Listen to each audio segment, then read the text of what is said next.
I don't think there is going to be atomic warfare, but I think that there is going to be all this automation. I think it'll be people will be regarded more as statistics than as actual people. I don't think it's going to be so nice. I think sort of all machines everywhere, everyone doing everything for you. You know, you'll get all bored, and I don't think it'll be so nice. I think it's going to be very boring, and everything will be the same. I mean, people will be the same, and things will be the same. First of all, those computers are taking over now. Computers and automation. And in the year 2000, there just won't be enough jobs to go around, and the only jobs there will be for people with high HQ, you know, high IQ, who can work computers and such things. And other people are just not going to have jobs. There just aren't going to be jobs for them to have. But now getting to kind of the job side of this, I do have a fair amount of concern about this. On one hand, I think comparative advantage is a very powerful tool. If I look at coding, programming, which is one area where AI is making the most progress, what we are finding is we are not far from a world, I think we'll be there in 3 to 6 months, where AI is writing 90% of the code. And then in 12 months, we may be in a world where AI is writing essentially all of the code.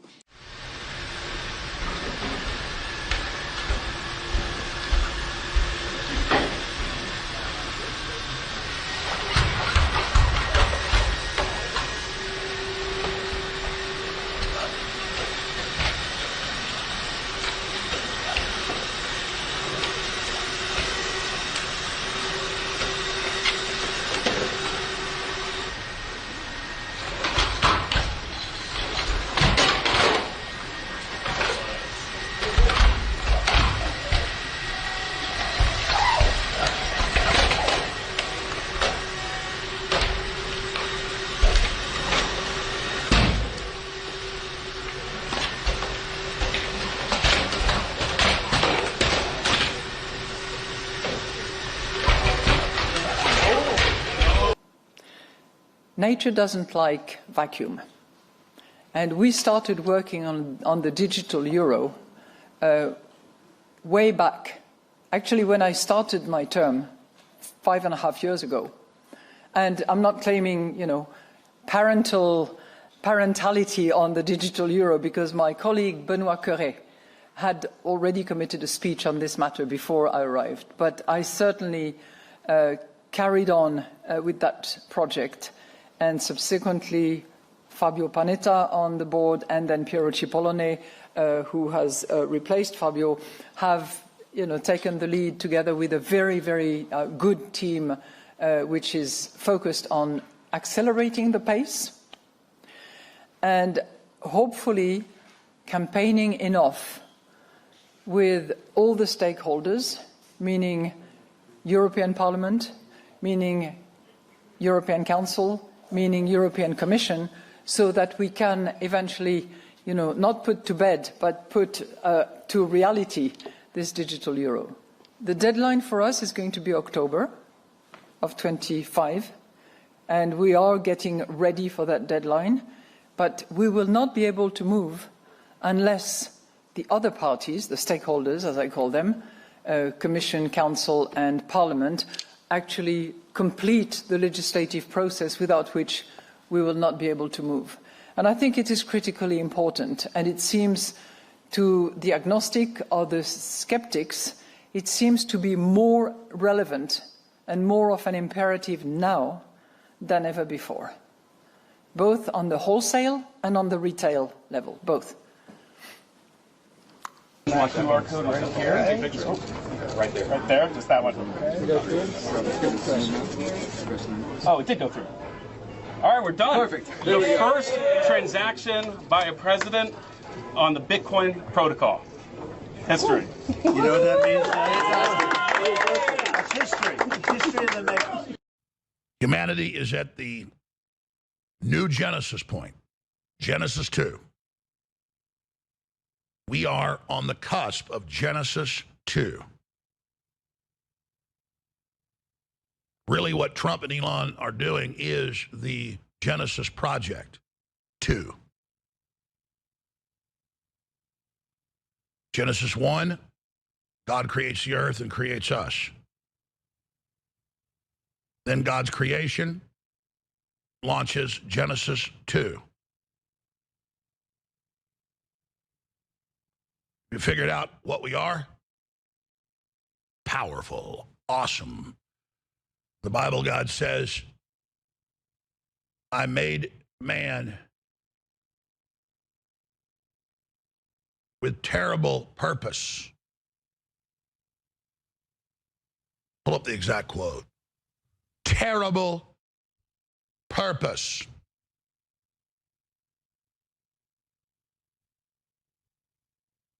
Unlimited power. And the globalists know we have that power, and they don't want you to know you all have that power. The power of free will, the power to be able to recognize beauty, the power to interface with the creator of everything. All right, I'm going to stop there. Yeah.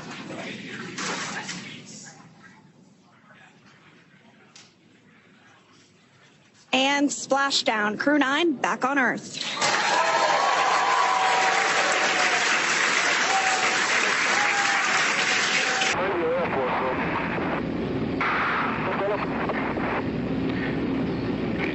He's not actually maneuvering now. He's floating free. He'll maneuver later on in the spacewalk if they backpack. Well, you see it with your own eyes. That spacecraft now safely in the water there. You can see the main chutes now settling into the water. I suppose you heard Cernan say you can see Edwards Air Force Base below him, see the islands off the coast of California. His first comment. Spacecraft SpaceX Crew 9 return, as it's being called. 4 astronauts and 3 astronauts and a cosmonaut on board. First comment when he stepped out there was, it's wild out here.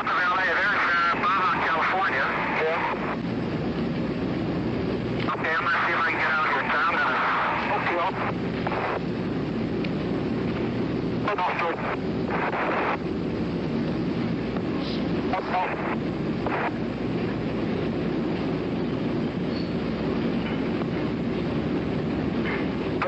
a bit.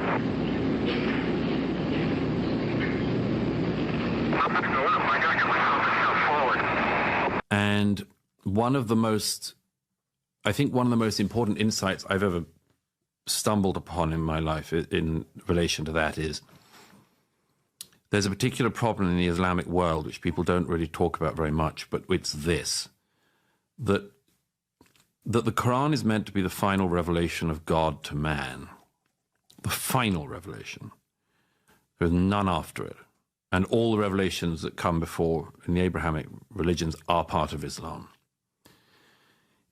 If you are the recipients of the final word, and you are the followers of that word, and the followers of that prophet and that God, why is your society not working? And why are other societies working? I think this is a deep psychological problem within much of the Muslim world, which is we thought we were the winners theologically. We're the ones who got the final revelation. And I think, by the way, that much of the anti-Americanism, the anti-Zionism, and anti-Westernism in much of the Muslim world falls down to this fact somewhere at its root, which is how come they're doing better than us when we were told that we were best? And I think it causes serious cognitive dissonance. It's one of the reasons why the Muslim world is so vulnerable to conspiracy theory. It's why when a shark attack happened at Sharm el-Sheikh 10 years ago, the local authorities said that the shark that had eaten the bather at the most popular tourist resort in Egypt had been sent by the Zionists. This is like seeing the hand of the West. So it goes back to our earlier conversation. Seeing the hand of the West in other things is an explanation for why the things are not doing well there. And in country after country, whether it's Egypt, which is doing comparatively well compared to some of them, or Iran, as well, the immiseration of the people, the inability to unleash talent, and much more comes back to this small number of people benefiting and having no idea how to unleash talent underneath. That and political and personal and religious freedom, including freedom of speech and freedom of worship, are the absolute prerequisites. And that is why I cannot understand the suicidal anti-Westernism within our societies in our time. Because, as I like to say, the footfall should tell us everything. Nobody, as you say, is trying to go to Iran in order to have freedom of religion. Nobody is going into communist China for a better life. The only reason that Christians are supporting Israel and the Jews is to hasten the second coming of Christ. Why are you troubled by that? You don't think he's coming again? That means they'll help us forever. We listen and we don't judge. The federal government must take urgent steps to address this crisis. The anticipated passage of the Anti-Semitism Awareness Act is a crucial measure that will help define and combat anti-Semitism in educational institutions. The adoption of the IHRA definition of anti-Semitism is another necessary step, as it provides a clear framework for recognizing and addressing anti-Semitic incidents. Without these defining developments, universities and administrators will continue to exploit loopholes to avoid taking real action. Moreover, federal authorities must demand a safe learning environment for all students, including Jewish students. Universities that tolerate anti-Semitic harassment should face real consequences. The previous administration took some steps in recognizing anti-Semitism as a national concern, hosting high-level meetings and engaging Jewish leaders in discussions across the spectrum. However, these efforts must not be diluted by lumping anti-Semitism together with other forms of discrimination at this point. While all forms of hate should be addressed, anti-Semitism has unique characteristics that require a dedicated response. We listen and we don't judge. You could clear something up for me. Maybe later, because just really quick. Why do they call you the Black Pope? Oh, that started in the 19th century. Did it really? Yeah, but I don't like it because it's in terms of power, no? Yeah. Because they thought that the Jesuits had a lot of power, but he wears black, so Black Pope. Oh, maybe. Well, yeah. I'm not Pope, and I have no power. And I see that there's a lot of liberal symbols here. One of the things in your Jesuit high oath, I think it says something about, furthermore, you promise to declare that we'll, at the first opportunity, seek war at any opportunity against heretics, Protestants, liberals. What is that? See here? And that you will spare neither age nor sex nor condition, and I will hang, waste, boil, flays. You've never seen this before? No, I've never seen it. Strangle, bury alive. It's horrible. And I was like, look, it's in the. So the only thing that you're not going to like talking about, we'll talk about first. I'm watching CPAC, and they put up a poll of potential, next generation, right? Post-Trump. You are second on the list after the VP as people getting the nod at CPAC to be president. A lot of people were surprised by this. My first question, you have anything to do with putting your name in that list because you have presidential ambitions? No. And President Trump, I'm a firm believer that President Trump will run and win again in 2028. So I've already endorsed President Trump. A man like this comes along once every century if we're lucky. We've got him now. He's on fire, and I'm a huge supporter. Want to see him again in 2028. And obviously, anybody who doesn't like what you say but judges it as a function of a lack of intelligence doesn't know anything about you. I don't make that mistake. You're a smart guy. You know he's term limited. How do you think he gets another term? We're working on it. I think we'll have a couple of alternatives. Let's say that.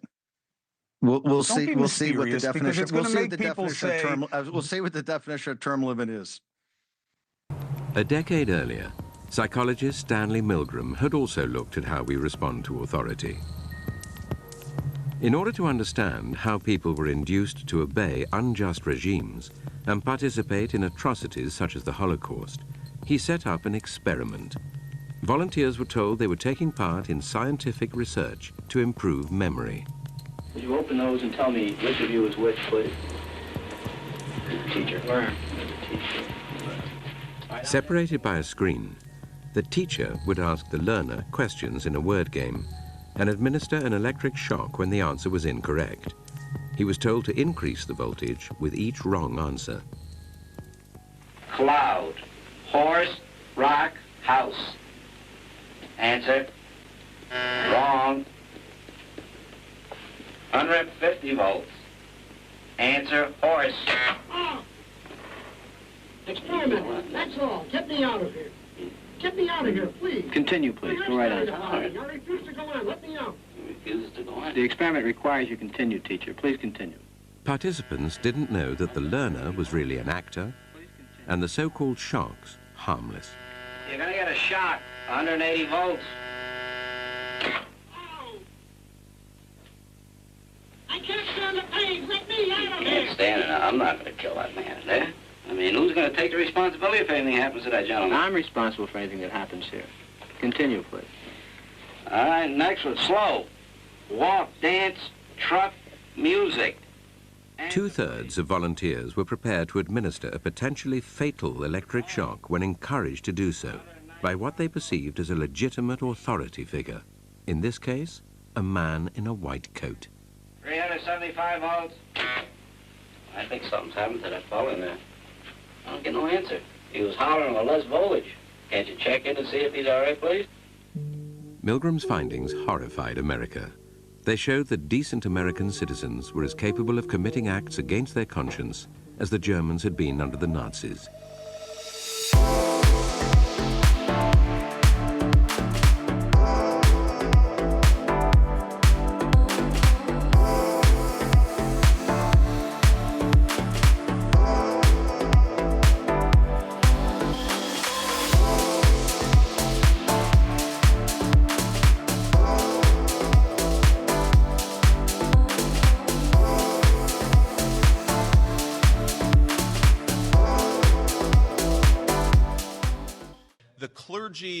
Are important spiritual leaders. You'll sometimes hear people say, well, we'll let the clergy talk about matters of the church, but we can ignore them when it comes to matters of public policy. I think that's the wrong way to look at it. That's certainly not the right way to look at it for me. Catholicism, Christianity, at its root, I think teaches our public officials to care about the deep things, the important things, the protection of the unborn, the flourishing of our children, and the health and the sanctity of our marriages. And yes, we care about prosperity, but we care about prosperity so that we can promote the common good of every citizen in the United States of America.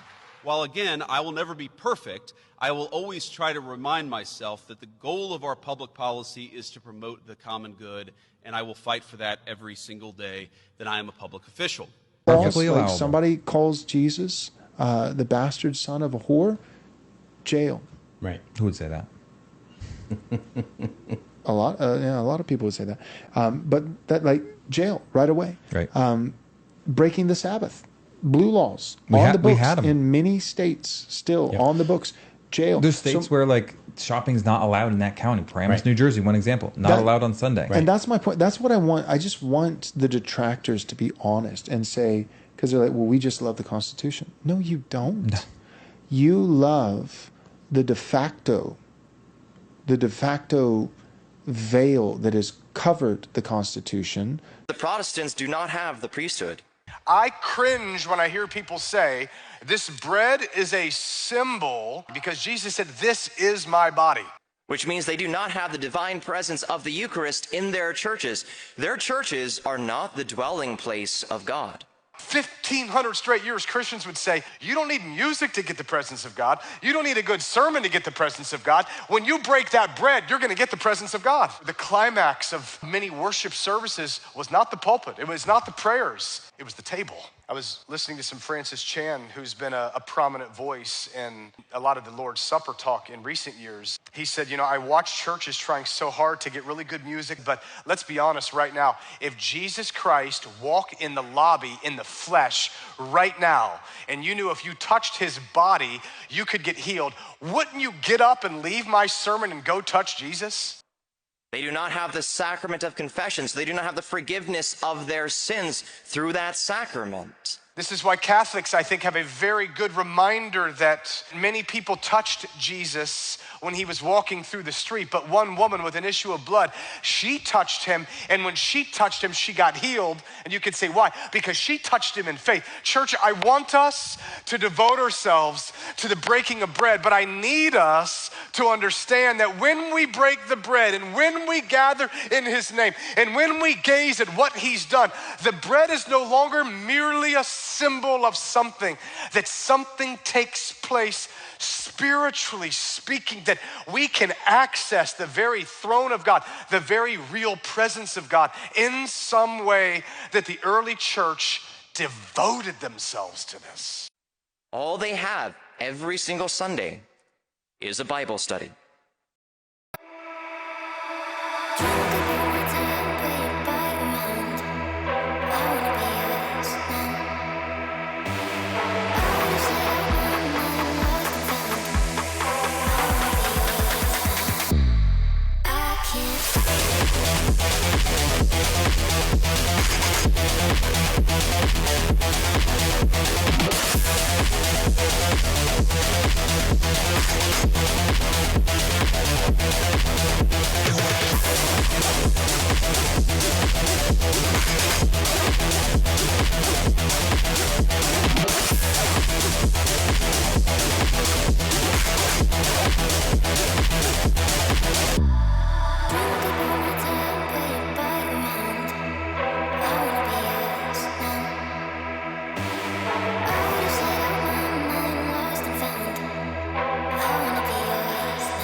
Welcome to the show, everybody. You're listening to the Dance of Life podcast, and I'm your host, Tudor Alexander.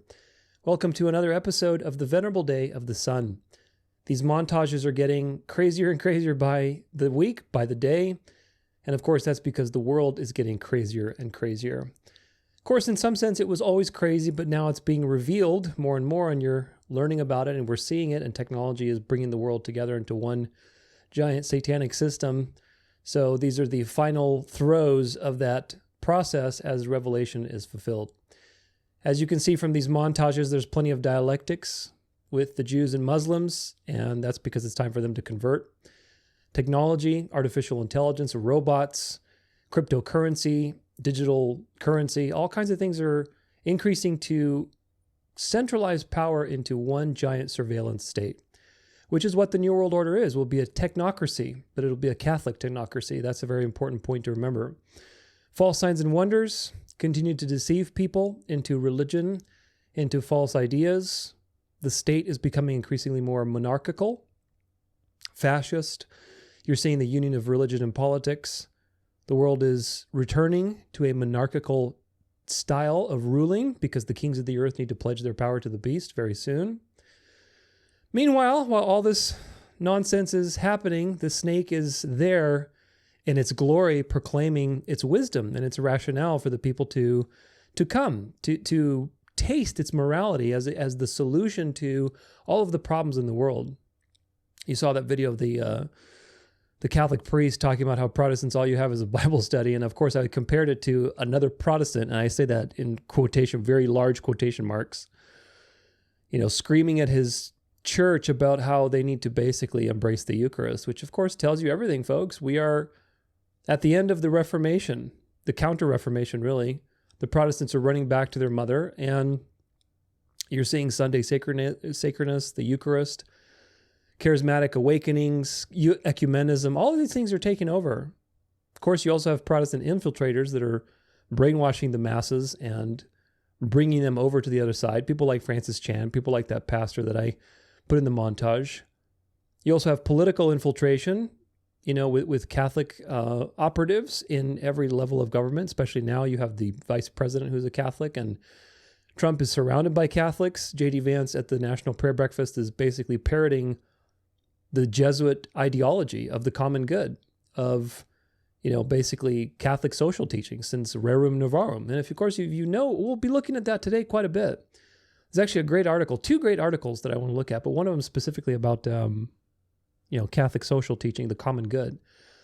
so that you understand what that means. The common good is communism, but of course it's Catholic communism, because the Catholic system needs its God King, which is the Pope. There's no difference between, I'll say this again in the future, but there's no difference between Catholicism and communism. The only real difference is that communism doesn't have a Pope. And when you see that, then you understand what's going on, because communism is the king of the South that was raised up as a controlled opposition, meanwhile working mischief at the same table to bring about the final solution. But the Protestant Reformation is over, folks. The United States is fully doing the bidding of the papacy as the false prophet, working in the presence of the beast and working signs and wonders, proclaiming the beast's morality, speaking like the dragon. And it's just a matter of time. The cover of this episode sums it up perfectly. Thanks to AI actually has a purpose now. It can do some cool covers. But I was like, draw me a picture of, the World War II memorial, but instead of an American flag, make it a Jesuit flag. Had to try a couple times because it didn't get it right the first time, but I think what it came out was pretty good, which is basically, this idea that we're helping, we the people, we're helping the people with patriotism and nationalism, but really what you're doing is you're raising the Jesuit flag all around the world. And of course, the aim of the Jesuits was to bring the papal power back into total and complete control over the world. And they're almost ready to achieve that purpose. So this is where we're at, folks. Welcome to Venerable Day of the Sun number 14. It's been a lot of crazy things for me, as usual. Right now, I'm slogging my way through a multitude of projects, trying to get them all straight. I recently redid my first book, which I released in 2019 originally. It's called The Gratitude Map, and it came out better than I could ever hope. It really did. It's a true program now. It's got its own poster. It's got its own workbook that you can actually feel and interact with and fill out. I think that is so cool. And the book, again, I added about 20,000 words to it. So it's a great book. It's going to join my devotional, The Way Home, all those other books too as well, the devotional articles. All those things are going to be there for you to practice the timeless things. People say, oh, when are you going to make the next VDS? Look, I've already said I'm committed to making Venerable Day of the Sun episodes as long as I can. Okay? I don't know how many they're going to be, but I'm going to be making as many as I can, or I should say I'm committed to continuing to do this, okay? But don't just hang on to these news episodes. Go through my library. It's all free. Learn basic foundational things that are profound and interesting, and learn how to develop a gratitude practice, learn how to develop a habit of prayer, learn basic theology. And when I say basic, I don't mean like basic. I mean your foundation. You should know your foundations, because then that allows you to interpret what you see. The news this is just commentary, and of course it's useful, but nevertheless, I wish people were as excited for the basics as they are for the fancy stuff, which is all this news stuff. But anyway, that's going to be joining all of my gospel-oriented encouragement stuff, so make sure you check it out. It's a great little book. And I hope that when I start the Salvation series, in probably around the summertime, we'll see how it goes. There's these projects I have to release until then. But these 3 books will help basically be a support for that. They're going to be actionable advice and practical gospel-oriented, God-centered material to help you practice all the things that we talk about. And the Salvation series will be very integrated with that. So all of this is laying the foundation for that future project. Of course, when all of this is done, hopefully by the end of this year, my goal is to offer a physical USB of my library, all in one tiny little USB with a nice branded little box. I got the boxes yesterday. They look really cool. They're nice and red. I'm going to put some cool stickers on them. So anyway, just kind of a little thing, but I want to be able to offer that as something that you can purchase. It's not available right now on the store, but I want to do that eventually. If that's something you'd be interested in, then you can feel free to comment. But probably the end product will have, give or take, around 700 hours of content on a tiny little USB. So look forward to that. It's going to be a great resource, especially if there's no internet. My goal is to provide that for you so that you have it. I also redid my book, Don't Let the Devil Boil Your Frog. I took out all the profanity in that book. It's actually a great book. It was the first one that I wrote that was kind of Christian-oriented, basically, because I was coming out of all of the stuff I believed in 2021.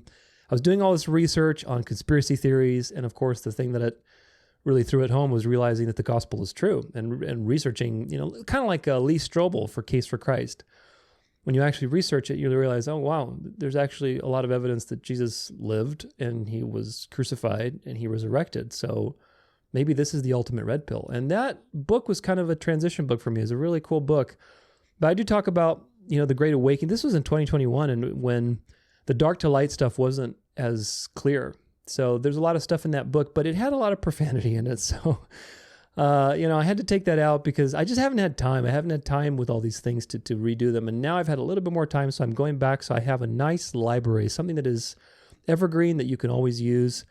But that book is now available without the profanity in it. So if you're looking to get that as a gift for somebody, I feel much better about that. But nevertheless, it's a great discernment book also. Currently, I'm in the process of redoing my major health book that I wrote in 2020, which was originally 800 pages and 1,500 scientific references, something like that. 8.5 by 11. It's a very big book, kind of like the devotional.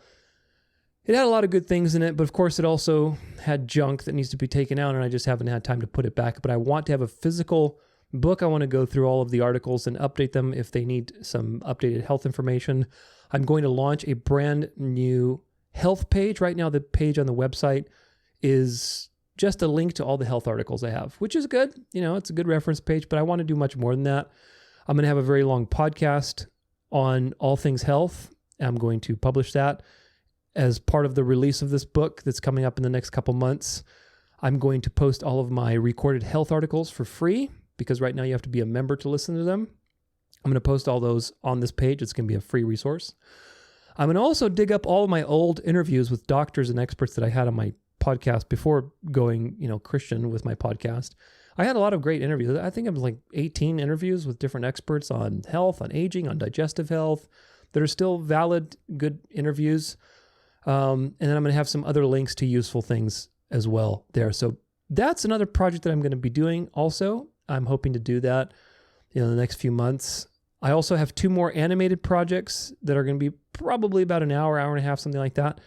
One of them is called Why Tradition Fails the Test, a biblical response to Catholicism and Orthodoxy. It's going to be just a very icebreaker type of, general reasons why religion doesn't work. It's not designed to give a super in-depth refutation of the papal system. It's designed to be like the Jews video, Why the Jews Are Not God's Chosen People, with enough information to kind of get somebody to think. Because more and more people are moving into Orthodoxy and Catholicism, and I think that's going to be a relevant video, hopefully, to at least combat some of that. And then the next one after that will be Christianity is the True Zen, which will be a very special project. If you have the devotional, you can look at the end. The very last devotional is Christianity is the True Zen, which is basically going to be a video on, it'll be an animated type of film type of thing where we look at all of the principles of the New Age and Eastern mysticism and how actually they are just counterfeits of the truth and how the Bible actually is the fulfillment of all these things and how you can find these things in the Bible. It's really a very interesting project. I'm very excited for it. It's very near and dear to my heart because I was very much into Eastern mysticism and New Age. So I think that'll be great for the people who are in that sphere to help them come back to the truth if God opens their eyes. So these things are coming down the pipeline. Make sure you have your share button ready when they do. Speaking of which, make sure you do hit that subscribe button, comment, let me know what you thought about today's episode and share with your friends because these things are very valuable. But nevertheless, there's a lot of stuff to do and there's also a lot of stuff to get through today as well. So thank you for everybody who gave me stories, who sends me stuff. Make sure that you email me. Please do not message me on Facebook Messenger. Please don't message me on Substack. Please don't message me on Instagram with these stories. Just send them to my email. If they're good, I'm not saying if they're bad, you're a bad person. If I'm going to use them, let's put it this way. If I'm going to use them, I'll use it. If I don't use it, I don't use it. It's not a big deal. But when I have a million chats to say, hey, did you see this story? Did you see that story? It's impossible to keep track of. So please just email me. That's Tudor, Tudor, @danceoflife.com if you have a relevant story. If you want to know what relevant in quotation means, go to the website, go to the resources section, Scroll down just a little bit till you see two cute little foxes with some glasses on and a newspaper article in the background called Watch Foxes. Click on the Watch Foxes page and read that page to see guidelines, to have resources to watch for. There's some great links there for very relevant news pages. So make sure you keep that in mind. But anyway, thank you to everybody who's helping with this. Also, going forward, with these news updates, I'm going to do something different. It's a little more work for me, but hopefully it's a little less work for you. In the presentation notes, I would normally just export all of my tabs to this little, resource thing where it links all the things you're using, and then copy it to to the end, and then just put it at the end. So that way they were there. But then I realized that may be difficult for some people to find which resources applied to what thing they saw. So I'm going through the extra trouble to make this even more valuable for you, because I think it's important. Now what you're going to have is this. When you go to the presentation notes, it's a PDF. In the section, let's say part 1, bread and circuses, which is coming up next, you're going to have the notes that I'm reading, but then you also have a link of the list of all the links in that section.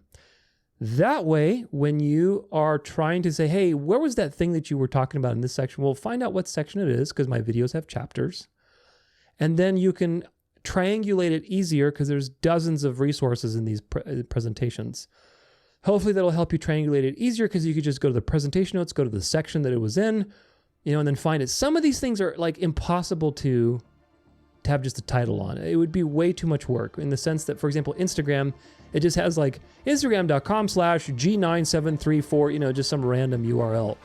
And there's no way to take the title of that and put it into the text. It's just way too much work. So there's still a little fishing you have to do if you want to find something specific, but hopefully that's going to be a little easier and keep things a little bit more organized for both of us. Now, onward and forward to part 1, bread and circuses.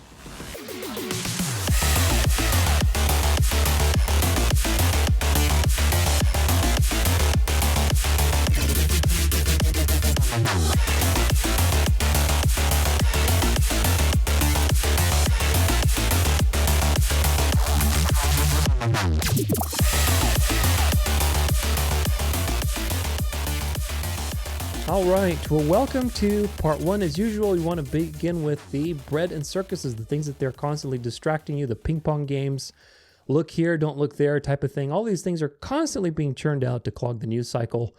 But remember that their aim is to distract you. There's a lot of things that have happened recently, and of course there'll be more and more that will happen, to keep people just engaged in the delusion.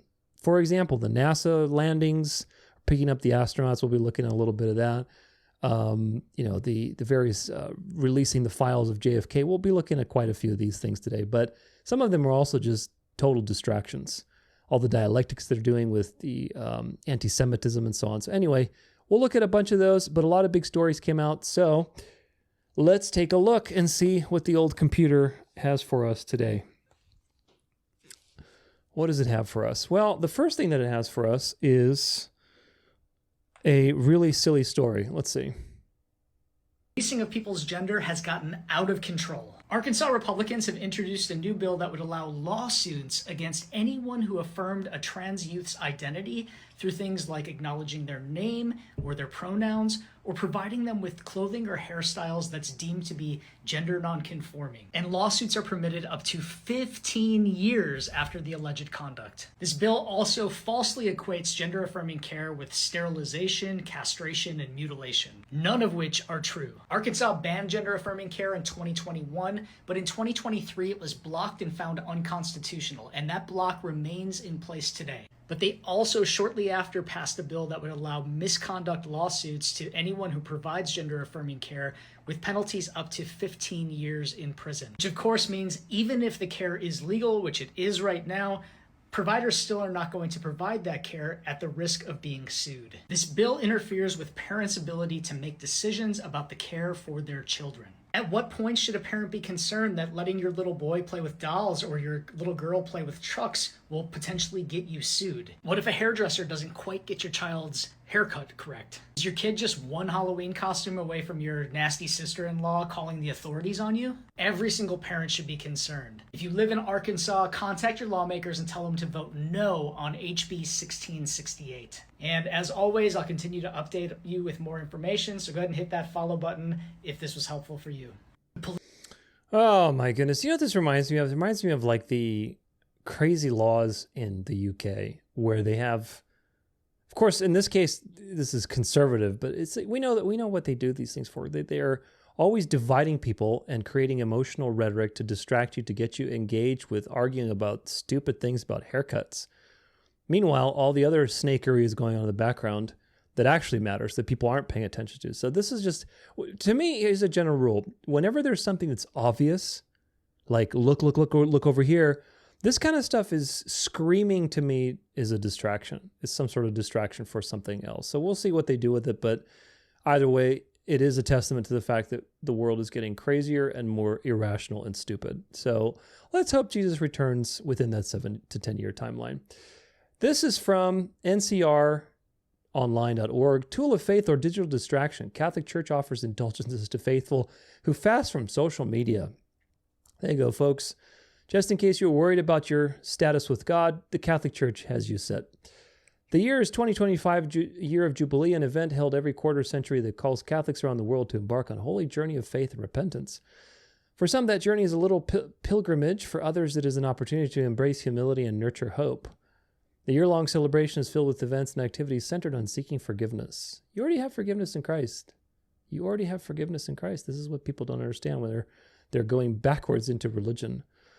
What a sad state of affairs it really is. In early January, Catholic news outlets released a reminder that Catholics are eligible for special indulgences this year. Just when you thought that indulgences ended in the 16th, 17th century with the Inquisition and everything else and the Reformation, they're still at it, folks. Indulgences are pardons believed to eliminate earthly suffering or time in purgatory, where the Catholic Church teaches that people who have confessed their sins are purified before entering heaven. What if you realized that none of this stuff is true? Wouldn't that be something? Among the traditional religious activities that can earn one an indulgence, such as pilgrimage to holy sites, acts of charity, and saying special prayers, Pope Francis introduced a new option. There we go. A call to fast from the internet and social media. His official decree suggests individuals abstain, quote, in the spirit of penance, at least for one day of the week, from futile distractions, real but also virtual distractions, for example, the use of media and or social networks. The beast is telling you, do this, do that, go left, go right, and people are following along. And pretty soon, this is ridiculous. And of course, if you're watching these videos, you aren't partaking of this nonsense. But why is this important? It's important because most people are going to be gripped by these problems, folks. Most people believe that this makes sense. And the Bible warns that as the delusion increases and people increasingly marvel after this power, that you're going to see more and more of this kind of stuff. So you need to be prepared to discuss these ridiculous things with the people around you. There's no such thing as life after death and the continuation of the soul. There's no such thing as purgatory. It's blasphemous to believe that purgatory exists when the atonement of Christ is final.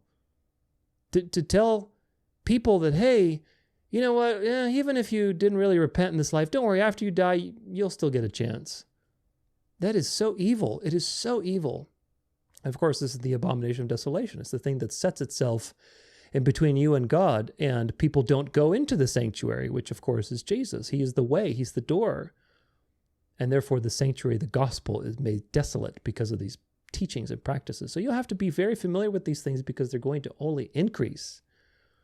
They're only going to increase, which is a crazy thing to behold. Here we go. Let's go with some NASA craziness. This is, okay, so there's a lot of these videos that have come out of them. This one says, Jesus is working out his plan and purposes. Butch Wilmore, a NASA astronaut who was stuck in space for 286 days, yeah, right, glorifies Jesus Christ as he prepares for his return journey to Earth. Yeah, right. Let's listen. Our life experiences and this extended business trip of yours certainly qualifies. What is your life lesson or takeaway from these 9 months in space? Well, in answer to your question, I can tell you honestly, my feeling on all of this goes back to my faith. It's bound in my Lord and Savior Jesus Christ. He is working out his plan and his purposes for his glory throughout all of humanity, and how that plays into our lives is significant and important. And however that plays out, and I am content because I understand that. I understand that he's at work in all things. Some things are for the good. Go to Hebrews chapter 11. Some things look to us to be not so good, but it's all working out for his good for those that will believe. And that's the answer. So thanks for asking. We're all the product of... Imagine that this guy is saying what he's saying while he's in a fake space station with some harnesses and CGI and all of the things that people have exposed these clowns dozens and countless of times on the internet. Countless times these people have been exposed. And this guy is in that same situation. It's not like he's coming back down to earth and they're having some sort of interview and reflecting on the experience. He's actively participating in a lie while he's telling you something about Jesus. Just think about that, what that means. Here's another one. NASA astronaut Butch Wilmore on the existence of God. Why are these people talking about this all of a sudden? Magnitude of creation from this vantage point. With the Hubble telescope, for instance, they can look way, way, way deep into space, and it sees billions of galaxies. Trillions of galaxies, stars that can't be counted. I mean, if you counted to 1 trillion, one number per second, you know how long it would take you to count to 1 trillion? No. 37,000 years. And he made the stars also.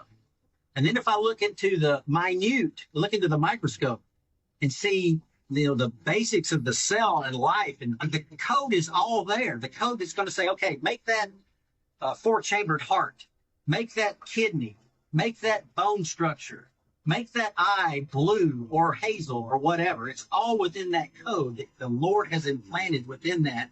I mean, it's unbelievable, the thought, and how people could believe evolution. I'm sorry, but that's faith right there, to believe that all of this just came by happenstance.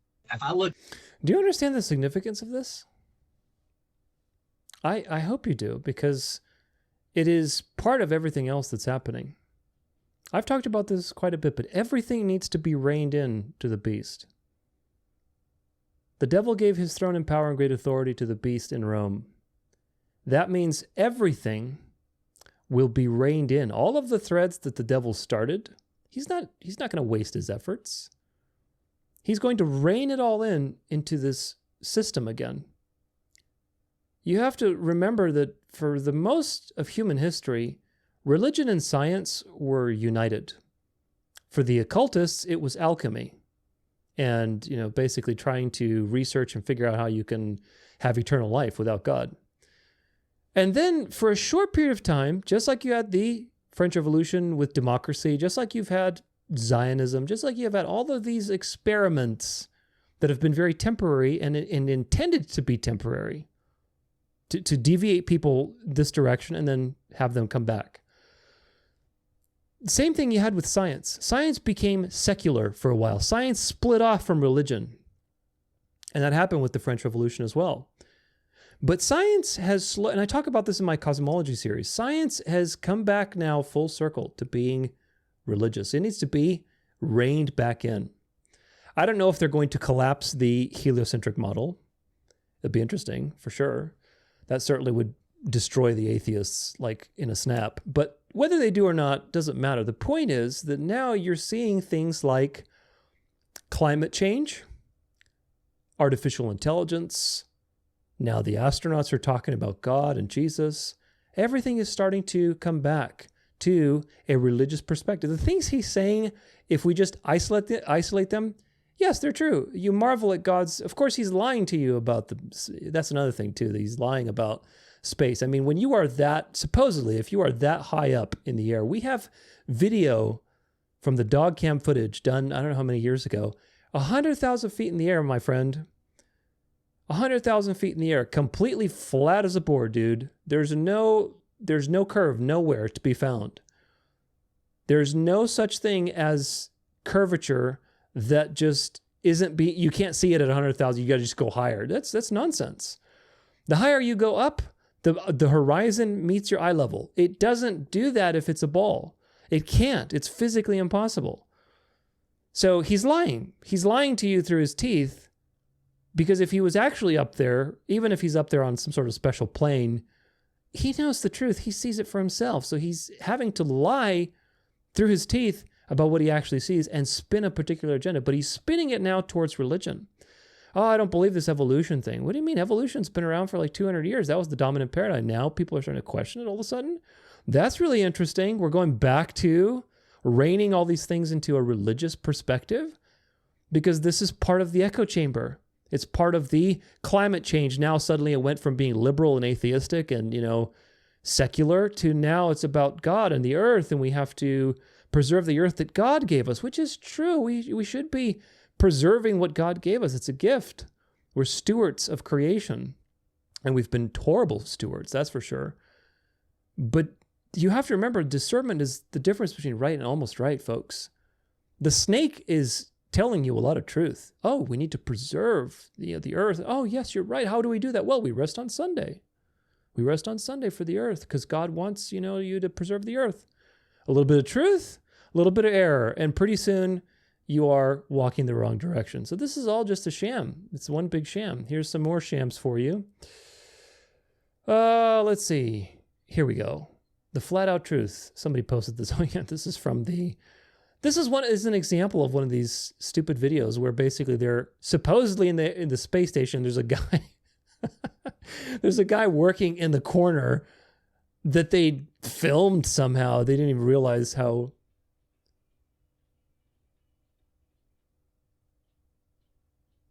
Look at him. He's drinking.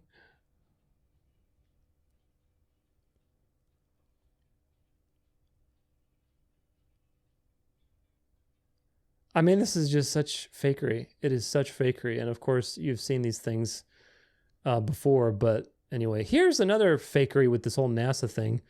Somebody sent me this. This is like one of these air flight tracker things that shows you that they basically drop these guys off and then they go and pick them up. And these people have tracked. Oh, let's watch it again. Come on now. Refresh, maybe? There we go. So you can see they drop them off and then they pick them up. Then there's the NASA plane. So this is the usual faker. You don't need this to tell you because there's a lot of other videos that prove that they do these types of things. But this just goes to show you that nobody went to space, folks. These people are actors. These are one big stage that they play on and they deceive people. Here's another video of the supposed basically pickup of the space station or the spacecraft that they landed in. And if you look, I wonder if we can get if you look in the background of this, see if I can zoom it in somehow, but if you look at like the water, it's on a loop. So what you're seeing is in a studio with a green screen that's playing water in the background to make you feel like they've picked it up, and it's a loop. Let's see.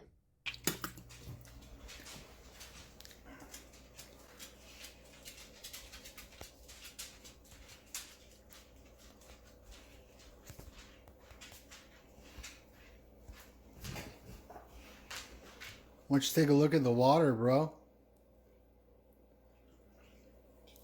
Watch how it's on a 10-second clip. How it stops and starts over again. That's what you call a green screen. Did you see it? It just stopped and started again.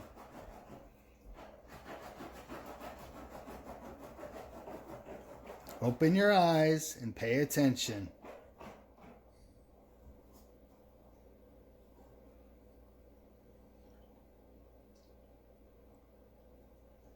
There you go. It just went again. Do you see it now? Oh. Yeah, I mean, this is a green screen. This is fakery. This is fake. It's all fake. It's all just one. I mean, of course, maybe this thing is probably some sort of prop they've built, but they put a green screen in the back. And of course, if you remember the coverage we did on the whole Antarctica PSYOP thing that they did earlier this year, or was it last year? I don't remember anyway, but they have really complicated green screen stuff going on now. They can do like full surround stages with high definition LEDs and basically reproduce, basically a scene and make you think you're there. It's really wild.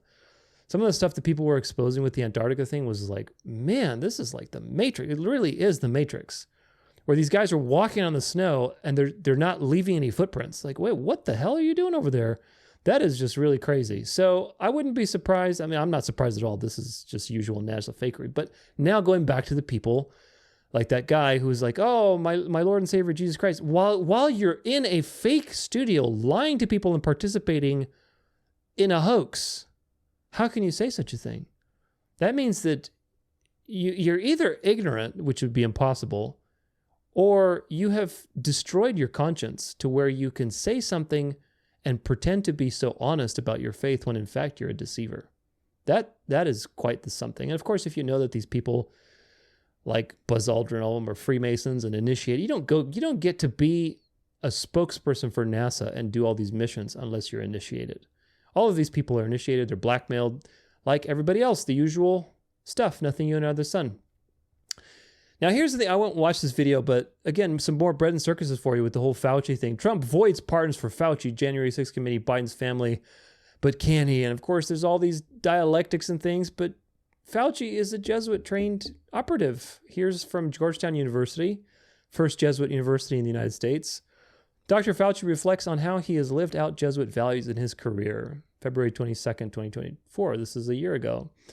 Dr. Fauci reflected on how his Jesuit training has shaped his decades-long career in medicine and public service during the annual induction ceremony for Georgetown's student-led chapter of Alpha Sigma Nu, the National Jesuit Honor Society.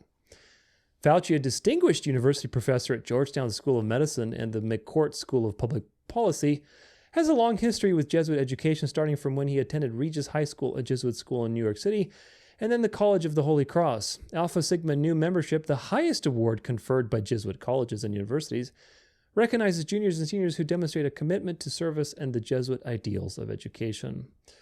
During the ceremony for 101 inductees and 3 honorary members, including Dr. Fauci, he spoke on the 3 pillars of Alpha Sigma Nu: scholarship, loyalty, and service. That's right. Say one thing, but do another. We know how that works. So is Dr. Fauci going to, go to Gitmo and all these things that people say? No, I would be surprised. I really would, because they're all on the same team. This is just dialectics to make you think that, oh, Trump is really taking care of business, but Trump is a Jesuit puppet. So he's not going to take out another Jesuit puppet. Now, if he, like I said, I've said this before and I'll say it again. If you actually had 100% proof that somehow Fauci is taken to, an execution wall and they shoot him down, even then, even in such an extreme situation, you remember the art of war, that they can sacrifice spies at will. They can turn on their own if it suits the agenda and it creates the deception to move the plan forward. They can do that. Everybody, remember, this is a schizophrenic system. All of these people have a knife to each other's throat. And the higher up you are, the more of the plan you know. But, you have sold your life to the devil in exchange for benefits. And of course, what that comes with, not just benefits, but it comes with a knife at your throat. So again, I don't think anything's going to happen with Fauci. These are just dialectics to get the Q people to froth at the mouth. But the point is that even if there were things to happen, remember the art of war. And don't remember it like a, Trumper. Remember it like people who wrote The Art of War. This is from YouTube. Again, I'm not going to watch it, but it's the whole anonymous thing. Anonymous warrants Elon Musk and Donald Trump. Blah, blah, blah. He's just doing all this 2-minute warning. Anonymous wears a Jesuit mask, man. This is just like the Q stuff, but it's like another counterfeit Q. I mean, they're both the same thing. They're Jesuit operations. When you see the Guy Fawkes mask, where does that come from? You have to know your history. Guy Fawkes was a Jesuit operative, along with a couple of others, who basically tried to destroy the Parliament of Britain, of the UK, of London, when they were all meeting together. It's called the bomb plot of, I forget the date. Was it 1600? Something like that. Huge bomb plot. The King James, gunpowder plot. Huge event in English history. Of course, they failed. They got exposed at the last minute. But they tried to assassinate King James and all of the Parliament in one go. And they failed. So Guy Fawkes, when you're celebrating Guy Fawkes or Guy Fawkes Day, you're not celebrating anything but a Jesuit. So this is a Jesuit mask. And people will think like, oh, this is like rebelling to the system. No, you're not rebelling to the system. You're just going along with controlled opposition. So this is just Jesuit antics, man. Here's some more Jesuit antics. Wow. Did Trump really just release all the same JFK files that Biden released in 2023? On the left, you have Biden's release, and on the right, you have Trump's release today. The only difference, the top of Biden says 2023 release, and the Trump says 2025, and the word secret is crossed out in Trump's release. I haven't gone through every file, but at least a huge portion of these are exactly the same files that Biden released. Yeah. Again, when you have the owner of the information, and that information can only lead to negative conclusions about the owner, do you think the owner is incentivized to release it to you? Do you think the government is incentivized to have people who are awake to what's actually going on? Absolutely not. Not in a million years. And of course, we're at the end of history, so the government is as satanic and as controlled as possible. Maybe 150 years ago, yeah, that would be better chance than today. But today, you have zero chance, my friends. The government is completely controlled by the devil. I'm not saying absolutely everybody that's in politics is a Satanist, because the low-level people, there are many low-level people who are just trying to, they're ignorant of the greater picture, and so they're just trying to make a difference. But I'm talking about the government, the people who are making the decisions, who are in positions of power. All these people are secret society members, Knights of Malta members, Knights of Columbus members, Freemasons, Rosicrucian, doesn't matter. They're all synagogue of Satan. These people have no incentive for you to understand what's actually going on. And if you remember Albert Pike's famous quote in his Morals and Dogma, that the lower people are always deceived on purpose, so they don't know what plan is being, hatched. You have to be very initiated to know what's the plan. So even within their own ranks, they deceive themselves, and they deceive the people under them. What more about you, who's a goyim, and you're not even in the club? Well, they're not going to release anything. So of course, these are just bread and circuses for the people who are, oh, look, Trump is releasing the JFK. He didn't release anything. And you'll see the things he did release are part of getting the next narrative going with the whole anti-Israel thing, and basically giving food to the underground movement, which very soon won't be the underground movement anymore, which is the anti-Israel camp. But let's see, this is an example of it. We'll talk more about this when we get to the Jews section, but this is an example of the ping that they're doing with these JFK files, and we'll learn the truth about JFK today. But anyway, let's see. Sort of conspiracy theorizing that's become incredibly popular on the right these days. It was popular on the left, and now it's become increasingly popular on the right.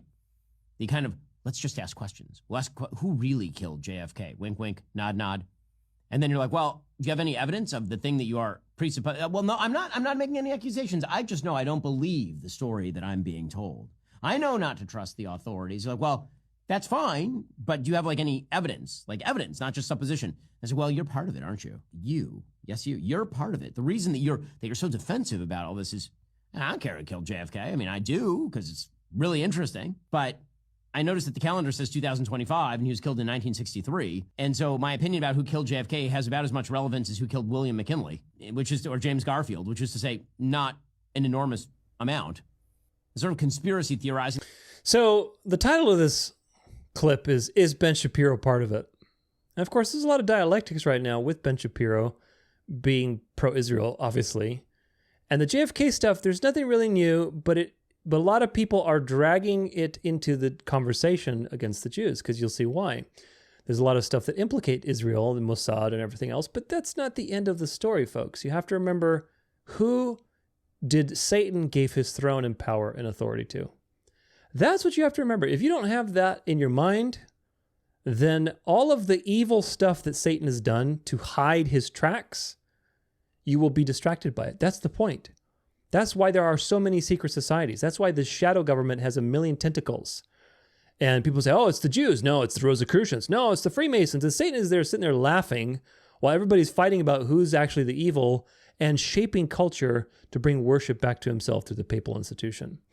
It doesn't matter who's in charge and who did what. What matters is, the Bible tells you with a nice little laser pinpoint spotlight, that Satan gave his throne and power and great authority, meaning exclusive rights to the papal throne. That is the way that he will actualize this New World Order, through the papacy. And the papacy's right-hand man, the CIA of the papacy, the infiltrators, the PSYOP division, is the Jesuits. And if you've studied the Jesuits, like the Synagogue of Satan series that I have, you know that they're behind everything. Coordinating with proxy organizations like Freemasons, Illuminati, whatever, Rosicrucians, all these people, Mossad, CIA, all these, they're just different shadow organizations. They're puppets of puppets of puppets of puppets. That way you never understand what's going on. And people are seeing the involvement of the Jews now because Trump is part of this plan to expose the Jews. He's going to turn on the Jews. I don't say that because I believe the Q, save Israel for last. I say that because it has to happen that way. He has to turn on the Jews. He's playing them, but eventually he'll turn on the Jews because he serves his Catholic masters. So he'll turn on the Jews. We'll see how that all plays out. But nevertheless, what he does, again, just like he did with Paula White, you have to see beyond these bread and circuses and dialectics. When he put Paula White as the minister of whatever that new office is called, the White House Faith Office, and she's the main poobah there. When he did that, he knew exactly what he's doing, because now everybody's eyes are there and going, well, what about this? What about that? Why? She's a heretic. And people are starting to go like this, back and forth. And through that, what happens? Well, Protestantism gets discredited. Catholicism seems right and noble and good. Word of faith people are getting thrown under the bus, which is creating a precedent for reforming the deep church and bridging Catholicism and Protestantism together. Because look, we both have corruption in our church. So we have to unify around this, common evil that we have. It's all part of the plan, folks. Same thing with this JFK stuff.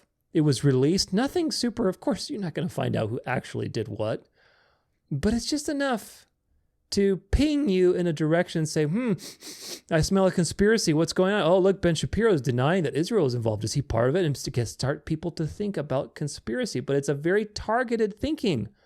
They're keeping you in a particular sheep pen, which is the sheep pen is, oh, it's the Jews, it's the Jews, it's the Jews. You got to find out it's the Jews. That's the sheep pen they're keeping you. They're not expanding that to contain the full truth. So this is the problem. And if you know your history, then you aren't going to be duped by these things. But nevertheless, a couple more here. This is from a man named D. Alex Zek on Facebook. Kind of wild how the day the JFK files dropped files that just so happened to include requests to redact anything related to Israel. Here we go. The Trump administration, under the No New Wars banner, bombs Yemen and threatens war with Iran, all in defense of our greatest ally.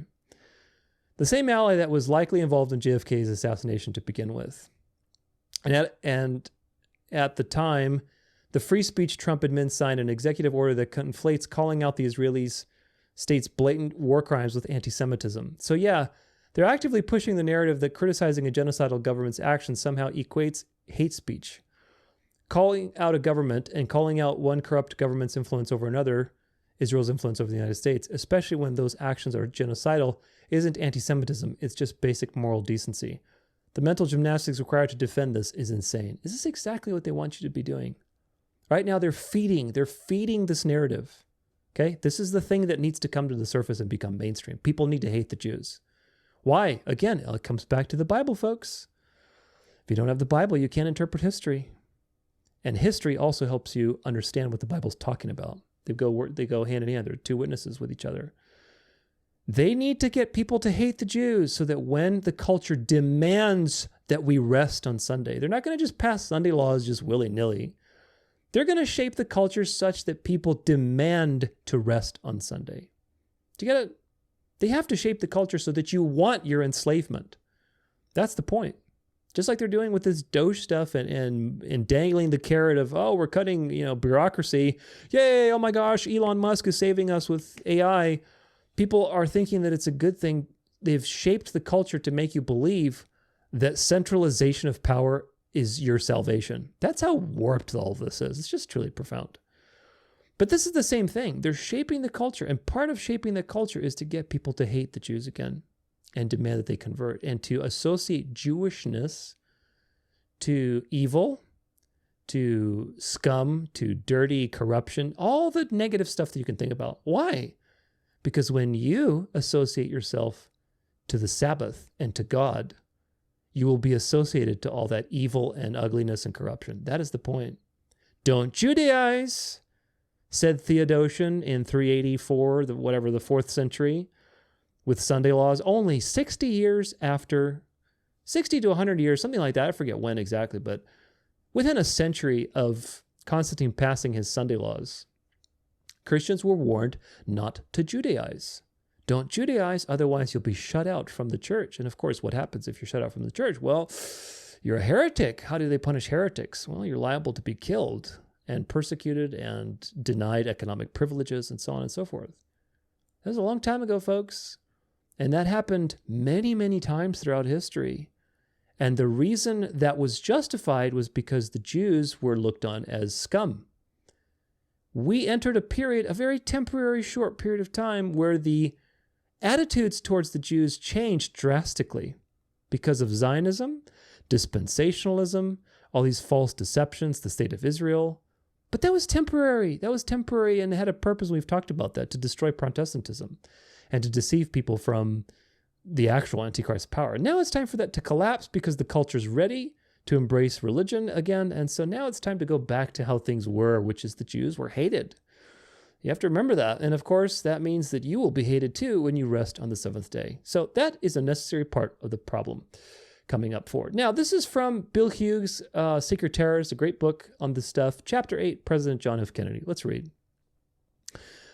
New evidence has recently been discovered relevant to the assassination of President Kennedy that will show who actually planned and carried out his murder. This new evidence will show the Warren Commission report, which is the government's final word on the assassination, is a complete cover-up of what actually took place. The following analysis of the assassination will include several events and situations that might not appear to be related to this murder, but will show the extensive intrigue behind it. While riding in an open motorcade, President Kennedy was shot in a Dealey Plaza on Friday, November 22nd, 1963 at 12:30 p.m. The crowds were cheering. There was a great scene of rejoicing as the President of the United States made his way through downtown Dallas. It seemed as if everyone was smiling in those waving thousands, but presently, shots rang out and President Kennedy, a short while later, lay dead at the Parkland Memorial Hospital. This case has baffled people for the last 4 decades and is one of the 10 most unsolved mysteries of the last 100 years. The Warren Commission was set up to investigate the assassination, and they concluded that a lone gunman, Lee Harvey Oswald, did it. No, he did not.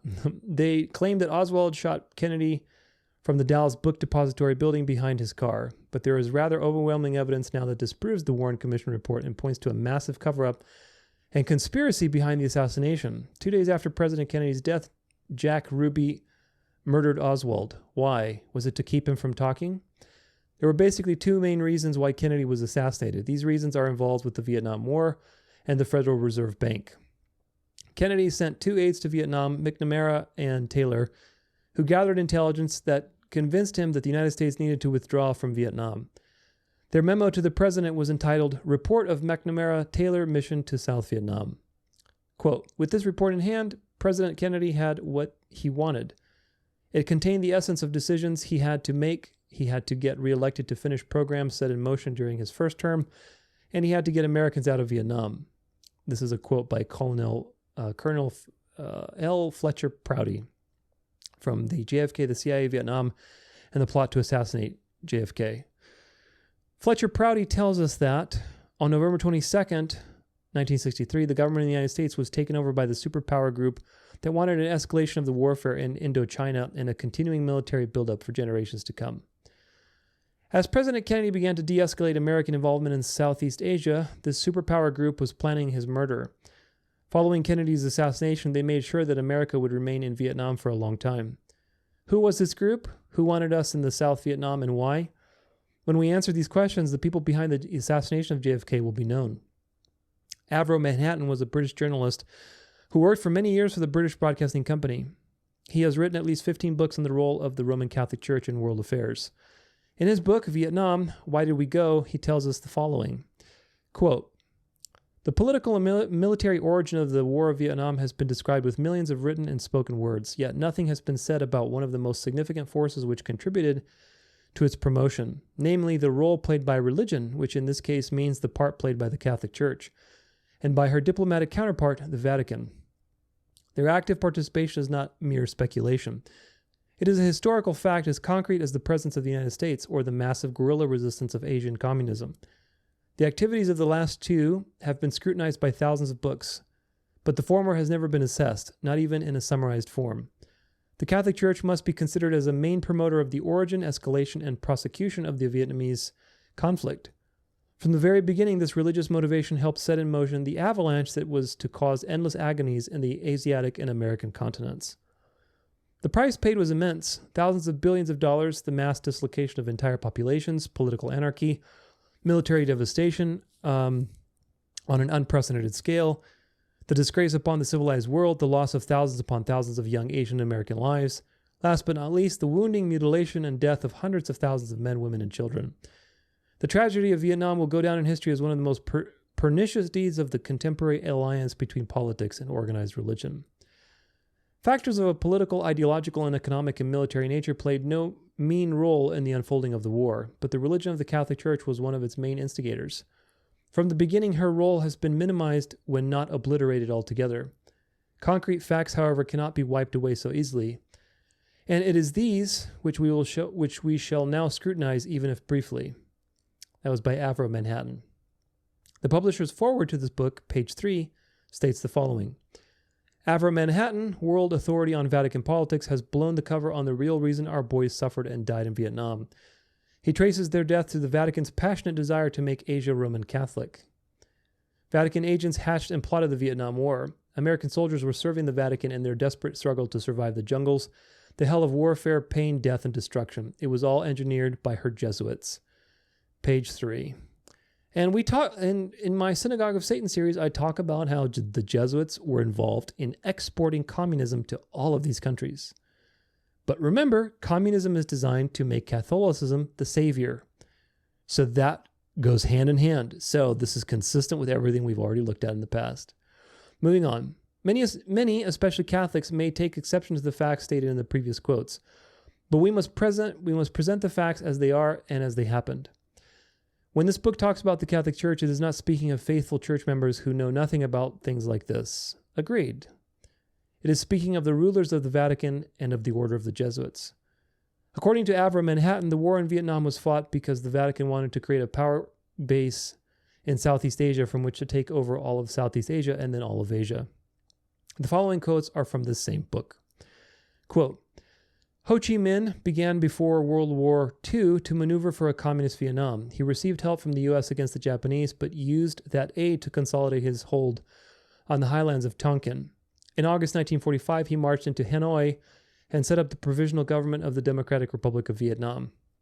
A master strategist, he cooperated in the transplanting of a nearly 1 million Catholic North Vietnamese into the South. After the election of Pope John XXIII, in 1958, and the turn of the Vatican from the Cold War toward cooperation with Marxism, Ho Chi Minh made a secret deal with Pope John, which eventually led to full control of the country by the North.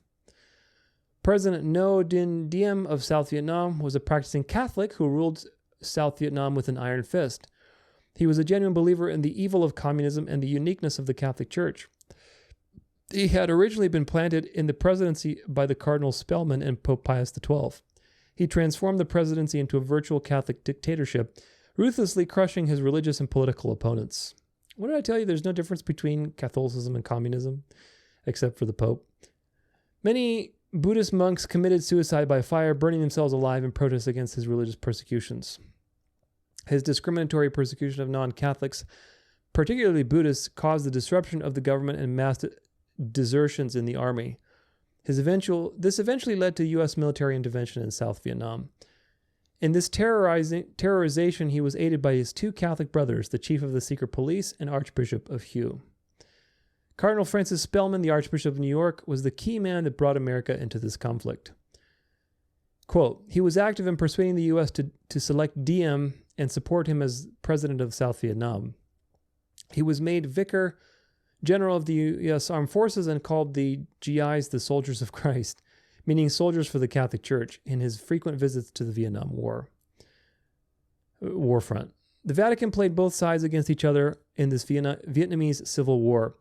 They controlled Diem in the south while advising and making secret deals with Ho Chi Minh in the north. Thus, however the war turned out, the Vatican would triumph and have control in Vietnam. President Kennedy's attempt to halt the bloodbath incurred the undying wrath of the instigators of the war, the Jesuits of the papacy. President Kennedy began to de-escalate America's involvement in Vietnam shortly before his death. The day after his brutal murder, the following occurred. Quote, at 8:30 a.m. Saturday the 23rd, the limousine carrying CIA Director John McCone pulled into the White House grounds. He was also there to transact one piece of business prior to becoming involved in all the details entailed in a presidential transition. The signing of a National Security Memorandum 278, a classified document which immediately reversed John Kennedy's decision to de-escalate the war in Vietnam. The effect of Memorandum 278 would give the Central Intelligence Agency carte blanche, basically full permission, to proceed with a full-scale war in the Far East. In effect, as of November 23, 1963, the Far East would replace Cuba as the thorn in America's side. It would also create a whole new source of narcotics for the mafia's worldwide markets. Robert Morrow, First-Hand Knowledge, Sapolsky Publishers, page 249. The day after Kennedy was killed, the decision to stop America's involvement in Vietnam was reversed and the Vatican's program continued. Morrow's statement also revealed another reason for the Jesuits wanting to continue the war. They would make billions of dollars in the international drug trade. For the last 4 centuries, the Jesuits have been involved in the Far East drug trade, and they certainly did not want to lose this opportunity, even if it meant the lives of millions of people. Quote, since the original Jesuit mission had established itself in Beijing in 1601, the Society of Jesus, the Jesuits, had held the key to the Far East trade, including the drug trade. This is by assorted authors. Dope Incorporated, the book that drove Kissinger crazy, Executive Intelligence Review. The Jesuit-controlled politicians in Washington wanted to continue the war in Vietnam. They wanted to create a Catholic power in Southeast Asia. They wanted to maintain their control of the international drug market that they had held for 400 years in the Far East. When President Kennedy stood in their way, he had to be removed. The Jesuits had John F. Kennedy assassinated. The second reason for JFK's assassination was his intention to eliminate the Federal Reserve. Colonel James Gritz explains, quote, when Kennedy called for a return for America's currency to the gold standard and dismantling of the Federal Reserve System, he actually minted non-debt money that does not bear the mark of the Federal Reserve when he declared to actually exercise the leadership authority granted to him by the U.S. Constitution. Kennedy prepared his own death warrant. It was time for him to go. That's by Colonel James Gritz. Yeah, this is, by the way, just a quick pause, but when Trump talks about, oh, we're getting rid of this, we're doing that, we're going to do taxes, this, what does Trump do? Is Trump getting rid of the Federal Reserve? No, he's not, because he's a puppet of these people.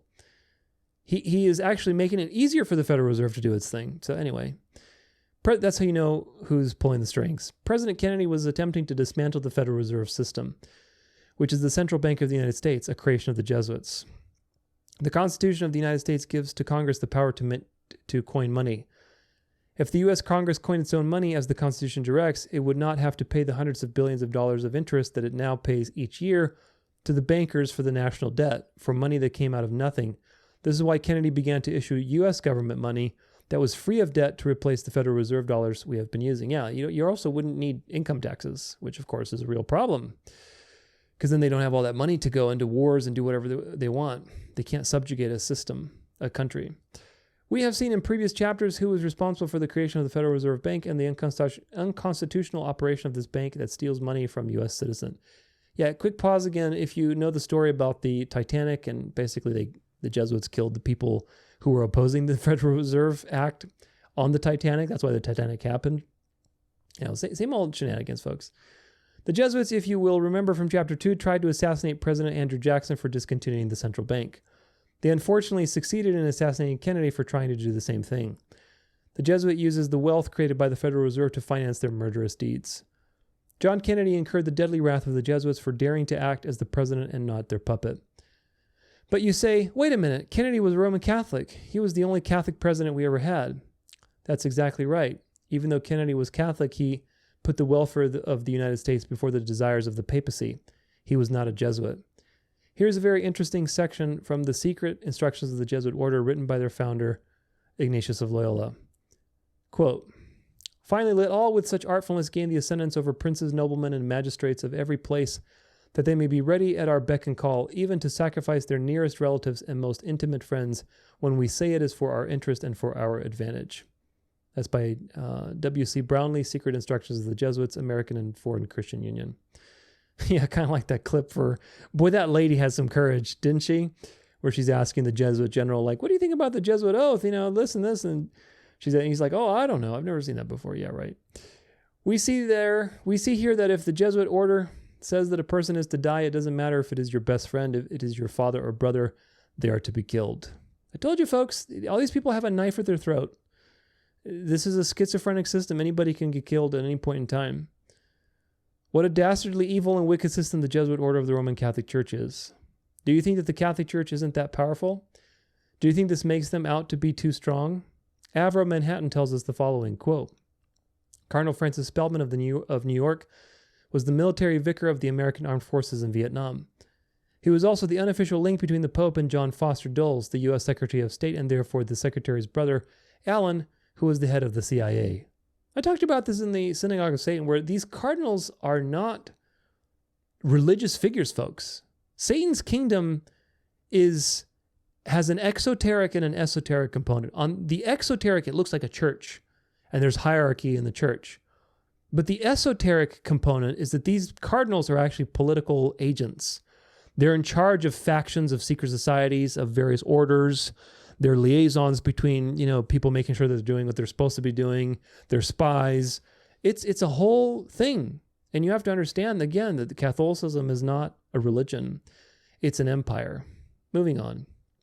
Thus, through Cardinal Francis Spellman, the Roman Catholic Church and the Jesuits had access to control over John Foster Dulles, the Secretary of State, John Foster Dulles' brother, Alan, who was the head of the CIA.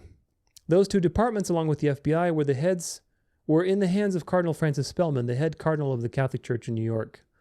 Quote, the Catholic Church in the USA financially can stand up to all the giant trusts of America. Politically, she looms ever larger in the White House, in the Senate, and in the Congress. She is a force in the Pentagon, a secret agent in the FBI, and the most subtly intangible prime mover of the Secret Society wheel, or SS wheel, or Special Services wheel, within a wheel, the Central Intelligence Agency. That's from that same book by Avro Manhattan. Jean Hill, who was also a witness to the Kennedy murder, in her book entitled JFK, The Last Dissenting Witness, she states that during a conversation with her friend JB, who was one of the policemen in the motorcade that was with Kennedy, this person told her the following, quote, well, while Kennedy was busy shaking hands with all the well-wishers of the airport, Johnson's Secret Service people came over to the motorcycle cops and gave us a bunch of instructions. The darndest thing was that they told us the parade route through Dealey Plaza was being changed. Changed? How? Jean Hill asks. It was originally supposed to go down through Main Street, JB said. But they said for us to disregard that. Instead, we were told to make the little jog on Houston and cut over to Elm. Jean felt her mouth drop open. If you'd stayed on Main Street, Kennedy might have been completely out of range of whoever was shooting at him. My shooter behind the wooden fence definitely wouldn't have had much chance to hit him from there. JB stared at her with a straight face. Maybe that's why they changed the route, she said bluntly. But that's not all. They also ordered us into the craziest escort formation I've ever seen. Ordinarily, you bracket the car from 4 motorcycles, one on each fender. But this time they told us the 4 of us were assigned to the president's car. There'd be no forward escorts. We were to stay well to the back and not let ourselves get ahead of the car's rear wheels under any circumstances. I'd never heard of a formation like that, much less ridden in one. But they said that they wanted to let the crowds have an unrestricted view of the president. Well, I guess somebody got an unrestricted view of him, all right. Yeah, his driver, that's who got the view. So the motorcade route through Dallas was changed, and the reason given was so that the people would have an excellent view of the President of the United States. The Jesuit assassins sure did. Other peculiar things happened too. Lyndon Johnson, the Vice President of the United States, was apparently having a real problem. Continuing with Jean Hill's conversation with her friend in the motorcade, this is the continuation of that conversation. Quote, what are you talking about? Jean asked innocently. I don't understand. My friends in the motorcade say they started ducking down in the car a good 30 or 40 seconds before the first shots were fired. I'd say that's just a little peculiar, don't you? Oh, come on, JB, Jean Hill said, thinking he had to be joking. They obviously weren't serious, were they? As far as I know, they were dead serious, JB said. One of them told McGuire that he saw Johnson duck down even before the car turned into Houston Street. And he sure as hell wasn't laughing when he said it. Well, maybe Johnson just dropped something on the floor and went over to pick it up. I mean, there can be a simple explanation, right? Maybe so, JP said. I don't claim to know what his reasons were, but this guy said it sure looked like he was expecting bullets to be flying. When I heard it, it made me start wondering about a whole lot of other stuff too. Lyndon Johnson was acting as if he knew bullets would be flying soon, ducking down repeatedly before the shots went off. Texas law prohibits people that die in the state of Texas from being removed without an autopsy. Leading doctors at Parkland Memorial Hospital in Dallas were held at gunpoint as the body of JFK was removed from the hospital without an autopsy. Why? There was overwhelming evidence that there was more than one bullet that killed JFK. There was overwhelming evidence that the Warren Commission report was nothing but lies. There were many bullets that the doctors would have found that would have shattered the idea that Lee Harvey Oswald was the lone gunman. That is why an autopsy was not allowed in Texas. That is why Kennedy's body was shipped to Washington, D.C., where a federal autopsy would be made, where they could fabricate the evidence to support the lies of the Warren Commission. There was a Jesuit-led conspiracy to kill JFK, and they didn't want the evidence to get out, no matter how many people had to be killed in the process. If there really were several bullets fired that day in Dealey Plaza, then certainly the car would have contained evidence of this, and so it did. Quote, 3 days after the assassination, Carl Renas, head of the security of Dearborn Division of the Ford Motor Company, drives the limousine, helicopters hovering overhead from Washington to Cincinnati. In doing so, he notices several bullet holes, the most notable being the one in the windshield's chrome molding strip, which he said was clearly a primary strike and not a fragment. The limousine was taken by Renas to Hess and Eisenhart of Cincinnati, where the chrome molding was replaced. The Secret Service told Renas to keep your mouth shut. That's from JFK Conspiracy of Silence, Penguin Books. Renas was the head of security for Dearborn Division of Ford Motor Company. Who was the head of the division of 1963 that dispatched Renas for the task of his life? Quote, Henry Ford II says today that the first time he can remember meeting Lee Iacocca, or Iacocca maybe, no, it's Lee Iacocca, was in November 1960 when he summoned the young salesman to his office to tell them he was giving them a command of the Ford division. Lee Iacocca was the man in charge of the Dearborn Division of the Ford Motor Company who dispatched Carl Renas to go to Washington, D.C. to get the car that JFK was in when he was assassinated. Iacocca was the head of the Dearborn Division until he became president of Ford Motor Company in 1970. Iacocca was part of the cover-up because he suppressed evidence concerning JFK's assassination. What connection does he have with the Catholic Church? In Iacocca's autobiography, he says the following: It took me a number of years to fully understand why I had to make a good confession to a priest before I went to Holy Communion, but in my teen years I began to appreciate the importance of this most misunderstood rite of the Catholic Church. In later years I found myself completely refreshed after confession. I even began to attend weekend retreats with the Jesuits in face-to-face examinations of conscience, made me come to grips with how I was conducting my life.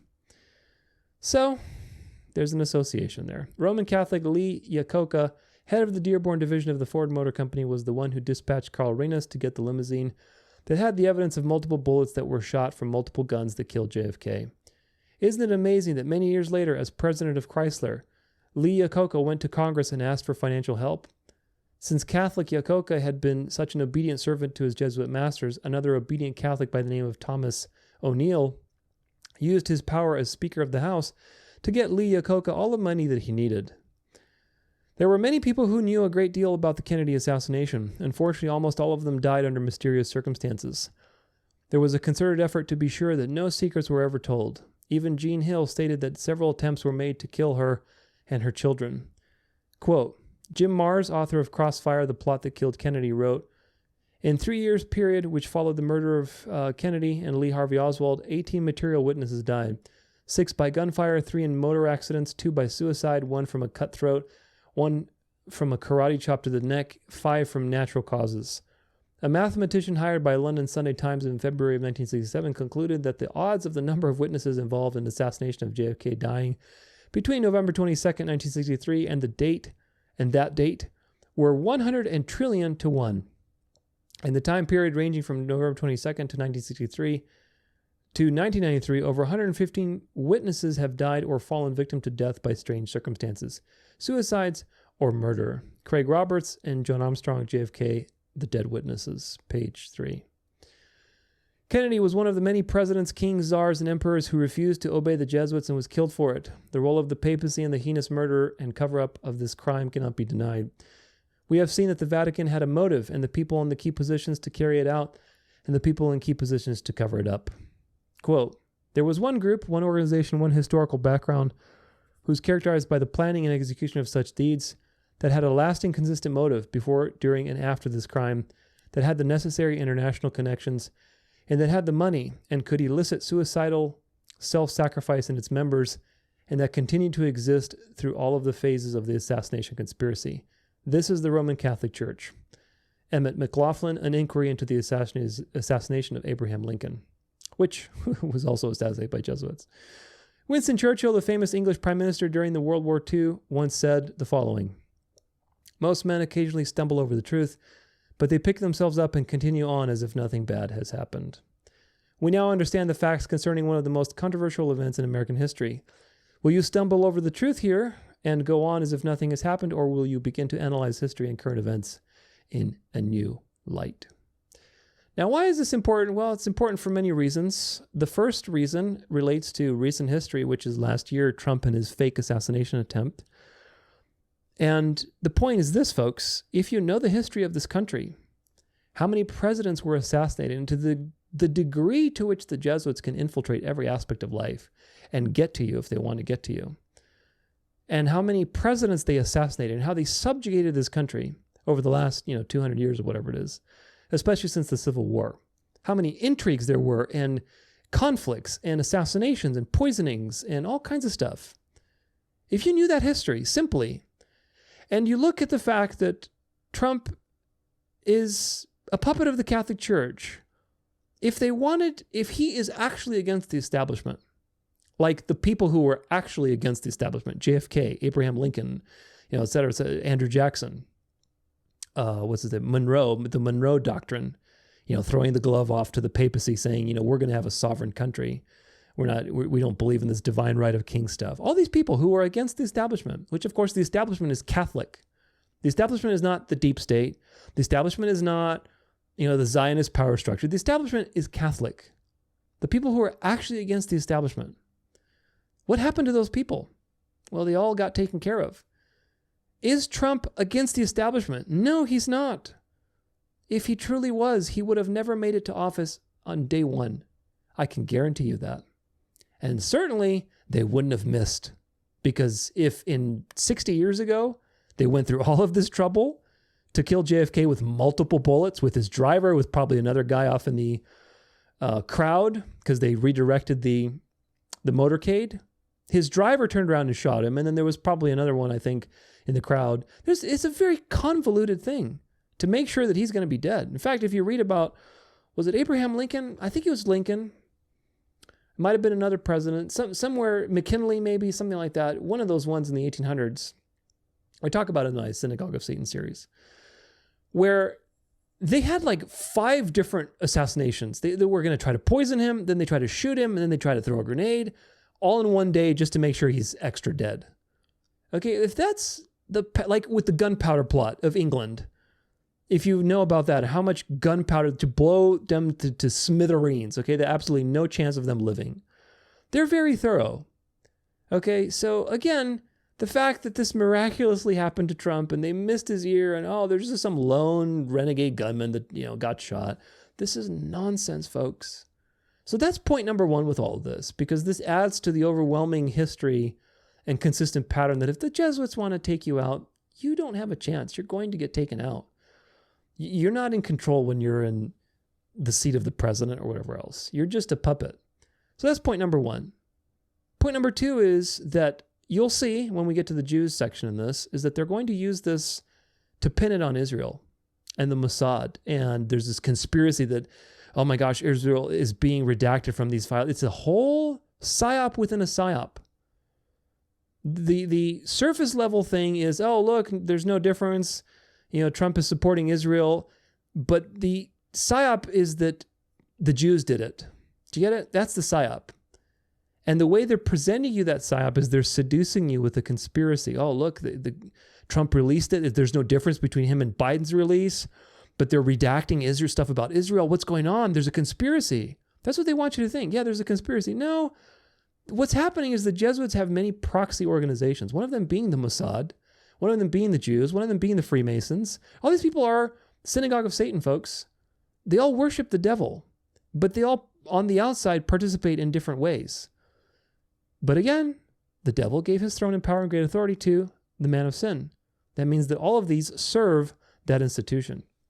So you have to be aware of this history, very good history, as to why JFK was killed, because he was not obeying the papacy, because he was messing with the Federal Reserve, which is the way that the Jesuits subjugated countries. And of course, the United States is the sword of the papacy. It's the false prophet. We can't have them going rogue. They're supposed to be the ones that resurrect the papacy. So that's a real problem. So you have to understand that it wasn't the Jews. The Jews, the Israel, the Mossad, everything, yes, they're involved. Excuse me. But it's not the end-all, be-all. And this is going to really probably ruffle some people's feathers who are all about the Zionism and Jews and the Zionist power structure. But you need to realize that the end of all these things is not the Jews. It's not. So anyway, we'll talk more about that in the future section. But conclusion, every week, these people are coming out with something to clog the news cycle, churning out deception after deception and dialectics to keep you distracted. If NASA has been proven beyond a shadow of a doubt, and I think there's more than enough evidence, to prove that the space station doesn't exist, and it's the whole NASA thing is one of the greatest money laundering schemes of the last 100 years, okay? Full of satanic deception, full of Freemasonic astronauts and all this kind of stuff. If NASA astronauts lie on camera for their job, that is their job, is literally to lie on camera, to lie through their teeth. What makes you think they're being honest about God and Jesus and not just reading from a script? Because now everything needs to go in that direction. We need to push people towards religion and God and all this stuff. Do you get it? These people are puppets, man. If they're lying through their teeth, basically floating around in a fake studio with a green screen, and they're talking about religion and Jesus and God, then they're lying to you about religion and Jesus and God. They're liars. That means they've been told what to say. So the question is, why have they been told what to say? And in other words, why have they been told to talk about Christian stuff all of a sudden? Do you get it? All of a sudden, now we're talking all this Christian stuff. It seems very interesting timing, don't you think? Of course, it aligns with everything else because it's all part of the plan. Science has to become religious and come back into the Catholic Church.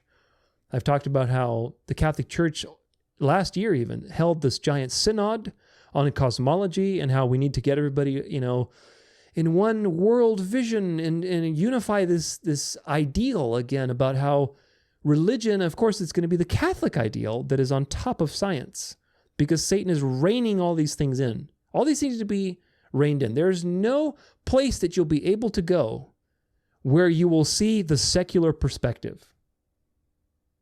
The echo chamber that is being built so that no matter where you turn, you will see the morality of the beast. It's going to be like nothing you've ever experienced before, folks. You thought the liberal media was bad with COVID? Just wait. Give it a couple of years. Just wait. It's going to be all over. This new, not really new because it's old, but this resurrection of the beast, it's going to be all over. With AI, with social media, with influencers, everything is going to be preaching the morality of the beast. So you really have to know what God said, otherwise it's going to be a very difficult time. The whole JFK thing is a major psyop. It's a major psyop within a psyop. And again, the people who control the information are not motivated to give you the truth ever. So, what's the angle? Well, the angle is, again, to make the Trumpers, especially the ones who are all about the Q stuff, froth at the mouth and say, look, the plan, trust the plan, yada, yada. And layer two is to give the anti-Israel crowd fuel for the fire to burn this so that it eventually takes over, bubbles to the surface, and becomes the mainstream. The truth is that the Jesuits and the Catholic Church have controlled everything through a shadow government. They've incited every revolution in history, at least in the last 500 years that the Jesuits have been around. They have many tentacles. The founder of the CIA and FBI were both Knights of Malta members. The Jesuits assassinated every president in U.S. history from the Civil War onwards, and even before the Civil War, too, with Thomas Jefferson and John Adams. They were both assassinated by the Jesuits. It always comes back to Rome, folks, again, because Rome has the authority of Satan. Satan has to choose somebody, okay? If Satan's going to receive worship, he has to choose, like, some place to receive worship in, and he chose Rome. Rome is the place that Satan chose to give his power and great authority and throne to. So you need to remember that, because they're going to keep throwing bread and circuses at you to distract you and to move you into the next thing. The JFK thing is to move people into the Jews did it, the Jews did it, the Jews did it narrative. But you need to be edified in history and to divert people away from that narrative, because the conspiracy is very seductive. You'll see, like I say, when we get to the Jews section of this, how seductive they're making it, to make it, oh, look, like make you feel like, oh man, I'm really onto something. I'm really onto this conspiracy. And of course, it is very conspiratorial, but it's many layers deep. The devil's not going to make it easy for you to figure it out. And the only way you can figure it out is with scripture and with history. And most of the people talking about this stuff, like the JFK release, do not have scripture and history as their primary lens. And so what is the default? Well, the default then is to go into the narrative that they're coaching you into. You know, like you guide a sheep into a particular sheep pen. You put a little wall and it goes, oh, okay, let me go this way now. It doesn't question. In the same way with people, they don't have discernment. And so they accept the conspiracy. Oh, it must be the Jews. Look at this. It's redacted. The government didn't do anything. Trump is for the Jews. He's very pro-Israel. His release matches Biden's. Oh, there's a conspiracy going on. And they don't go deeper than that. They don't ask, well, why? What was JFK doing? Who is really standing to lose based off of JFK's actions? Who has also assassinated presidents in U.S. history? Who controls the world politically? And why? And for what purpose? They don't ask those questions. They don't go that far. So don't let these things distract you, because there's going to be more and more of them. But hopefully you can use that to edify your friends in the truth. Now, onward to part 2, culture shaping.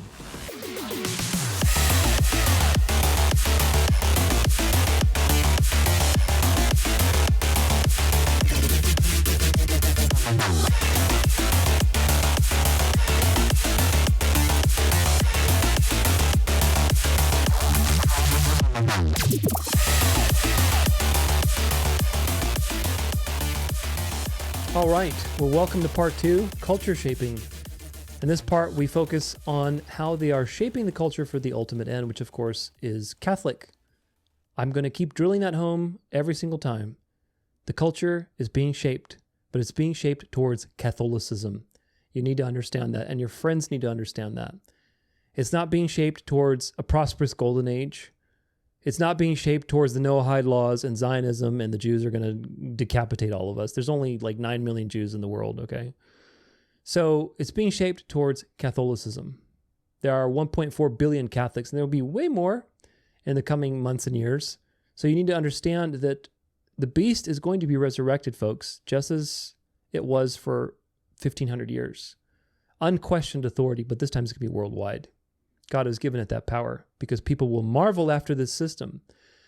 And you will get a grasp in, if you're alive to witness all of these things. It will be for your edification, because you will realize that most of the world is wicked. Most of the world, I don't know what proportion, but if we simply use, a mathematical ratio in the parable of the sower, only 1/4 of the people make it, folks. And of course, you don't make it because you do anything, but only 1/4 of the people were bearing fruit. The other 3 were false converts in some way. Either Satan got them before they grew anything, or there are 2 types of false converts, ones that fall by the way of desire, ones that fall by the way of persecution. So only 1/4 of the people were true elect. And when you see these things come to pass, and you see the world marveling, 9 out of 10 people, let's say, are marveling and frothing at the mouth for this system, you will get a massive appreciation for the power of God in your life, because that's going to reveal to you how utterly useless you are without the power of God, how utterly defenseless you are without the power of God, to rescue you from this system and to give you supernatural seeing and awareness, so that you're not pulled into this black hole singularity of death, pulling everybody with its shining lights and delusions. It's truly quite a thought. Again, you have the double drawing. You have Satan with his attractive power. Satan has massive attractive power. He's incredibly seductive. But he's not seductive if you have the truth. You're dealing with two desires, two competing desires. It's always been about two competing desires. When Satan tempted Adam and Eve in the Garden of Eden, he didn't appear in like a giant fire-breathing dragon form and say, hey, you better disobey God or I'm going to kill you. No, he seduced them. He appealed to their desire. He gave them an alternate desire than desiring God. Do you understand how important that is and how relevant it is to today's situation? Desire is the issue. 2 Thessalonians says because God sends them strong delusion because they did not love the truth. Their desire was misplaced. Their desire wasn't for the truth, it was for a counterfeit truth. So you have these two drawings, okay? You have these two forces, right, that are drawing people to them and separating the wheat from the chaff. Satan is drawing all of the counterfeits to him with his seductions and his false glory and his false light. And people are, marveling after this amazing solution. Meanwhile, you have the elect who are being given supernatural awareness to pull out of that stream and walk in the opposite direction and walk towards God and be drawn towards God supernaturally. Thank God that God is drawing you. And it's not, up to you. He's drawing you supernaturally from the current. It's like if you've ever gone in a river, and you're walking against the current. That's how it is. Except it's not really you that's walking, like God is guiding you through that current, but you're going against the current because the current is pulling everything off of that waterfall to destruction. And God is pulling you away from that. Imagine you're in Niagara Falls and you're walking against the current and you look back and you're like, oh my gosh, there's like certain death that way. But that's the way most people are going. Everybody's going with the current towards their own destruction. And God is giving you that strength to walk against the current. It's a profound experience to have. But this is what's happening. You are in the culture shaping, and it's being shaped towards the Catholicization of culture and the future through conversions, influencers, Catholic propaganda, all these things. You need to be watchful for these things. Send them to me, post them in the chat. But you need to be watchful for the Catholicization of culture. Ecumenism, Protestants, basically uniting with Catholics on all sorts of things. So this is what we need to be watchful for, and we need to warn our friends and family that the thing that seems good is not something to be marveling after or be putting your faith in or be relaxed about, but rather to be aware that it is the final solution. That is the lesson of this generation, my friends. When the Israelites went in the desert and they came to the promised land, the first thing that God told them, when you will become prosperous, you're going to forget about the Lord your God. When you go nice and fat and you have all your vineyards and you have everything you want, you're going to forget about me. So the issue has always been a counterfeit desire, something that you desire more than God. And this is the problem. This is the issue of not only our age, it's the issue of the age of the earth. It's been a counterfeit desire, something that you desire other than God. And if you remember from previous episodes, Satan is so clever and so wily that he uses the goodness of God, in the sense that goodness of things that God has made, to seduce you away from loving God. By loving the creation, loving the material things, loving the political solutions, political leaders, charismatic influencers.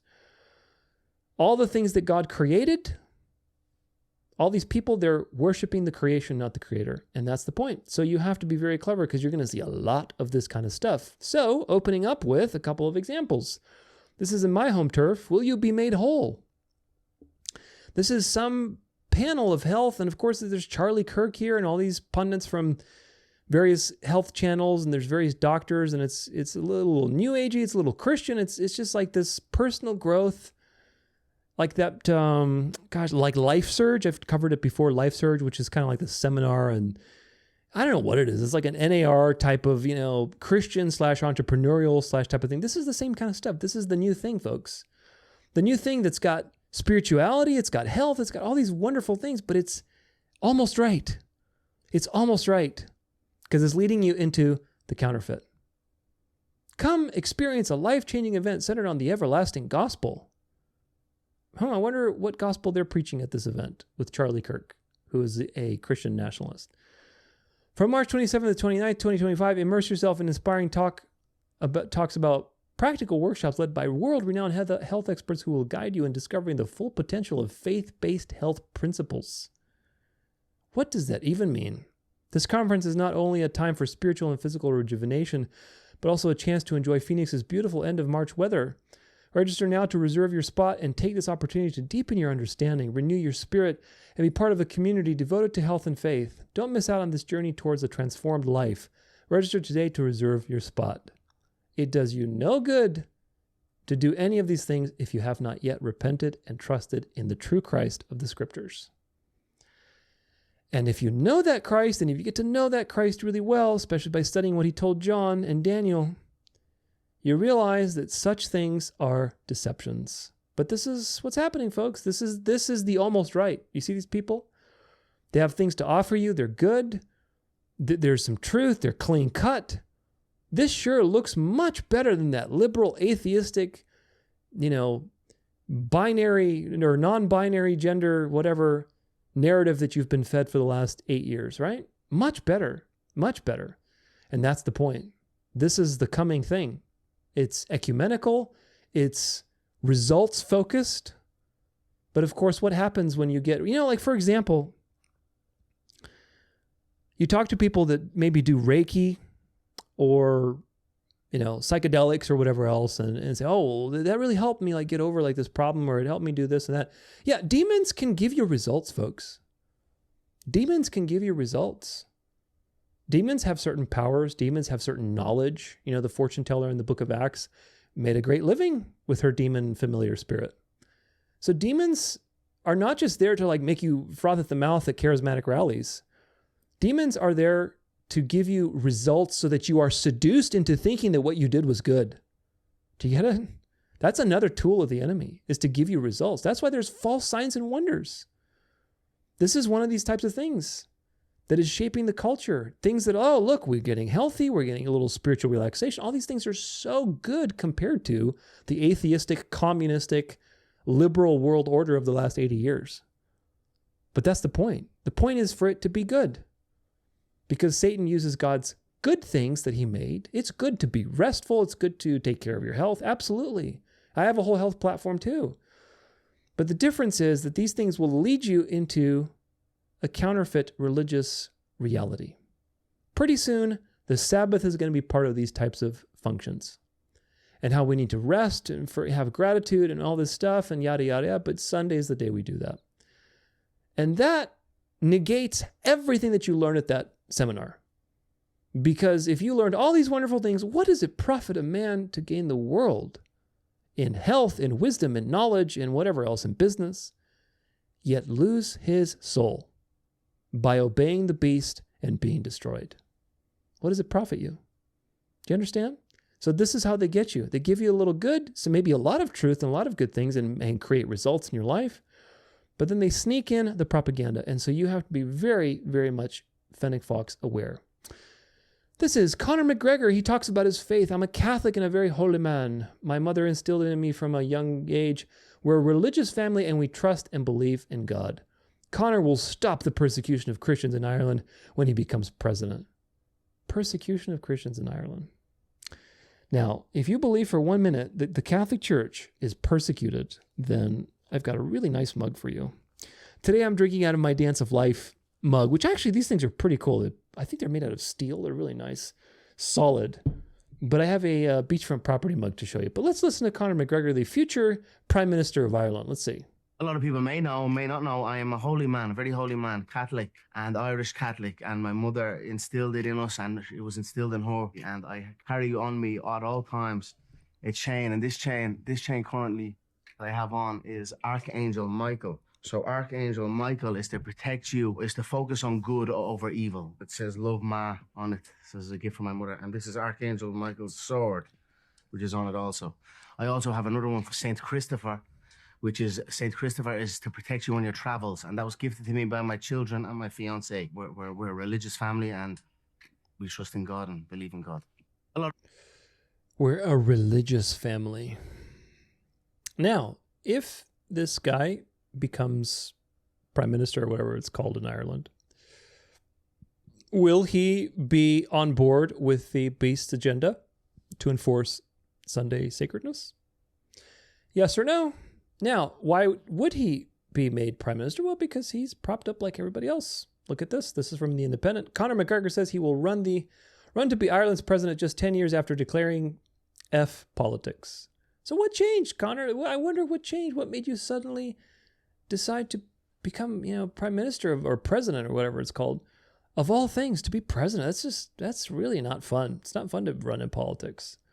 Suddenly, you left a boxing career when you're making millions of dollars and you could just travel the world for the rest of your life and not have to worry. And suddenly you want to get involved in politics? Why? When you have a family? Why get involved in politics unless you have something that you have been told you need to do? Let's find out. Conor McGregor has said that he will run for Ireland's presidency 10 years after he said F politics in an online rant. The controversial former UFC star pushed his anti-immigration message as he pledged on Thursday to run for the largely ceremonial role later this year. Referring to a European Union migration pact set to more evenly distribute asylum claims across the bloc, his announcement on social media stated, "Who else will stand up to the government and oppose this bill? Any other presidential candidate they attempt to put forward will be of no resistance to them. I will." The news of his candidacy comes during the same week that the Dublin-born 36-year-old vice president visited President Trump in the White House, drawing criticism for political leaders who said his views did not reflect those of the Irish people. So is he meeting with Donald Trump and, basically getting the download like all these people are meeting with Donald Trump and basically preparing the image? Yeah, I think so. And it comes only months after McGregor was found civilly liable of an assault in high court damages case in his homeland taken by a woman who accused him of rape. McGregor is currently appealing the verdict. Now, is this the same pattern that you see with everybody else, my friends? Andrew Tate, sex abuse charge. You'll see some more with his girlfriend today. Russell Brand, Conor McGregor. All these people are blackmailed, folks. And all it takes is just, we're going to cash in that blackmail, and then you're going to do what you're told. And if you do what you're told, you'll be a good boy. You get a reward. We'll make sure it's taken care of and so on. If you don't do what you're told, well, you know what history says about that. This is from Culture Explorer. Hungary is doing what no other Western nation dares, restoring the foundations of civilization. What do you mean by civilization? What do we mean by that word? Do we mean old medieval Europe and basically Christendom, which of course Christendom is just a fancy word for Catholicism? Because that's really what it was. Catholicism is the institutional empire that promulgated after the Roman Empire. It's an empire, folks. It's not a religion. You need to get this straight. And people need to know this around you. Catholicism is an empire. You see all the Protestants and all these people, we need to get back to Christendom. What does Christendom mean?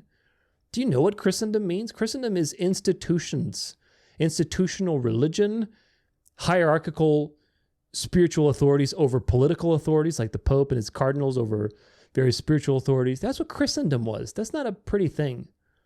People were suppressed from reading the Bible. And of course, the Reformation helped with that. But the Reformation at its root was getting back to a more decentralized system. And of course, they didn't continue that very long. They couldn't put up with having an Acts 2 type of church.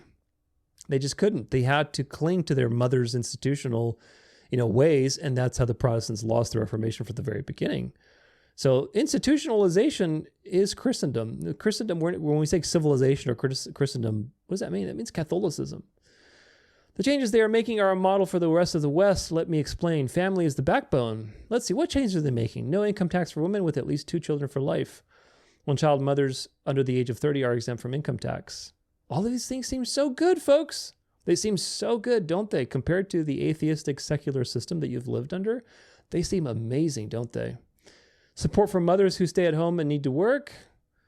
President Orban says we will be a tax haven for millions of women who choose to make their family a career. Now, why do you think This is another point you need to understand with laser precision. Be as sharp as a serpent on this particular point, because it is never what it is presented to you. Okay, you're presented with something good and wholesome, and pictures of people with their, families and kids and cultural outfits, and oh my gosh, cute little girls and doing all these cultural dances. Families, what could be wrong about that? Why is the beast putting the family in front and saying, look, let's get the family back. Let us care about the family. We need to respect women. Do you think the devil cares about women? The devil hates women. The devil attacked women first in the Garden of Eden so that he could destroy and manipulate men. The devil doesn't care about women. So when you see the beast, through its agents, like Viktor Orban, presenting to you a certain morality of the family, what is the point of that morality? The point is to promote Sunday sacredness, because the more people have babies, the more people are committed to families and children. Of course, they're going to start undoing all the contraception laws and abortion and everything else. Why?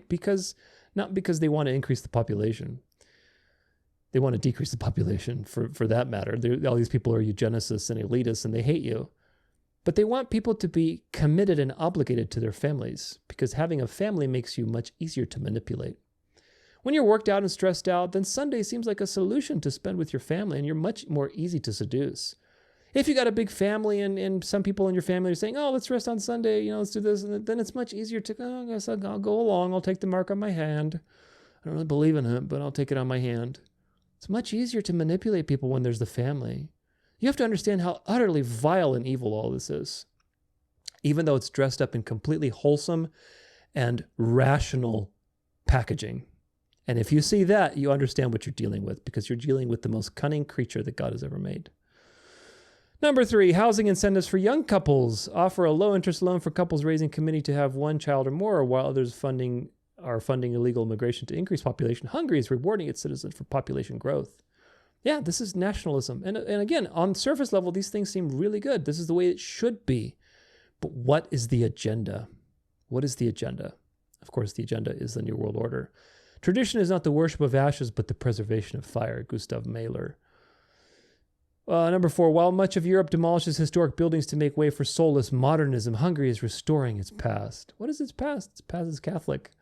Buda Castle and other historical sites have been rebuilt. The Royal Guard House, which was demolished during the communist era, has been rebuilt. That's right. The beast is resurrecting, folks, with all of its glory and beauty that the atheistic communistic system tore down, so that now when its resurrection comes, you can fall in love with it. Churches, not shopping malls, are rising across the country. Unlike Western Europe, Hungary is building churches instead of converting them into nightclubs or shopping malls. Since 2010, over 3,000 churches have been restored or built. And if that's not enough, Hungary, in partnership with Lebanon, has restored 100 ancient churches in that country. So what? Now, from a historical perspective, it's interesting to see these things, but the church is decentralized. The true church happens when you're having fellowship with others. The true church exists not in a building. When God says in the Old Testament, who's going to build me a temple? Do you think I live in a temple? I'm the God of all things. I am a creator. How are you going to contain me? Same thing. This is religion. The idea that you can go to a specialized locality and you're going to find God there. But as soon as you step outside the church, it's not as holy now. We got to go into holy ground. This is a pagan mindset. You have to understand that paganism always had temples, because in paganism, the idea is that you go somewhere and there's the God that's there and you sacrifice to that God and you do all your stuff and then you get some sort of blessing. But you can only get in touch with that God if you go to this special place. That's why the Catholics have their pilgrimages and all these people are obsessed with these buildings. But this is just external stuff. This is physical, materialistic stuff. It distracts you from having a sense and awareness of the true church, which is invisible, and of course, the true God, which is also invisible, until the day that he'll be revealed and all of this stuff will burn. Number 6, public places are designed with beauty in mind, not brutalist efficiency. Before, after, going back to our Victorian, Catholic era architecture, which of course it is from a strictly aesthetic point of view, yeah, it's very beautiful because it has a lot of care. But at the same time, what is the angle of these things? It's to glorify Catholicism. It's to glorify the beast, and that's the point. Hungary is investing in schools that teach classical education. Latin. Why do you need to learn Latin? Who cares about Latin? It's a dead language, folks. Unless it's not a dead language because you're still in the Roman Empire. History, philosophy, literature. What do these things matter if you don't know the true Christ of the Scriptures? The nation is promoting the arts. The Hungary State Opera is a major venue from some of the greatest theatrical shows. Shows, architecture, churches, oh my gosh. How easy it is to fall in love with this if you have been robbed of everything by the secular, atheistic narrative. Do you understand why all this stuff is going to play its part? To bring people to Sunday sacredness? Sunday, come to the art performance on Sunday. Come to this with your family on Sunday. All these glorious buildings and shows and performances to celebrate the resurrection of Jesus. Just sign on the dotted line really quick. A civilization that forgets its past has no future. Hungary knows and understands this. Here we are. Look at this. Glorifying the beast and all of these things that were once a very big and present reality. So this is the future, folks. And of course, these things are happening at different times in different places, but they're going to happen worldwide eventually. And eventually, I don't mean like 20, 30 years. I mean, in the next 7 to 10 years, you're going to see all this stuff everywhere. Here's a comment from my YouTube channel by a guy named PhillyPhil83. Hey, brother, I'm from New Zealand, and this Man Up group, this is that, those guys that were like, like with the LGBTQ stuff that I covered last time, and we remixed Paula White into there. Like, what'd you say? The Lord says it is done. You know, all that kind of stuff. That was pretty funny. But anyway, those people, now this guy is commenting on it, which is really interesting. Because what my point was, these people are, there's no difference. You have, on one side, you have demonically oppressed people with all the LGBTQ stuff being attacked by another demonically oppressed people who are flicking their tongues and doing all these demonic dances. Of course, people say, oh, well, it's a tradition of the Maori tribe. Yeah, well, they're pagans, so what do you think? The Holy Spirit's not guiding them, so who else is there? Well, there's God and there's the devil and his legions, so do the math. Anyway, here's what he has to say. I'm from New Zealand, and this Man Up group comes out of the Destiny Church that is run by a man known as Bishop Brian Tamaki, who, interestingly enough, he was ordained a bishop by the NAR guys over in the U.S. Not surprising. Can't remember their exact names at this moment, but it's all the same thing being used, exported all over the world. Much love. Yeah, it doesn't surprise me one bit. It really doesn't. You just look at the Spirit guiding these people, and it's just, there's no difference between the Haka guys flicking their tongues and going,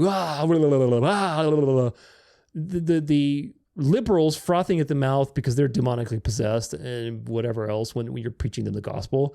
And then the charismatic people going, it's all the same nonsense spirit, folks. They're just different flavors, but they're all demonic. And so it's taking over the world. It's not a surprise. The Daily Wire collapsing is also another culture shaping situation we'll have to look at. Jeremy Boring steps down as the Daily Wire CEO. He obviously got fired. I genuinely don't know why people listen to shows where you know they're lying to you. It's like going to a gay church, like a gay priest, where you're going, be gay or whatever, but like, don't try to say that God ordains this. Don't try to like trick me. I'm not going to listen to your bullshit. Yeah. So if you're going to lie on foreign policy to protect people, while also playing identity politics for Jewish people, while also condemning identity politics for white people, you're not only a liar, you're a hypocrite. Young people, especially Gen Z, like, we want authenticity. That's why Candace is blown up. That's why people watch Nick Fuentes. They just like the authenticity. They like people who aren't afraid to say like what's actually going on, what's actually on their mind, and they hate gatekeepers and they love free speech. The Daily Wire is firing people for not aligning with every single one of their views. They got kind of pissed off, and I think people stopped watching it. Jeremy Boring. Can you feel the narrative shifting? Can you feel the culture being shaped away from pro-Israel to anti-Israel? These voices are going to get louder and louder, folks. One day you're going to be called a Jew, so be ready for it. We'll talk more about this in a second, but this is now some seductions between the Orthodox Church and Trump. You'll see also with, I think, I got one here with the Vatican doing the same thing, but this is Just more of the same stuff. And let me wish you all a very, very happy Greek Independence Day. In a few moments, I'll sign the proclamation to officially recognize tomorrow, March 25th, 2025, as Greek Independence Day, celebrating 204 years. Greek Americans have blessed our country with exceptional courage, patriotism, and tremendous skill. Under this administration, we will continue to honor the virtues, ideals, and spirit of this magnificent heritage that has flourished for thousands of years, from the golden age of ancient Greece to the golden age of America. That's where we are right now. From the golden age of ancient Greece to the golden age of America. If that doesn't tell you Daniel 7, the continuation of the beasts, or Mystery Babylon, Revelation 17, the same beast but different heads continuing through time, I don't know what will. The golden age of America to the golden age of the United States. Let's see. Another more Catholic propaganda. Why aren't you Orthodox? The church is the king. Notice all the stuff against Orthodox too. Notice all these things, because these things, the Orthodox Church has to be subjugated. So notice these various stories. Kingdom of God on earth. Shouldn't this kingdom be organized similar to the kingdom God also ran, which is the... No, because the kingdom that God ran in ancient Israel is a very different kingdom, my friend. It had a physical king, and it had to have a religio-political unification. As of the cross and the ascension, Jesus has received authority and he rules from heaven. We have a heavenly king currently and a heavenly kingdom. My kingdom is not of this world. When Jesus returns, he's going to inaugurate his physical kingdom and complete the salvation process by redeeming your body, redeeming the world, and everything else. Salvation is complete in the sense the atonement is complete, but the world hasn't been renewed. And until that time, he's putting his enemies under his feet. So they're two different kingdoms. Very, very important. But what does Catholicism tell you? Well, just like it was there, it must be like this too. Watch the argument, because these things are going to be coming very much to the surface in the coming months and years. Kingdom of Israel. When we look at Israel, you had the king of Israel. Obviously, God is sovereign over all of it. You had the king like David. But then you also had the prime minister. He is under the king, but his authority over the kingdom is massive. What he opens, none shall shut. What he shuts, none shall open. I shall give him the keys to the kingdom. I believe Isaiah 22:22 actually even uses the phrase the house of David. Then you go fast forward to Peter and what Jesus does. You are the rock. I give you the keys to the kingdom. On this rock, I build my church. Whenever God changes somebody's name in scripture, the name is a clue to their destiny. Why bother changing it if it has nothing to do with being the rock in the first place? If Christ established his church, who is the pastor of that church? Even when human beings make organizations, there's one guy on top. Since the schism, the Orthodox have not had an ecumenical council. They can't call one. Why not a pan-Orthodox council of just the Orthodox bishops? One guy can always just kind of, they can't. And so you don't have that unity. Because all of the bishops have just kind of equal authority, the church becomes fragmented. And in Matthew, I think it's Matthew 10:2, it uses the Greek word prote, first Peter. But when you look at that word in lexicons, it doesn't just mean first like in a numerical list, it means like chief. What's funny is even when people try to find examples in scripture that try to show Peter did not have this authority or he was not infallible, it actually He didn't have that authority. That's a total Catholic lie. But anyway. Goes the other way. Why aren't you Orthodox? Do you see the angle? Do you see the angle as to how the snake is going to get the Orthodox one way or another? The Orthodox don't have a pope. They have an ecumenical patriarch who's kind of like first among men sort of thing, but he's not like in charge of all of the Orthodox churches. He's just there as a representative of the Orthodox in general. And that guy embraced Pope Pius was it 6th, I think, in the 60s? My video on Orthodoxy has the picture of them, hugging and flirting with each other. Basically shows you that, all right, the time is short for the Orthodox. That was a momentous thing for them to embrace and sign this joint declaration of annulling the excommunications that happened 1,000 years ago or whatever. So we're moving. That's another time marker is what happens with the Orthodox Church, because the Orthodox Church have to be subjugated. But what's the angle? Well, the angle is the fact they're going to abuse the weakness of the Orthodox Church, which is the fact that they don't have a head. They don't have a pope. They're autocephalous, meaning they're organizations. There's the Romanian Orthodox, there's the Greek Orthodox, there's the Russian Orthodox, Greek Albanian Orthodox. There's just different branches, and they're all kind of missing a general leader. And they're going to abuse that. They're going to abuse that with ecumenism. They're going to abuse it with infiltration, with liberalism, with seductions and fornications like this between Trump and the Orthodox. You'll see one with the Pope and the Orthodox. They're going to attack them from both ways, both with their weak spots, which is disorganization. They don't have a person that's basically the hierarch of the whole thing. And also with seductions that will basically say, look, it's much better over here. Come back, and we can have it like it was in the good old days, and have one giant church, one body of Christ, one unity of the body of Christ throughout the world. That's the point. That's what they're going to do. But of course, the Catholic apologists are wrong about the whole Peter thing. You know, Mark is unquestioningly a disciple of Peter, Mark's gospel, and there's nothing in Mark's gospel about the authority of Peter. There's nothing in Peter's letters, and he has 2 of them, citing his authority as some sort of infallible pope, first pope type of thing. There's none of that. There's no instructions in the book of Acts. There's no instructions by Paul mentioning the authority of Peter over the other people. The early church fathers, which they love to cite, are all over the place. In fact, all the church fathers rejected the authority of the Pope of Rome. There was never a consensus that, you know what, there's been this succession of people since Peter, and we just need to respect it, and the guy in Rome is the one. He's the one chosen by God.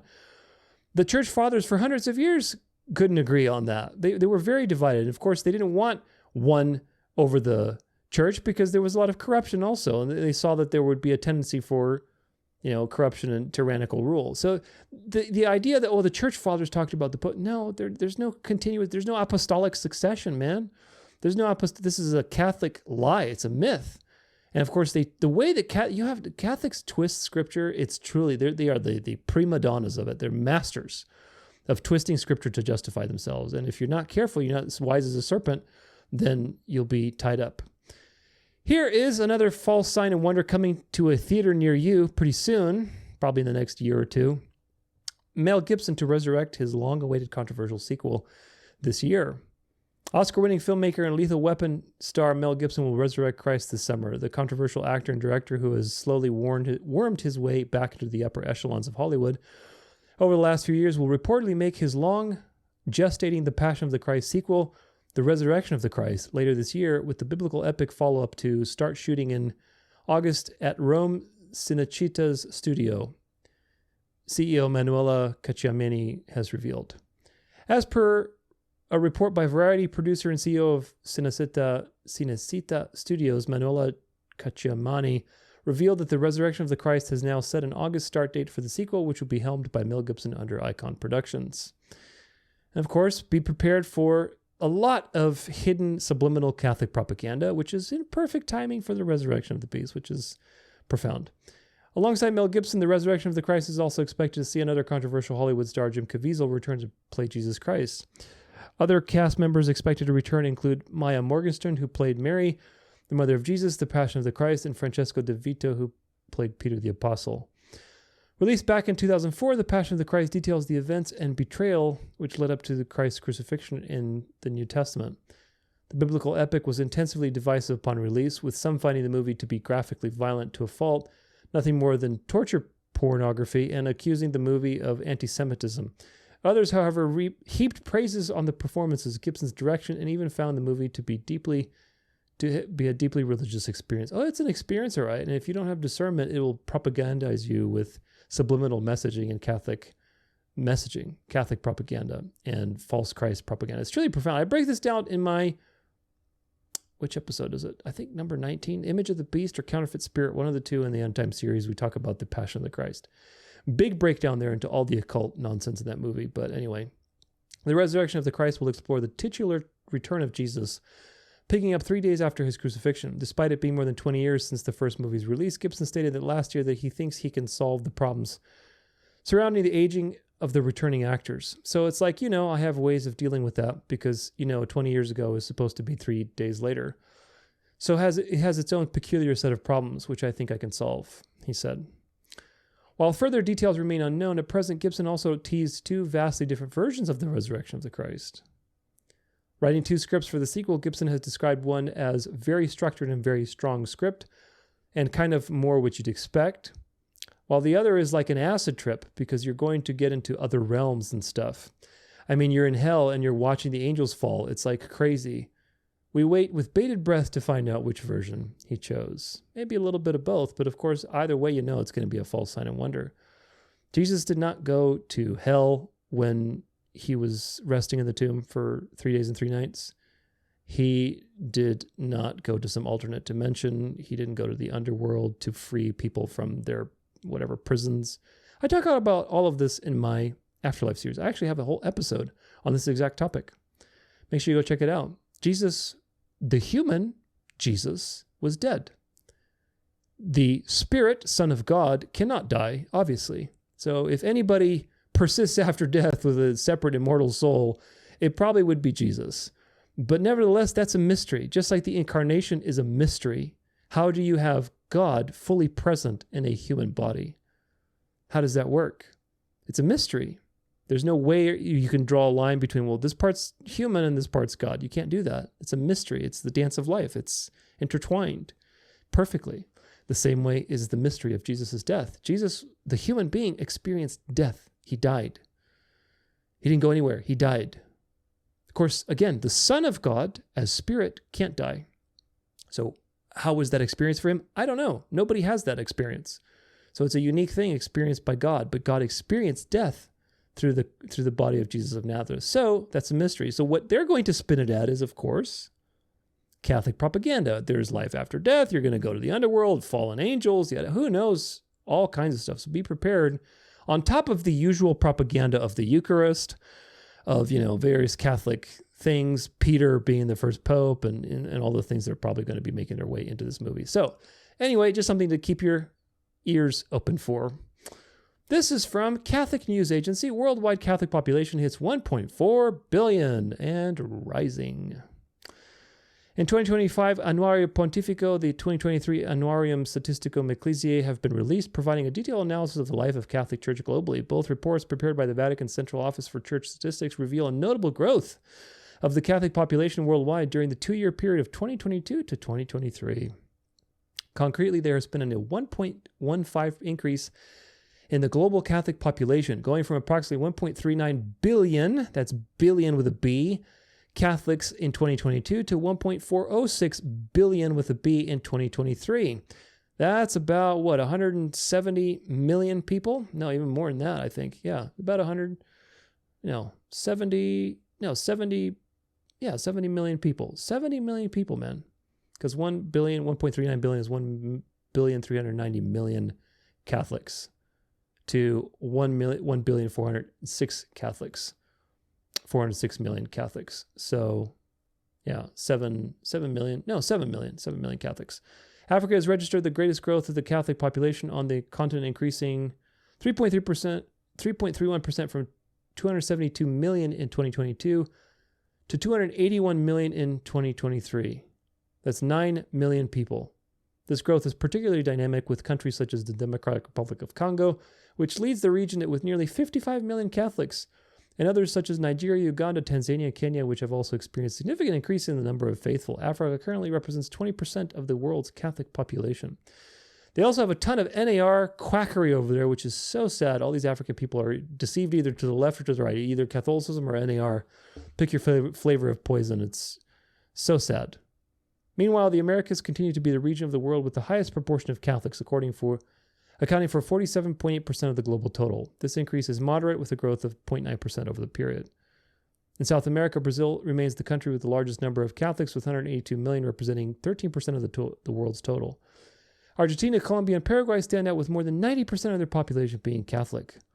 In terms of distribution, 27.4% of Catholics in the Americas reside in South America, while 6.6% are in North America and 13.8% in Central America. So millions and millions and millions of people are coming to the Catholic Church. Catholic Church isn't going anywhere, folks. Now, if the Bible tells you there's great apostasy at the end and the Catholic Church's members are rising, what does it tell you? It tells you that the Catholic Church is the apostasy. That's what it tells you, because if the Catholic Church was the true church, then it would be suffering greatly. It would be losing members like crazy, but it's not. CNA again, Vatican-backed program to restore Catholic parishes for generations to come, just in time for all those conversions. A major U.S.-based initiative is providing tens of millions of dollars to Catholic parishes and organizations across the country to restore and endow Catholic communities around the country for generations to come. The Pulte Family Charitable Foundation earlier this month announced the launch of the Catholic Initiative, described in a press release by the organization as an innovative, Vatican-approved funding model to help ensure the continuation of Catholic properties and parishes. The unique model is the first of its kind in the world in faith-based fundraising, one that shifts ownership of the church buildings and campuses to a newly created nonprofit organization. Created solely for that purpose, the foundation said. Here they are with all these churches that are going to basically be rebuilt or, renovated and so on. So why are they investing all this? Because the beast is about to have its resurrection, just like with Notre Dame, just like with Hungary, just like wherever else. It's about to resurrect, folks, because they're getting ready for the big reveal. This is from Not the Bee. What does the rise of the MAGA left mean for conservatives? This is an interesting article. If people were rational about their politics, this was always a conversation worth having. Is Donald Trump a greater long-term threat to the efficacy of the conservative movement than he is a short-term benefit over the woke craziness of the Democrat Party's alternative? Unfortunately, people are not rational about their politics. The pursuit of earthly power and authority is among the greatest idols of our time, and therefore allegiance to, or even consideration that there might be something more important than it is anathema to our cultural conditioning. To even suggest that a conservative should be hesitant about supporting Donald Trump for the presidency and by extension to become the de facto head of the political right in America was met with thunderous condemnation, apoplectic moral outrage, and accusations of ideological betrayal. But just a couple months ago, to his second term, it has become clear to anyone paying attention that those conservatives pumping the brakes on the MAGA train have reason to feel vindicated. On a recent episode of Real Time, the host Bill Maher welcomed a left-wing journalist named Batya Ungar-Sargon, who now considers herself a MAGA leftist. Mayer was astonished how anyone on the left could support the Republican president.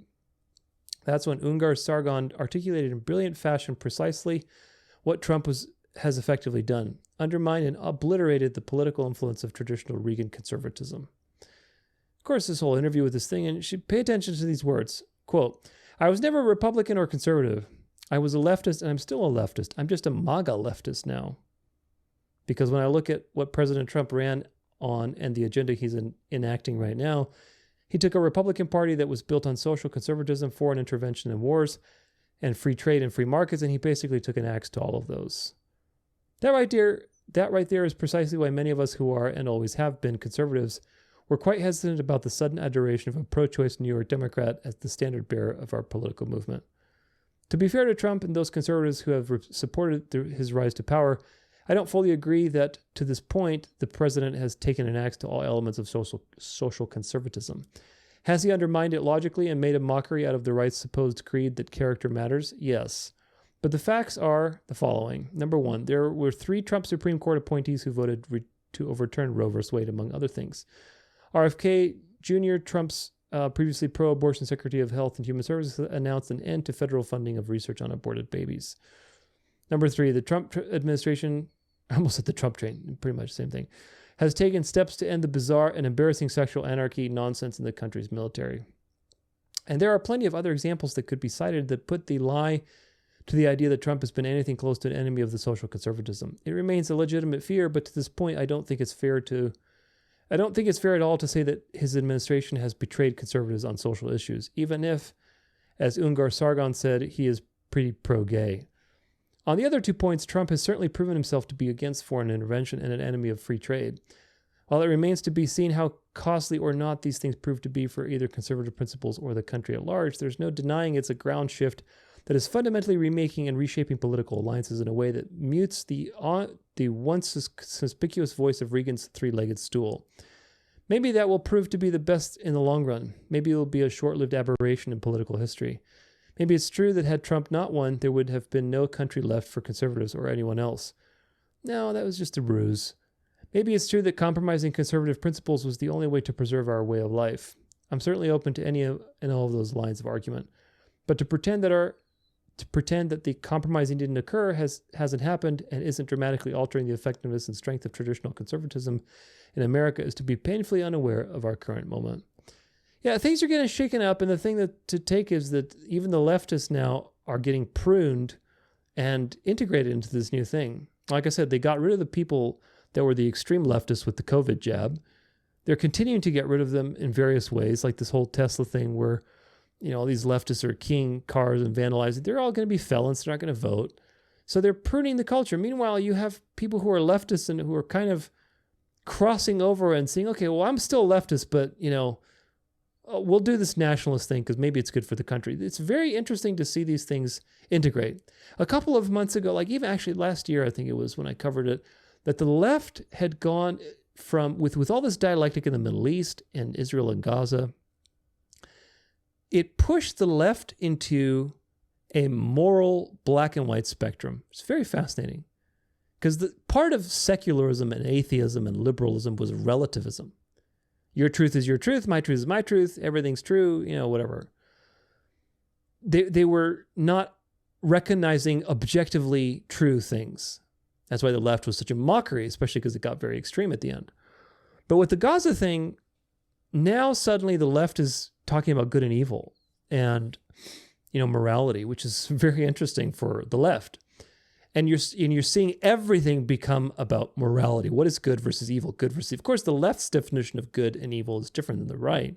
But the point is the left has now crossed a threshold of thinking in terms of black and white rather than a bunch of gray, because they have to destroy relativism. They have to bring people back to objective morality. But of course, the problem is it's going to be a counterfeit morality. Yes, it's objectively true that there's male and female. That's obvious. Anybody can discern that. We need to get back to that. But what they're going to do with that is, well, go ahead and get married, have babies, have a family so you can rest on Sunday. That's the direction they're taking it. So they're taking the truth and, as usual, warping it. But something to pay attention to is how the left is becoming more and more religious. It's interesting that the mark being on the head and the hand accounts for these two dialectical narratives integrated into one delusion. There's going to be people who take the mark who don't really believe in it, but they're going to take the mark because, whatever, we're conditioned to this system. And there's people who are going to be frothing at the mouth to take the mark and crawl on their knees and begging for a scrap of the Eucharist, and kissing the Pope's ring. There's going to be those people too. So you're going to have both. And the left has to come back from like extreme atheism and crazy liberal values into a more religious, a moral situation that acknowledges black and white, but maybe has slightly different views than the right, but it's still moral. It's still in the same sheep pen. Do you get it?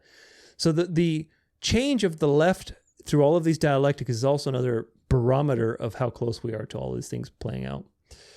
Here's another one with culture shaping. Elon Musk attends a prayer and responds, "Amen," as someone praising Jesus' name for the United States, President Trump and Elon's family. Name, amen. Amen. Thank you. Yeah, Elon Musk is praying. Yay, that means that we're Christianizing the world and we have a Christian leader in office.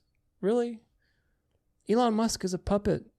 He knows there's no space station, yet he's engaging in a $1 trillion contract, whatever it was, $1 billion contract, to take it down, in quotation marks. He's scammed people with Doge. He's implementing all of these Antichrist things with AI. He's wore a New World Order shirt. Shirt, jacket, whatever he was wearing. I think it was a jacket. It was a white jacket. He wore a Baphomet thing to Halloween a couple of years ago. He was married to a witch. His mom is really weird into all kinds of stuff. His secret society members. All these people are just peas in a pod, folks. He's propped up. So now he's saying amen. And people are like frothing at the mouth that, oh, look, Christian. Oh, Christianity. What are you talking about? This guy is not going to renege on his plan. He's a puppet. He's so deep in the devil's soup just because he's saying, just like the astronaut. Oh yeah, my Lord and Savior Jesus Christ. While he's floating in a green screen room, lying through his teeth about what he's doing. Give me a break. Give me a break. Give me a break. Oh, this is a lot to talk about. Here's another Jesuit operative, Marie, talking about the sacredness of Sunday. Now, we're going to spend some time talking about this because this is a good thing to talk about. But notice the propaganda. This is fascinating to me. Oh, and there's no sound. Let's get some sound so we can hear the Jesuit speak. Question number 1. Why do you work? Pay attention to the exact wording of the question that he is supposedly picking from his audience, or somebody sent him this letter. Somebody, quote unquote, somebody sent him this letter. Pay attention to the specific wording and angle that he chooses to go with this. And you tell me. On Sunday, God said in the fourth commandment, remember the Sabbath. He never said, remember my resurrection. The Sabbath is not only for the Jews, but for all generations. The Sabbath is the seal of the Lord. The mark is Sunday. Even the Pope has said Sunday is their mark of authority. So why do we worship on Sunday instead of... Did you catch the angle that he's going with? Did you catch it? Of all the... he could have just stopped at, why do we worship on Sunday? That would have been a legitimate question. I'm sure somebody would have asked that, even somebody that goes to church. No. He had to go to the actual argument that Sunday is the mark of the beast, and he's attacking that argument very cleverly. Watch and listen to his snaky arguments. Of a Saturday Sabbath. We've answered this question so many times, but we will answer it again for the sake of the person who's asking this question. And I'll say this with utmost respect. Why does the church celebrate the Holy Mass on Sunday, not a Sabbath, Saturday? For the following reason, my dear friend. If you are going to take the days of creation as literal, then we've got a problem. When you go to the book of Genesis and you read chapter 1 and 2, and it talks about the days of creation. Now, in chapter 2, it says that on the seventh day is the Sabbath. Sabbath means Saturday.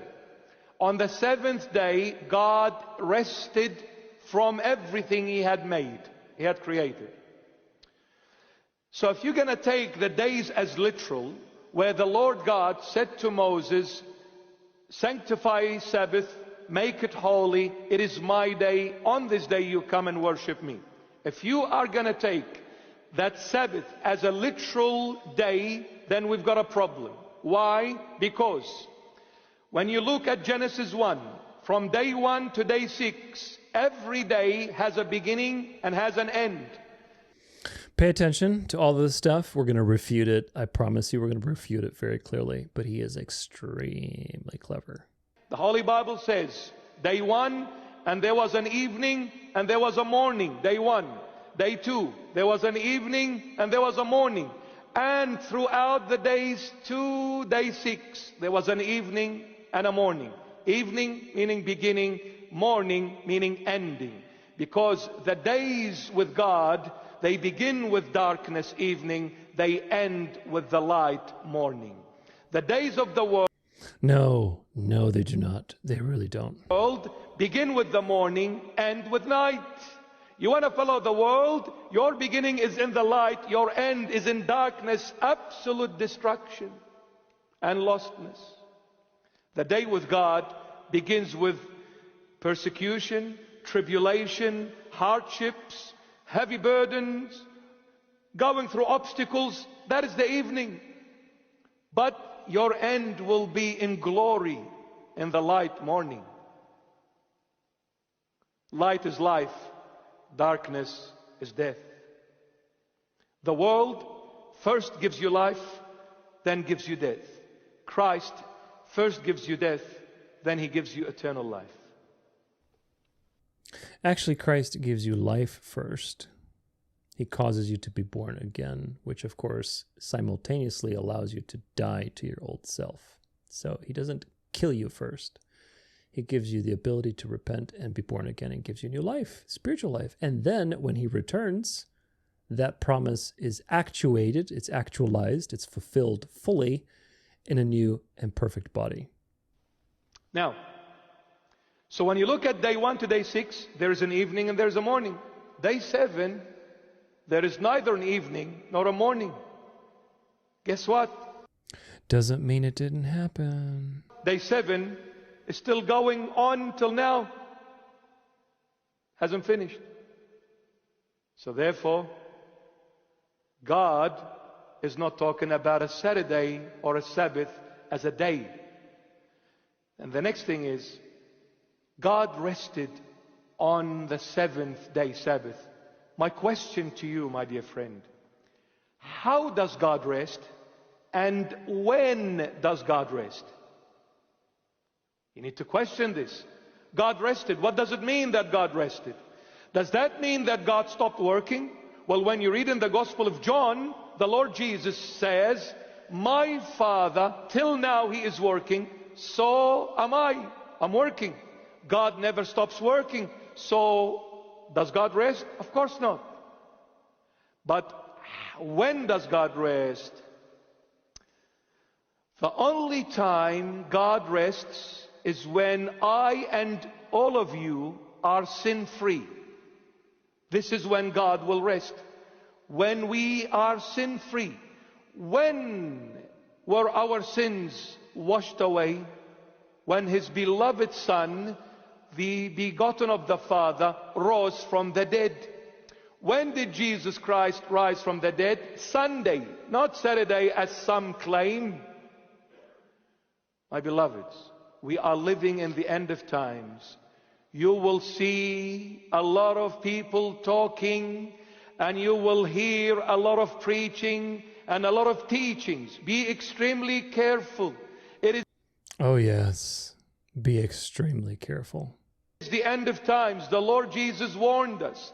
There will come so many false prophets, so many false teachers, so many false preachers give you the wrong gospel. They You're listening to one right now. will speak about the wrong Jesus Christ of Nazareth, but they come to you in the name of the Lord, but they are not. The Lord rose on Sunday. Get it? When the Lord rose on Sunday, my sins and your sins, those who believed in Him, He washed our sins away. When He washed our sins away, we no longer have sins. Now, sin was washed away on the cross because Jesus was the Passover sacrifice, fulfilling the typology left in Exodus with the Passover. Now I can be in the presence of my Heavenly Father. When I enter in my Father's presence, God is resting now, because His child once upon a time was lost and now is found. He was dead in sin, but now he lives because Jesus Christ paid the price of his sins by gushing His blood on Calvary. So, what is Sabbath? Sabbath is not a day. It is a person called Jesus Christ of Nazareth. Sabbath is the Lord Jesus Himself. He is the true Sabbath, not a day. A day will do you nothing, my dear friend. When the Lord Jesus came, So then why are you preaching Sunday? He abolished which day and which place you worship God. Jesus said you worship Him anywhere, anytime. So we're not going to be bounded by a day. We are bounded by the Lord, who is the true Sabbath. In Him, God rested. This is my beloved Son, in whom I am well pleased. Jesus Christ is the only human that is sinless, has no mistake. God will only rest when He finds a human that is like Him. Jesus is like God, sinless, like God. When God finds a human perfect like Him, sinless, He will rest in that human. God the Father said, "This is my beloved Son, in whom I am well pleased." Why are you well pleased? Because He is the only human that never broke my word. He is the only human that I can find my rest in. He is the only Son that is loyal and obedient to me, I the Father. Because Jesus is also God. That's an important point that seems to be missing from this dialogue. Whoever receives Jesus Christ as Lord and Savior, I will find my rest in you through my Son. Because it is the blood of my Son that washes your sin. The day you become sin-free, I, God, rest. So when did Jesus rise? Sunday. He is the true Sabbath. So the Saturday, the Sabbath, is not a literal day, is a spiritual day called Jesus Christ of Nazareth. That's why we celebrate the Holy Mass on the day when the Lord rose from the dead, because His resurrection is God's rest. Because when the Lord rose, the sins were washed away, once and for all. Wait a minute, what happened to, we don't care about a day. The day's not going to do anything. Now suddenly Sunday, you have to do what we tell you? For those who believe in the Lord. Uh-oh. And seek His forgiveness. Always seek His forgiveness. So Saturday is not a day. It's called Jesus Christ of Nazareth, my dear. So we don't follow days, we follow Christ. We need to elevate ourselves. There are some people claim they are Christians and they worship the Lord on a Saturday. Unbelievable.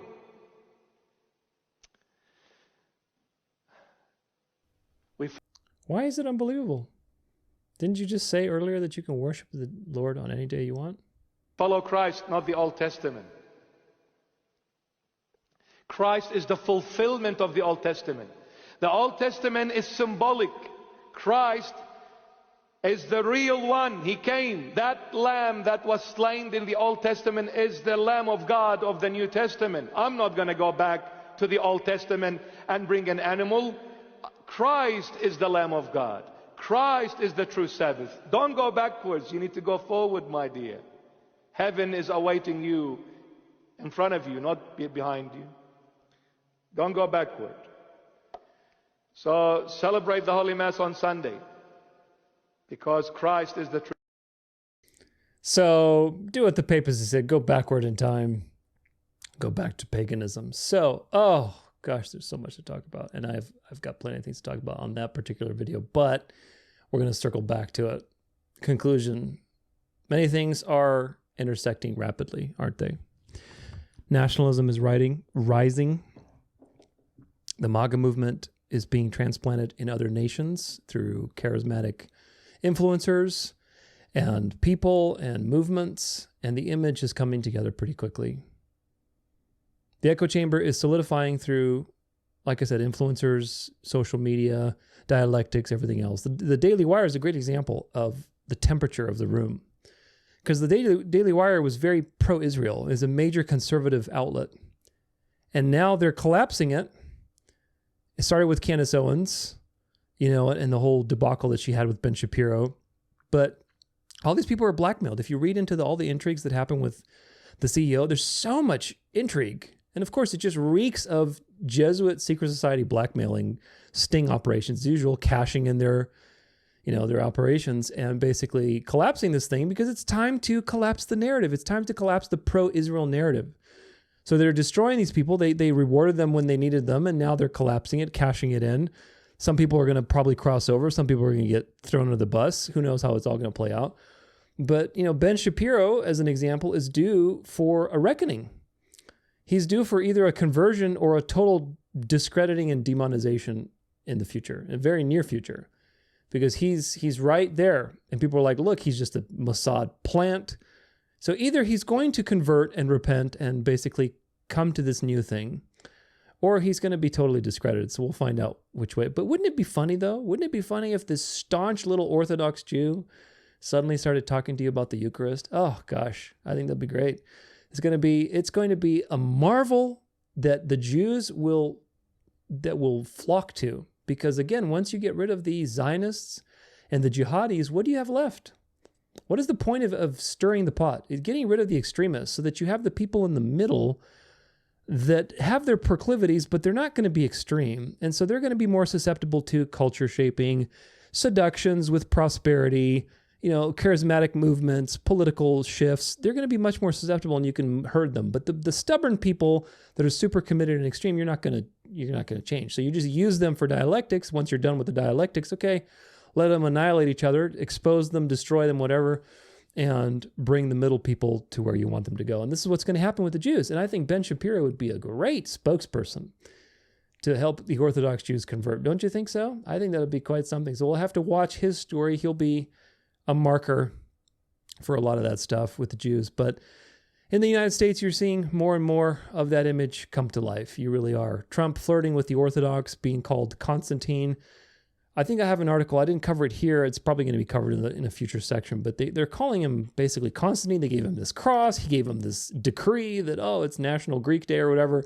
Just so many ecumenical and political fornications to basically get, again, while that's happening, there's the subversion of liberalism and conflict between these various Orthodox, centers. And of course, all these things together are creating tension for the ultimate goal, which is to reunify the Orthodox Church with the Catholic Church. So we'll have to see how that goes. But they're playing to their desires. The fact that the Orthodox are frothing at the mouth for Trump as Constantine, as this champion of, good old Constantine who brought the church to its power, and they all want power and institutional control. The devil knows what they want, folks. The devil knows exactly how to bait them. That's why you have to be detached from this world and institutions and denominations and hierarchies. The devil controls these things. And if you are partaking of these things, then you are so easily going to be seduced, because the devil knows exactly what you want. And Trump is giving them exactly what they want. Power, influence, recognition. In days and institutions. And now it's Constantine's going to come and save us and bring religion back into the forefront. That means more power for us. And so it's just so easy to see if you have eyes to see. Mel Gibson's movie is right on schedule for all this Image of the Beast stuff to come to life. So we'll have to watch that in the next 2 years. Probably it's going to come out. If you aren't aware of the issues with the original one, The Passion of the Christ, see my End Time series. Again, I don't remember if it's Image of the Beast or Counterfeit Spirit, one of those. It's like 19 or 20 or something. But I go into a deep dive on exposing this Passion of the Christ. And again, I didn't know, before I knew that stuff, it was a movie that affected me emotionally, getting into it with Jesus' suffering. And God used it for the good. God uses it for the good. We can't forget that part. But once you know the truth, you realize that the point of the movie was very ecumenical. The point of the movie was to traumatize you with suffering and then introduce the counterfeit worship in there. About Mary, about all these little subtle camera shifts to Mary being the center. And oh my gosh, she's really the one that's, there and intermediary, and all these different Catholic things that are basically supplanting themselves into your mind while you're being traumatized. It's trauma-based mind control through that movie. So be very discerning with that movie. If people in your family are all about it, go watch the expose that I put together in one of those episodes and get familiar with the people and the agenda and basically what that movie was about. The script was basically composed based on a book called, I forget, I think it's like The Passions of Christ or something, but the author was Anne Catherine Emmerich, some nun in like the 1400s or 1500s who was demonically possessed, experiencing all sorts of strange, very, very strange things, definitely demonically possessed. And she wrote all these things that have nothing to do with scripture. And this book magically fell into Mel Gibson's lap. And he's like, oh my gosh, it was just love at first sight. And he was getting into it. Of course, Mel Gibson is a frothing at the mouth, old school, radical, traditional Catholic. So what do you expect? Mary is second code redemptrix. If you don't participate in the Catholic Church, you're a heretic. So he's frothing at the mouth for the papal authority. So that movie is Catholic propaganda, and you need to be aware of it. Another thing is seeing the whole left and right thing basically and converge. You got rid of the hardcore leftists, and now they're pruning more and more and bringing the ones that remain over into the moral reality, the religious reality. They're going to be leftists. Back in the Reformation, you had progressives, you had liberals.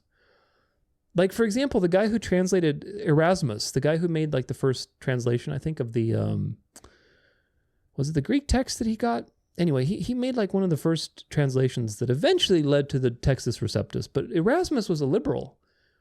But liberal back then didn't mean like, dyeing your hair and, cutting your penis off. It meant just certain views on how church policy should go. You're still bowing down to the beast. You were liberal or conservative didn't mean back then what it means today. And we got to go back to that reality. So the liberals, that were hardcore atheists and secular and LGBTQ, all that stuff was just designed to push people to the right, to get the majority in this reality. Now we're going to bring the leftover, because this is the majority now. You got to play along or else be destroyed. Now we're going to get the leftover and make them religious too. And they're still going to be liberals, but they're going to be religious liberals. Do you get it? They're going to be the ones that take the mark on the hand. They're not going to be frothing at the mouth, maybe like some of the conservatives are. They might not even like Trump, but they're a MAGA liberal. So again, this is another sign of the times, that everything is unifying into this moral reality, one moral reality, which of course that moral reality is going to be under the papacy. Meanwhile, while all this stuff is happening, the Roman Catholic Church is growing by millions and millions and millions of people worldwide, and it's going to continue to grow because God has given it power to grow. God has empowered this system to come to life and to enforce obedience, to draw his people out and to let the wicked be destroyed. So you have to remember this, primary and secondary causes. Okay, and this is how you bring it all back to God. It's not that Satan is this powerful being of himself and he's just doing all this stuff and, oh my gosh, God is just sitting back there and waiting for the right time to come and destroy it. No. The power and life of this system is being sustained by God. God is the one who raised Egypt up and gave it prosperity, and raised Pharaoh up and gave him life and made him healthy and made him be able to rule and make decisions and have a clear mind, so that then, when the time was right, he could be destroyed in front of the Israelites, so that the Israelites would go, whoa, that was a huge empire, but it was destroyed overnight. This must be the real God. So God gave life to that empire with the breath of his mouth, just like he gave life to Adam, so that he could destroy it. And you would understand the context of who God is. Otherwise, you have no context. So what you're dealing with this system is something that's been ordained by God. God is giving power to this system. Okay? Satan has power, and he's exercising that power, but he's not doing it of himself. He's on a leash, and he's doing only what God has allowed him to do, so that ultimately God can receive glory. So this is an ordained thing. You can't stop it. But at the same time, because it's ordained, you know that it has a purpose. It has a very important purpose, and you know that God is in control of that purpose, which is a very, very important thing. Now, let's talk about Marmarie, because there's a lot to talk about with Marmarie. If that doesn't tell you that he's a Jesuit, that video that we watched, a 10-minute video, I don't know what will, folks. I mean, come on. It can't be more obvious. I have to spend some time to talk about this because it's a great sign of the things to come. I'm actually surprised that they're already starting with the anti-Sabbath propaganda. I really am. And expect to be more, like this is just like the tip of the iceberg. You're going to see more and more and more and more of this. People are going to be proclaiming these points over and over again. So I'm going to spend some time today to take these points one by one and to refute them very clearly so that you have discernment. Mark this chapter down so that you have discernment and you can review it and you can be ready for these conversations. Because I guarantee you, you're going to be having them. If you're going to live for the next 7 to 10 years, you're going to be having these conversations. So you got to be ready for these points because you're going to see more and more of these exact same arguments from all of the talking heads of the snake. And they're all going to join in chorus with one another. It's going to seem like the truth. You're going to be overwhelmed. But God will give you strength and wisdom to combat these things with your friends and family. So I hope this conversation edifies you and you're able to defend this topic. And of course, if you need it again, reference it in the presentation notes with all these notes, and you can reference it in the timestamps as well. But notice how he doesn't just answer the question of why do we worship on Sunday? That would have been a legitimate question. He attacks the interpretation that Sunday is the mark of the beast. That is a distinctly, mostly Adventist attack against the church, and of course the Roman Catholic Church. And the Adventists have been the only ones denominationally to really proclaim that. Of course, not anymore. Now they're collapsing, but they were the only ones to really proclaim that truth, which is true. That Sunday is Rome's mark of authority, Rome's counterfeit Sabbath that it's going to enforce, just like it did for hundreds and hundreds of years. Notice how he goes all the way to that particular point. Why does he choose to do that on a live whatever feed that he's going to TikTok and all these places? Unless it's designed to shape the culture. So it's so obvious, that he's just doing the plan of his Jesuit masters. And of course, if you know how these things go, you just see right through them. But a couple points to keep in mind. Number one, with all of these things, and there's a plane flying over, so hopefully you won't hear it too bad, but Genesis 1 is a chronology. The days do not begin with the evening. Evening follows creation activities. It doesn't say, oh, there was evening and there was morning. It doesn't just say that. It says God was doing stuff, whatever he was doing on that day, and there was evening, and there was morning the first day or the second day or whatever else. Now, why is that significant? Well, I have a whole episode in my Sabbath series, episode number 4, talking about, does the day begin with the morning or the evening? Because that's a big discussion topic. And it's the central it's the part of the pillar of his arguments in this particular video. So if you can refute that, then the snake just kind of loses a lot of momentum from the get-go. People in the Bible reckoned according to the morning. The Jews began the tradition of the evening reckoning after they got judged in 70 AD. And basically the ones that didn't convert and started Judaism solidified into their traditions of men, and eventually they had the Talmud and everything else, which created this whole tradition. But even by Jesus' time, when Jesus was alive and doing his thing, they were reckoning according to the morning. The gospel authors reckoned according to the morning, not according to the evening. The evening tradition came after 70 AD. But it comes from Babylon. And I talk about that very distinctly in this particular episode. I also talk about it in the Lunar Sabbath episode, where you can see clearly that the Jews didn't get that from anywhere else but Babylon. Egypt reckoned according to the morning. Assyria reckoned according to the morning. Babylon according to the evening. Persia and Greece according to the morning. They had different calendars and things like that, but they reckoned according to the morning. So out of all of those, which one stands out? Well, Babylon stands out, meaning that is the only place that the Jews could have been exposed to such reckoning. And when the system collapsed and the ones that didn't want to convert wanted to hang on to their power, they went back to those traditions and they solidified them into what you have today as Judaism. So it's very important to understand that the day does not begin with the evening, it begins with the morning. So if the day actually begins with the light, which is what it does, everything else he says in his arguments is wrong. It's wrong because he bases his arguments that are very typological and spiritual. And there's, oh my gosh, it's so seducing. And the connections he's making is just so, oh, wow. But they're wrong because they're based on a false chronology. He's using the false chronology of evening and morning to base a typology of, oh, you start with suffering and then you have to, it's, oh my gosh, it's so beautiful. But that's not true. The days begin with the morning. The days were God doing stuff in the morning, and then there was evening, and then there was morning, which brought the new day and ended the previous day. It's very simple, and you know that because Genesis is a chronology. Genesis 1 does not have any recapitulation. That means the things that are written in exact sequence. Therefore, when it says God was doing X, Y, Z, and then there was evening, you don't read that and say, oh, okay, let me go back to the beginning of this clause where God was doing stuff and imagine that God was working in the evening. That's nonsense. The way to read that is God was doing stuff. After he did stuff, evening came. And then morning came, in parentheses, again, and ended the previous day and began the new day because God was working in the light. Now, some people say, well, what about, God, before he created light, there was darkness, so darkness came first. Well, no, not true. God is light. God is the light of the world. God is pure light.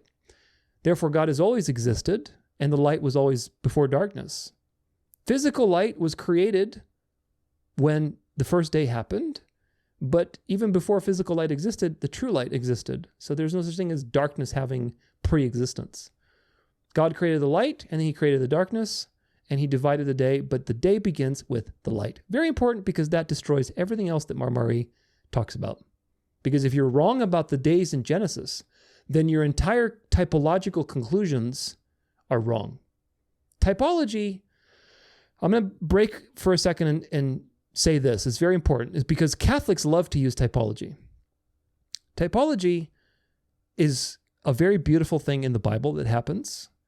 It's one of my favorite topics to study. I think it's something that you should study. But typology you have to be extremely careful with, because typology can be used to twist the scriptures in such a seductive way that makes you apostatize thinking you're following the truth. The Catholics do this a lot with typologies like where the ark is the type of Mary and all these different typologies that have nothing to do with the truth. But the way they connect them is very seductive, just like the way Marie connects the journey of repentance and salvation and so on to the days in Genesis and spiritual rest and all of this frou-frou language. When you can cut through that with the truth, with the sword of truth, because the days are literal and they begin with the light. Now that brings me to point number 2. Marie is over-spiritualizing the days by making them typological for suffering and redemption, rather than reading them as they are, which is they're literal days.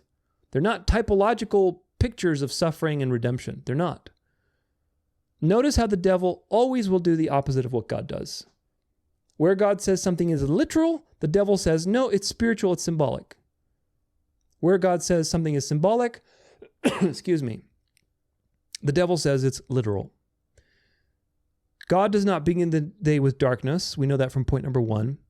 Therefore, all of these other arguments are wrong. So the spiritual conclusions that Marie draws are erroneous. The days are also literal for many reasons, and we can prove that very simply. In the book of Genesis, when the flood was coming, God counted 7 days with Noah and warned him, in 7 days I'm going to flood the earth. Why is that system still being used?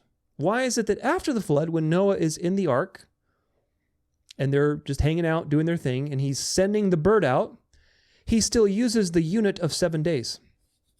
Why is that the case? Because the unit of 7 days, my friends, was created during the creation week and was passed on to Adam, and Adam passed it on to Seth, and Seth to so on and so on and so on. And Noah, by the time Noah came, who was faithful, Noah was keeping the 7 day unit and keeping the Sabbath. And in fact, if you're clever and you know how to read in context, you realize that the flood happened on a Sabbath because God gave 7-day warning to Noah. Now, think about it. Based on other things you find out later, like the judgment in Babylon being on a Sabbath, like the judgment in Jerusalem being on a Sabbath, like the judgment in Jericho being on a Sabbath, all of these judgments are on a Sabbath. All the fact that, at the end, John's revelation sees he's on the Lord's Day, which, of course, to John, who is a Jew, is a Sabbath. So the Sabbath is the day of judgment. It's the Lord's day in many ways. It's the Lord's day. It's his day. And it's also the Lord's day, the day of the Lord.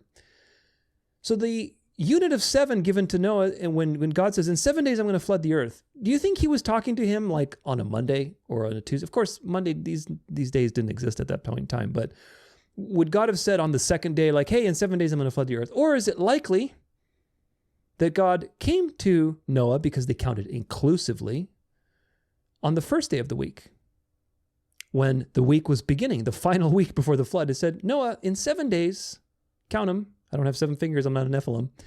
In 7 days, I'm going to flood the earth, i.e., 6 days you shall work to build this flood. You better get your butt hurry and do everything. On the 7th day, you get to rest, my friend, because you're a believer, but the rest of the world is not going to rest. They're going to be judged. Isn't that what seems the most appropriate? Nevertheless, despite all of that, the 7-day unit of time was kept by God and also by Noah very early on in Genesis, which proves that there's a continuation of the 7-day unit of time. Another proof is that every instance of the Sabbath being commanded is always because God created the world in 6 days and rested on the 7th. It is not some symbological, typological, over-spiritualized command. It is very practical, specific, literal, and obvious. In 6 days, I created the world. On the 7th day, I rested. Therefore, you shall work 6 days and follow my pattern and rest on the 7th day in the sequence of 7 days. In doing so, you show physically that you are obeying the person who is commanding the moral code, which is also the creator. And you're not obeying a counterfeit authority who's telling you do this, do that, do this, do that. So it is aligning with the pattern set from the very beginning that aligns you with the Creator. So the command of the Sabbath, every time it's given, it is literal. It's referencing 6 days of literal creation. And also, we see the unit of 7 days kept very early on by Noah, both by God and by Noah, prescribed. Why use 7 days? Why would God say, in 7 days I'm going to flood the earth? Why 7?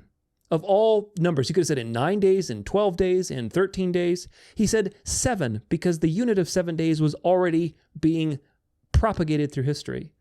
If the days in Genesis, the first week of Genesis, are literal, or there's thousands of years, or whatever else, then the unit of 7 makes 0 sense. Where did God come up with that number?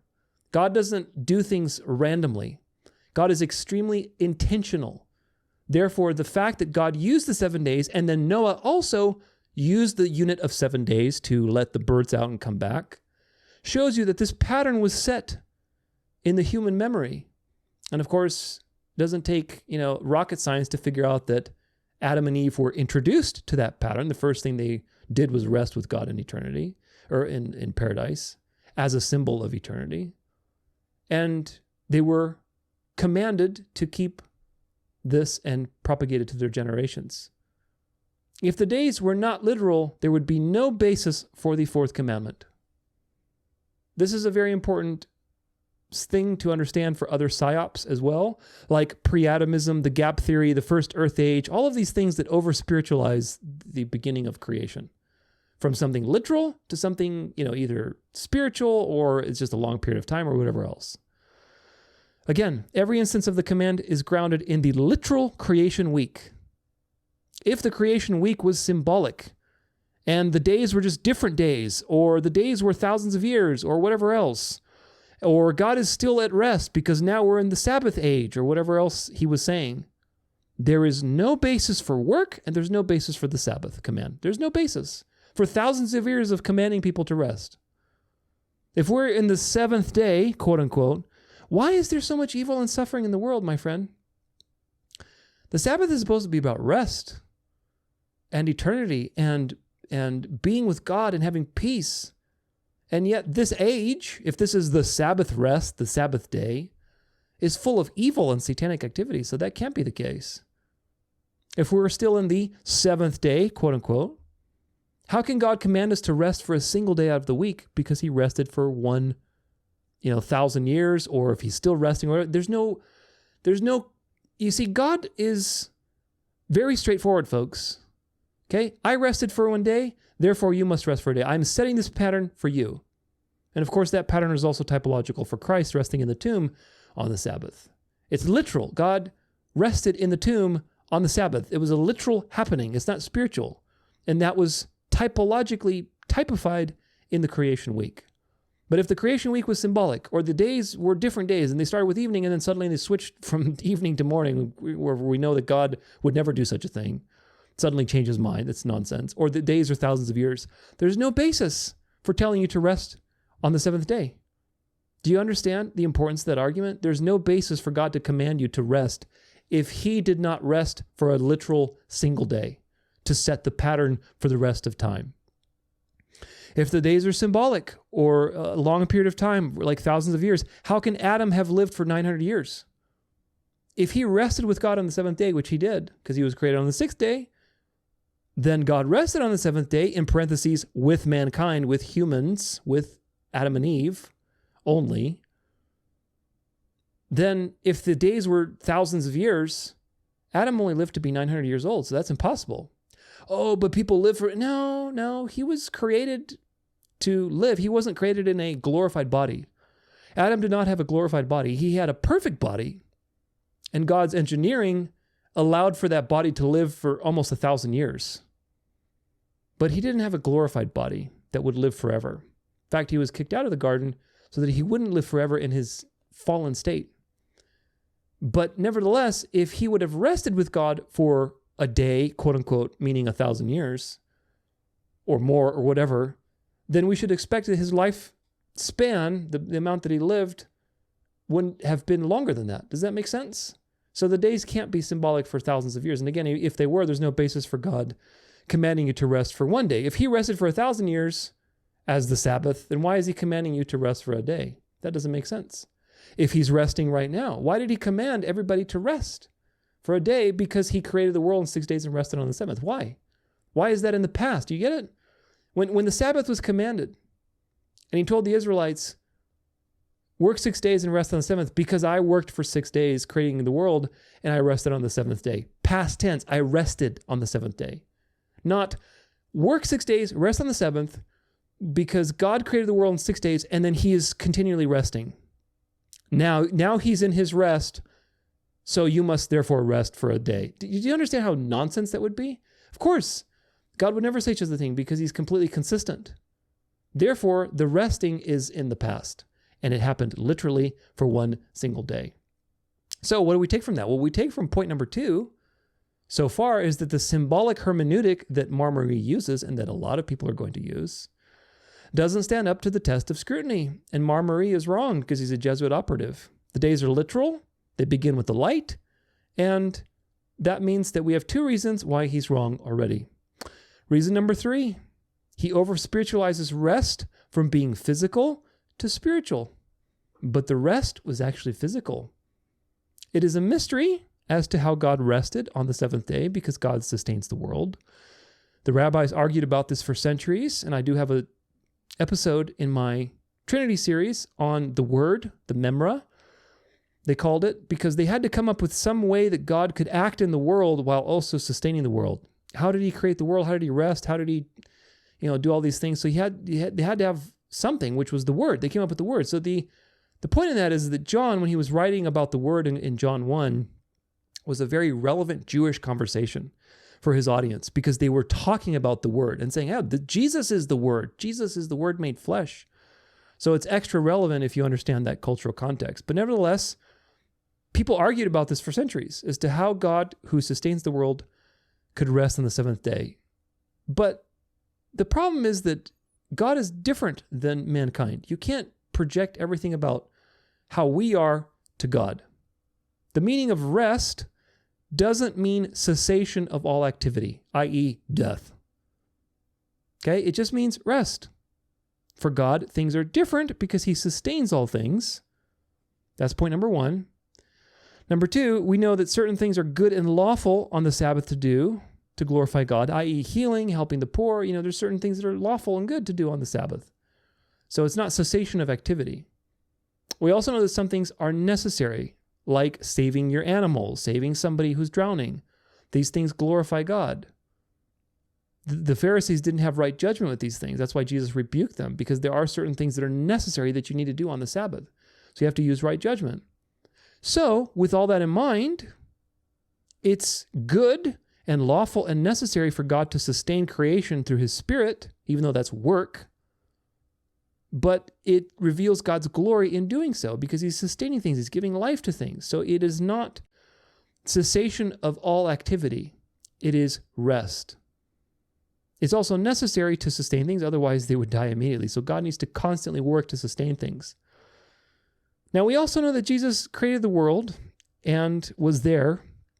So probably, my guess, just using logical deduction, is that Jesus was there corporeally, just like with the angel of Yahweh, with Adam and Eve, resting with Adam and Eve in paradise as a picture, as a symbol of the final plan, which is so precious if you understand it. The point of all this is this, folks. Rest does not mean cessation of all activity. Rest is just rest. God resting was literal, not symbolic. He literally rested in the person of the pre-incarnate Christ, however that worked, with Adam and Eve, in the physical world, experiencing his creation and portraying through that rest what he would do on the cross and what we are to look forward to when all of this is over. So God rested doesn't mean he stopped all activity. Very important distinction. God resting was a literal situation, not a symbolic situation, which is why the command to rest is literal and not symbolic. I'm going to say that one again because it's very important. God rested literally in a literal day, literally resting so that the command to rest, which would come later, but of course it was given through the generations anyway. We talk about that in the Sabbath series. The command to rest is also literal for a literal day and to experience rest mindfully in God 1 day out of the week. The devil wants to spiritualize these things so that he can introduce his counterfeit. You notice how, again, we'll talk about this in just a second, but the hypocrisy. Oh, we're not about a day. We don't have to be slaves to a day. We're not going to go back to the Old Testament. Oh, but you got to rest on Sunday because that's when you got to do it, and this and this and that. So this is the snakery that you're dealing with, and you're going to deal quite a bit with that in the future. The Sabbath rest is indeed typological. In the book of Genesis, it is typology, but typology is not symbols of symbols, okay? A principle of typology is this. Typology is physical, literal things that literally happened that are being used to paint pictures of spiritual realities in the future, usually having to do with Jesus Christ. All typology should be pointing to Jesus somehow. So, Joseph, who was a real person, suffering servant, then he was glorified, right? Made right-hand man of Egypt, saved his people, type of Christ. Okay, Moses, same thing. David, same thing. Job, same thing.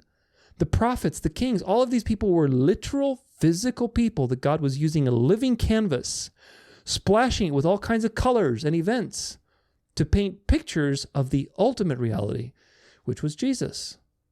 The Sabbath, therefore, is a real event where God rested with Adam and Eve as a sign, a symbol, a typology of the gospel. In fact, it was the first time in the scriptures where the gospel is revealed typologically before it is announced linguistically in Genesis 3. So Genesis 1 is where the gospel is revealed at the end of the creation. Genesis 1 reveals to you the gospel. Isn't that beautiful? Through God resting with Adam and Eve. It's not obvious immediately. You have to go through the Bible and then come back and say, there it is, a hidden gem. The gospel, hidden in plain sight. On the seventh day, God rested. And of course, Adam and Eve were there. They're not going to be working. So God rested with Adam and Eve as a picture. I declare the end from the beginning. As a picture of the end. Such a profound and beautiful thing. When you physically rest, on the seventh day, you are expressing the gospel physically and aligning with the Creator by obeying the pattern He set forth. It's about obeying the pattern. It's not the day, it's not Saturday, it's not Sunday, it's not Thursday, it's not Zeus's day. It's the seventh day in a sequence of 7 days. When you follow that pattern, you are saying physically, I align with the Creator, who is also the Redeemer, who is also the Provider. When you rest on the first day of the week, you say, I align with the counterfeit of the world, the counterfeit God, the authority that says He is God, but He's not. And you are aligning with destruction. The devil wants to over-spiritualize all of these truths that are very simple so that he can introduce his counterfeit way of worship. Again, you notice the hypocrisy with Marmari. He's telling you, you don't need to worry about a day, but then why are you pushing Sunday then? If you don't care about a day, why are you pushing Sunday down my throat and attacking a legitimate interpretation that the mark of the beast will be an enforced Sunday rest? And of course, by that point, people will demand it. So it's not like suddenly the Catholic Church tomorrow is going to be like, hey, everybody, we're closing everything on Sundays. No, they're going to shape the culture to where you demand your own enslavement. And of course, you're going to be one of those lone voices in the wilderness saying, no, this is the mark of the beast, don't do it. You're going to be called a Jew, you're going to be called a Judaizer, a Zionist, a cult member, a heretic, Old Testament legalist, whatever else. Just follow the math. You look at what's happening with all the Jews today and just copy and paste all that to yourself after all of the dialectics are done. The Sabbath keepers are the last group of people that the beast wants to get to. But before that, there are walls of dialectics that need to get through. You need to get through the Jews, you need to get through the liberals, you need to get yada, yada, yada, yada. But once all those dialectics are done, and the culture is one big giant Catholic echo chamber, and people are resting on Sunday, and you're just saying, no, this is evil. You have to rest on the seventh day as God commanded. You're going to get all of these arguments on you, so stay on top of it. But the devil is always going to attack it with spiritualization. Why? Because they're literal. The truth is that they're literal. The days are literal. The command is literal. Therefore, what's the devil going to do? He's going to go the spiritual route. And he's going to be so seductive. So seductive. If rest is spiritual, then you can redefine how it's supposed to be done. And therefore, justify obeying another authority. I'm going to say that one more time because it's very, very important. If the command to rest on the Sabbath is actually spiritual, and it's not to be interpreted literally on the seventh day, but it's really just this grandiose spiritual thing and oh my gosh, typology all over the place, then you can redefine how the command is to be observed. Do you understand? If the rest is spiritual, then you can redefine how the command is to be observed and justify obeying a counterfeit authority. That's what it's all about, folks. If the rest is literal, then you must follow a prescription from the original authority who gave it in the first place. Who's that authority? God. If the command is literal and the rest is literal, then it must follow a prescription from the authority who gave it in the first place. What is the devil's interest? To be worshipped as God. Therefore, he must over-spiritualize the Sabbath and make it about, oh, it's this and that and sin and darkness and redemption, and therefore, because Jesus resurrected and washed away our sins, now enter this new dawn of light, and we rest on Sunday because of that. Oh my gosh, if you didn't have discernment, you would be so easily deceived by these snakeries. So easily deceived. One more point, point number 4. Jesus' resurrection on the first day does not, I repeat, does not change the moral law. This is a classic argument from the Catholics, as old as it gets. They are masters of inserting therefore in parentheses in all sorts of things. This happened, therefore Catholicism. This happened, therefore Catholicism. You have to catch the therefores and use your sword and go shook, slice it immediately. Jesus resurrecting on the first day does not change the moral law. It doesn't change the moral law. There's no biblical basis for the tradition of resting on Sunday. You can worship God on any day of the week. It doesn't matter when you go to church or when you choose to worship God. But the fourth commandment, because it's literal and it's physical, it is prescribed in a very specific way that must be obeyed. You can't just do it your own way. You can't just pick a day out of the week and rest. It is prescribed in a specific way because in aligning with that pattern, you are physically expressing belief and alignment with the gospel. Do you understand how this is so tied into the gospel and why people who reject this are going to be damned and destroyed because they reject the true gospel? When you align with the seventh day, you understand why you are doing what you're doing, because you believe in God as the authority, as the provider, as the redeemer.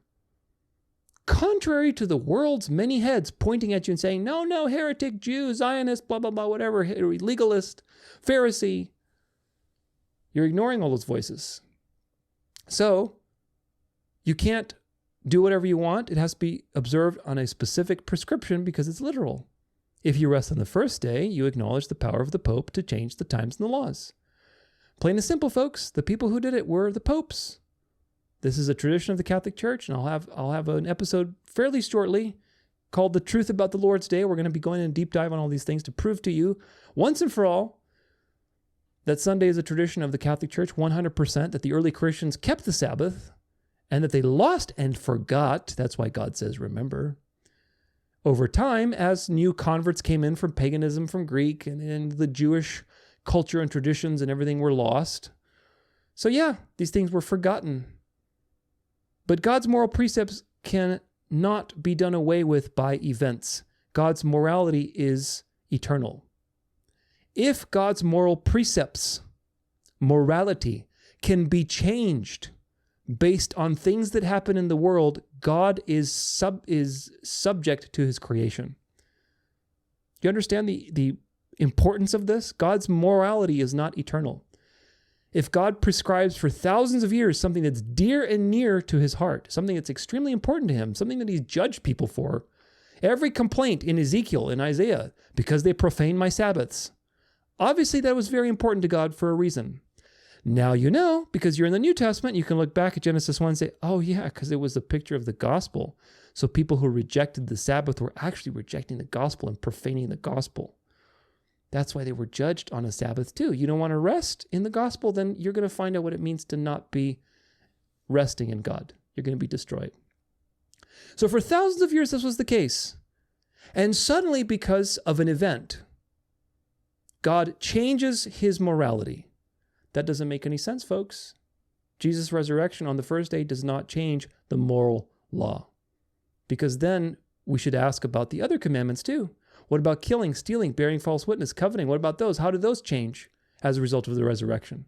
If you're going to change one of them, you have to change all of them.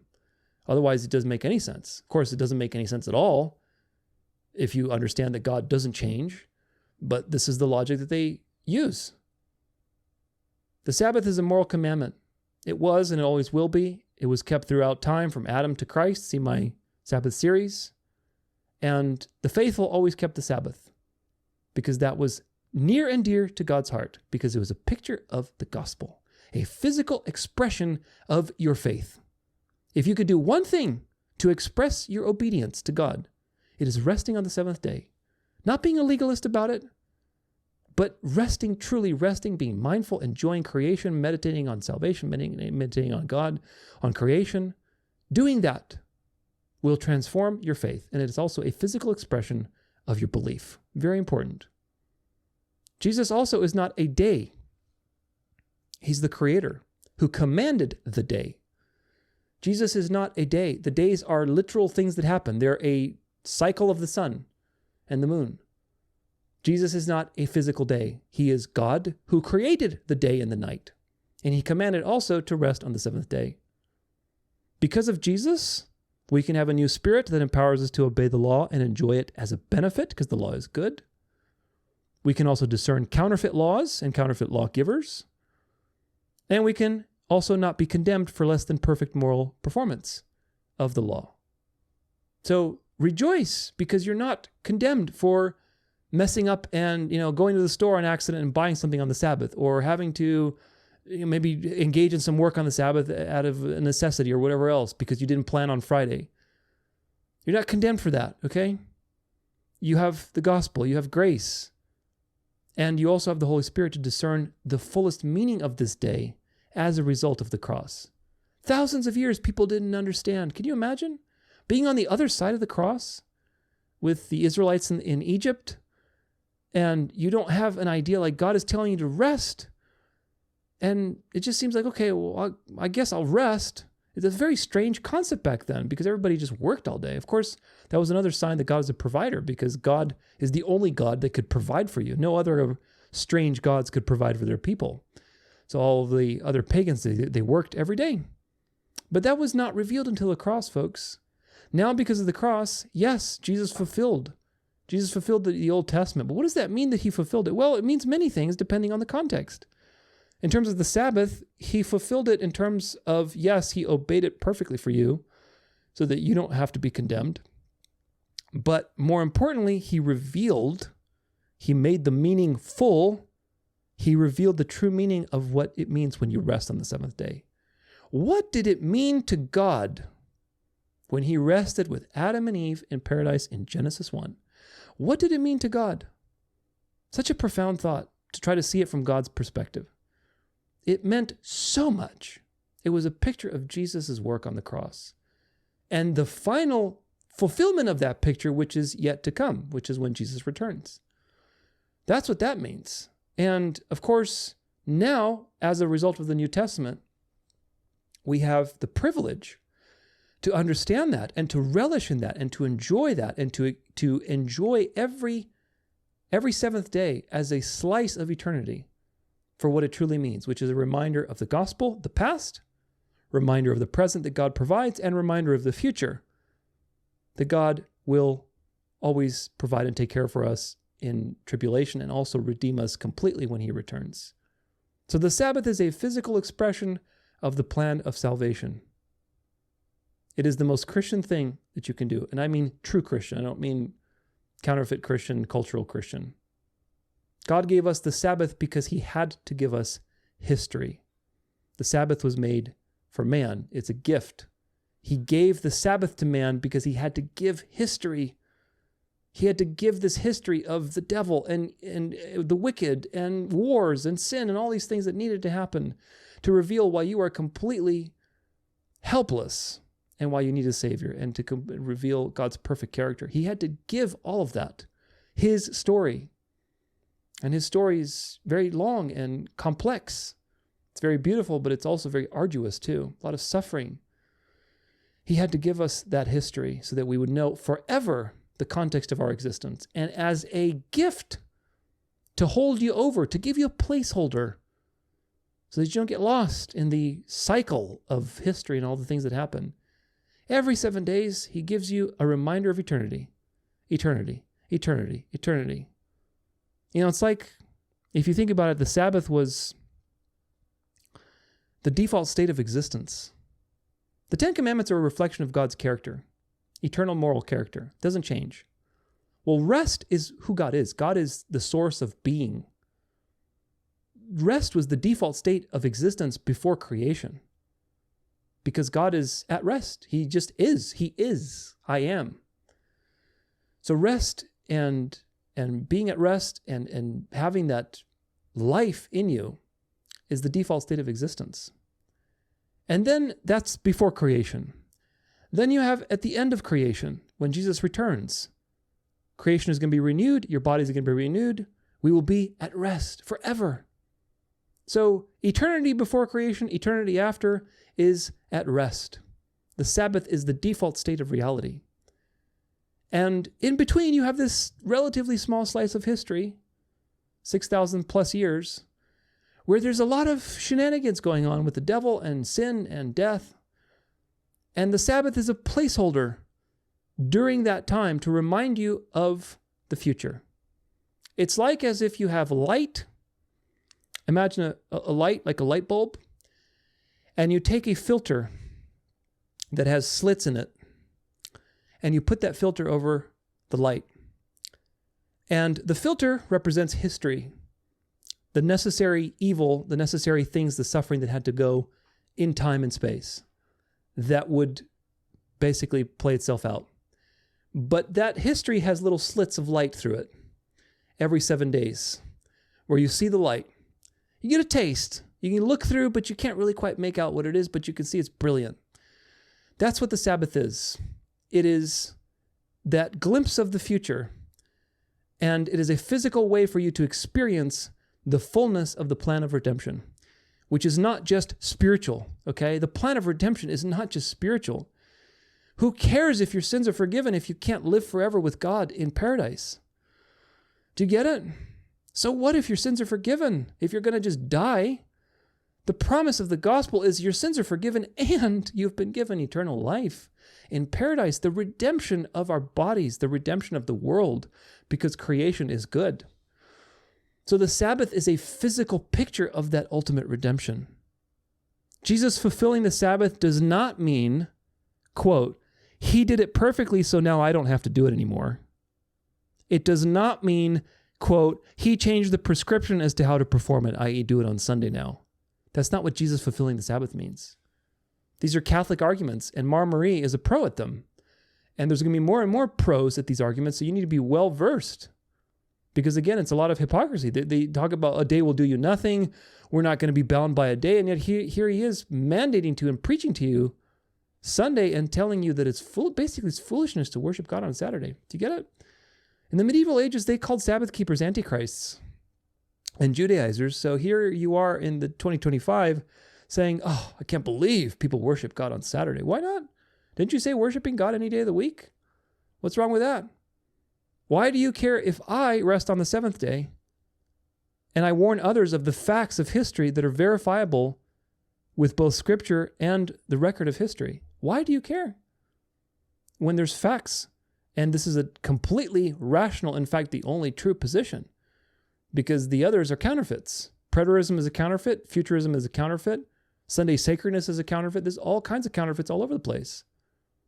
Why are you going through the trouble to go on social media and shape culture against the mark of the beast narrative if it wasn't really a problem for them? Do you understand? If this is just some winky-dink, like wrong deception or whatever else, why go through the trouble? Again, he could have just answered the question as, why do we worship on Sunday? Okay. That would have been just like a regular question. But no, he had to go all the way and address the mark of the beast issue. If it wasn't really an issue, why would he go through the trouble of addressing it? Of course, he's told to address it by his Jesuit masters. But you have to watch for the inversion of the truth. As usual, the devil speaks very clever words and inverts the truth with style.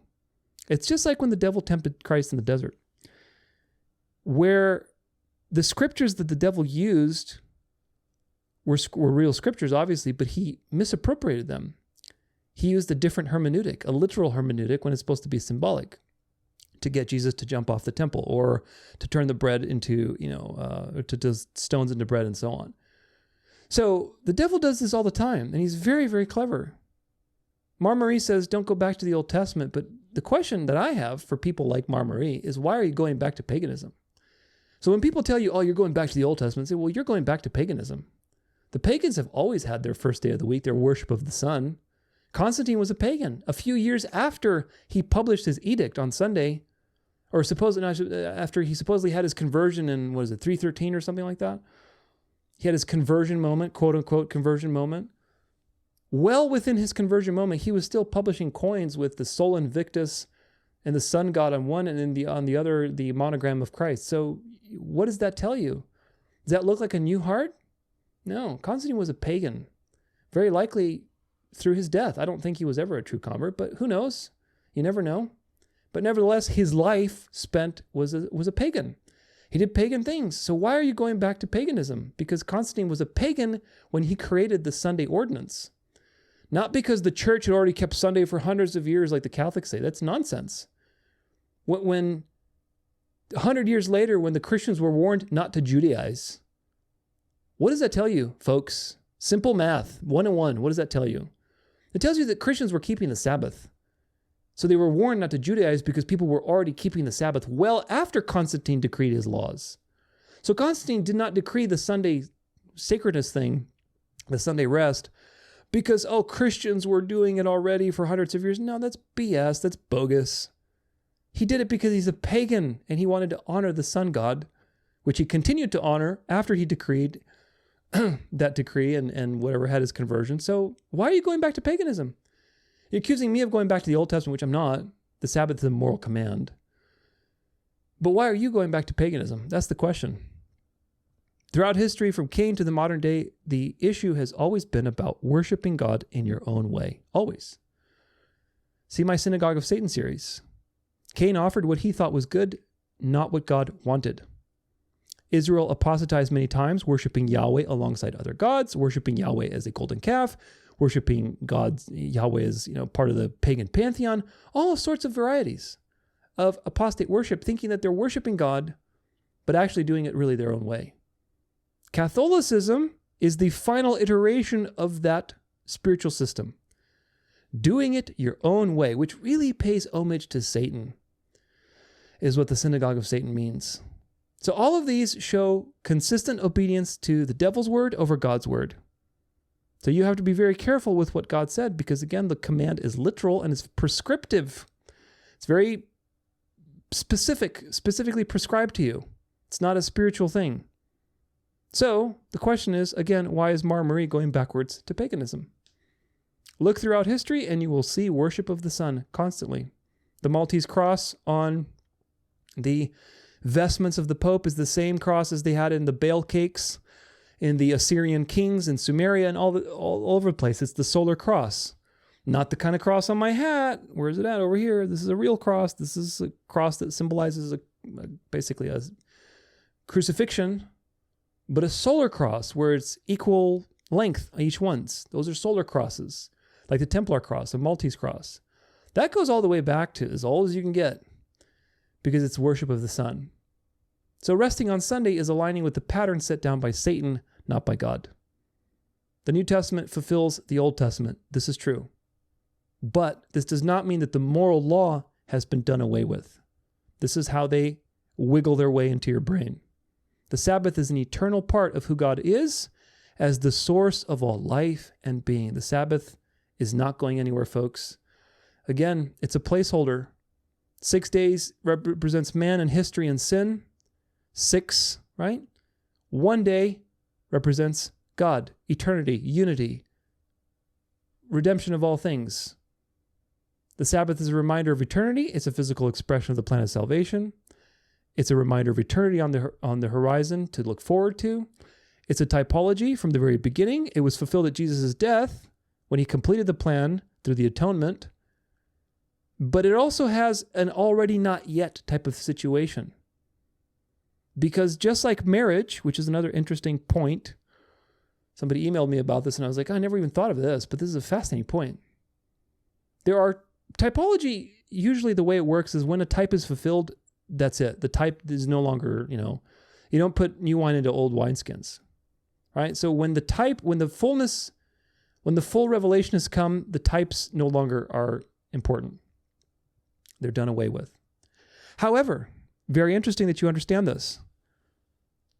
So the kings and the priests and all that stuff, the Levitical system was a type for Christ.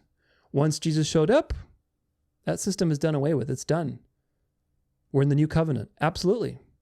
But the moral laws are not part of the covenantal system. The Sabbath was given to the Israelites before Mount Sinai. And of course, again, if you look in history with Noah, then it's clear that the Sabbath was commanded and expected throughout history to the faithful. But the Sabbath is very interesting with marriage also, because marriage and the Sabbath, as far as maybe there are others, I can't find any others.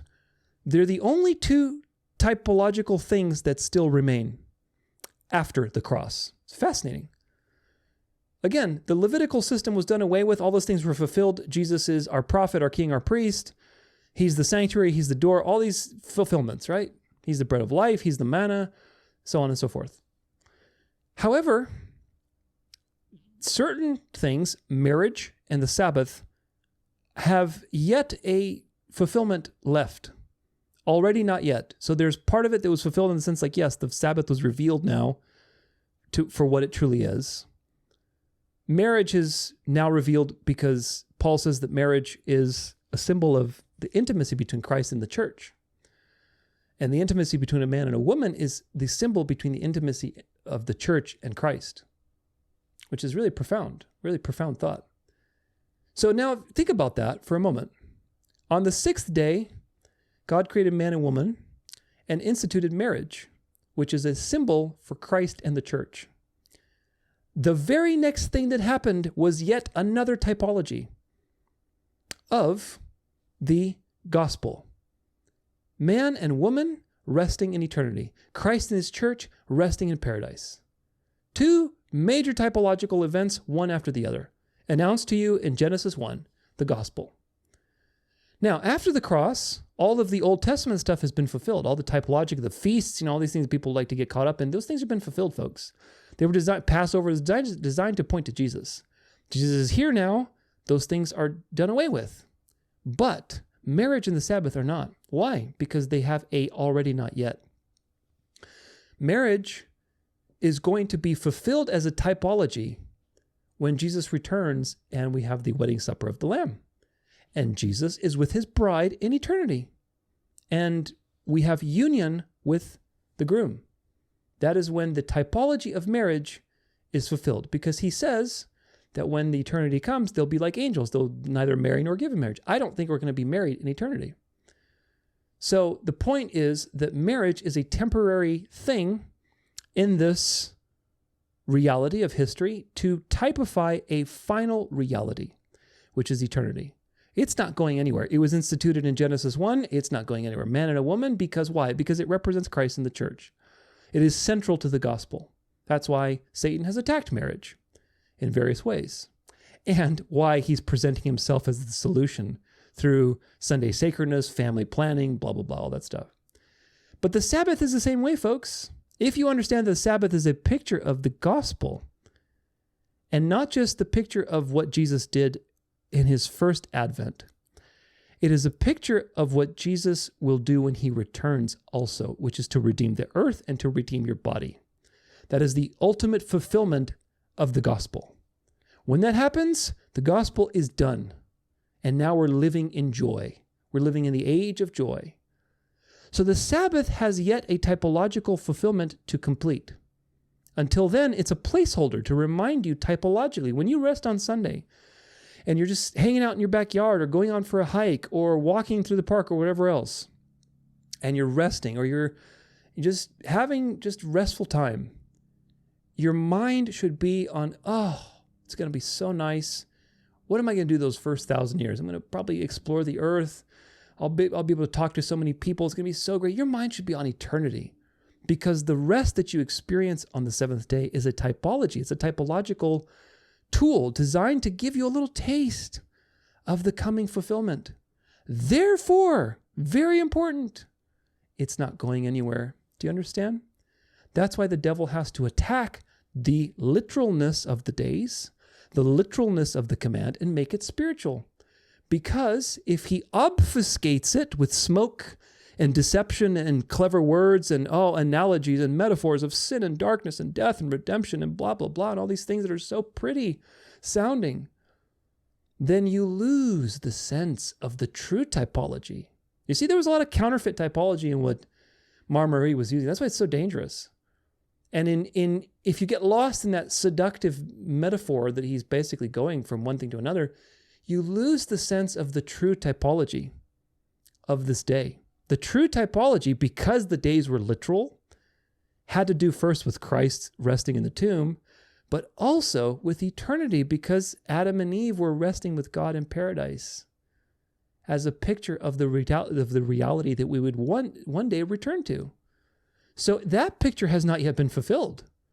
The picture of God resting has been fulfilled with Jesus resting in the tomb, completing the atonement. That's been fulfilled. Rest in that reality when you rest on the seventh day, knowing that your future rest with God physically is guaranteed. That's the point. But that future rest hasn't happened yet. Therefore, the Sabbath has a purpose. It's not going anywhere, folks. It hasn't been changed from one day to another. It has a purpose because the typology is yet playing itself out. And therefore, the Sabbath is not going anywhere. It's also Judgment Day, which we talked about several times. Many judgments happen on the Sabbath: the flood, Jericho, Babylon, 70 AD, Revelation 1, so on. The Sabbath ties it all together, folks. The Sabbath is a profound study. And the point is, don't listen to the propaganda, because it is propaganda. And you're going to see more and more of this kind of anti-Sabbath propaganda alongside the propaganda for Sunday sacredness and resting because it's good and all these reasonable things that are coming along with Sunday legislation, all the things we're talking about today.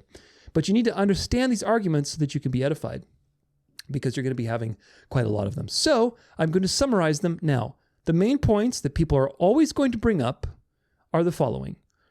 The days are symbolic, which is not true. They're literal. Rest is symbolic, therefore there's no prescription of how to do it, i.e. you can rest any day you want. You can pick your own day. Jesus is my Sabbath, yada, yada, yada.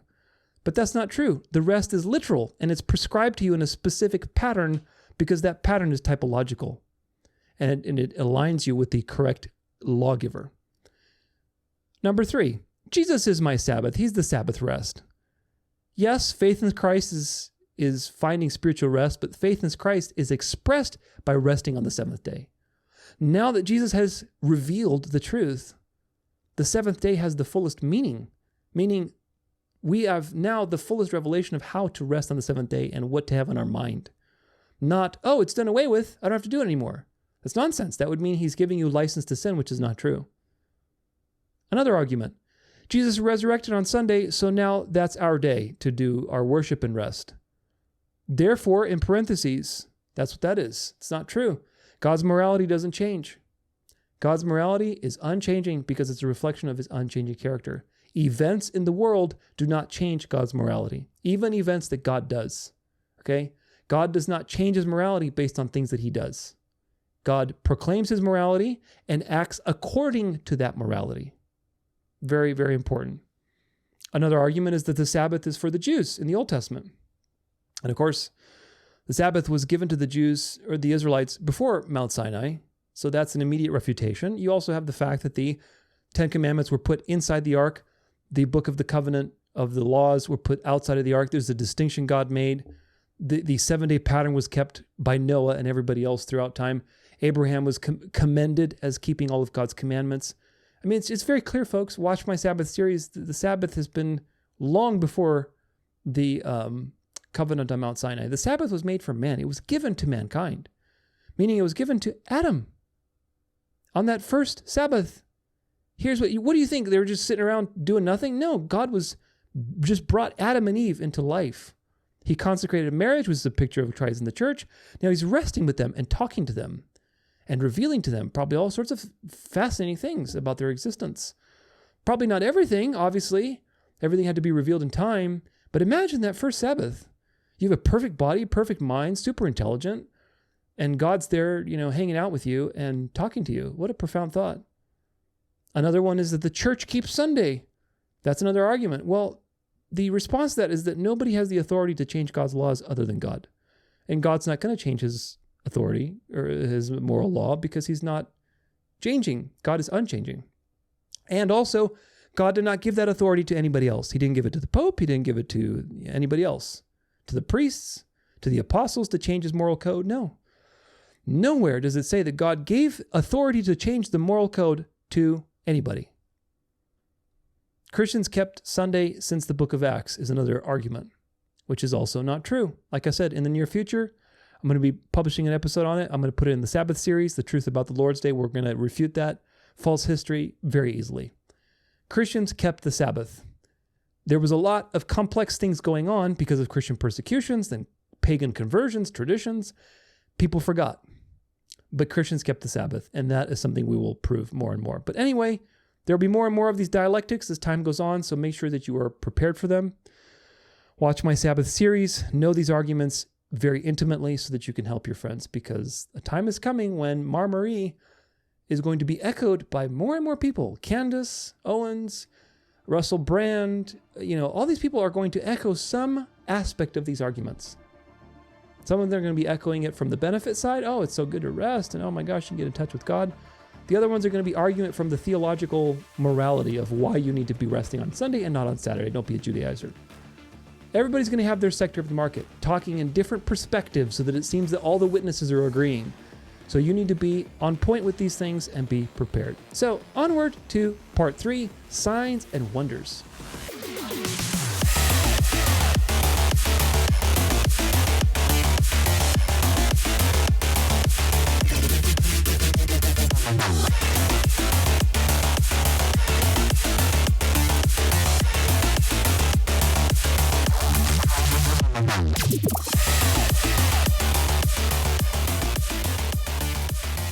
All right, welcome to part 3. As usual, with all of the dialectics and bread and circuses and distractions, the devil is constantly pouring out signs and wonders to deceive people into this final delusion one way or another, bringing them from one position to another, from the New Age to religion, from atheism to orthodoxy, Catholicism, whatever it is, from dispensationalism into the NAR. So there are constant shifts that are happening, and they are happening by way of all of these things: dialectics, bread and circuses, signs and wonders. You're going to see a few of them today. It'll be interesting to see some of these, like with the Giza pyramid, where they're going to take it. But we know that the coming of the lawless one, which of course is the reinstitution of the papacy as the counterfeit presence of God on earth, the institution where people marveled after this power for over 1,000+ years as the presence of God on earth.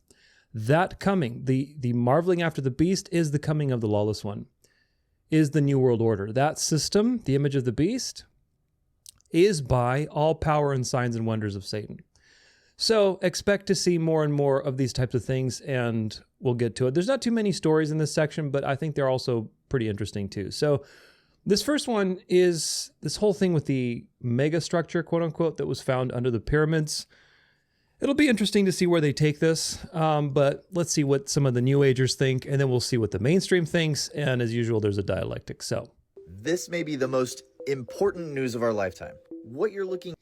No, it's not. There's way more important news. Yeah, are leaked images, and it changes everything we know about the ancients and pyramids. The image above is showing what's underneath the middle pyramid of Giza, not the Great Pyramid. The team has discovered 8 wells with spiral tunnels around each one underneath the pyramid. It goes 640 meters into the bedrock of the plateau. To give you a scale of what that is, the Great Pyramid is 146 meters tall. That's 4.5 times the height into the ground. They end at 2 cubes that are 80 meters by 80 meters. We don't know what's in them. That's not all.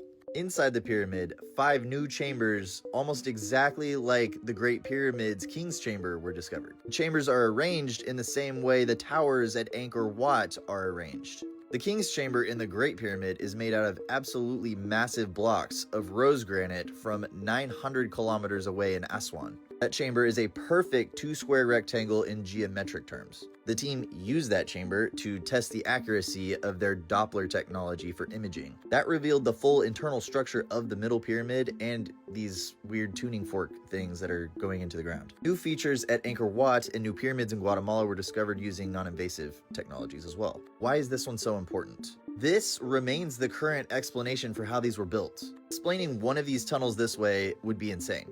They did it 8 times. This level of sophistication is not only beyond their capabilities, it more closely resembles our computer architecture, except they were doing it in 3D. You can't explain those with that anymore.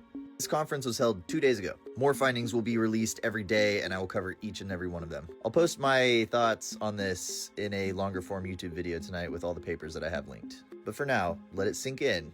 You will tell your grandkids you lived through the discovery that changed the entire human story. This may be... No, the discovery that changes the entire human story is that God became man, took on sin, died in your place, and is returning to judge the world. That is the discovery that has changed history forever. And hopefully this person will believe that, because these types of things are very seductive.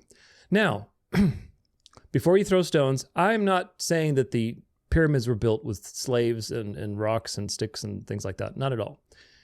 Obviously, they're very advanced structures. They are.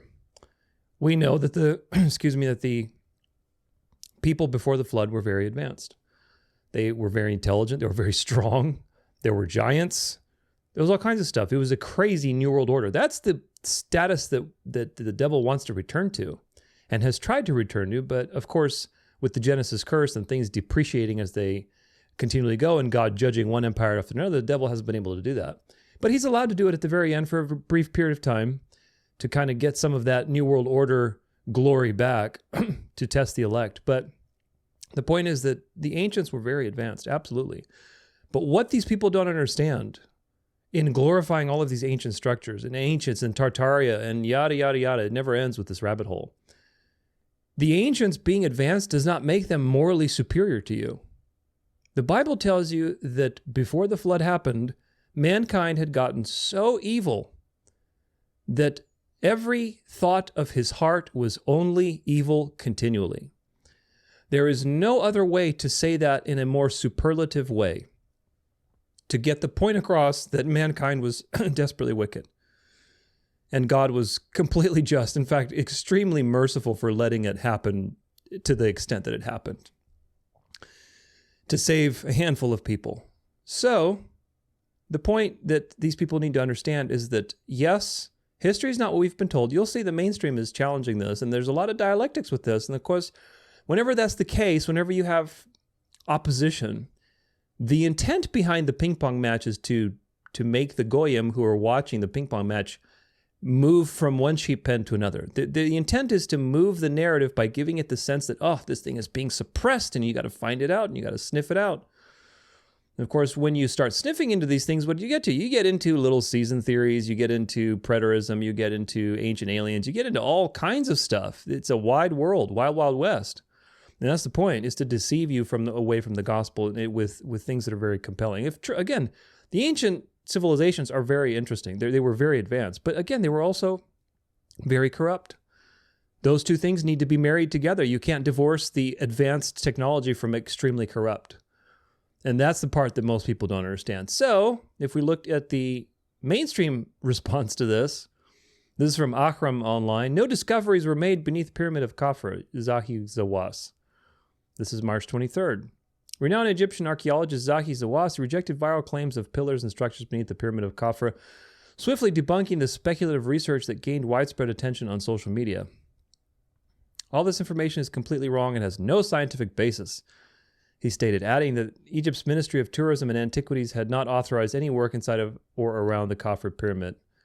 He also rejected claims that radar had been used inside the pyramid. This is false, he said, noting that those spreading the rumors were amateurs who had used unapproved, unvalidated techniques. The details they announced could not have been detected using such methods. The controversy began when conspiracy theorists spread research by Italian scholars Corrado Malanga of the University of Pisa and Filippo Biondi of the University of Strathclyde on X, formerly Twitter, claiming that a synthetic aperture radar, SAR, scan of the Giza Plateau revealed a network of structures extending roughly 2 kilometers beneath the pyramids. They claimed to have found 5 identical structures connected by pathways near the Khafra pyramid's base and 8 deep vertical wells extending 648 meters underground. Archaeologists debunked all of these claims. So the fact that he's going so hard on debunking this is like, okay, then this is obviously like some sort of psyop they're trying to do here. The Giza Plateau, home to the Great Pyramid of Giza, the Sphinx, and the other ancient marvels, draws millions of visitors annually. 3 pyramids lie in the Giza Plateau, one for the king Khufu, and the second built by King Khafra, and the third by Menkaure, the son of Khafra and Khufu's grandson. The trial operation of the Giza Pyramids area currently under construction will begin 7th April, yada, yada, yada. So the mainstream is hardcore denying it, which is very interesting, because then you have other people like this. This is from Facebook by a page named Ancient Cosmic Alliance, so you know how they stand. But nevertheless, some of these people are trying to get some truth out that they've researched that's not mainstream. So eat the meat, spit out the bones. So this person says, you're missing the bigger picture here. Peer review can't happen if the research gets buried before it reaches the public. Egypt's Supreme Council of Antiquities always shuts down findings like this and controls access to excavation sites for a reason. Also, these poor researchers didn't drop a Netflix doc. They quietly presented their results at an academic event, and it blew up way beyond their control. They weren't expecting this level of press. And it wasn't just SAR, surface level radar, that they used. They used deep penetrating tomography techniques that are very real and very respected. The fact that you're so quick to dismiss this just because it's not stamped by the establishment says more about your faith in the system than the evidence itself. I'm actually really disappointed in your blatant dismissal of a very real discovery. This is just some thread that I pulled up. But it's interesting, again, because there's a lot of controversy. So what's going on with this? Well, who knows what the ultimate end is? There's more. There's these supposed prophecies that are having to do with the Sphinx on Easter 2026. So let's see. In 2026, Easter, what will happen? The star will, the alignment she told me about, that the star. Notice, she. We're dealing with a she that is revealing something. So, Star of Regulus would be on the horizon in front of the Sphinx. At that moment, there'd be a new knowledge. Well, I had no idea if this was even possible, but these astronomers run it through the machines, and it comes out that star is going to come up on the horizon in Easter of 2026. And from that point forward, they started remote viewing the state. Government did. And now you hear it all over TV. 2026, that's the big date. 2027, that year, something's going to happen. Armageddon, you hear it all over. You hear it on TV. If you study, like I've heard even, well, I won't say names, but please do. Well, Lou Elizondo, right? Lou's mentioned that date. A lot of people have. Easter 2026. Well, the year 2026. I gave him the specific time. And it was with Robert Grant that I told him about this alignment and all. And then he's like, oh my God. He's been looking for this ruby. This little ruby you have to find and place it between the paws of the Sphinx to make this event that he knows is going to happen in 2026. I said, Robert, it's not a ruby, it's the Star of Regulus. He looks at it, he's like, oh my God, it's the King star. So what's going to happen, I don't know. But I think it's possible that's the return of Christ. Yeah. Or the lady and the whole heavenly host living with us, Jesus. The lady and the heavenly host living with us. Didn't Alice Bailey say something about the externalization of the hierarchy beginning in 2025? That's the first time I've ever said that in my life, publicly. You're the first in 20. Gosh, it's so dramatic, isn't it? So conspiratorial and so seductive to listen to these things. But if you realize that certain things need to happen before the return of Jesus that are very clearly outlined in the Bible, folks. The world has to marvel after the beast. Who's the beast? If you don't know who the beast is, then you have no clue what history is going to do. The beast is the papacy. That means you look and say, okay, how did people marvel after the papacy before it got the mortal wound? Well, all the kings pledged their power to the Pope. Everybody thought the Pope was the presence of God on earth. There were Sunday laws, there were persecutions, there was an inquisition, there was a certain type of system.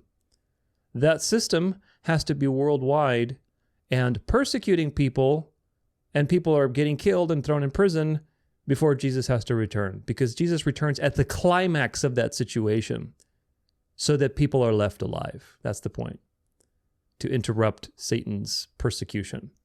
But he's allowed to do it for a short period of time. Do you see that happening in the next year? No. I can confidently tell you, I do not think Jesus is returning in Easter of 2026. Because first off, Easter has nothing to do with Jesus. The holiday Easter is a time, now the resurrection, obviously you're celebrating that does have to do with Jesus. But the calendar that's based off, and the timing, and everything that has to do with it is pagan. And the fact that these people are mixing truth with error, believing that, okay, the lady told me this, because I read about this previously in some other Venerable Day of the Sun, where the lady is giving these revelations that, there's going to be a new knowledge that the world is going to partake in, and you just got to take the Star of Regulus and align it to the Sphinx. What does that have to do with the gospel? What does that have to do with the gospel? Obviously nothing. It hasn't anything to do with the gospel. So these people are mixing truth with error, believing that, well, yeah, Jesus is going to return. Well, which Jesus are you talking about? That's the question, isn't it? And of course, if you don't know what Jesus told John in Revelation, then you're going to be deceived by the counterfeit Christ. Now, I don't think that Satan will appear as Jesus, and try to counterfeit the second coming. I don't think that will happen. I've talked about that quite a bit in different videos. But spiritually, again, everything that God does, the devil does opposite, right? So if Jesus told you that his return is physical and unmistakable, and lightning from east to the west, the firmament's going to open, you're not going to miss it, okay? Which, by the way, is also a response to all these preterists, little seasoners, if that's what you call yourselves, little seasoners. Where is the record of Jesus returning? If it's a worldwide event, and the sky was cracked open, and these stars fell to the ground, and all of these unmistakable signs happened, where is the worldwide record of it? Because you know what else happened that was worldwide, and it was pretty dramatic, and I would say less dramatic than the return of Christ? The flood. The flood happened, and there is a record of the flood in every culture that you look at. From the Middle East, to China, to Japan, to Africa, to Native Americans, they all have a record of the flood. All of them. Because it was a worldwide thing impressed upon human memory. And in the greater scheme of things, the return of Christ is even more prolific than the flood of Genesis 6. Okay, so where is the evidence for that? There is no evidence because Jesus hasn't returned yet. Jerusalem was judged, and Jesus is going to return and resurrect people when he returns in a couple years. Who knows when that's going to be exactly, but I've said 7 to 10 years. Why? Because I base my views on the image of the beast having to come to life, enforcing the mark of the beast, etc., etc., etc.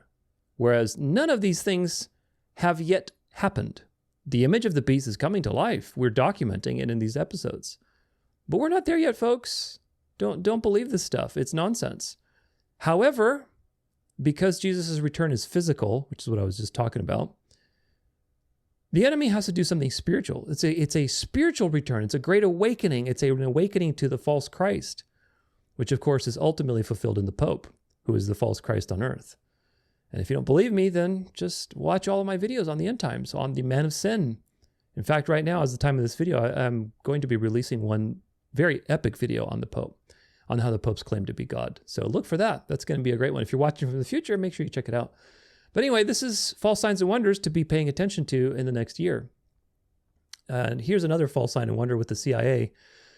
Decades-old CIA documents on Ark of the Covenant resurfaced amid classified group text spat.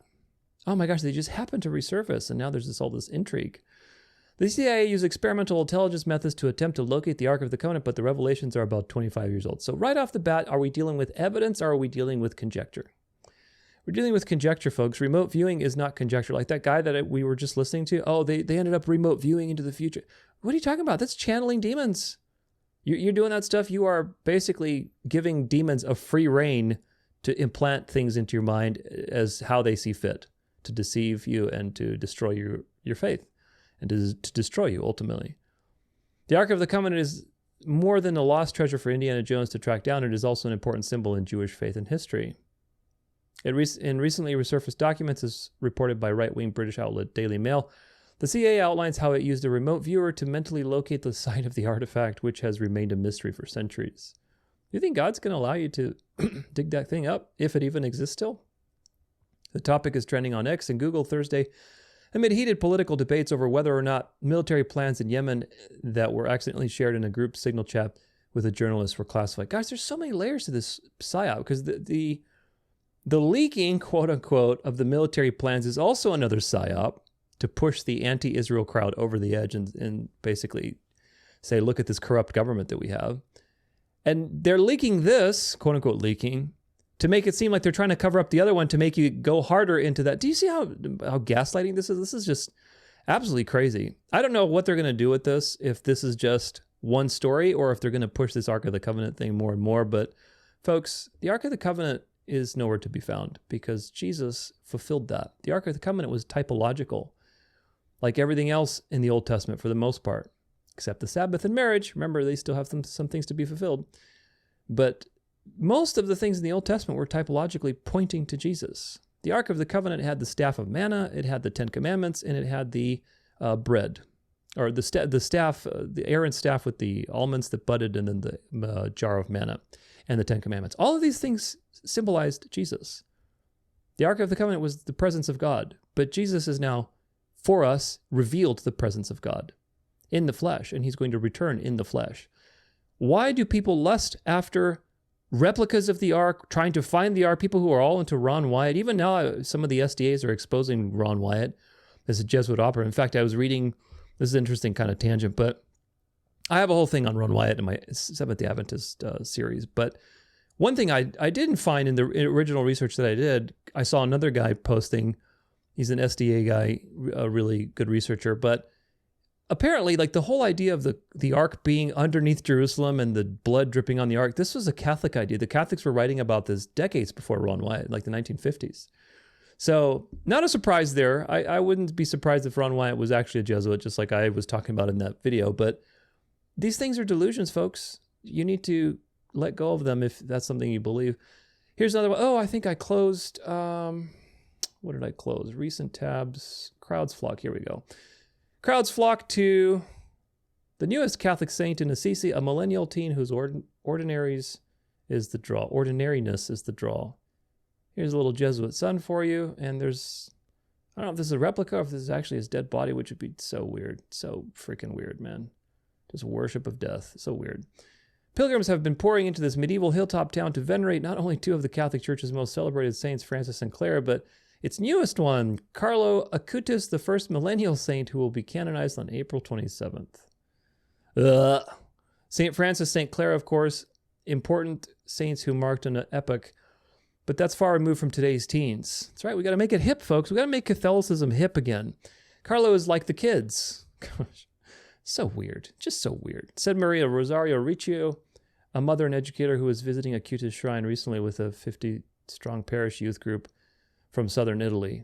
He is a near saint of our time who can show teens that it's possible to love Jesus while being a regular youth. Oh my God. These people are conflating loving Jesus with asceticism and ritual and tradition. And these poor children who have their minds young and moldable are being shown these things as virtue. Woe to you who call evil good and good evil. Woe to you, for great is your punishment. The group lined up to enter the Santuario della Speculazione, a somber church also known as Santa Maria Maggiore, marking the spot where more than 800 years ago St. Francis renounced his family wealth. There they prayed at the monument where Acutus's body is on view, wearing jeans, sweatshirt, and sneakers. So it is his body apparently, which is even creepier, and that is just so weird. And again, even so much more sinister, they're using this to appeal to young people. So weird. Just so many levels of weird in all of this. It really is. This is from Wired magazine. How a 15-year-old gamer became the patron saint of the internet. Carlo Acutis will officially become the first millennial saint, but will he help the Catholic Church reach a younger audience? There he is with his gaming stuff and his halo and the binary numbers in the background. This is just so weird, folks. These people, this is paganism. And of course, again, as children that have not been educated on these matters, they confuse paganism with righteousness. This is as pagan as you can get, lining up to see a dead body and venerating it as something special. That is as pagan as you can possibly get, man. It really is. It's so weird. So anyway, conclusion, there's some interesting dialectics going on right now, especially with the Giza pyramid thing. We'll see where it goes. Again, for me, it doesn't change anything as far as history because, see, the thing that it does affect, if you're a KJV onlyist and you basically accept the Masoretic text, it affects the timeline quite a bit because what happens is the KJV onlyists have to take the Masoretic text because they believe the KJV is this perfect book. Well, the Masoretic text is wrong in its timeline.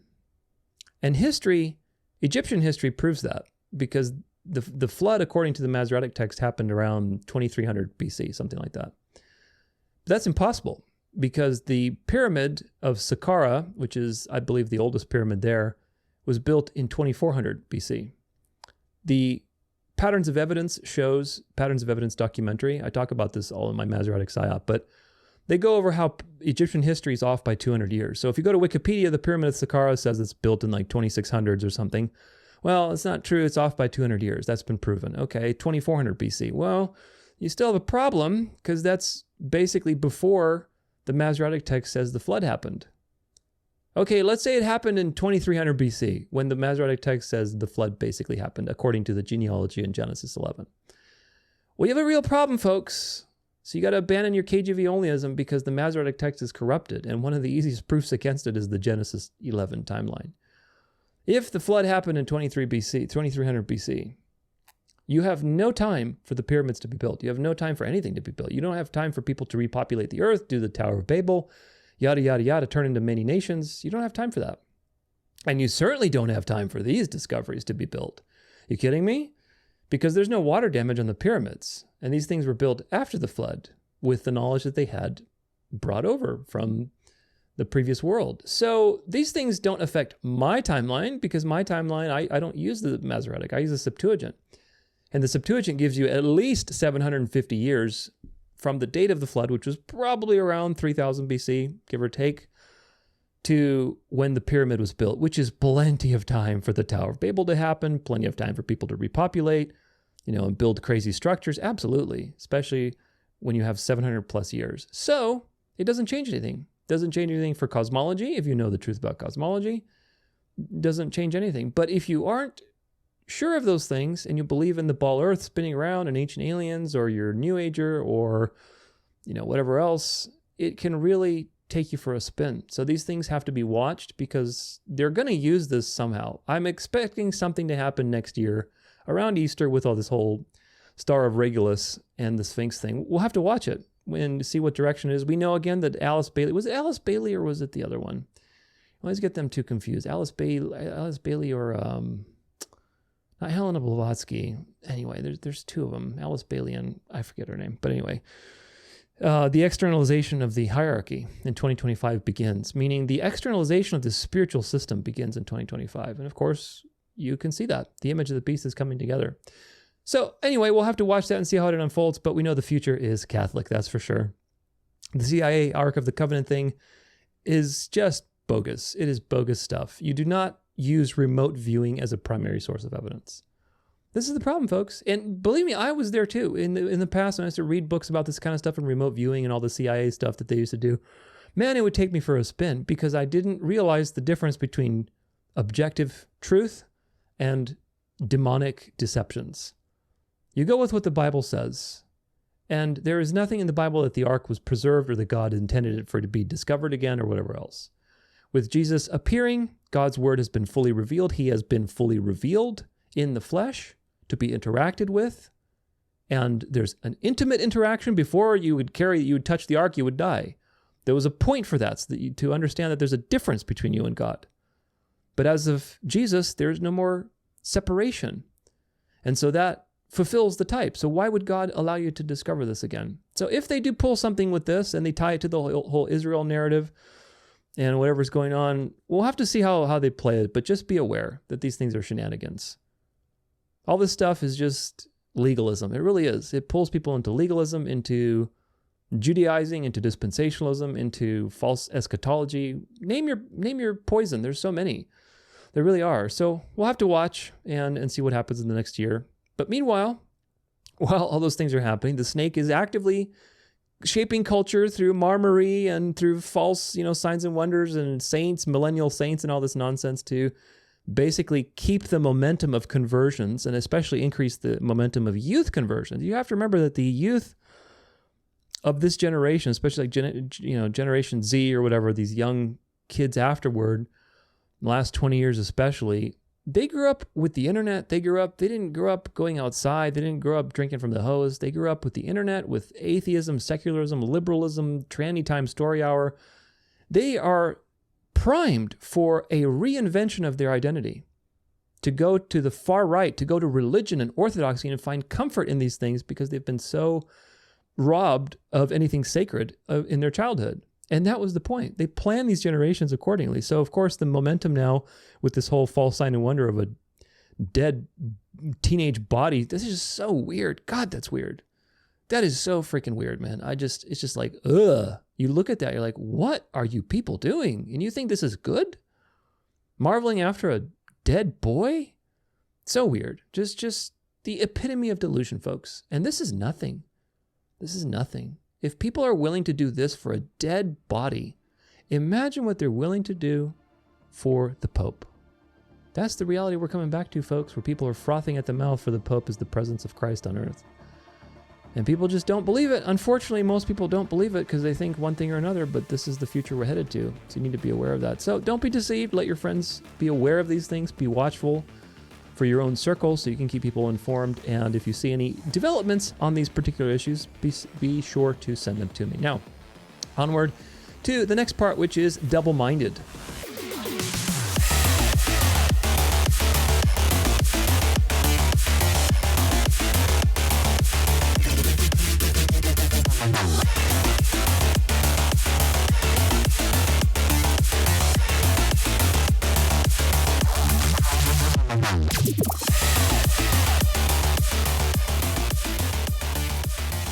Okay, well, welcome to the next part of this, which of course is double-minded. There's not too many stories in this one either, but I do document them just for the people who may have friends in politics, who are frothing at the mouth for Trump, who are in the MAGA camp, who maybe don't necessarily care about Trump so much, but they believe he's the better of, the two options or the lesser of two evils or whatever. You need to realize that all of these people are controlled. That's why I do these particular sections, the double-minded sections, because all of these people are hypocrites. Synagogue of Satan. They say one thing and do another.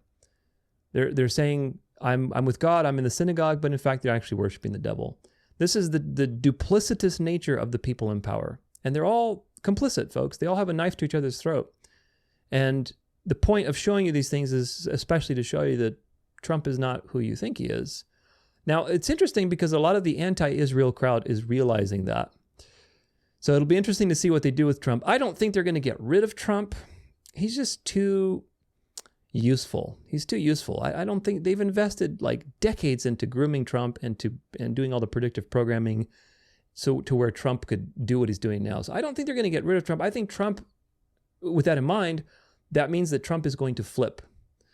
And, he'll flip somehow and he'll be brought, along with the new agenda. So I don't know what's going to happen exactly, but I don't see them getting rid of Trump. I really don't. I think that he's actively doing these things to basically expose Israel. Ultimately, it seems like he's pro-Israel, but he's really not, folks. He's doing these things to expose Israel and to give fuel to the fire to the underground current of people that are realizing the evils of the Jews.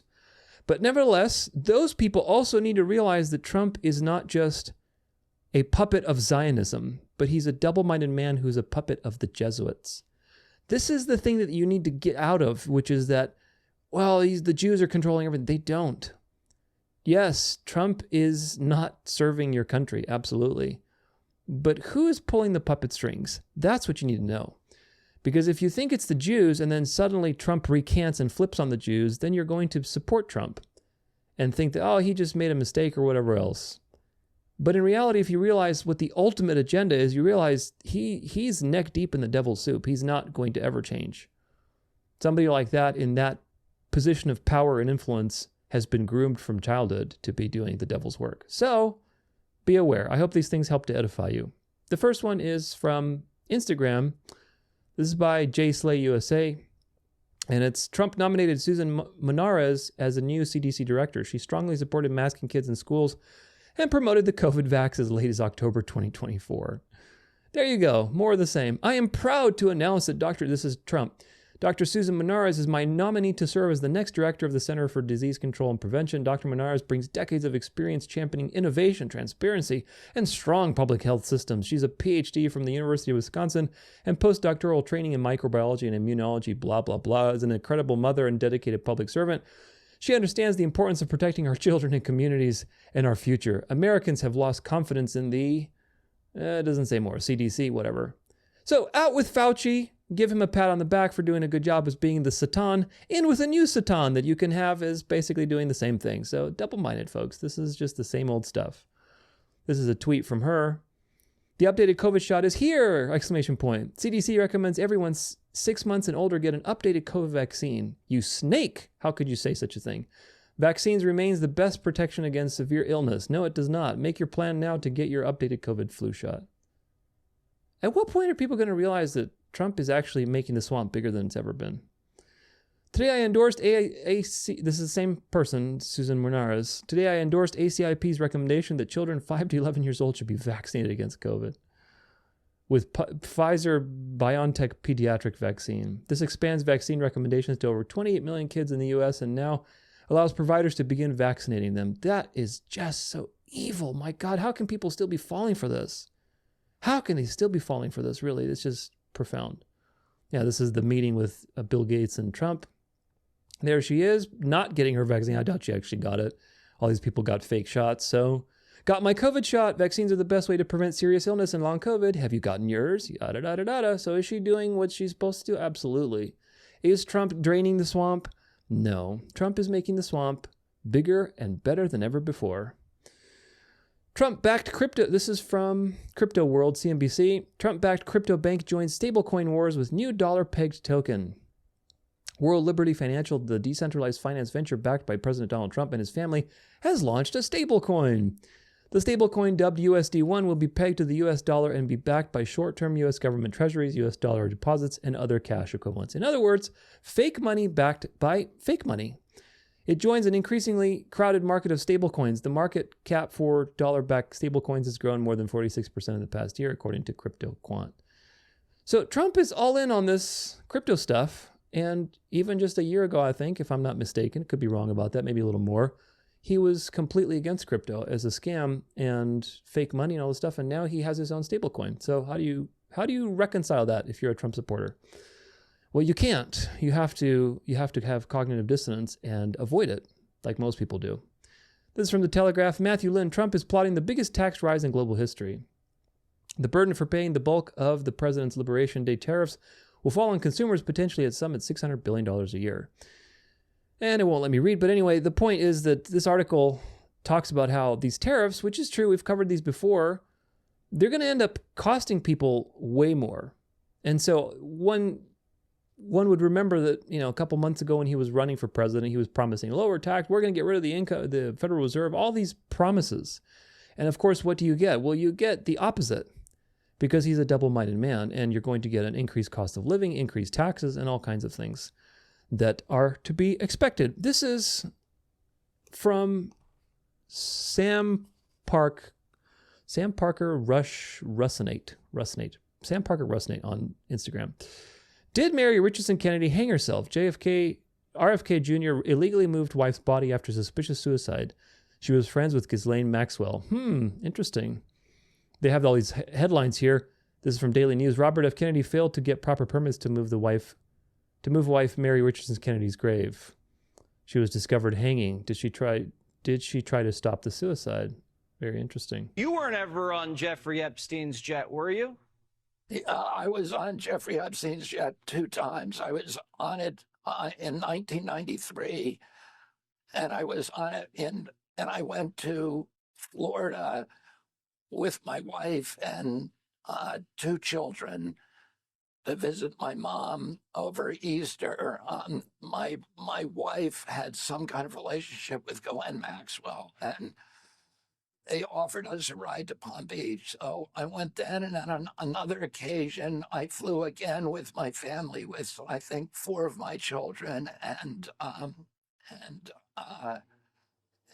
Mary, my wife, to Rapid City, South Dakota, to go fossil hunting for a weekend. So this is a New York Post article. It says RFK Jr. admits he twice flew on Jeffrey Epstein's jet and wife in relationship with Ghislaine Maxwell. Yeah, how do you not know what your wife's relationship with Ghislaine Maxwell is? How do you not know? This is Ryan Dawson on Twitter. It says RFK Jr. and Mary Richardson Kennedy were both friends with Ghislaine Maxwell. They used to pluck young girls from the New York Academy of Arts. Eileen Guggenheim complied with Epstein with Wexner's money scheme and would introduce the young girls to high rollers. Maxwell was at Mary's funeral. RFK Jr. is sexually compromised by the Israel blackmail ring.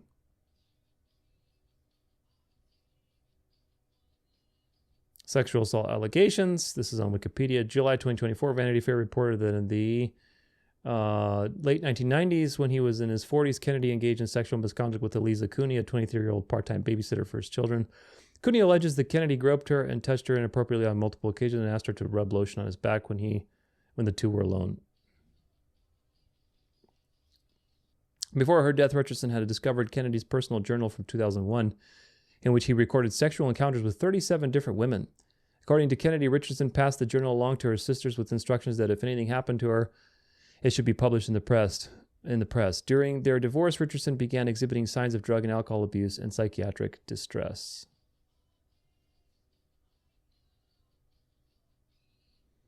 Before Epstein, Israel blackmailed Nelson Rockefeller, the Dulles brothers, and Prescott Bush.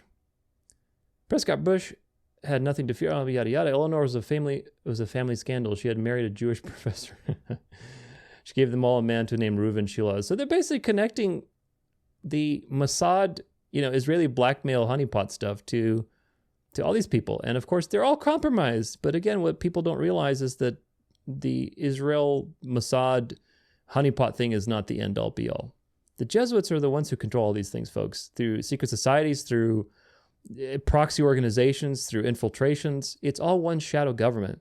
You're looking at one tentacle of that shadow government and you think you've found the shadow government. Satan is not going to make it that easy for you. And certainly, if you don't use the Bible, you're not going to find it. So you need to use the Bible because that's the point of the Bible. The Bible is the light. It shines the light on the darkness of the world so you can see clearly. If you don't use the Bible as a reference, then you're going to go look there, you're going to look there, then there's going to be one tentacle over here. You're not going to get it.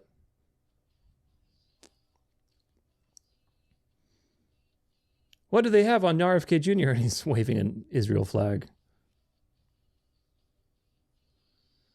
Do you think he likes having to hang out with this foul troll who sells butt plugs? And anyway, I'm not going to say the rest of it, but you could see.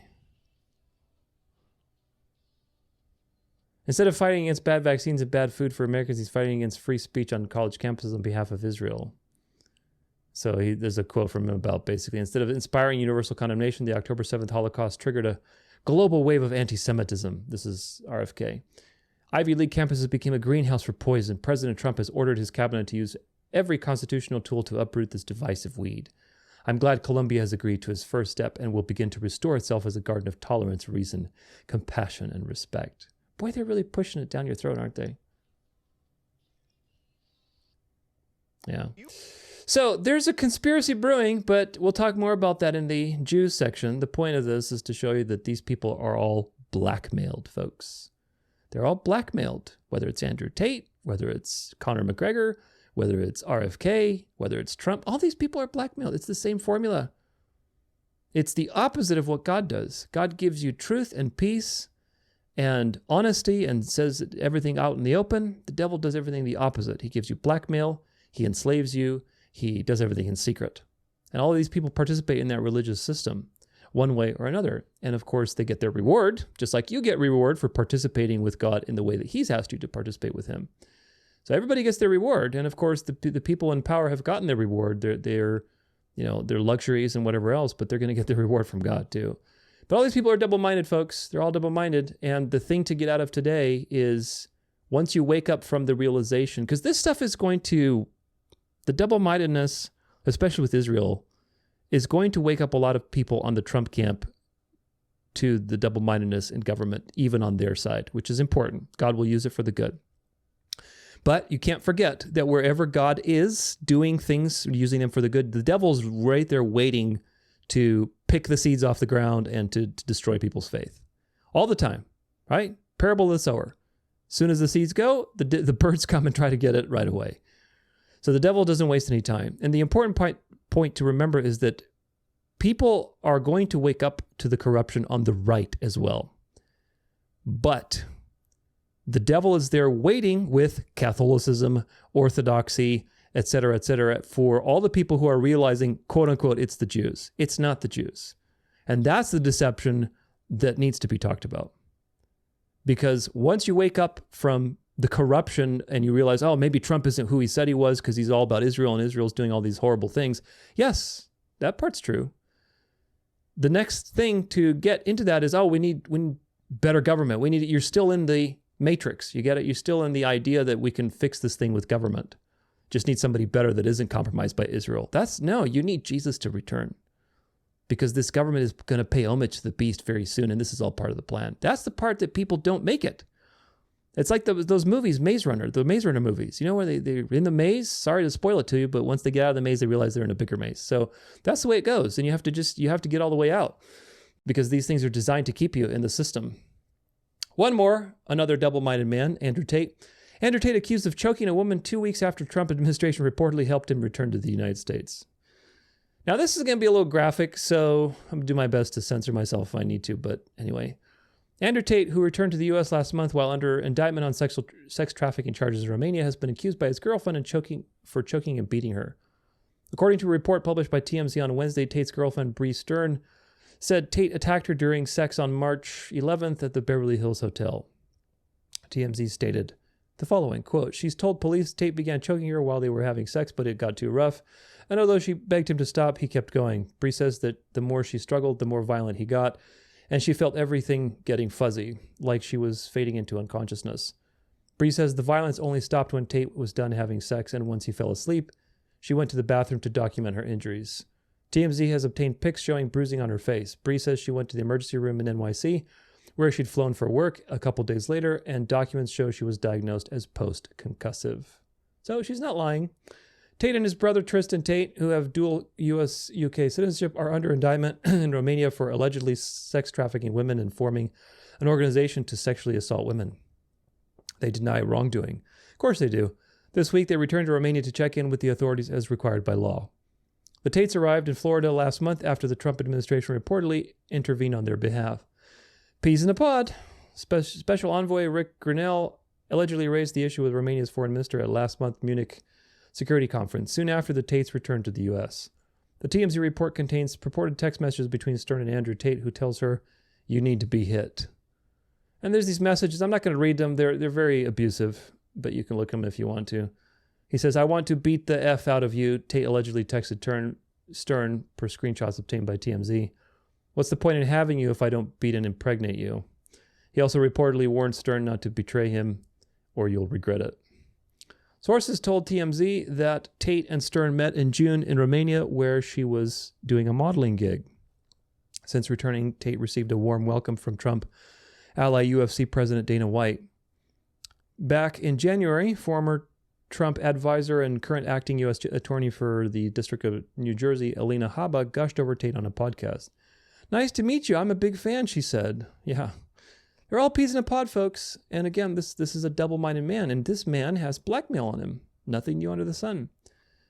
He has blackmail on him, and they're cashing in that blackmail, and he's going to do what he's told, and he's probably going to make it to be Prime Minister of the UK and act as the Trump of the UK, and him and Trump and Conor McGregor and all these people, these wealthy people that are blackmailed and charismatic, are going to be frolicking in a field, bringing everybody back to the Pope. That's the point. To destroy the democratic experiment that happened with the French Revolution and bring people back to monarchies, using people that are very charismatic, very bold, very seemingly against the system, and all this kind of stuff that seem to bring justice, but these are counterfeit kings. A king is a type for Christ. That's why kings were very important, and kings were very punished in the Old Testament and looked upon very seriously by God because they were typifying Christ. You're the leader that is supposed to judge honestly, not pervert justice, do good, be a role model, etc., etc. The king is the king. These are people that are being presented to you as people who are noble and going to change the system and rescue you and things like that. It's a counterfeit Christ, in a sense.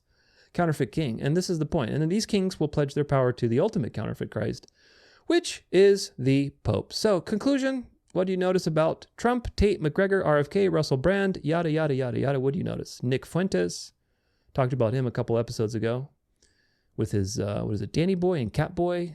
I forget the names of the guys that he was implicated with, but they're all blackmailed, folks. That's what you notice. They're all blackmailed and part of the club, and they do what they're told when the blackmail gets cashed in. Tate is a violent, unstable man. I think that's pretty well documented, and he has a huge following.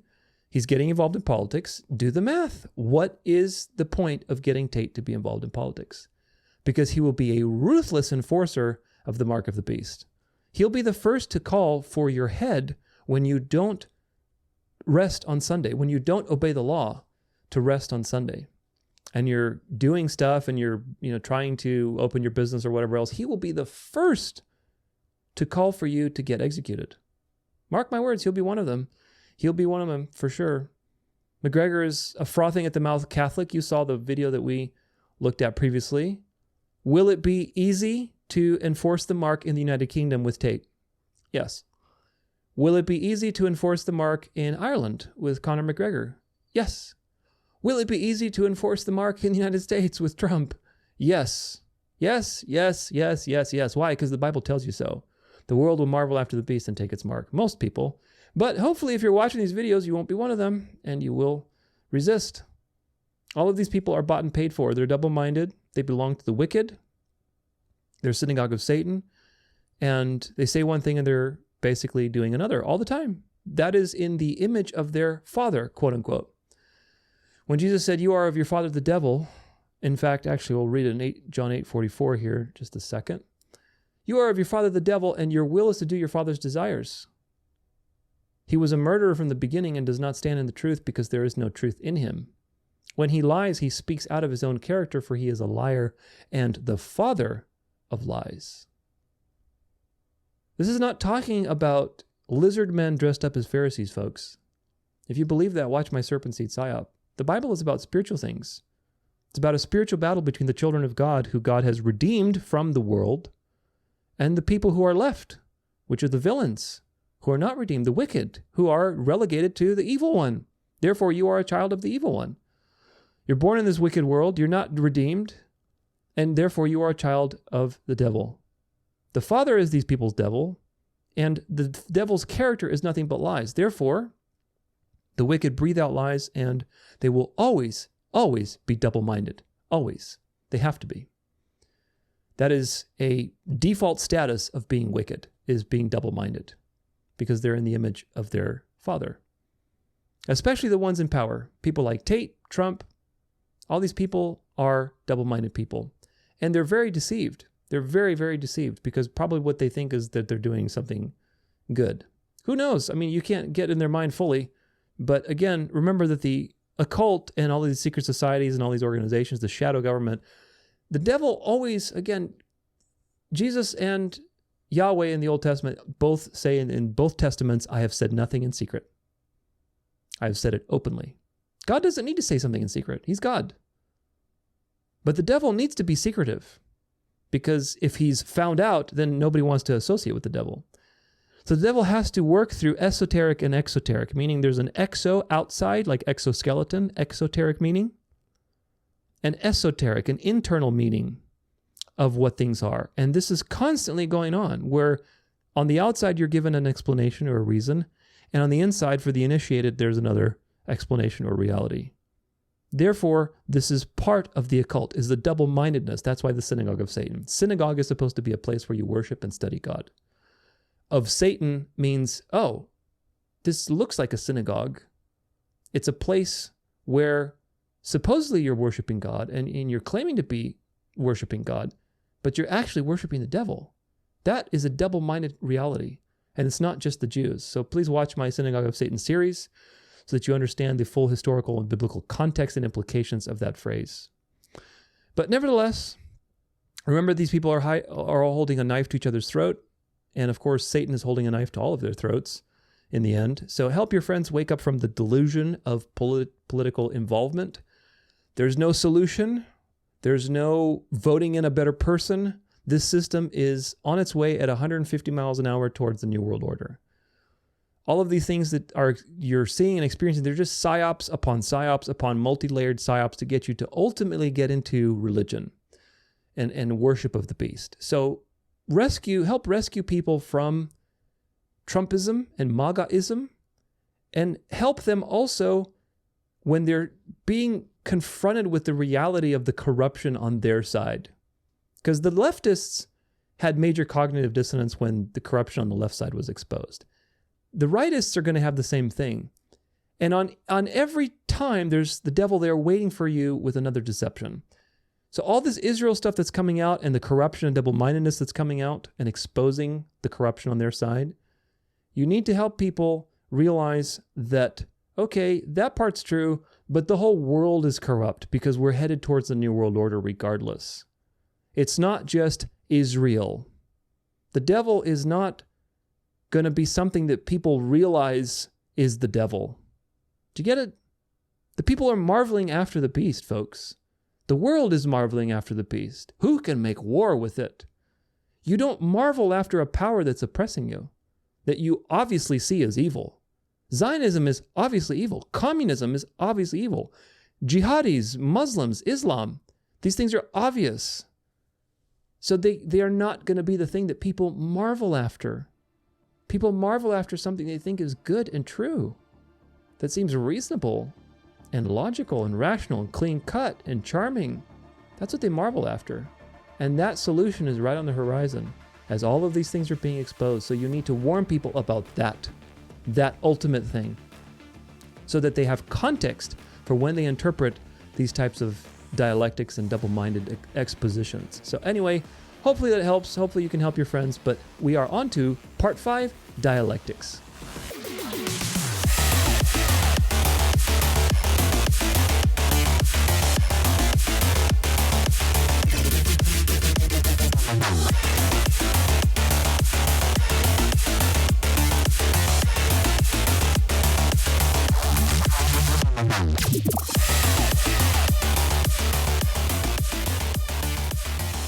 Okay, well, welcome to the next part, which is dialectics. Ultimately, everything that's being covered in these presentations is dialectical in nature because it relies on creating problems that elicit reactions that, of course, justify a particular solution. And I'll say this again, I always say it, but it's important to remember because it's important not to give the devil too much credit. God uses dialectics throughout scripture and history to bring about his glory and reveal important truths about the wickedness of man and the glory of God. The entire history of sin and redemption is a dialectic, okay? It's a problem that has a reaction, and there's a solution for it. There's nothing wrong with that, because the organizing force that is shepherding this situation is God. God is ultimately wise, omniscient. He's perfectly wise. He's perfectly good. So that means he has the authority and power and knowledge as to how to use situations to bring about marvelous results and glory and goodness. When Joseph was allowed to be sold into slavery, and God decreed that Joseph's brothers would basically try to murder him, and then they decided against it, and they threw him into a slave pen and sold him off to Egypt, then that was something that probably Joseph thought, well, what's the purpose of this? What's going on here? But in fact, many years later, when he confronted his brothers, he said, God meant it for the good. Genesis 50, verse 20. God meant it for the good. You meant it for evil, and God meant it for the good. In that statement, in that one simple statement, you see a very interesting thing, which is primary and secondary causes. You have the secondary cause at the bottom, which is our level of interaction, where people are choosing to do things and they're intending to do. The brothers of Joseph intended. They had evil intentions. They wanted to kill Joseph. There's no question about that. They weren't thinking like, oh, what's this going to do? No, they wanted to kill Joseph. They were thinking extremely short term. That didn't pan out. So okay, let's sell him into slavery. Let's get rid of him. That was their desire. And that desire is pointed in a particular direction, because desire leads to actions, which leads to outcomes, and so on. So desire is a force, if you want to think of it that way, like with a direction, okay? The revelation is that although there is this desire being pointed in a direction with a particular force, God is so sovereign and so powerful and so wise, such that from his view on top of the earth, he can sovereignly put his hand down on such a desire and turn it in a different direction. And now it's pointing towards God's glory and typifying the future Christ and saving a bunch of people from famine and all of these wonderful outcomes that are necessary. That is what you need to understand. The dialectics are all over the Bible. There's nothing wrong with that, because God is using both good and evil that he's decreed to reveal his glory. And that's a stumbling block for many people, because they're caught in the Arminian free will salvation idea. So they think that evil is just kind of happening and God is sitting there like a million-armed octopus just reacting to it and putting it down. But that's not the correct view of God, folks. God meant it for the good. And if you stumble over that, then you don't have a sovereign view of God. Now, why do I say all that? I say all that because it's important when you're studying these dialectics to understand that the devil is not the one who invented dialectics, okay? The devil wants to be God. So he's copying what God does so that he can appropriate himself as the solution. The real dialectic is between sin and death and the gospel as the solution. Problem, reaction, solution. Problem, man is wicked, he fell. Reaction, cursed world, death, suffering. Solution, Jesus appears, takes on the punishment. Now you can believe and be saved. That's wonderful news. Well, Satan wants to be Jesus. He wants to be the savior, so he shows up as the counterfeit. But you're not going to accept Satan as the savior if you know it's Satan. So he has to create a problem to which you will react, and then he can present himself as the solution. Do you understand? So the devil is not inventing dialectics. The devil is not inventing dark to light. The devil is not inventing all of these things. Dark to light, God is the one who created dark to light. When it says in, I forget which letter now, but it says he's transferred us from the kingdom of darkness to the kingdom of light. We've gone from dark to light by believing the gospel. Yes, dark to light is real, and it's something that God created to reveal his glory. But the devil has his own version of dark to light, which is, for example, communism as a dark that leads to the counterfeit light, which is religion, Catholicism. So you need to understand that dialectics are not something the devil created, but the devil uses them because he wants to be God. Very, very important, because they're happening all the time, simultaneously. And particularly today, a lot of people are snagged by the obvious evil. They're snagged by the obvious evil and they're caught in the dialectic. They don't realize that the devil is just copying what God does. God, when he decreed the plan of salvation, for a temporary period of time, he decreed the devil as the accuser, as the Satan, as the evil adversary. There has to be a villain so that you understand context. And that's reality. The devil wants to be God, so he needs a villain in his story, which is a counterfeit story.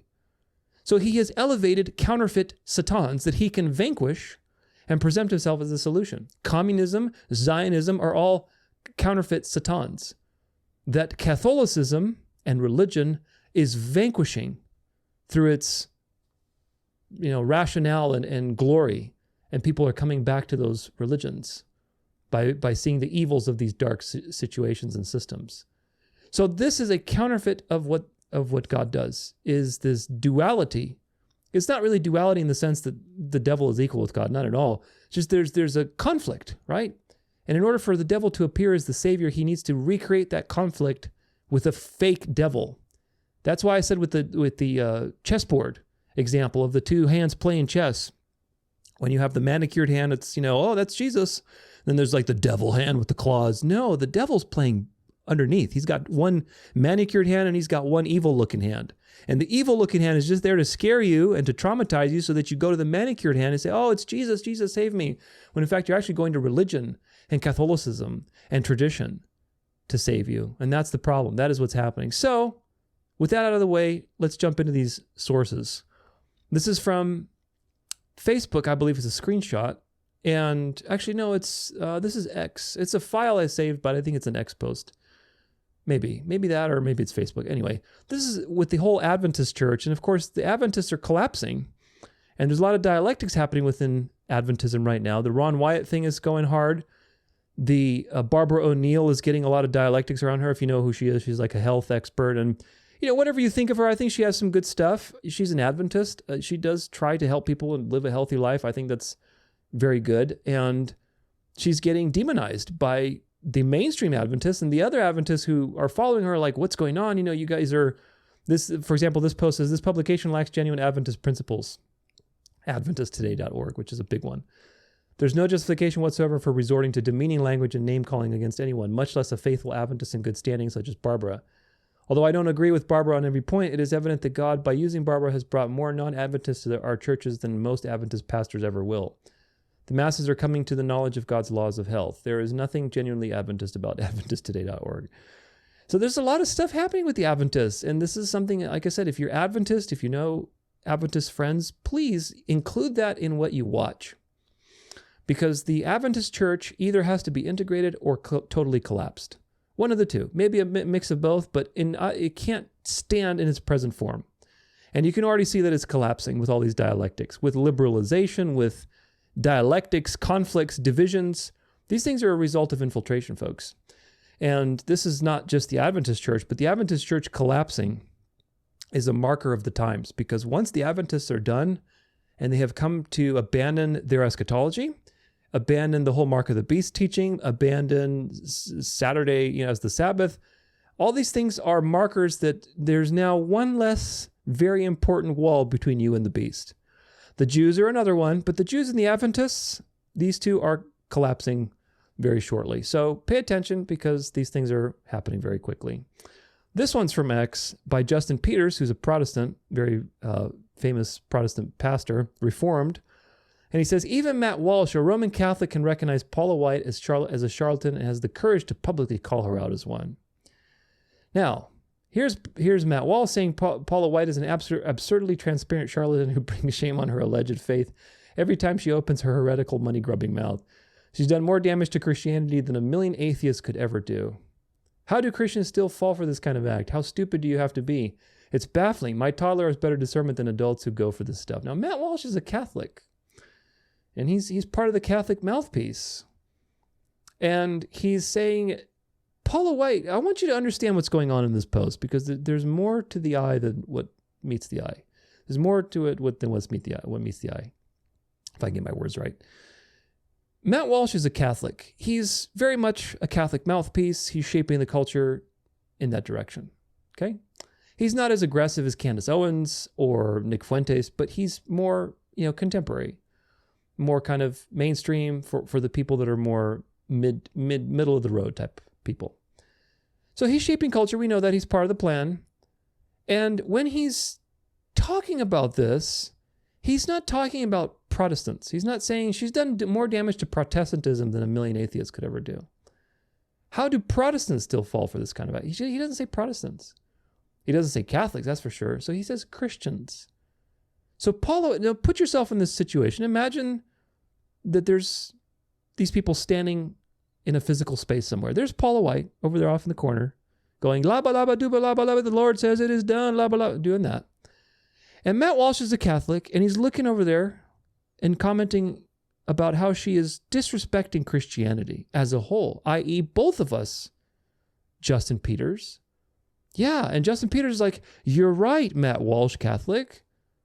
She is. And you have a lot of discernment, even though you're Catholic, and we can both agree on this evil thing that we're both looking at.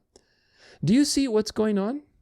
Do you see how Paula White was elevated to this position to destroy Protestantism and to also create ecumenism between the true church of God, which is people that have quote-unquote discernment? But remember, there's counterfeit discernment. Counterfeit discernment is having discernment about something, but not the whole thing. It's a half-truth. Yes, it's true that Paula White is a heretic. Absolutely. You'll see, I pulled up a video with her selling whatever blessings for $1,000. It's just so obvious. I mean, come on. Even a baby, like he said, even a baby can discern this stuff. But that's the point. The point is for it to be obvious, to get you riled up about reforming the deep church. And I'm sure Paula White is totally frothing at the mouth for Israel, and I'm sure she has a lot of conflicts of interest. Maybe there's sex abuse. Who knows? All these people are compromised. And all of that is going to be being cashed in to create the final result, which is to put the nail in the coffin for Protestantism and unify Catholics and Protestants together. It's happening, folks, and rejoice that it's happening, because that means that the time is short. All right, let's listen to Paula White sell us some indulgences. It's time to check on the head of the White House Faith Office, Paula White, who just said if you donate $1,000 to her ministry, you get an angel, you'll no longer be sick, and you're going to get a ton of money back. Check this out. And I believe that when you honor God on Passover, starting on April 12th at sundown through Good Friday on the 18th and concluding on Easter Sunday, you can receive these 7 supernatural blessings for you and your house. According to Exodus 23, God will assign an angel to you. He'll be an enemy to your enemies. He'll give you prosperity. He'll take sickness away from you. He will give you long life. He'll bring increase in inheritance, and he'll give a special year of blessing. You're not doing this to get something, but you're doing it in honor to God, realizing what you can receive. For your special Passover offering of $1,000 or more as the Holy Spirit leads, you will also receive the beautiful 10-inch Waterford Crystal Cross. Yeah, remember, you're not doing that to make her wealthy. You're doing it for God. I can't believe this heretic literally leads the White House Faith Office. It's time. It's all by design, folks. It's all by design. And again, if you understand how the Jesuits work, this is just Jesuit theater. Paula White is a secret society member, very likely. She's compromised. She just does what she's told. She doesn't care. Whether she's synagogue of Satan, you're dealing with people that are exceedingly deceived. They have a knife to their throat. They're blackmailed. Their loyalty is to their own belly. What do you expect? But this person is now being used to destroy Protestantism because she's so obvious. Discernment is not noticing the obvious, folks. It's really not. Again, it's not noticing the difference between good or evil. It's noticing the difference between right and almost right. That means you have to have an appreciation for what is not obvious. That is true discernment. Discernment is not, oh, look, big, bad, evil person over there doing evil stuff. That's not discernment. You should be able to know that even like an atheist can see the hypocrisy. Do you understand? Like, God gave you a conscience, man. God gave you a conscience, and even if you have not come to the truth yet, you still have a conscience. Unless you're like, a serial killer or something, but most people still have a conscience. Even an atheist could look at this and say, yeah, this is wrong. Like, this is like, I don't believe in God, but, seems that it's wrong for somebody who's claiming to, believe in God and to be extorting people with money. Even an atheist could figure this out. So that's not discernment. Discernment is figuring out, why is she put by Trump as the leader of the White House Faith Office? Because Trump isn't stupid. That's what discernment is, because that's not obvious. You need history and you need scripture as witnesses to understand why she was put into the White House Faith Office. Why? Because she is the integral step in a series of other steps to ultimately destroy Protestantism and return America and the rest of the world to the beast through the image of the beast. But you don't get that unless you understand history, the Jesuits, infiltrations, historical Bible prophecy, and so on and so forth. So very important. Don't be snagged. But yeah, this is just disgusting. Here's some more dialectics with the deep church. We won't watch this whole video. It's about 6 minutes, but we'll watch a few minutes. Atlanta-based Protestant megachurches urge Christians to affirm gender dysphoria. So the megachurches are pro-Israel. They're got some liberal stuff in there. They're very compromised. What do you think is going to happen, folks? The deep church, that's next. The thing. We know that if we create a safe place, more students will share things with us that are difficult to navigate. So I want to talk through how we care for students who are experiencing gender dysphoria. Now, gender dysphoria, this is a weird term. We don't hear it a lot. Basically, this is the clinical term used for anyone who's unsure about their own gender. Dysphoria is the opposite of euphoria. Euphoria is like joy, happiness, contentment, excitement over a situation. Gender dysphoria is like they're not comfortable. They don't have joy over it. They're not sure where they land. So this is the umbrella term for several different terms that could be underneath gender dysphoria. The terms transgender or non-binary are some sample terms that an adult might use to describe who they are if they're trying to figure out their gender. Our goal in these situations is to best support the student and the family. Now, this is an extremely small part of the population. It's more likely they won't happen in your small group in middle school, but we want to make sure we're prepared and we've thought through how to best care for these students. Our goal is to first understand where a student is in their journey. Now, through the years, we've gotten to know several families. There's one family in particular that's very helpful for me. Their journey first started when their student was 5 years old. So it was before any of the middle school hormones of what's going on could even take place. And these parents handled it so well and took every step so slowly. This family first started going to a child psychologist and seeing a medical specialist. Then over time, they started using different pronouns at home, but only at home. They were not using these pronouns in school. They weren't even asking an extended family to use those pronouns yet. They weren't asking friends to do it yet. Then a big step was to pick a new name from the other gender so they could start using that. But once again, only the new name around the home. And they could start wearing different clothing, first just 1 day a week, once again, only at the home. The next big step was going to the extended family, the grandparents, the aunts, the uncles, the cousins, and say, hey, will you start using this name and these pronouns for our child? Now, somewhere along the way, medical intervention started for this student. If we're talking about something in middle school, more than likely medical injections are going to be about stopping puberty as opposed to having a surgery. That will probably come later in life. It would be just a matter of, hey, let's slow down or stop puberty from even starting for this child. All right, I think I've had enough of that. Probably you have too, but you get the point, folks. You get the point. Imagine what the Protestants look like now after 500 years of this, where we are 180 degrees turned around from what it was in the Reformation. The Reformation, I'm not saying the Reformers were perfect men, but the Reformation at its core was about going back to the truth. And now Protestantism looks like a mockery, a joke.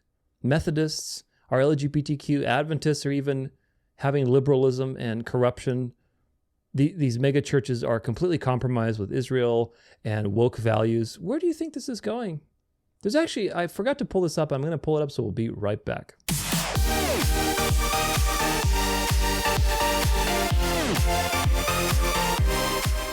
Okay, we're back. This is actually, I read this comment today on my Jews video, and I was like, this is exactly what I'm talking about. And I didn't have time to screenshot it, but I remembered it now talking to you about this. So this is on the Jews video, and the guy says, the Protestant church is basically Jewish at this point, with pride flags all over it and female ministers and priestesses professing profanities. The Catholic Church is where the true believers and followers are fleeing to for traditional worship and atonement. Perhaps it was once force that was misaligned with the word, but it is now the life raft of faith. The many Protestants that are converting bring with them a cleansing breath that will make Catholicism the true rock that Christ built his church upon, as Peter has given the apostolic authority to as the first pope. They will follow tradition and walk the path that the Lord has set for us. This is exactly what I'm talking about. To the T.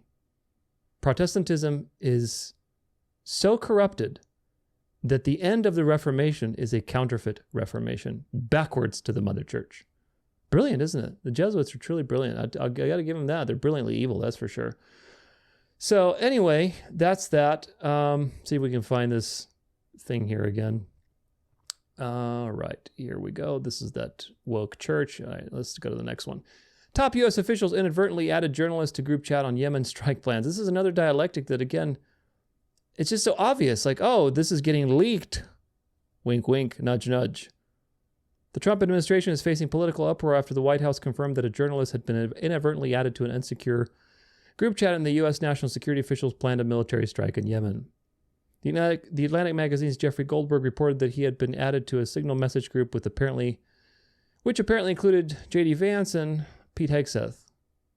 He said he had classified military plans for U.S. strikes on Houthi rebels, including weapons packages, targeting, and timing, 2 hours before the bomb struck. The report sparked a firestorm of criticism in opposition, Democrats, and concerns about several Republicans. Critics call for investigation over leak. Goldberg said he had been added to the message chain, apparently by accident, after receiving a connection request from someone who appeared to be White House National Security Advisor Michael Waltz. Quote, if they were going to pick an errant phone number, I mean, at least it wasn't somebody who supported the Houthis, because they were actually handing out information that I believe could have endangered the lives of American service people who were involved in that operation, he told PBS. President Donald Trump told reporters on Monday afternoon that he was not aware of the Atlantic article. Yeah, right. Anyway, the attacks on the Houthis have been highly successful and effective, White House Press Secretary Caroline Leavitt said in a statement. President Trump continues to have the utmost confidence in his national security team, National Security Advisor Mike Waltz. The defense secretary also defended the military operation discussed in the chat, citing its success. When pressed by reporters, Hegseth criticized Goldberg as a deceitful and highly discredited journalist and resisted questions about the content of the messages. House Representative Speaker Mike Johnson, a Republican, said the breach had been a mistake, but argued that the chat showed top-level officials doing their job, doing it well. Propaganda. Democratic lawmakers demanded an investigation, casting the episode as a national security scandal. This is one of the most stunning breaches of military intelligence that I have read about in a very, very long time, Senate Democratic leader Chuck Schumer said. Senate Armed Services Committee Chairman Roger Wicker, a Mississippi Republican, said his panel planned to investigate the matter. It's definitely a concern, he added. It appears that mistakes were made. Just such nonsense. And of course, these things are designed for what? To give you the scent that there's a conspiracy. And of course, the conspiracy in the case in question is about Israel. That's the point, folks. That's what it all is boiling down to, is the corruption of the Israeli influence on the U.S. government so that we can expose the Jews and get back to Jew hating like they were for 1,500 years. Bomber Command, U.S. masses B-2 stealth bombers with 125 tons of bombs on Brit Island near Houthi kill zone just days after Yemen strikes. The U.S. has dispatched B-2 stealth bombers loaded with 125 tons of explosives to a British island. The bombs were deployed to Brit territory near a Houthi stronghold just days after Donald Trump ordered a deadly strikes in Yemen and threatened all hell will rain down. So there they are. There's the sword of the beast doing its bidding. And of course, these people, it's like trying to catch ants in something like a needle in a haystack. That's what I wanted to say. Ants in an anthill, whatever. These people are always running around. They're launching missiles, running to the next place. It's a war that you can't win with these. Just like Afghanistan. Just because the U.S. has all this technology doesn't mean that it's like some easy thing. You're dealing with guerrilla warfare. So it's just an excuse to bring us into more wars, to push the Israel narrative, and to make the gun manufacturers and weapons manufacturers rich, and the usual stuff. The central bankers, everything is the same old stuff, folks. Nothing new under the sun. And of course, another thing too, before we watch this video on martial law on April 20th, we'll see what happens with that. But another thing too is that Iran has to collapse, folks. It has to collapse.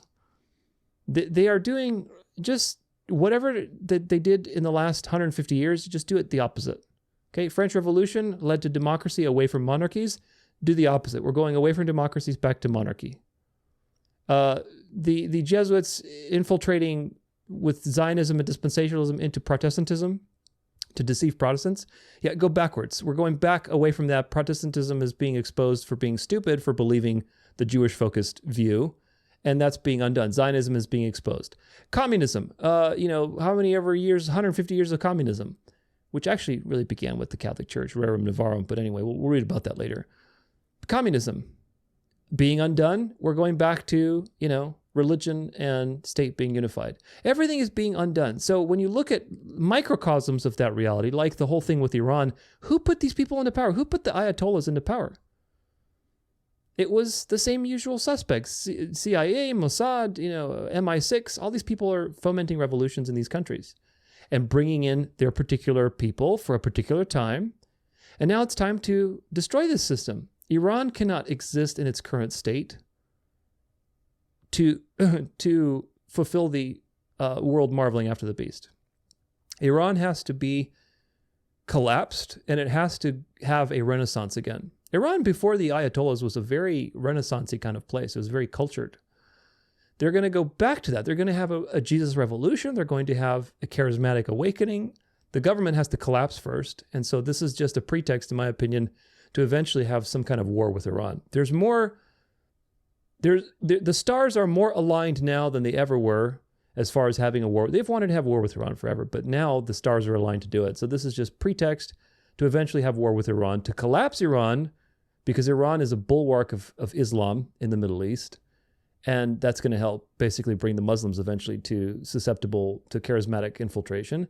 But also it's going to help expose Israel at the same time, because all this war, when Trump is supposed to be the Prince of Peace or whatever he's claiming to be, and bringing peace to the world, is going to expose the corruption of government to be, very, very pro-Israeli and so on, and corrupted. So all of this achieves multiple outcomes, but it's all designed as a dialectic to bring the plan forward to the people marveling after the beast. So anyway, this video is from Secular Talk. It says martial law on 420. Let's listen. All right, guys, we got to talk about this. This is something that really caught my eye, and I'm curious what you all think of it. So Mind War is the name of this outlet by a guy named Jim Stewartson, and he oftentimes says things that pique my interest that, I have to look into.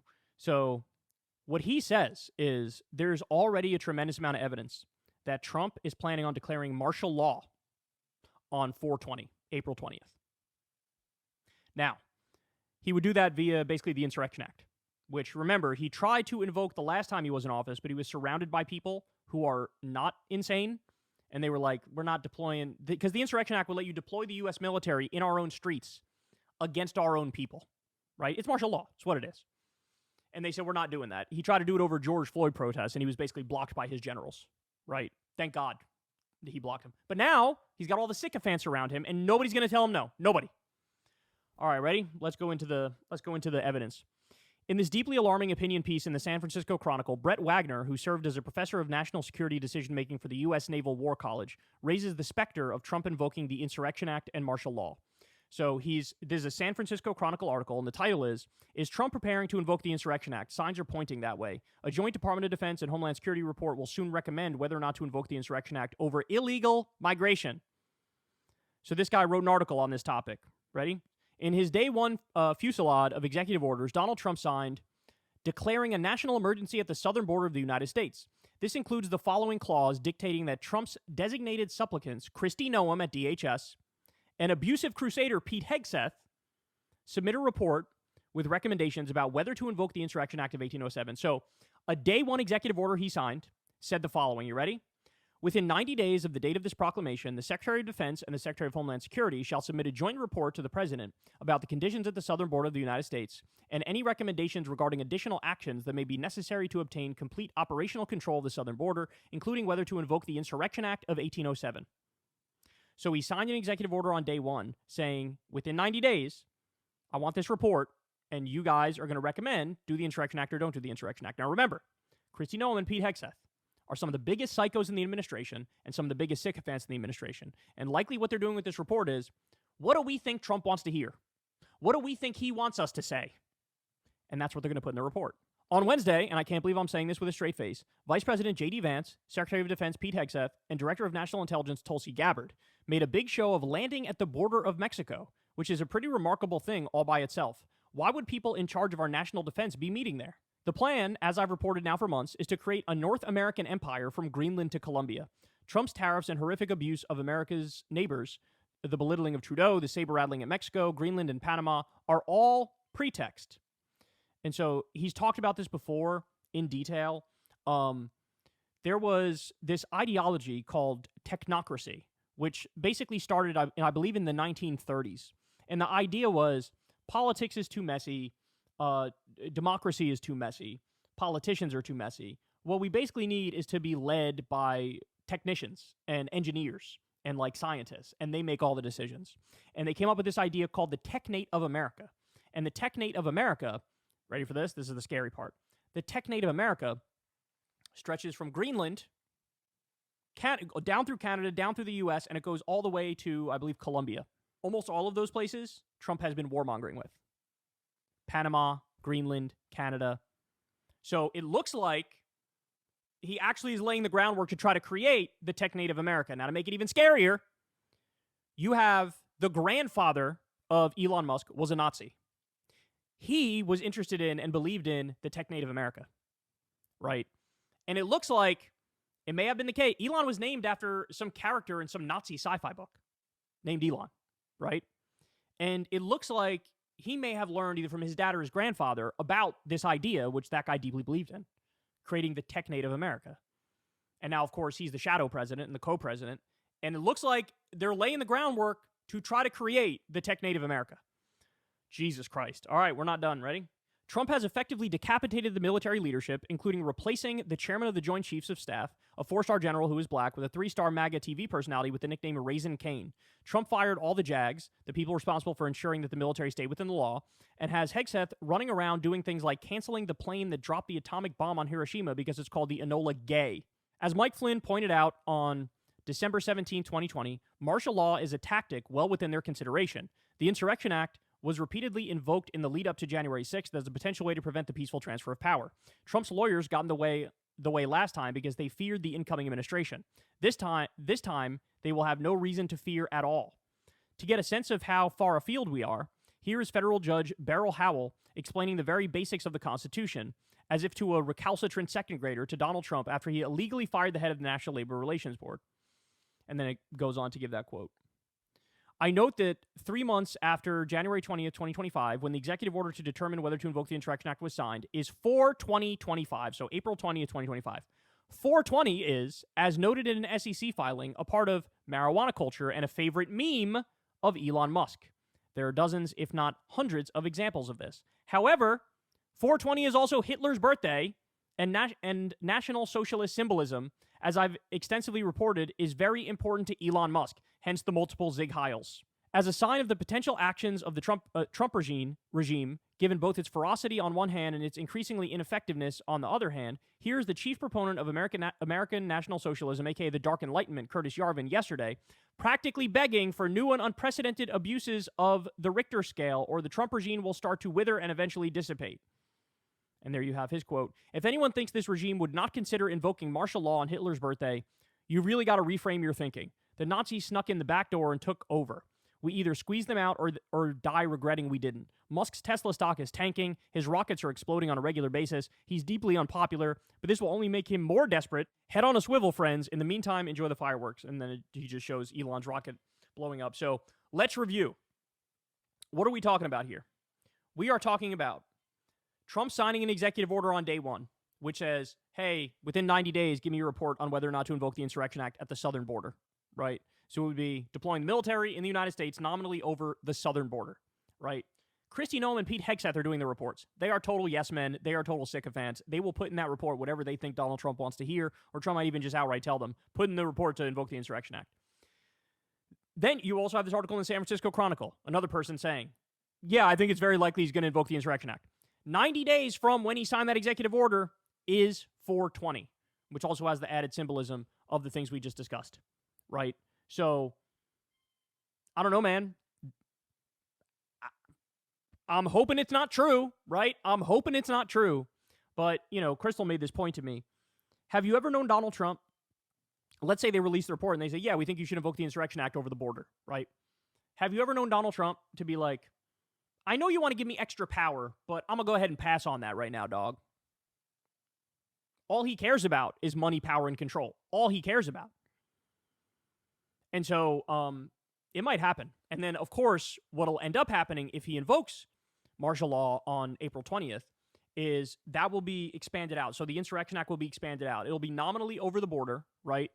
But then as time goes by, let's say you have huge protests in the streets fighting back against Trump, as we should. He'll just declare those protests illegal. He'll say, I already invoked the Insurrection Act. You guys know that we're at war at the border. You go out and protest. That's illegal activity. We're arresting you for protesting.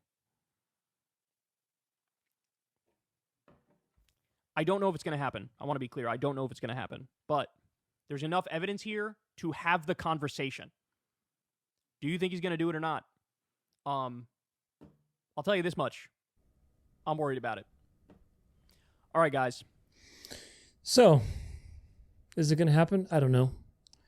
If it does happen, you know what the agenda is. It's a dialectic. It's a distraction.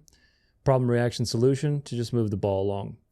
You notice between the Club of Rome, between the Technate stuff in the 1920s or 30s, between, there was another one. There was another map that was published by some Jewish guy, quote unquote Jewish, like I think a couple decades before the Club of Rome map. Same thing. They've been planning this for a long time, folks. Hundreds of years to bring the world under the beast through different kingdoms and to put monarchs in those kingdoms that can pledge their power back to the beast. They've been planning that for a long time, so this is nothing new. This is just these modern expressions of that idea and that desire. They've been planning this for a very long time because the beast is going to have its worship because the Bible told you so. So just be aware if this happens to not buy into it because it's just a dialectic. What would you do if they brought the power grid down? And by they, I mean if the government... The title of this video, by the way, with Candace Owens is World Economic Forum is predicting a cyber pandemic and they're getting ready for it. Purposefully brought the power grid down. And I'm not asking that question for fun. I'm asking that question because the World Economic Forum is predicting that a cyber pandemic, you can look this up, they've been running exercises about it this year, is inevitable. You're probably saying, what is a cyber pandemic? It doesn't make any sense. What are we even talking about? Well, first and foremost, the reason I'm even paying attention to the World Economic Forum and their exercises is because they notoriously, in 2019, ran an exercise for a coronavirus pandemic that oddly all became true. I mean, without one slight difference, they said that the coronavirus was going to escape from a wet market in South America. Of course, when the coronavirus swept the world in 2020, they said that it escaped from a wet market in China. You can still look that up, by the way. That's not a conspiracy theory. They simulated that coronavirus pandemic. It was the World Economic Forum in collaboration with the Bill and Melinda Gates Foundation, in collaboration with Johns Hopkins University. And the website is still up, and they say, the coronavirus pandemic is inevitable, and then boom, it happened the very next year. So people say it's a conspiracy theory to believe that they knew that the coronavirus pandemic was going to happen. You don't have to believe it was a conspiracy theory, or you can believe it wasn't a conspiracy theory. It's up to you. I don't really care. The point is that they made the prediction, they called it inevitable, and then it happened immediately. So for me personally, that signals to me that I should probably pay attention the next time the World Economic Forum makes a prediction and calls it inevitable. And lo and behold, they are predicting that a coronavirus pandemic, a cyber pandemic, is going to happen, and that it is once again inevitable. So if you look into the exercise that they have run this year, I believe they ran it in July. They've been meeting and talking about the cyber pandemic, what it would look like. Essentially, their idea is that they're going to have to sanitize the internet because a bug, think of it as like a coronavirus for your computer, is going to sweep globally, and the only way they're going to be able to stop this bug from infecting everything is to effectively shut down the internet, right?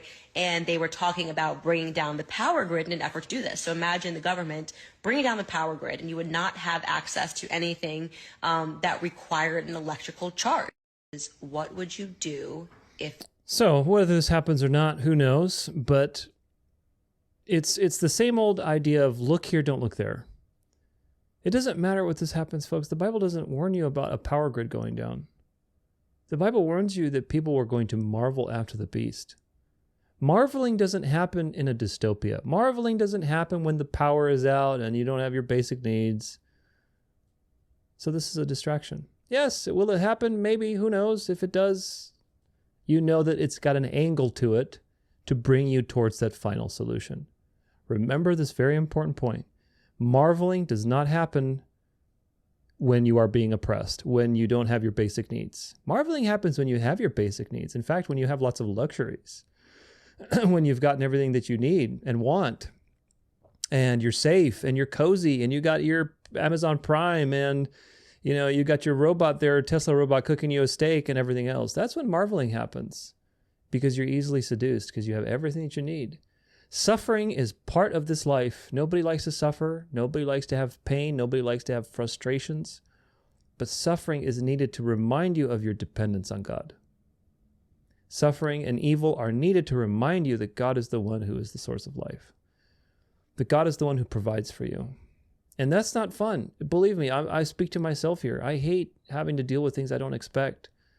I hate having to deal with health problems I don't expect, or financial problems, or technology problems. That happens all the time that I don't expect. But these things are designed to help us get closer to God. Because if you had no problems, you are ripe for the picking for the devil, just like Adam and Eve. Adam and Eve had no problems. And that was the point of the Garden of Eden, don't you get it? The point of the Garden of Eden was to be the ultimate controlled experiment where everything is controlled. There's no suffering, there's no death, there's no deep state, there's no nothing. No Zionism.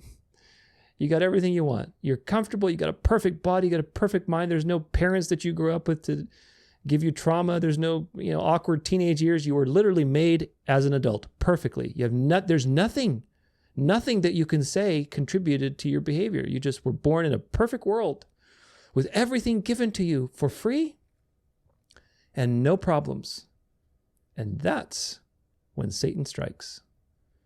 And that was the point, to show you that the heart is desperately wicked, that without God subsuming your life through his Spirit and taking over your limited will with his free will, that you'd have no hope. And the only way to know that is to prove it to you and to give everything to mankind except one ingredient, which is the Holy Spirit. Adam and Eve were not born again in the garden. And that was by design, because when you test something in an experiment, you have the independent variable. The independent variable is the thing that you're trying to isolate to prove whether it's working or not or whatever else. The independent variable in that situation, in that experiment, was the Holy Spirit. The Holy Spirit was not given to Adam and Eve. They weren't born again. Otherwise, they would have had discernment to say, no, get away from me, Satan. But they didn't have that. They had everything else. They had no problems. They had all their needs taken care of. They had, excellent bodies, excellent minds, no trauma, no history, nothing. They had everything except the one thing that mattered. So that one thing matters more than everything else, right? The Spirit. Having the Spirit matters more than having a perfect body, having a perfect mind, having, no trauma, no history, being in a perfect world. The Spirit is what matters. And of course, the good news is that in the end, we're going to have the Spirit and a renewed body and a renewed world. We're going to have everything. It's going to be great. And that's something to look forward to. But the Bible says that the world will marvel after the beast, folks. So what Candace Owens is telling you here, maybe, it's useful in some sense to be aware of more shenanigans coming down the pipeline, but this is a distraction.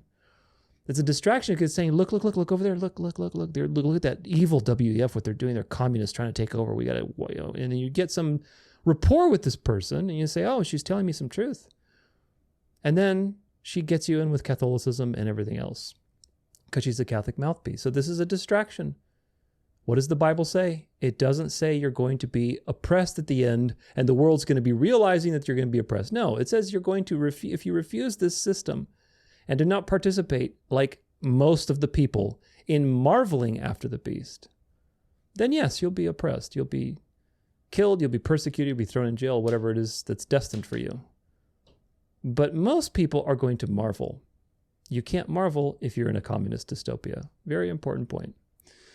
Here's some more ridiculous dialectics with the Catholic Church. Catholics versus Satanists today in Kansas. Guess what? Catholics won. Image, Topeka, whatever. And it's got this picture of this guy fighting this other guy, and there's Satanism and fighting Catholics, and oh my gosh, the church is being persecuted.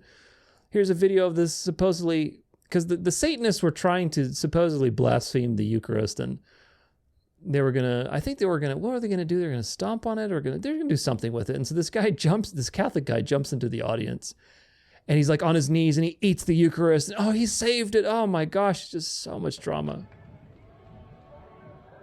In my capacity as priest, I force you, whether you will it or not, to descend into this host and incarnate thyself into this bread. Jesus. So really quick, because you can kind of hardly make it out. This guy, he's like a satanic priest, I guess. And he's like, I force you, Jesus, to enter this Eucharist, so that basically they can trample over Jesus. I mean, it's just so ridiculous. So ridiculous. It's just a clown show. And then this guy jumps in to save it.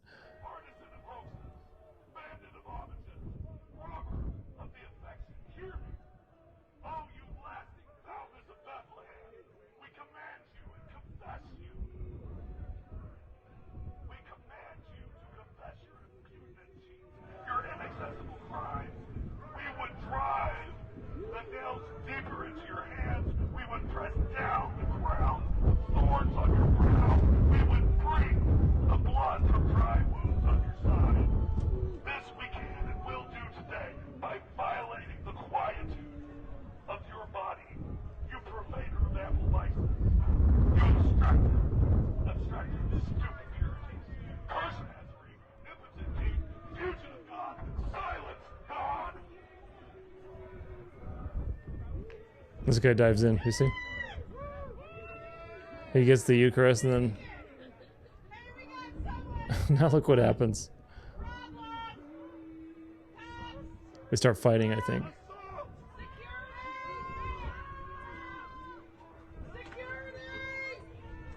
Good God, I mean, these people are so ridiculous. Look at this guy with the 666 shirt. I think the cop comes and separates them.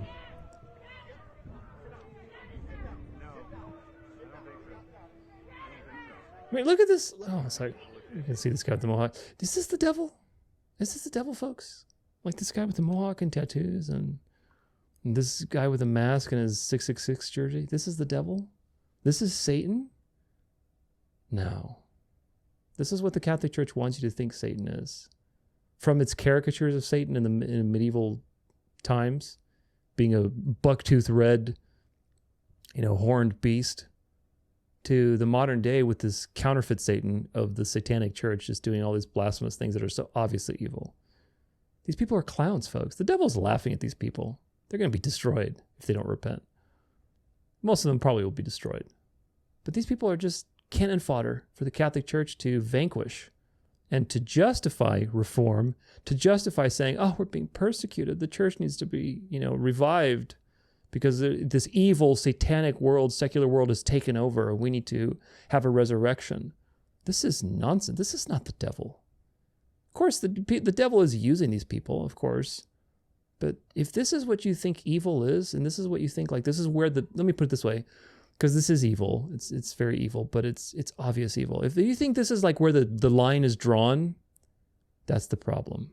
The devil makes you draw the line here. Oh, look, it's got to be so obviously stupid and evil, then you know it's satanic. You got to expand that line a little bit and realize that it includes other things like Catholicism and the Pope and Christian nationalism and all these other things we talk about on this channel. Here's another video on Rumble. I'm not going to play it, but it's Satan in Hollywood, anti-Christian propaganda in film. Here's Satan again. This is a medieval caricature, folks. You have to understand this evil, like bat-winged, horned, red skin, like this is from the medieval ages. It's a caricature that the Catholic Church drew of the devil under the superstition that, well, you might shame his pride and he'll leave if you plaster that drawing all over. So that way you could, shame the devil. Do you think the devil is going to run away from a stupid drawing? Come on now. But this is medieval Catholicism of the devil. And of course, the devil gave his throne and power to the Catholic papacy. So what do you think the devil's doing? So just what I said. He's playing two hands. One hand that looks evil and dark and bat wings and red skin and obvious blasphemy, and the other one which comes to rescue you from that blasphemy with more subtle blasphemy. Same thing, but I want to read the description of this. This is posted a couple days ago.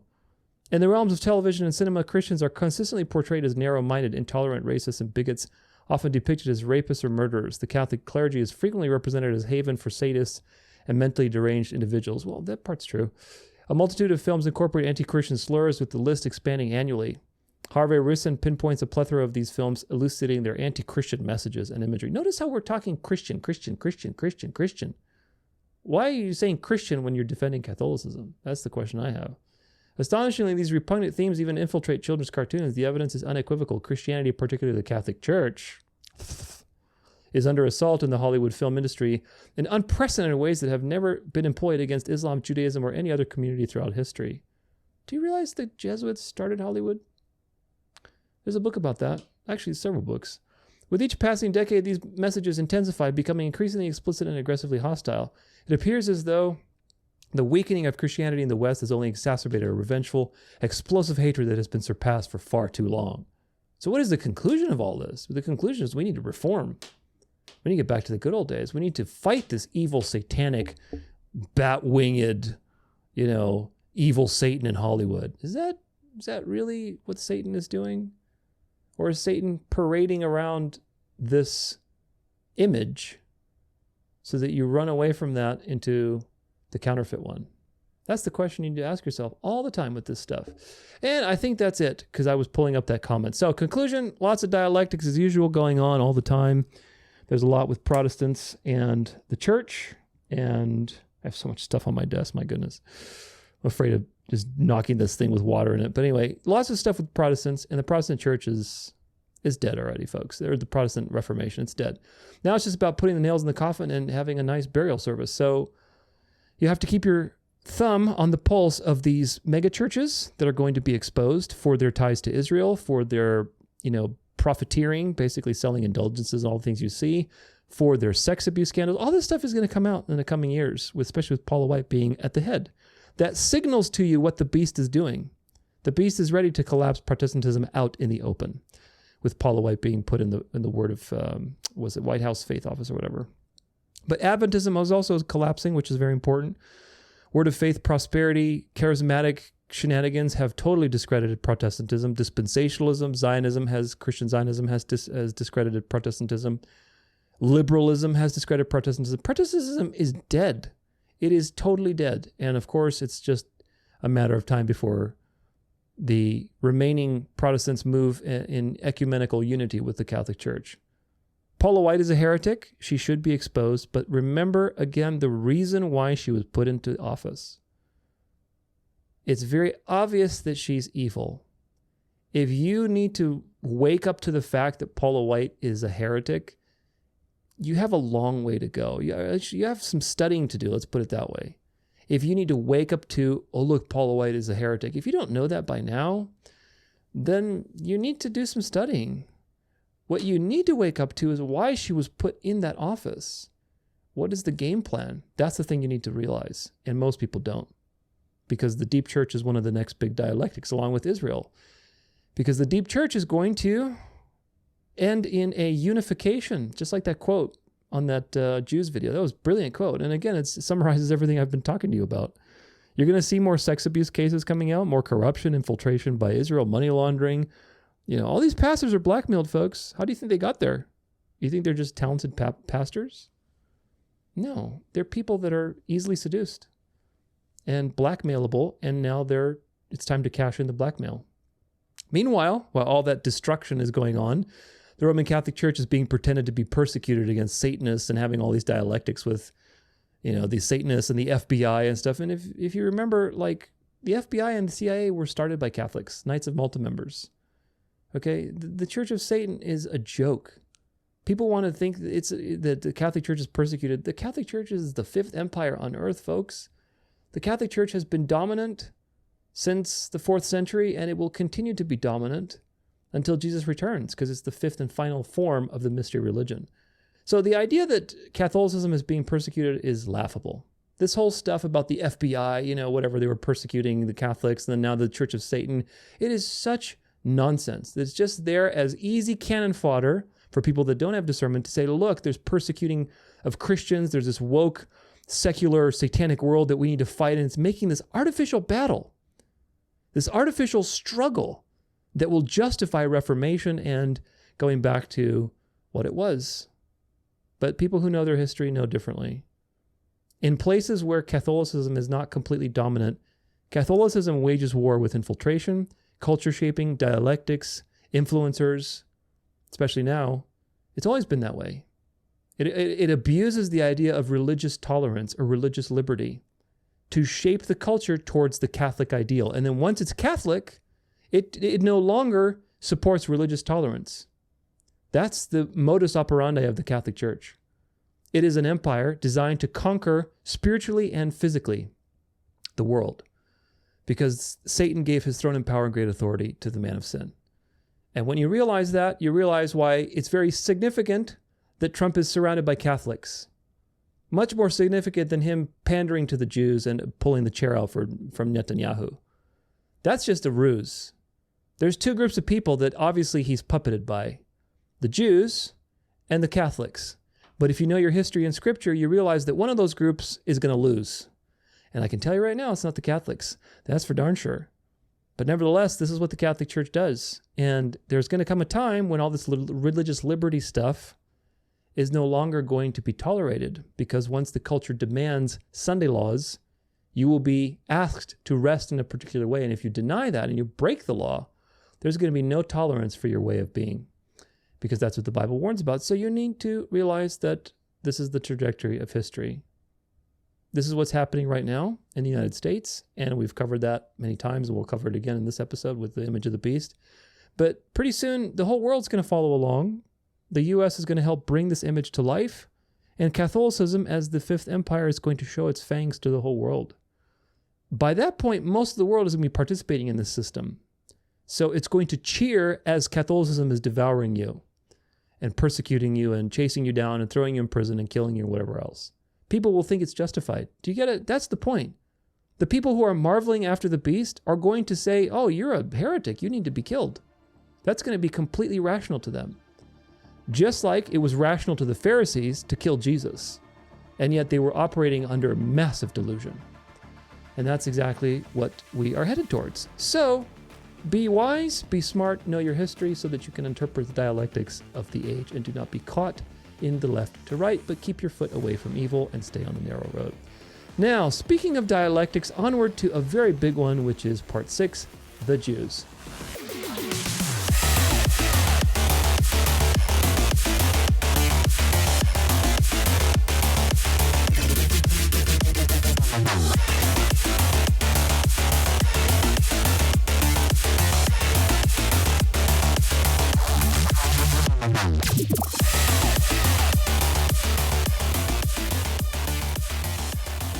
All right.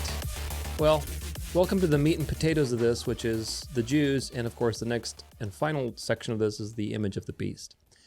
These are going to be the biggest sections, and there's a lot to talk about. So with this section, we're going to be covering a lot of things having to do with the dialectic surrounding the Jews and Zionism. Covering this is very important because the Jews are a critical benchmark, folks.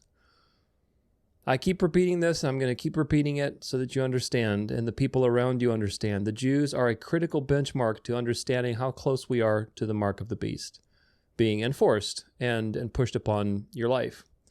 Why? Because the Jews represent the final bastion for Sabbath keepers to be kept safe legally.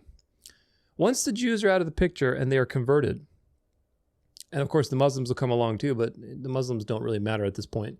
The Jews are the ones that are the obstacle. And the Jews are going to be exposed, and they're continuing to be exposed through Zionism. And I'm not saying like the Jew. When I say Jews, I don't mean like Catholics. Like when I'm talking about the Catholic Church or the Catholic system, I have nothing against Catholics. I also have nothing against Jews. I really don't. However, when I say the Jews, I mean the people in power who are quote unquote Jewish, synagogue of Satan, just like the people in power who are quote unquote Catholic, synagogue of Satan. Are you noticing a pattern? All these people are one pea in a pod, okay? But in terms of the Jews, in quotes, the people in power, the Zionist power structure that is very real, which is not the ultimate structure, but it's there. It's one of the tentacles of the many-headed Hydra. It's very important because once that comes down, all of the hatred for the Jews is going to come back onto you when you proclaim the Sabbath. And when you say, I'm not going to go along with this system, I'm going to align with what God said. They're going to call you a Jew, a Judaizer, a Zionist, a, legalist, a Pharisee. Get ready for it. And I want you also to pay attention to these stories, and I want you to pay attention to the animosity against the Jews that is building. We have some really great stories here to show you pictures of things to come. Pictures of things to come. Realize that what they did in COVID, what they're doing now with the Jews, is eventually what they're going to do to you as a Sabbath keeper. These things where they're taking away your privileges, lockdowns, making you do certain things, obeying the law that you don't want to because it's not a right law, that started with COVID. That was the first experiment. Now it's running through the next dialectic, which is the Jews and the anti-Semitism thing. And eventually it's going to be Sabbath keepers. But by then the culture will be so shaped that there's nobody going to support you. Of course, you'll have fellow foxes that will support you, but there's not going to be that many of us. That's for sure. Once the Jews convert and have a charismatic revival in the Middle East, you know that it's not going to be long for a worldwide Sunday law. Now, there are other things that need to happen, of course. I'm not saying it's the only thing that needs to happen. There needs to be the image of the beast. There needs to be a Constantinian calendar throughout the world. So that these other things, there are other benchmarks. There are other witnesses that we got to watch. But the Jewish thing is definitely something to watch. So watch what's happening in the Middle East, not like a dispensationalist, but like somebody who has in one hand the Bible and the other the weight of history and understanding how to use these two witnesses together. Again, if all the world is going to marvel after the beast, that includes the Jews and Muslims, and they have to be converted. As long as the Jews in their current state are allowed to exist and practice Saturday keeping, and Muslims can do their thing on Friday or whatever it is, the world is not going to marvel after the beast. These groups have to be assimilated and destroyed. Simple math. It really is. I never said I'm a prophet or I predicted things. I just look at patterns and I say, if I draw a line like this and I draw another line and they're both at an angle, eventually they're going to intersect somewhere. Simple math. Eventually they're going to intersect somewhere. The discernment comes in understanding which angle is the line pointing. If you're cross-eyed and you're dispensationalist or preterist, then you're going to see this one goes there and you're not going to see how they intersect. But if you interpret the scriptures properly using history, you can see, okay, this is an event. It's not an event, it's a path. Remember, everything's a path, it's not an event. And that path goes in a particular direction. Well, let's see, there's another event, or that seems to be a path, and that goes in this direction. Where do they intersect? Well, if the Bible says the world will marvel after the beast, that's a path, and we know that that's as sure as the sun rising as the sun, because God told it to John, and it's in the book. Okay, well, the world is an absolute term. It's not a local term. It's not the Middle East alone, or it's not just the Roman Empire. It's the world, folks. It's a worldwide situation, marveling. Well, there's a lot of pagans in the world. There's Buddhists, there's Native Americans, there's the Satanists, there's the occult people, there's all these different religions. What are we going to do with that? Well, those things have to be integrated because Mystery Babylon is going to have her resurrection into one worldwide religio-political system, just as it was before the flood. So, simple math, folks, and right now you're seeing the destruction of Zionism. Just like you saw the destruction of liberalism, you're going to see the destruction of Zionism, the collapse of dispensationalism, the collapse of Christian Zionism, and of course the Zionist state of Israel, which is a very interesting situation. All of these things are necessary. And why are they necessary? Well, there's many reasons, really. Again, one of the main reasons why the Jesuits did what they did with dispensationalism is to destroy Protestantism. It accomplishes many goals. The first goal is you're not looking in history for the beast. You're looking at the future and the Jews, and it's all about the Jews. So you're distracted, and therefore your eschatology is... You see, eschatology... Gosh, there's so much to talk about. My goodness. I could just riff on this stuff all day. Eschatology is like the key to other things, okay? I'm not saying you should focus only on eschatology. However, in our day and age, I think it's such an important foundation? Because, part of the foundation. Because, why is it important? Here's why it's important. If you have the wrong eschatology, which most people do, and you don't think that the end is going to be the people marveling after the papal power and the resurrected Christian nationalist New World Order, all this stuff that we talk about, right? And you don't think that. You think that it's going to be the best is yet to come. We're going to have a revival. We're going to Christianize the Jews and blah, blah, blah. We're all frolicking together and Jesus is going to come. It's going to be great. Your eschatological views determine how susceptible you are to deception in other areas, charismatic movement, other doctrines, all kinds of other things, because it's all related. Do you get the point? So Protestantism was deceived with futurism and also preterism, by the way. Luis de Alcazar is the one who created preterism. So all you frothing at the mouth little season people that are commenting on my little season video and crying that I refuted your silly theory in 3 easy points, in fact, really in 1 easy point, recapitulation. You need to realize who created preterism, folks. Before 1500, before the Reformation, nobody in the church ever believed that the prophecies that were given to the church had to do with the Jews before 70 AD, okay? Not a single person. Everybody believed these things had to do something to do with the future. Now, that's why there was historic premillennialism. A lot of the people believed that there was a literal 1,000-year period, Jesus would return, there'd be a resurrection, and so on and so forth. Some of those things, you can't fault them for believing that because they didn't have the context of history in 400 AD. I can understand why people believe that. I don't fault them for that. But nobody believed the Jews would have a state, that they would, basically have a revival, and it's all about the Jews, and the Jews are God's chosen people. They're the center of the universe. I mean, come on now. Nobody believed these things. Likewise, nobody also believed that, all this crazy stuff in Revelation that we still can't figure out, that just had to do with the Jews. Probably not meaningful. If that was the case, then why did Revelation even make it to the Bible? You ever ask yourself that? People say the Catholic Church wrote the Bible. We don't know history. Everything's a lie. No, not everything's a lie. There's the Muratorian fragment. That's an archaeological discovery from 180 something AD. Okay, it shows you that most of the book, I think it's like 22, 23 books or something like that, were already recognized as an official canon. Revelation, of course, was added last because it was the most confusing out of all of them. It's the most cryptic. It's very symbolic. It's very difficult to understand if you don't have context. And it freaked a lot of people out. And a lot of people like the Montanists and the Gnostics were using it to, basically deceive people. Hello, nothing new under the sun. So yeah, these things are historically recorded. But Revelation was added last. And the question is, if people believed in this idea that, Revelation has to do with the Jews, why would they add it to the Bible? Why did the Holy Spirit move the people in that time to say, you know what, we're keeping this book in the Bible. It's an important book, unless they believe that it still had relevance for future generations. Do you understand? So your preterist ideas are from a Jesuit, okay? Just as dispensationalism is from the Jesuits. It's designed to do what? To take your attention off of history.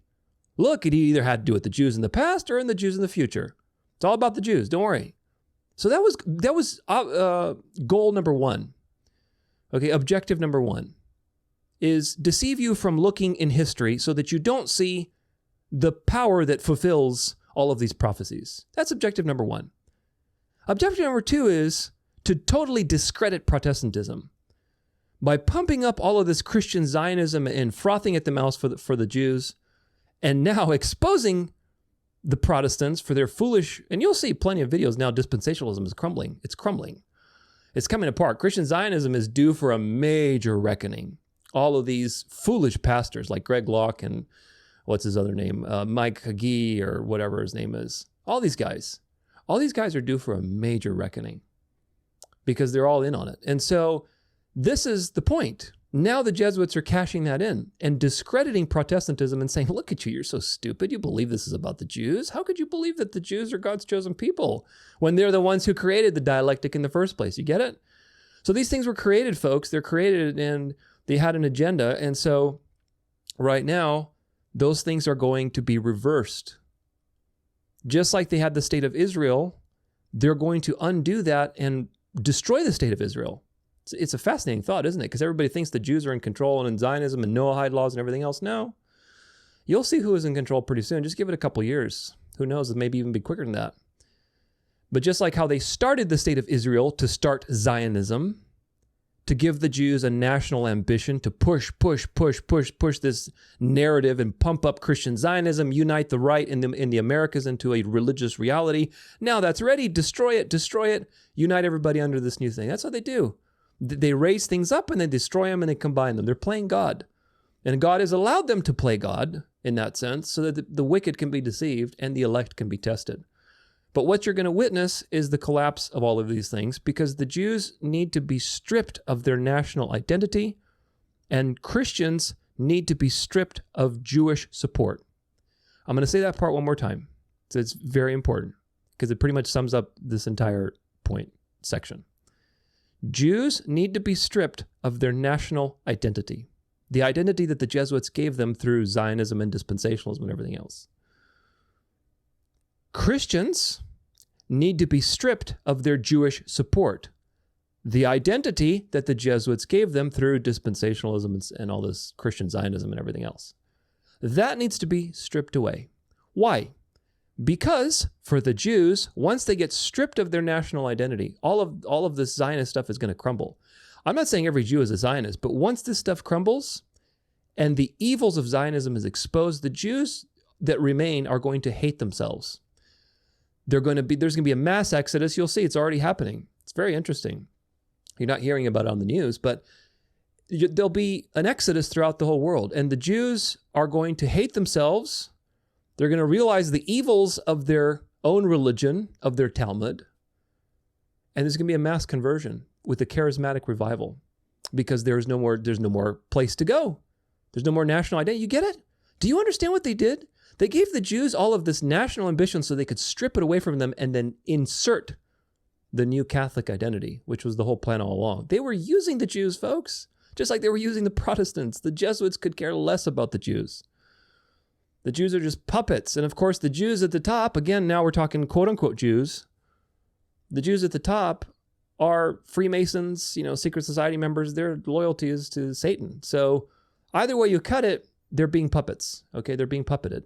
So these people need to be stripped of their identity, stripped of their nationality, and in the wake of that vacuum, the counterfeit is going to be inserted. In the wake of the vacuum of exposing Christian Zionism and dispensationalism and stripping Christianity, modern day Christianity, evangelical Christianity, of Jewish support, the counterfeit is going to be inserted. What's the counterfeit? Return to Catholicism, Orthodoxy, religion, tradition, yada, yada, yada. How it was for 1,500 years of history. 1,500 years, even more than that. The Jews were hated. They were nothing. Of course, they were dealing with interest, and everybody knew that, and some of them were wealthy, but they were nothing, folks. The Rothschilds are Jesuits, posing as Jews. And ever since then, using the Jews as a shield, they have created this Zionist power structure that you know about, probably, and that's being exposed to you now. But again, I bring it back to the Bible. It's so simple. One word. If you could just remember one word from all of the Revelation 13 and in context of all the things we're talking about. If you could remember one word, marvel, marvel, marvel. You don't marvel after something that's being exposed to you as evil. Do you get it? You marvel after something you're deceived about. Of course, in this case, you're marveling after the Antichrist power. You're supposed to marvel after God. But in this case, people are marveling after what they're deceived about. And that's the problem. So Protestants have been deceived. Jews have been deceived. Everybody's been deceived. And everything is dialectical with these people over long periods of time, centuries. You're dealing with people that are in communion with the devil. The devil doesn't die. He's going to be destroyed, but he doesn't die. And he advises them on long time scales. And they're dealing with the occult. So yeah, you're dealing with a very sinister situation. But both the Jews and Christians were used by the Jesuits to bring about what you're witnessing and what I'm documenting in these episodes in real time, which is not just the collapse of these narratives, but the reintegration of people back to the mother church. Once the extremists are destroyed, jihadis and Muslims, and the Zionists and Jews on the other side, and the Christian Zionists on the Christian side, these are all extremes, folks. Christian Zionism, Zionists, like Jewish Zionists, and jihadis are all extremes that were created to create this dialectic to what? Hide the beast in history, deceive Protestants, yada, yada, yada, give Jews an identity, make the Muslim world fight the Jews and have this conflict. All this stuff was there. Now it's ready to pop. So we're going to destroy these things and integrate them into the next thing. And all of these people, by the way, what I just mentioned, are ripe for the picking, because once the jihadis are eliminated, once the Christian Zionists basically are eliminated, these pastors, like I said, I wouldn't be surprised if these people have money tied up with Israel and Mossad and honeypot and all the stuff that you know goes on. Okay, I wouldn't be surprised. And that's going to come out. These people are going to get thrown under the bus and discredited. That's the point. Once these shepherds, quote unquote, they're false shepherds, but once these shepherds are taken out, all of these Christian Zionists are going to have a mass exodus and have a total breakdown and realize they've been deceived. And who do you think is going to be there with their arms wide open saying, come on in? It's going to be the Catholic Church. And that's exactly what's going to happen. Just like that quote I read to you by that post on my Jews video. That's what's happening, folks. And it's the same thing with the Muslims. Once the jihadis are done and taken out and you have the more moderate people, they're ripe for the picking for a charismatic revival. You know, like in Iran, for example, you have the majority of people are not frothing at the mouth like militant Muslims, okay? They actually hate the government there. And they want to go back to what it was before the revolution, which, like I said, Iran was a very cosmopolitan type of place. And that's going to be perfect for them to have a Jesus revolution, which is already happening, charismatic revival, economic prosperity, new deals here and there, left and right, revamping the Middle East from dark to light. The Middle East has been a very dark place. And now with this whole Gaza Golden Age thing, it's just the beginning of something that's going to transform the Middle East into a major hotspot for the beast that it's always wanted. It always wanted the Middle East. And of course, Islam was raised up by God as a power to judge the beast, but obviously not to conquer the beast. So the beast has always wanted the Middle East and has done many things to deceive and subjugate the Middle East. If it couldn't do it itself, it used Islam and secret societies and conflicts and dialectics to keep these people in just constant suffering. I feel so bad for these Palestinians, and especially like some of these like ancient Christian communities, like Syrian Christians and all these Christian, like true Christian communities that have been around for like, 2,000 years, right? Obviously, some of these people may be deceived on certain things, but the point is that a lot of these people are just honest people, and they're just subjugated terribly, either by one side or the other, and it's just so sad. So I believe all these things will be very easy. I believe these things will happen in the next 5 years. And why do I say that? Why do I set that time? Well, it's actually, again, simple math. Draw a line on a particular angle, draw another line on a particular angle. As long as they're not parallel and they just have some slight angle, they're going to intersect at some point in time. Simple math. So what's the simple math? Well, the simple math is right now, it's very obvious Trump wants to run a third time. We'll be looking at that in the next section. Now, whether he does or not, who knows? I think is very likely. And if that's the case, it's going to make the timeline very easy, because if he's going to be running and keeping power from 2028 to 2032, now he's going to be one of the main kings that basically enforces the mark of the beast. And again, I could see that very easily. So, whether he's running or not doesn't really matter. But if he does, he's going to win, and it's going to make things very clear, cut and dry. But that's not the point. The point is that he wants to run, and even if he doesn't want to run, the next person who's going to run in his stead, conservative, whether it's Vance, whether it's Rubio, whether whoever they find to groom to, maybe it's one of his sons, it doesn't matter. What's going to be very, very important is Israel. Do you get it? The next 4 years are scheduled, just like the 4 years of 2016 to 2020 were scheduled to expose to you the evils of the left. And by the time the election happened, that you thought Trump was going to win. Hey, we all thought it. It's okay. I did too.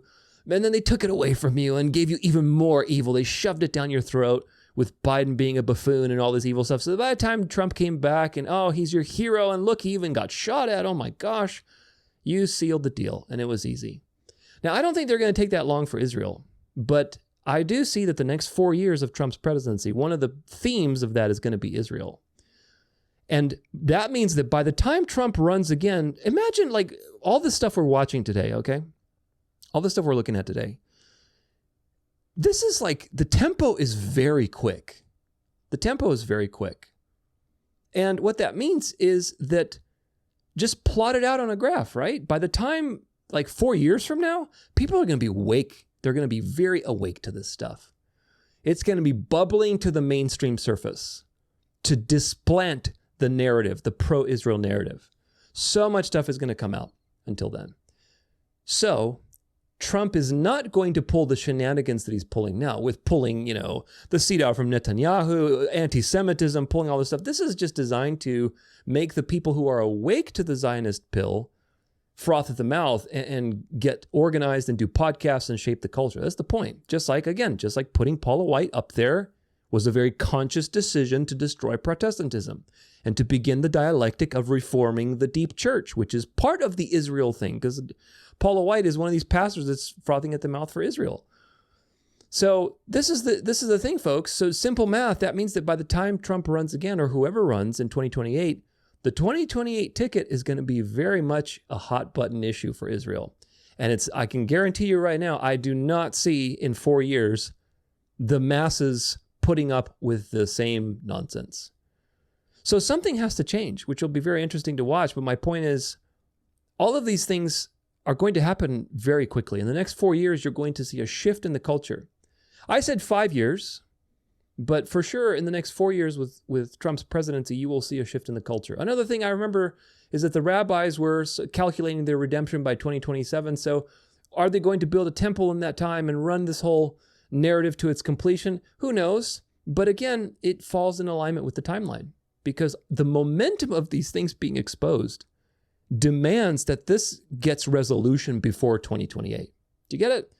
Like, this is not stoppable. What's happening and what I'm barely documenting here, just the tip of the iceberg, is an unstoppable wave that's going to completely change the culture back to being anti-Jewish. So that's not going to run for 2028. The anti-Semitism card is not going to go in 2028.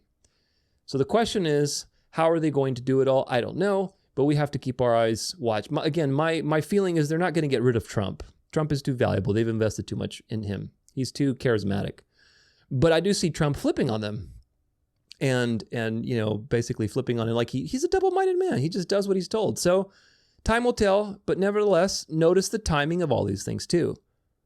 They timed Q, the whole Q psyop for the first 4 years of Trump's presidency, to run parallel with his term and expose the deep state. All right, that was the first layer, is to expose corruption in the liberal deep state. By 2020, there was a crisis that the deep state put on, and everybody was initiated from dark to light. 2020 was a giant initiation. Freemasonic, get blindfolded, get put in the coffin, come out of the coffin initiation. Masking you up, forcing you inside, limiting you, forcing you to find the light of conspiracy theory. And of course, some of that stuff is useful to realize that, okay, like vaccines are nonsense, but it was an initiation event to push you from liberal to conservative, to push you into the Q psyop that was being run at that time, parallel. And the people that didn't come along, they just got rid of them with vaccines and jib jabs. And then pruning the herd of the liberals to make it more conservative. They did that on purpose. They're doing the same thing with the Israel stuff with MAGA. You're seeing the same exact thing. Like I said, I don't think it's going to take 8 years, though. I think this time it's going to be quicker. They have social media is different. AI is different. Things are more evolved so they can go even faster.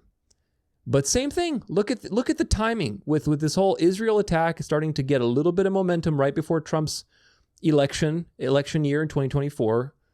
And now it's coming to the surface and bubbling, and they're running it parallel with the whole Trump administration term. You're going to see all these people get exposed, like RFK, the various people that Trump surrounds himself with, which of course, the people who are seeing these things never seem to figure out that Trump is also surrounded by a lot of militant Catholics and what that means. But anyway, I digress. Same thing with Israel, and same thing was with Q. These things are scheduled operations designed to have disclosure that's very limited. It's counterfeit discernment. They give you some of the truth, but the truth, it's not the full truth, and that's why it's dangerous. So by the time Trump runs again, I think that the narrative is going to be flipped, or it's almost going to be there for sure. So you also might see a crisis, right? Because just like with COVID, that was kind of the cherry on the sundae type of thing that was at the culmination of all of this push to expose the liberal left. There may be a crisis. Again, and what would the crisis be? Well, it might be a war of some kind. It might be some sort of thing. They're already doing that now with Iran and, the Houthis and all this nonsense. So we'll see where it goes, but expect the same formula, folks. The devil doesn't do anything new. Expect the same formula. Right now, it's the propaganda against Israel. It'll probably mount up to a crisis, and then there'll be a resolution of some kind. And again, the Jews need to be exposed, the Zionist Jews, and Zionism needs to be collapsed. And that means the state of Israel also needs to be collapsed because they're the ones who created it for a purpose. The state of Israel in its current state, just like Iran in its current state, cannot exist, folks. The people that think that Noahide laws are coming to get everybody, you need to understand your history. You really do. That's a distraction. I'm not saying they won't be killing people at the end. They will. That's what the Bible tells you. But it's not the Noahide laws. Everybody knows the dirty deeds of the Jews. You don't marvel after that. You marvel after a power that seems like it's the will of God. And most people do not believe that Zionism is the will of God. Of course, there are the frothing at the mouthers, but there is a giant current of people waking up to all the evils of Zionism. So you have to understand your history. Right now, the dialectics are coalescing, so pay attention to the main perspectives being painted in these various stories and videos and articles we're going to be watching. And watch for the tension between these threads. There's the pro-Israel thread, and there's the anti-Israel thread, and everything is just so obvious when they do this pro-Israel stuff. Anti-Semitism this, anti-Semitism that. It's just so in your face, designed to what? To bait you into seeing a particular truth. It is true that Zionism has a lot of evils. Absolutely. I have a ton of videos on Zionism. But you know what? I stopped making videos on Zionism because I realized, wait a minute. The Jews have to be converted. If everybody's going to be marvel after the beast, the Jews have to be converted. Holy smokes, it's a waste of time worrying about Zionism.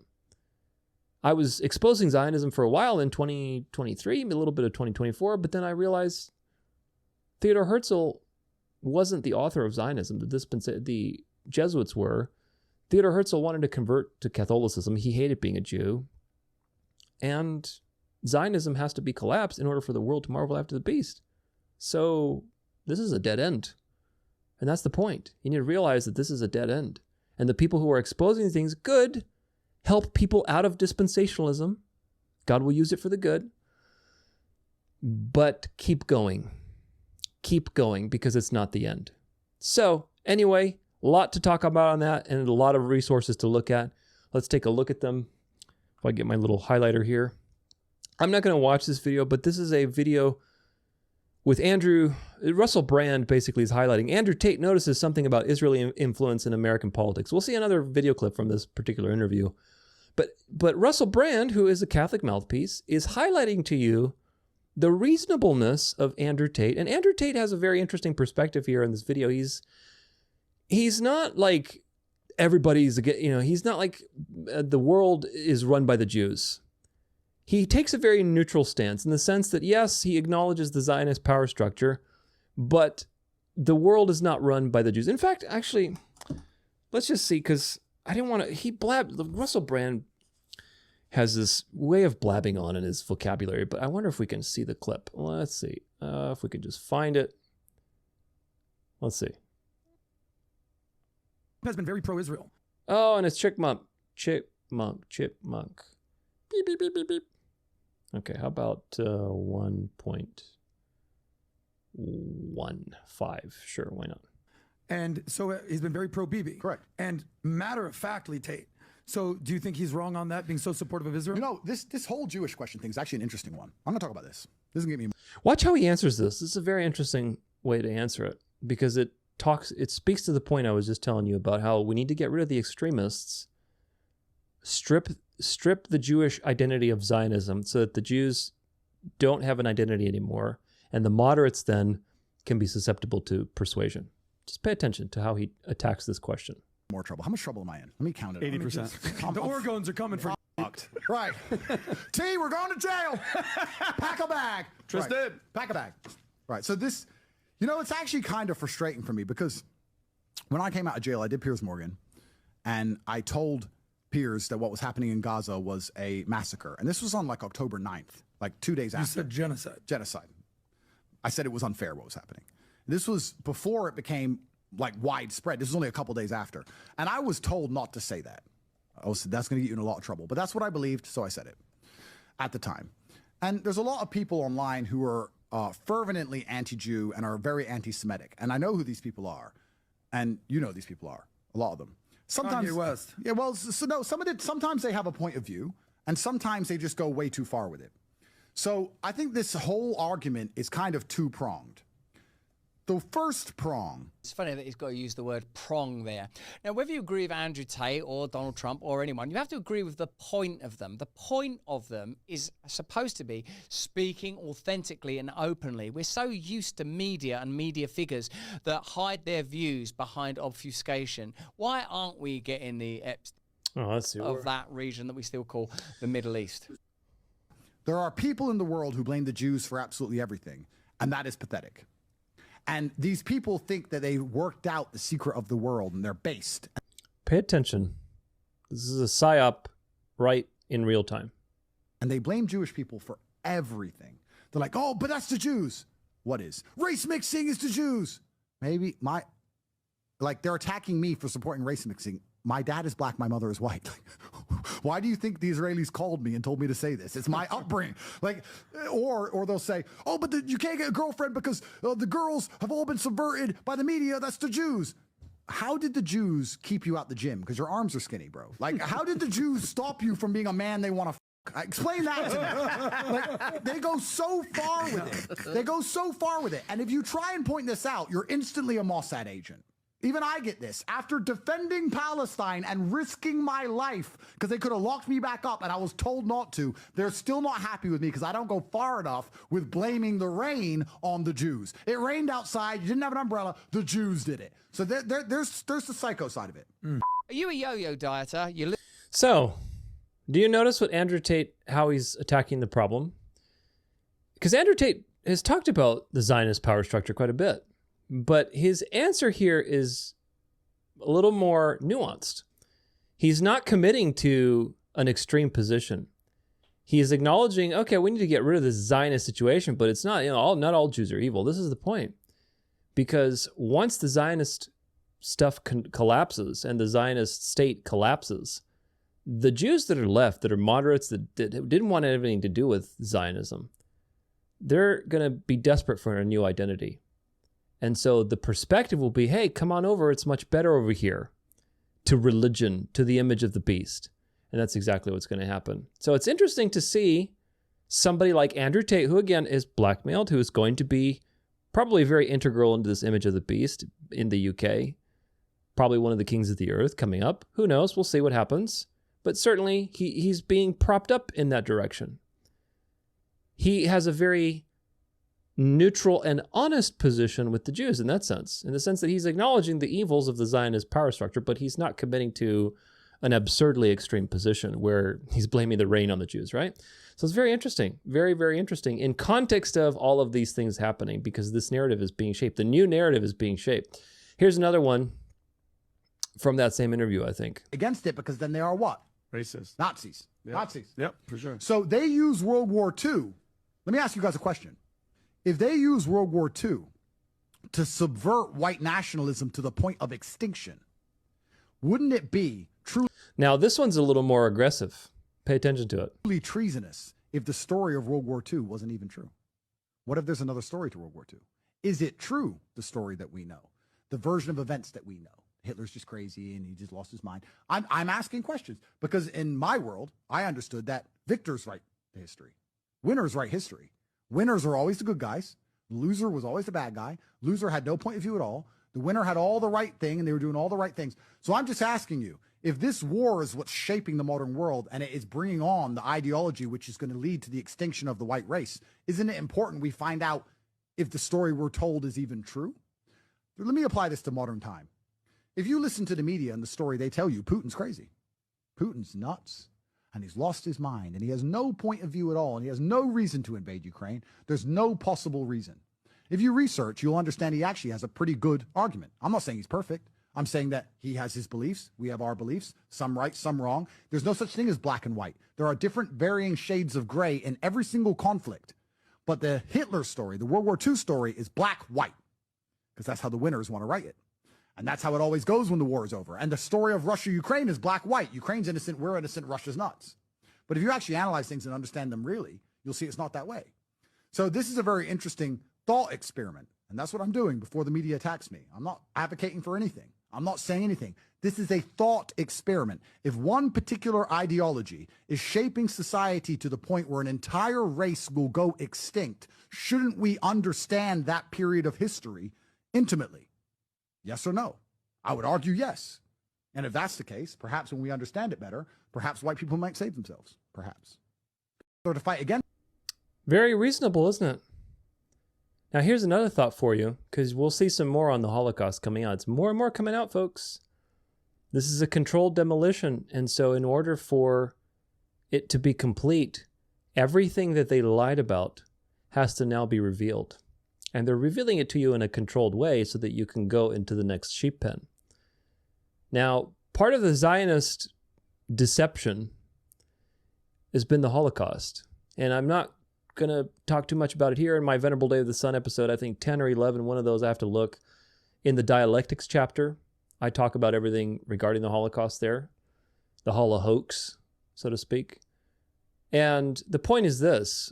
I want you just to imagine what would happen if the Holocaust was proven to be one of the greatest hoaxes of the 20th century. What would happen to the Jewish mind?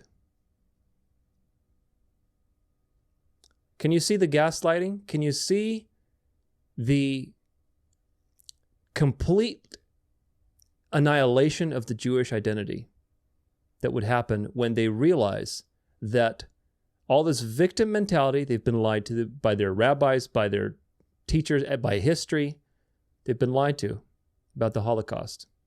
That's central to the Jewish identity. They've been lied to about Zionism. There's no more Zionist state.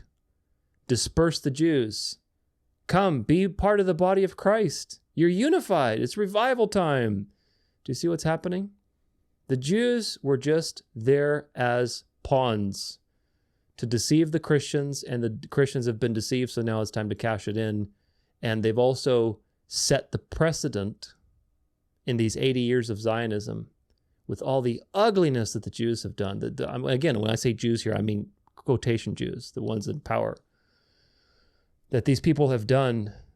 And now there's a precedent to hate anything Jewish, which of course the Sabbath isn't Jewish, but most people think that it's Jewish. And when you associate yourself with the Sabbath and obey God and rest on the seventh day, you will be called a Jew. And there's a precedent to hate you for all of that. This is what the devil has done. The devil is the most cunning being in history, folks. The most cunning being that God ever created. He is incredibly cunning. He is so cunning. That's why I said when you see these Satanists with their mohawks, that's not the devil. The devil is laughing at these clowns. They're clowns.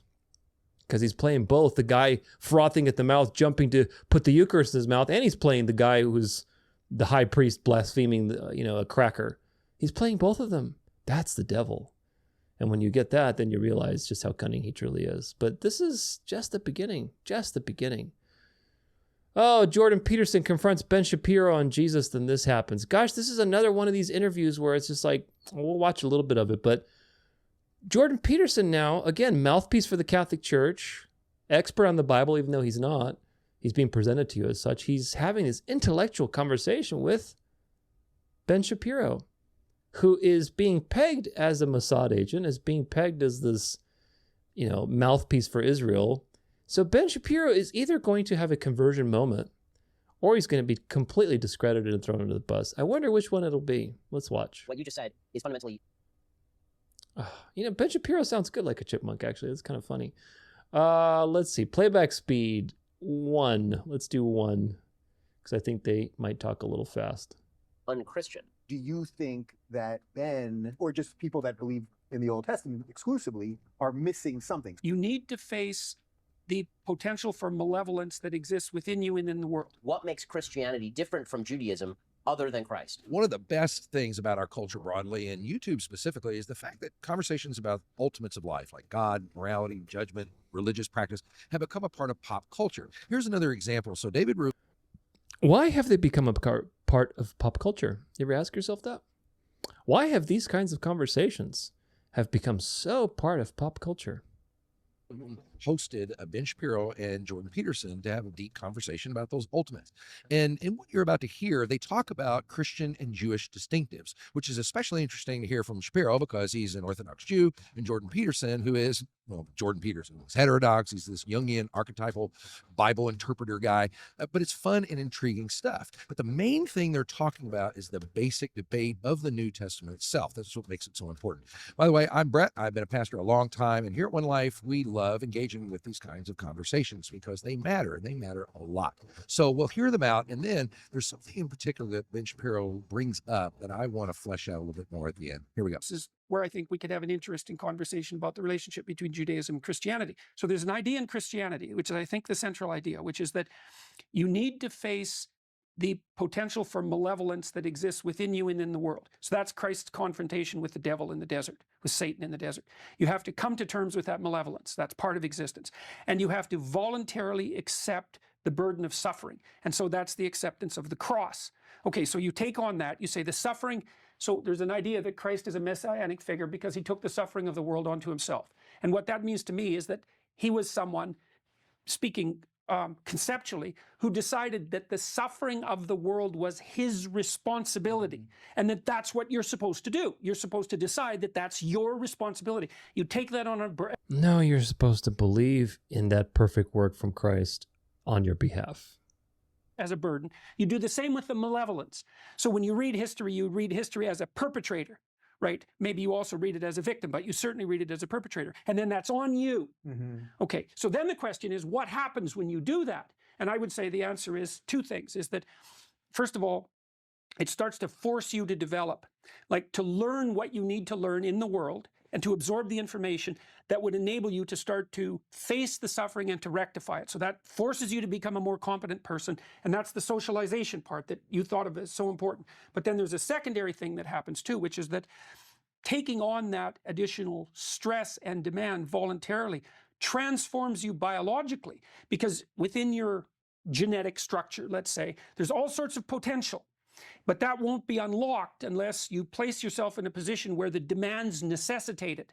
And so by following that pathway, truth, let's say, the acceptance of suffering and the confrontation with malevolence, so that's the heaviest load that you could take on, then you actually produce a psychophysiological / spiritual transformation in yourself that matures you into like the representation of the Father on earth. That's what's so wild about Jordan Peterson. I have to say this because his interpretations are kind of outside the norm, but when he does that, he stays within the realm of truth. That it's pretty powerful impact, kind of. He stays within the realm of Catholicism, but anyway, psychologically, and he would know that. Why that's how that lays itself. So I'm glad he got us here, because the question that I said to you, there was only one thing I said to you guys before we started, that I wanted to get to something about most of the lectures that when we're doing these things, you're usually talking about the Old Testament. Now, obviously, you're an Old Testament guy. I'm fond of it. But my question was, do you think that Ben, or just people that believe in the Old Testament exclusively, are missing something? So you just laid out a case of something that potentially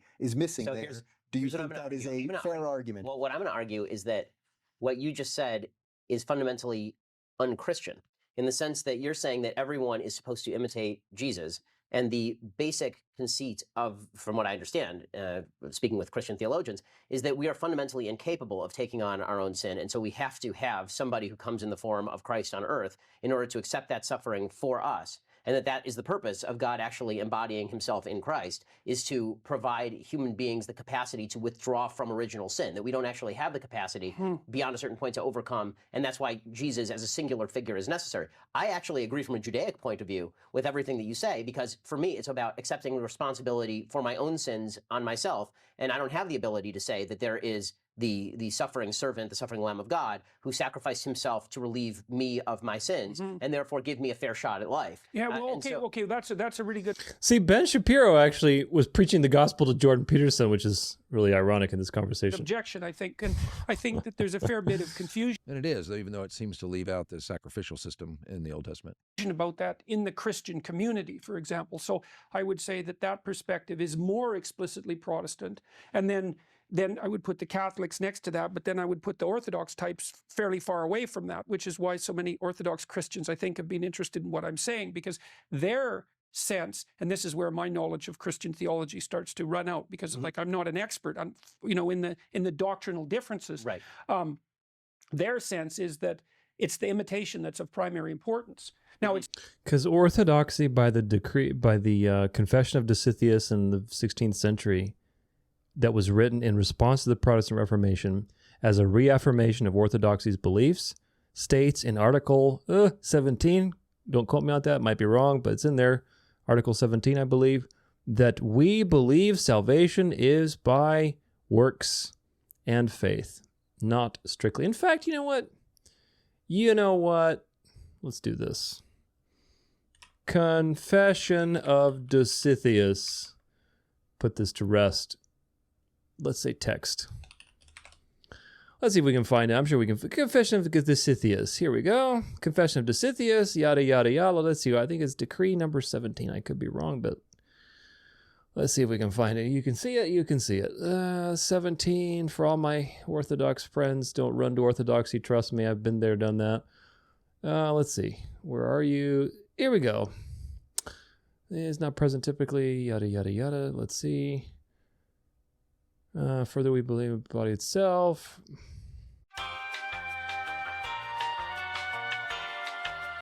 Okay, here it is. Decree 13. Prime numbers, 17, 13, kind of the same thing, right? Okay, here we go. Decree 13, Confession of Dositheus. We believe a man to not be simply justified by faith alone, but through faith which works through love. That is to say, through faith and works. What does Paul have to say about that? But the idea that faith can fulfill the function of a hand that lays hold on the righteousness which is in Christ and can apply it unto us for salvation, we know to be far from all orthodoxy. Do you understand what this says? The idea that you can lay hold of the righteousness of Christ through your faith, which is the entire point of the gospel. Otherwise, you have no good news. Zero, donut hole. It's not good news to be told, well, if you imitate Christ and you do all these works, then when Jesus returns, you might find out if you're saved or not. Kind of like the Adventists. See, Adventists and Orthodox are kind of the same in that sense. That idea that you can lay hold of the righteousness of Christ, just like the woman touched his robe and was healed, so too can you touch Christ with faith and be healed. That idea, which is pervasive throughout the New Testament, in fact, even through the Old Testament, through typology, that idea we know to be far from all orthodoxy. What does this have to do with the fact that a lot of Orthodox people love Jordan Peterson, according to his own words? What does that tell you about JP? It tells you that he is a mouthpiece for religion. So anyway, we can watch more. You can watch more of that later. But the point I want to highlight to you with this Jordan Peterson, Ben Shapiro thing, this is a discussion. This is on the main world stage. And there's a discussion between the Jew and the Christian. And there's this, intellectualism, and they're going back and forward and talking about types and shadows and symbology and how it's, it's better to be over here. You're going to see more and more of this kind of stuff. And eventually these kind of conversations are going to be between Ben Shapiro, if he makes it and he converts, and Jordan Peterson. They're both going to be talking about Sunday. And Jordan Peterson's going to say, what do you think as a Jew that's converted? What do you think about Sunday sacredness? And Ben Shapiro, another intellectual, is going to be like, well, as a Jew, I could tell you in the Torah it says this and that, and I could see how this is all fulfilled in Jesus resurrecting on the first day, and I just don't get these Sabbath keepers that are legalists and clinging on to old traditions. That's what you're going to see, folks. This is a path. It's not a blip. It's a path. Where do you see this path going? Like I said, Ben Shapiro's days are numbered. Either he needs to convert, and he's going to have a conversion story, and the beast is going to use him as a great poster boy for all the Jews that need to convert, or he's going to be thrown under the bus. My feeling is they're probably going to use him and he'll convert eventually. If he does, then you're going to see conversations like this between Jordan Peterson and Ben Shapiro, and they're going to be talking about Sunday. And when Ben Shapiro, who is a stubborn Zionist little Jew that everybody right now hates, starts talking to you about the Sunday sacredness and how he's seen the light and he's abandoned his stubbornness, can you imagine the weight of the accusations that are going to be laid against you with Ben Shapiro as a witness for the devil? Boy, it's going to be fun. It's going to be a lot of fun, isn't it? I can't wait. Let's see. This is connection timed out. Why did it time out? JewishPress.com.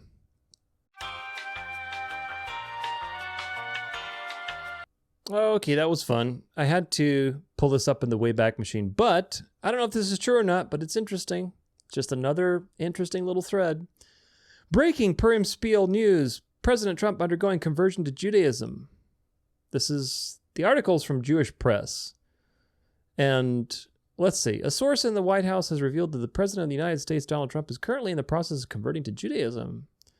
According to the source, the clandestine conversion is being conducted by Israel's new ambassador to the United States, Yeshiel Later, who is also an Orthodox rabbi. Later has been teaching the president about the foundations of Jewish religion during their official meetings on the relations between the two countries. Trump has shown remarkable progress, no doubt because of the fact that his daughter Ivanka converted to Judaism over a decade ago and because the president's grandchildren learn in Jewish schools. The source says that the conversion will be concluded, including immersion in a mikvah ritual bath and the traditional circumcision Brit Milah in Israel during an official presidential visit. Because of a Jewish law, I wonder if the rabbis will do what they do to babies to Trump. But anyway.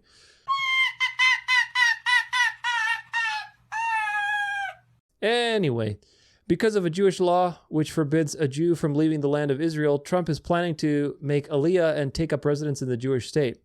While Trump remains in office as president and the executive commander of the United States Armed Forces, a replica of the White House will be built on the Temple Mount in Jerusalem, and Mr. Trump will conduct his presidential duties from the holy site by phone. Regarding predicted opposition to the plan and from the Muslims, the president is reported to have said, "Let them all move to Mecca. The Jewish people had their temple here 2,000 years before Muhammad was born. The property belongs to the Jews. There's no question about it." Trump has suggested that he will personally buy the Temple Mount. That's an interesting point. I could see that happening.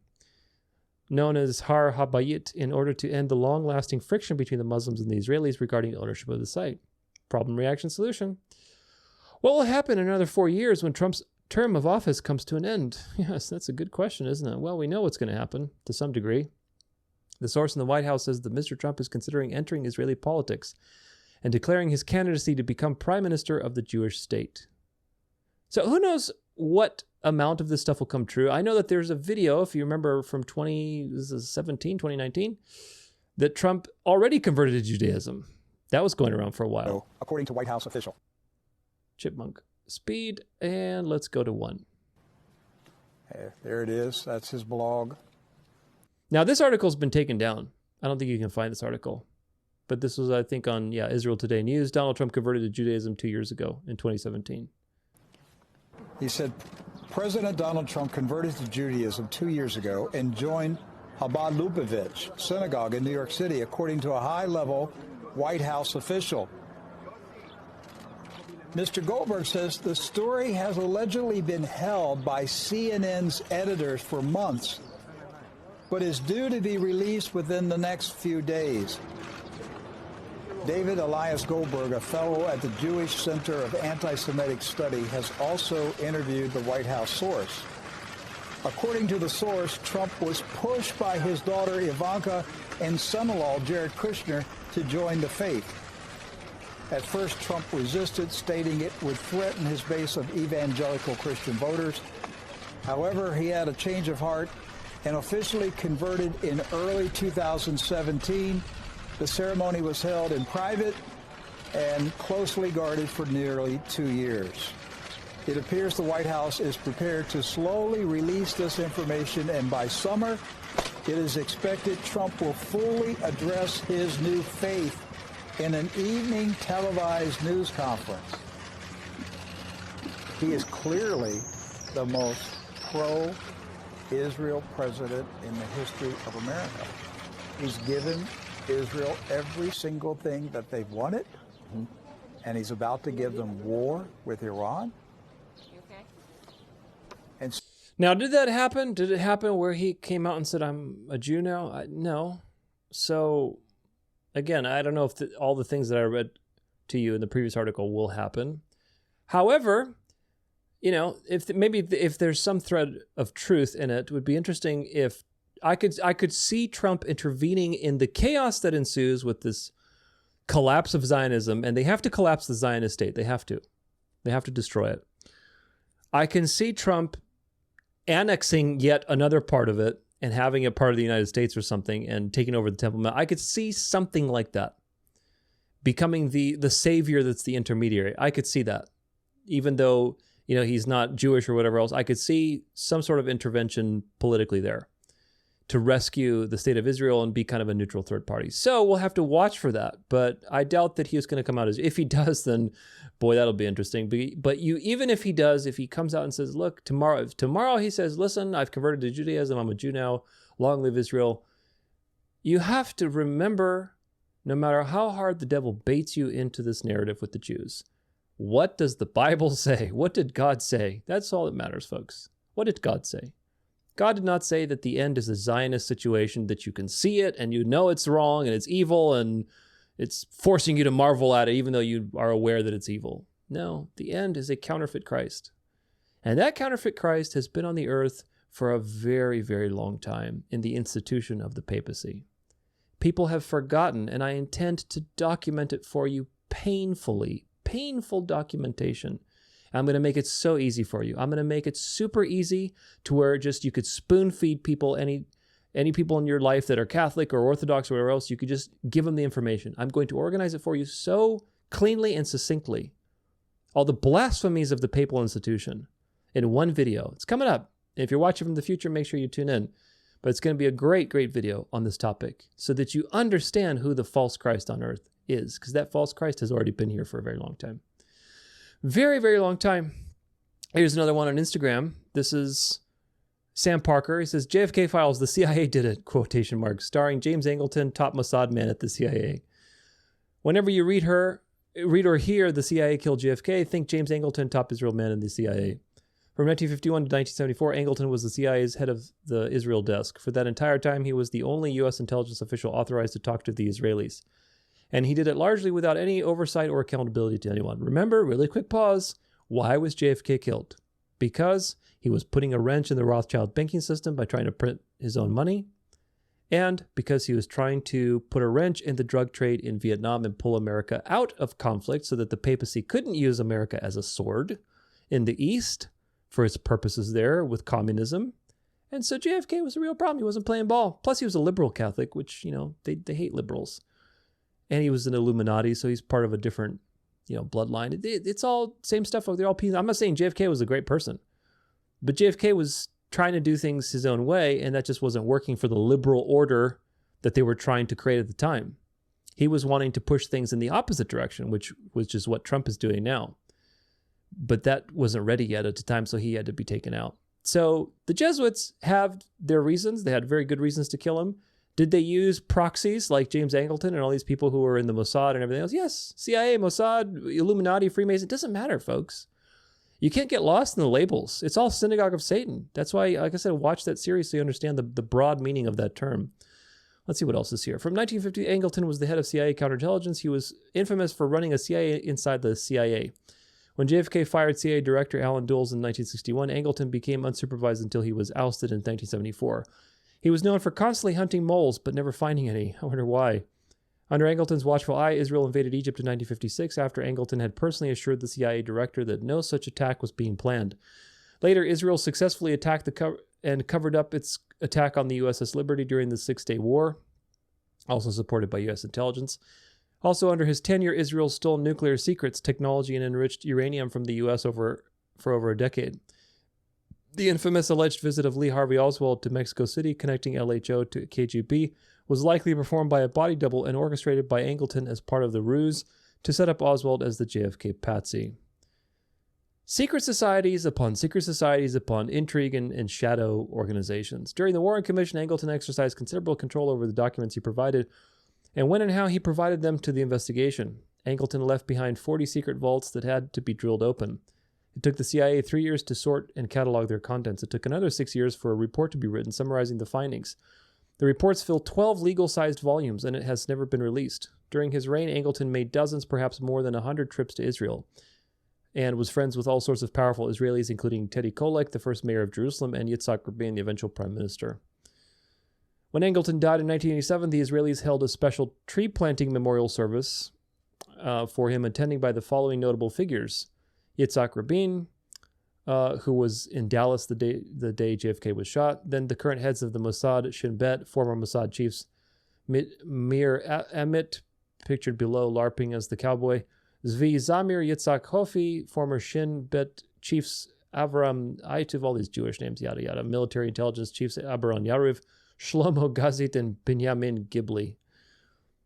Angleton biographer Jefferson Morley asserted that Angleton was the leading architect of America's strategic relationship with Israel that endures and dominates the region to this day. But who was pulling Angleton's strings? That's the question. Angleton's influence on the U.S.-Israeli relations between 1951 and 1974 exceeded that of any Secretary of State, with the possible exception of Henry Kissinger. His influence was largely unseen by Congress, the press, and much of the CIA itself. At the previously mentioned memorial service, Rabin marked that Angleton was a friend you could trust on a personal basis. Tell that to JFK and America. Here is a picture of his gravestone and his memorial and yada, yada, yada. So these things are coming out, folks. These are coming out, but again, they are controlled demolition. They're not telling you the full relationship of things. They're showing you a particular part of the truth. It's designed to create the next narrative. Now, meanwhile, you have the pro-Israel side, which is this one. This is from the Free Press. 2 Christians made a show about Jews. It's phenomenal. And I think it's just some Bible reenactment. House of David is a beautiful corrective to the lie that's seeped into American culture, that Christians see Jews as enemies. Now, this narrative, do you think this is going to last? Do you think this narrative is going to last? No, it's not. This is like, okay, exercise your mind here and exercise your imagination. Okay, exercise your imagination now that you have historical context in recent history. I'm talking the last 4 years, 5 years. Exercise your mind for a little bit. I want you to read this ad. House of David is a beautiful corrective to the lie that's seeped into American culture, that Christians see Jews as the enemies. That's a narrative, okay? That's a promo. I want you to equate that to Disney coming out with a transgender whatever character, or some news story highlighting a man in women's sports saying, oh, I'm so glad I'm affirming my right to compete in women's sport, whatever. Same exact thing. This is being pushed in your face and saying, no, Judeo-Christian, Christians, Jews, we love each other. Anti-Semitism is bad, blah, blah, blah. That is being pushed in your face to evoke a reaction. It's the same thing, just copy and paste. It's just different content, but it's the same agenda. Same agenda. The show's most important contribution is in exposing liberal American Jews to the way so many of our Christian neighbors see us, not as oppressed victim caste who killed Christ and should be loathed for it, but rather as an ancient noble tribe of warrior poets and kings favored by the blessing of God that they serve. Oh, goodness. And of course, people are just lighting up the comments. I think I saw one here. It's being promoted as a Christian story when it's not. It's Jewish history that predates Christianity over 1,000 years. So there's people that are obviously like pro-Jewish here, but then you have the people that are like very awake to the situation and they're commenting against it. I was reading something here, but anyway, I can't find it. But you have the two threads, and this is getting people to talk, because this narrative isn't going to last, folks. This is just like Disney was 4 years ago with all its woke stuff. And now it's crumbled, and it's going back around on its media and creating more conservative, wholesome stuff. This is a meme. I forget what movie this is from, but the quote is, here, let me actually restart this because it's hilarious. The quote is, "Dad, why do all the presidents have to wear that hat and kiss the wall?"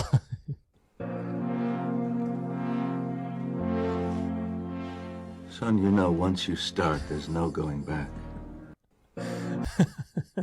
I mean, it's funny, but it's also, you know, You got to be careful because, again, once you go down that rabbit hole, it's a very seductive rabbit hole. And it's very easy to remain in that rabbit hole rather than seeing the bigger picture. And that's the point.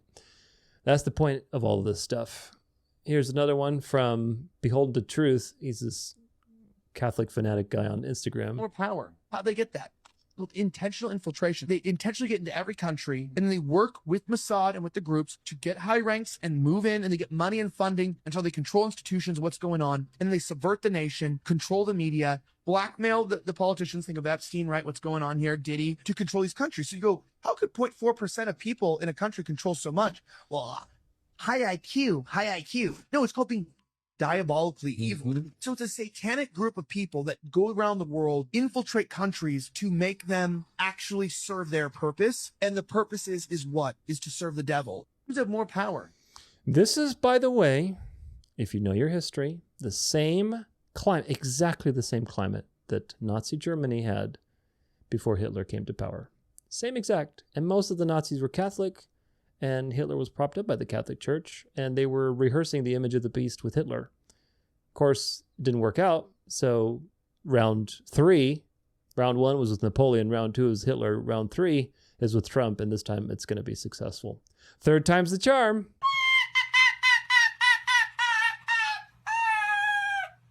Anyway, here's another one of the dialectics going on with all this stuff with the anti-Semitism protests and so on. Is about to pass the Stand With Israel Act. And the story behind this bill is shocking. So I'm going to tell you what this bill does, and then I'll tell you what I learned about this bill. The Stand With Israel Act does two things. The first is take away state funding from any college or university who divest themselves from Israel. The politicians sponsoring this bill label these divestments as anti-Semitic. They also say that this bill is a response to those campus protests we saw this spring. Now, the second thing this bill does is take away the power of our state treasurer to divest the treasury or our pension funds from Israel. And when I was researching this a few weeks ago, I thought that was very odd because I'm a Pennsylvanian and the PA state treasurer is a woman named Stacey Garrity.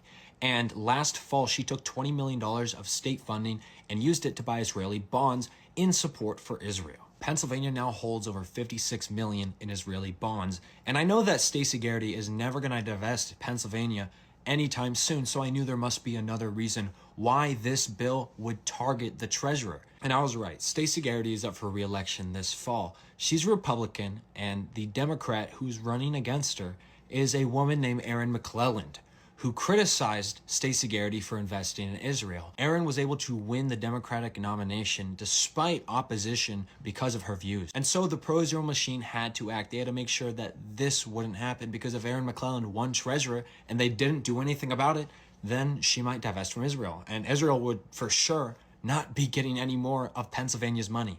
And so they took away the treasurer's power to divest the state from Israel. When Stacey Garrity, the current PA treasurer, bought the $20 million in Israeli bonds, she made this tweet.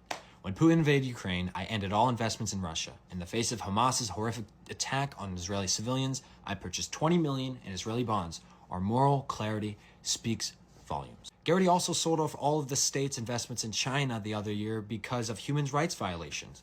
And now that the International Court of Justice ruled that Israel's committing apartheid in the West Bank, I wonder if Stacey Garrity will also divest herself from Israel because she has such moral clarity. She says that she divested from Russia, she divested from China for human rights violations. I wonder if the same standard applies to Israel for Stacey Garrity. And I think the answer we'll get is that it doesn't. On the off chance that somebody from Pennsylvania is watching this, Erin McClelland has committed to not sending Israel any more of our money, and I recommend voting for her for treasurer on the ballot this fall when you go, and not Stacey Garrity. Please repost and copy the link on this video so more people see it. And if you want to support me, I'm going to college this fall in 2 weeks. You can go to my About to help me out. Thank you, and free Palestine. The state I live in is about... Do you understand the weight of the fact that these things are like becoming mainstream? When even just 5 years ago, saying anything about Israel was like immediately censored. Now they're rattling the sabers, but people are talking about it. They're letting talk go free, which is very interesting. But this is what's happening, folks. This is just the tip of the iceberg. This one's from J Slay USA. This is a quote from Shadow Ezra. RFK Jr. is blackmailed? Tell me everything you know. Let's see. What do we know? Well, there's a picture of him with the Israeli flag, which we saw before. He's got a picture with the old Rebbe there, Menachem, whatever his name was. RFK explains why he went to Epstein's private jet. You know, the same old stuff. And there he is with, let's see, what is this? Celebrate Israel parade on Israel's 75th birthday. Bobby, this crowd loves you. God bless Israel. I'm going to be a champion for Israel as president. God bless you. This is before the election happened, but he says, God bless Israel. I'm going to be a champion for Israel as president. And he's smiling with this guy. I forget who this guy is. But anyway, CIA requested Israel to be redacted from JFK files. Israel, the Jews are doing it. The Jews are up to some dirty tricks again. The Jews and their dirty tricks. All right, this is from same guy, Jay Slade, but he's quoting this guy, Lenny. It's a misunderstanding when I call out the Zionists or Israel. Now, pay attention. This is the same angle that, what's his name, Tate was playing. It's a more neutral angle. We don't hate the middle of the road Jew. We hate these extremists. I want to make this clear. In every group, there are good people and bad people. In every religious group, in every nation, in every organization, there are good people and bad people. And right now, the vast majority of the world's problems are coming from big pharma, big tech, the media, usury, porn, the military-industrial complex, illegal immigration, lobbying, and politicians being blackmailed. And if we look at who's controlling all these verticals, they're almost all people that identify themselves as Jewish. And the problem with that is they are giving the Jewish people a bad rep. Not all Jewish people are bad, and I think it's important to make the distinction. So if you're Jewish and you don't agree with what these maniacs are doing to the world, then you have to get up and say, you don't represent us. But if you think that you're the chosen people and the rest are cattle and think that you levitate above all of us, then that's a mental illness and it's only going to divide us. Nobody came on this earth to be enslaved, okay? We are a collective consciousness and we should be empowering each other with our individual gifts. Enough with being brainwashed by these religious supremacist fanatics. Let's wake up and unite already. Oof, so inspiring. Do you see? Do you see what I see? The Jewish identity is going to be ripe for reinvention very soon, my friends. Satan did a number on the Jews with the Talmud and with the rabbinical system. He did such a number on the Jews. But his intention with doing that number on the Jews is he knew from the very beginning what he would do. Satan is incredibly calculating. Imagine 2,000 years ago when he was defeated at the cross, he made a decision of how he would rally the world and receive worship and what he would do with the Jews. What role do the Jews have in that plan? Well, the role that the Jews have in that plan is to ultimately create a precedent to persecute God's people, because Satan knows the truth, folks. Satan knows the Sabbath identifies God as the creator, the provider, the redeemer. And in so doing, Satan is going to counterfeit the Sabbath and create his own kingdom on earth with his own false Christ, with his own day of rest. He's just a copycat. And the Jews have a very special purpose in that because they're going to be the precedent to demonize God's people in the end. And that's exactly what's happening. And the Jews right now are being given a choice. It's not completely out in the open, but it's getting there. It's getting pushed. It's getting pushed. It's getting hotter and hotter and hotter. Look, Jews, your Zionist power structure has been evil throughout the world. Look, your Talmud is evil. You've been lied to about your rabbi and your rabbinical system. All of that is going to collapse, folks. Satan is going to destroy Judaism. Satan is going to collapse all of these deceptions. He's going to reveal to these Jews that the Talmud was a deception and how ugly and horrible it is, and how Zionism is just horrible. And in the wake of all that destruction, he's going to appear to them as an angel of light through all of these charismatic people and loving evangelical Christians with their arms wide open, and Catholicism and the Eucharist. And you're going to have a couple of people like, Ben Shapiro and a couple of rabbis experiencing a charismatic revival. And it's going to be so easy. So easy. I feel so bad for these people because they're going from dark to light. They really are. They've been traumatized by their rabbinic system just so that they can be prepped and ready for the final delusion, which is another form of religion. It's the same thing, really. But this is going to collapse, folks. Judaism is collapsing. It's going to collapse. Just watch. It has to collapse. Satan is going to cash in all those dirty things he did through the Jews and through the Zionism and through other things over the last 2,000 years, and he's going to cash it in really good. I would say Israel has been so ahead of us in terms of understanding the importance of education and the information war and propaganda. Example, Wikipedia, a go-to source. Again, like I said, they just pop up everywhere. A go-to source for so many people regarding what the facts are. You do a quick search, Wikipedia comes up first, and then you find out via a video of Naftali Bennett, who became a prime minister. The prime minister of Israel is in this video I'm about to show you, discussing how as soon as Wikipedia hit the map, they were infiltrating, training Zionists to become the editors. This is a real clip of a future prime minister of Israel. Take a listen. My Israel has arranged instruction day for wiki editors. The goal of the day is to teach people how to edit in Wikipedia, which is the #1 source of information today in the world. As a way of example, if someone searches the Gaza flotilla, we want to be there. We want to be the guys who influence what is written there, how it's written, and to ensure that it's balanced and Zionist in nature. So casual. We're just like training editors to go in there and to make sure that things are Zionist. You know, look up anything, it's going to be like Zionist spin on it. So it's like, this is not, none of this stuff is conspiracy, guys. I would say Israel has been... This is such low-hanging fruit. And the agents of the beast, like Candace Owens, look so reasonable and truthful and clean-cut and good and stylish when they're exposing to you the low-hanging, easy fruit of Zionism.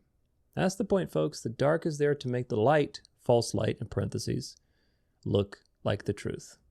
Very easy stuff. What's harder to spot is why Candace Owens is somebody you should be aware of as an agent of the beast. Let's see some more. Now on the Muslim side. Becomes a non-believer, then Okay. they get killed Because like that. Right. And then, so if a Muslim becomes a non-believer, but also isn't there a line in Sharia law that if a non-believer, the non-believer that converted the Muslim can also be murdered under Sharia law? Yes, because they are not directly affecting anything in the religion, but they're manipulating the Muslims, and that goes under another category of spreading immorality. Okay. Because converting people away from Islam is seen by Sharia law as spreading immorality on the earth. Okay. And if you do that on this planet, then the chosen ones, the Muslims, have to take care of that person. It's just, So if I fall in it's love very with, sophisticated. If I fall in love with a Muslim man, Not gonna happen. Okay, but if I do, and he then says, you know what, I'm not going to be Muslim anymore. I can be murdered, and he can be murdered. But if you were someone who had a channel, who had a TV station, and is bringing Muslims to Christianity, then you would be targeted. Interesting. So not just a one-off issue. No. I can give you a name. For example, Brother Rashid. I don't know if you've heard of Brother Rashid. Brother Rashid, he is a Muslim who left Islam, became Christian, and he has a channel, and he had a program called Su'al Jari, Daring Questions, and he comes from a very well-informed background. Not a Muslim becomes an... Gosh, there's so much I could talk about this in just this short video. There really is. It's so profound if you see what I see. It really is. Do you see what Satan is doing? With all of these things, now there's a world stage. There's a world stage that everybody is paying attention to. So that means you can shape the culture very, very quickly. So what is Satan doing? Satan is going, look at this. Look at that. What about this? What do you think of that? Oh, what about this? Doesn't this look pretty stupid, doesn't it? Meanwhile, the thing that seems reasonable is Candace Owens, Jordan Peterson, Russell Brand, all these Catholic voices. And Satan is now cashing in all of the deceptions that he's given to these people like the Muslims. Islam is a religion from the greatest false prophet in history. The Quran is so easy to refute, and I have a whole episode, actually several episodes, but one of them, Did the Catholic Church Create Islam? In the folder in the library, there's a whole resource there of how you can refute Islam very easily with the Quran itself. Because the Quran tells me as a Christian to judge according to the Bible, according to the gospel. And if I, if I do that, then Muhammad is a false prophet. And it's so easy. I mean, Muhammad was, even just read the Quran. The Quran doesn't read like an inspired book whatsoever. It's ridiculous. So Muslims not only do have a false prophet, they also have a ridiculously violent perspective of the world. I'm not saying all Muslims do, but the religion is being exposed to you now. Just like we had on the last episode with Jordan Peterson, barking at these Muslim extremists. These extremists are being highlighted to you. So look, what does the world want?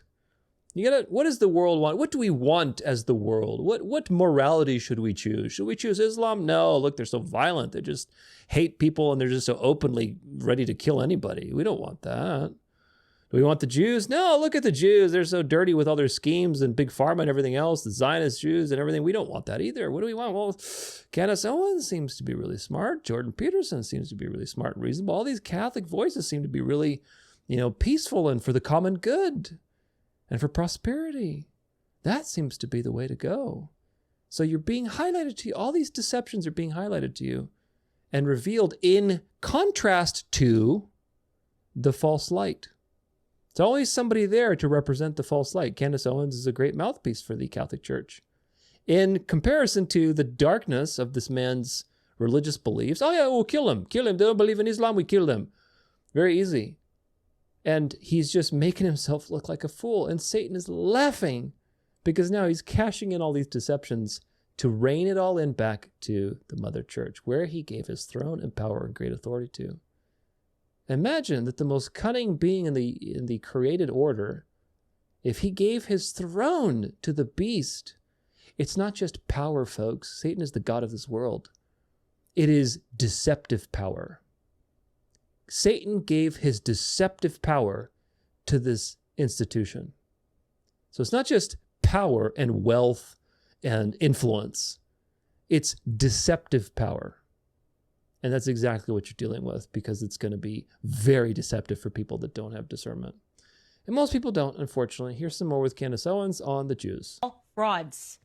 And you're going to get exposed. I'm telling you, one by one, you're going to get exposed because you're pissing me off now, okay? I spent all of 2024 having to fight you guys. You're like disgusting little goblins. You operate all in the dark. You lie. You lie like some people breathe, genuinely. These people lie like I breathe. Wait, are we talking about the Jesuits or who are we talking about? It's just natural. It's just like their lungs expand and a lie comes out. And there's a network of them. And Meghan McCain and Ben Dominic have been a part of that network forever. Okay, everyone knows who these neocons are. Who want to keep Americans drummed up, go to war. These people who can't fight the wars, they cry when someone points out accurately that they're clinically obese. They can't fight the wars, but your sons and daughters better fight the wars, guys.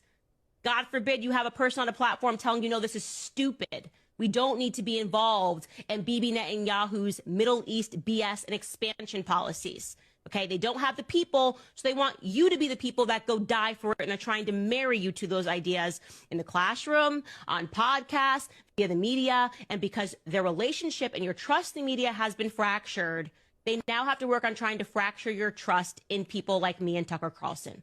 This is the new vibe. He sounds like an Iranian propagandist when he says don't die in Iran. When he says that, obviously, no person should send their kids to die in the Middle East because this has been our policy, our flatline policy for the last decades, and nothing good has come of it. Literally, nothing good has come of it. They can't even pretend anything good has come of it. Look around. Look at your streets.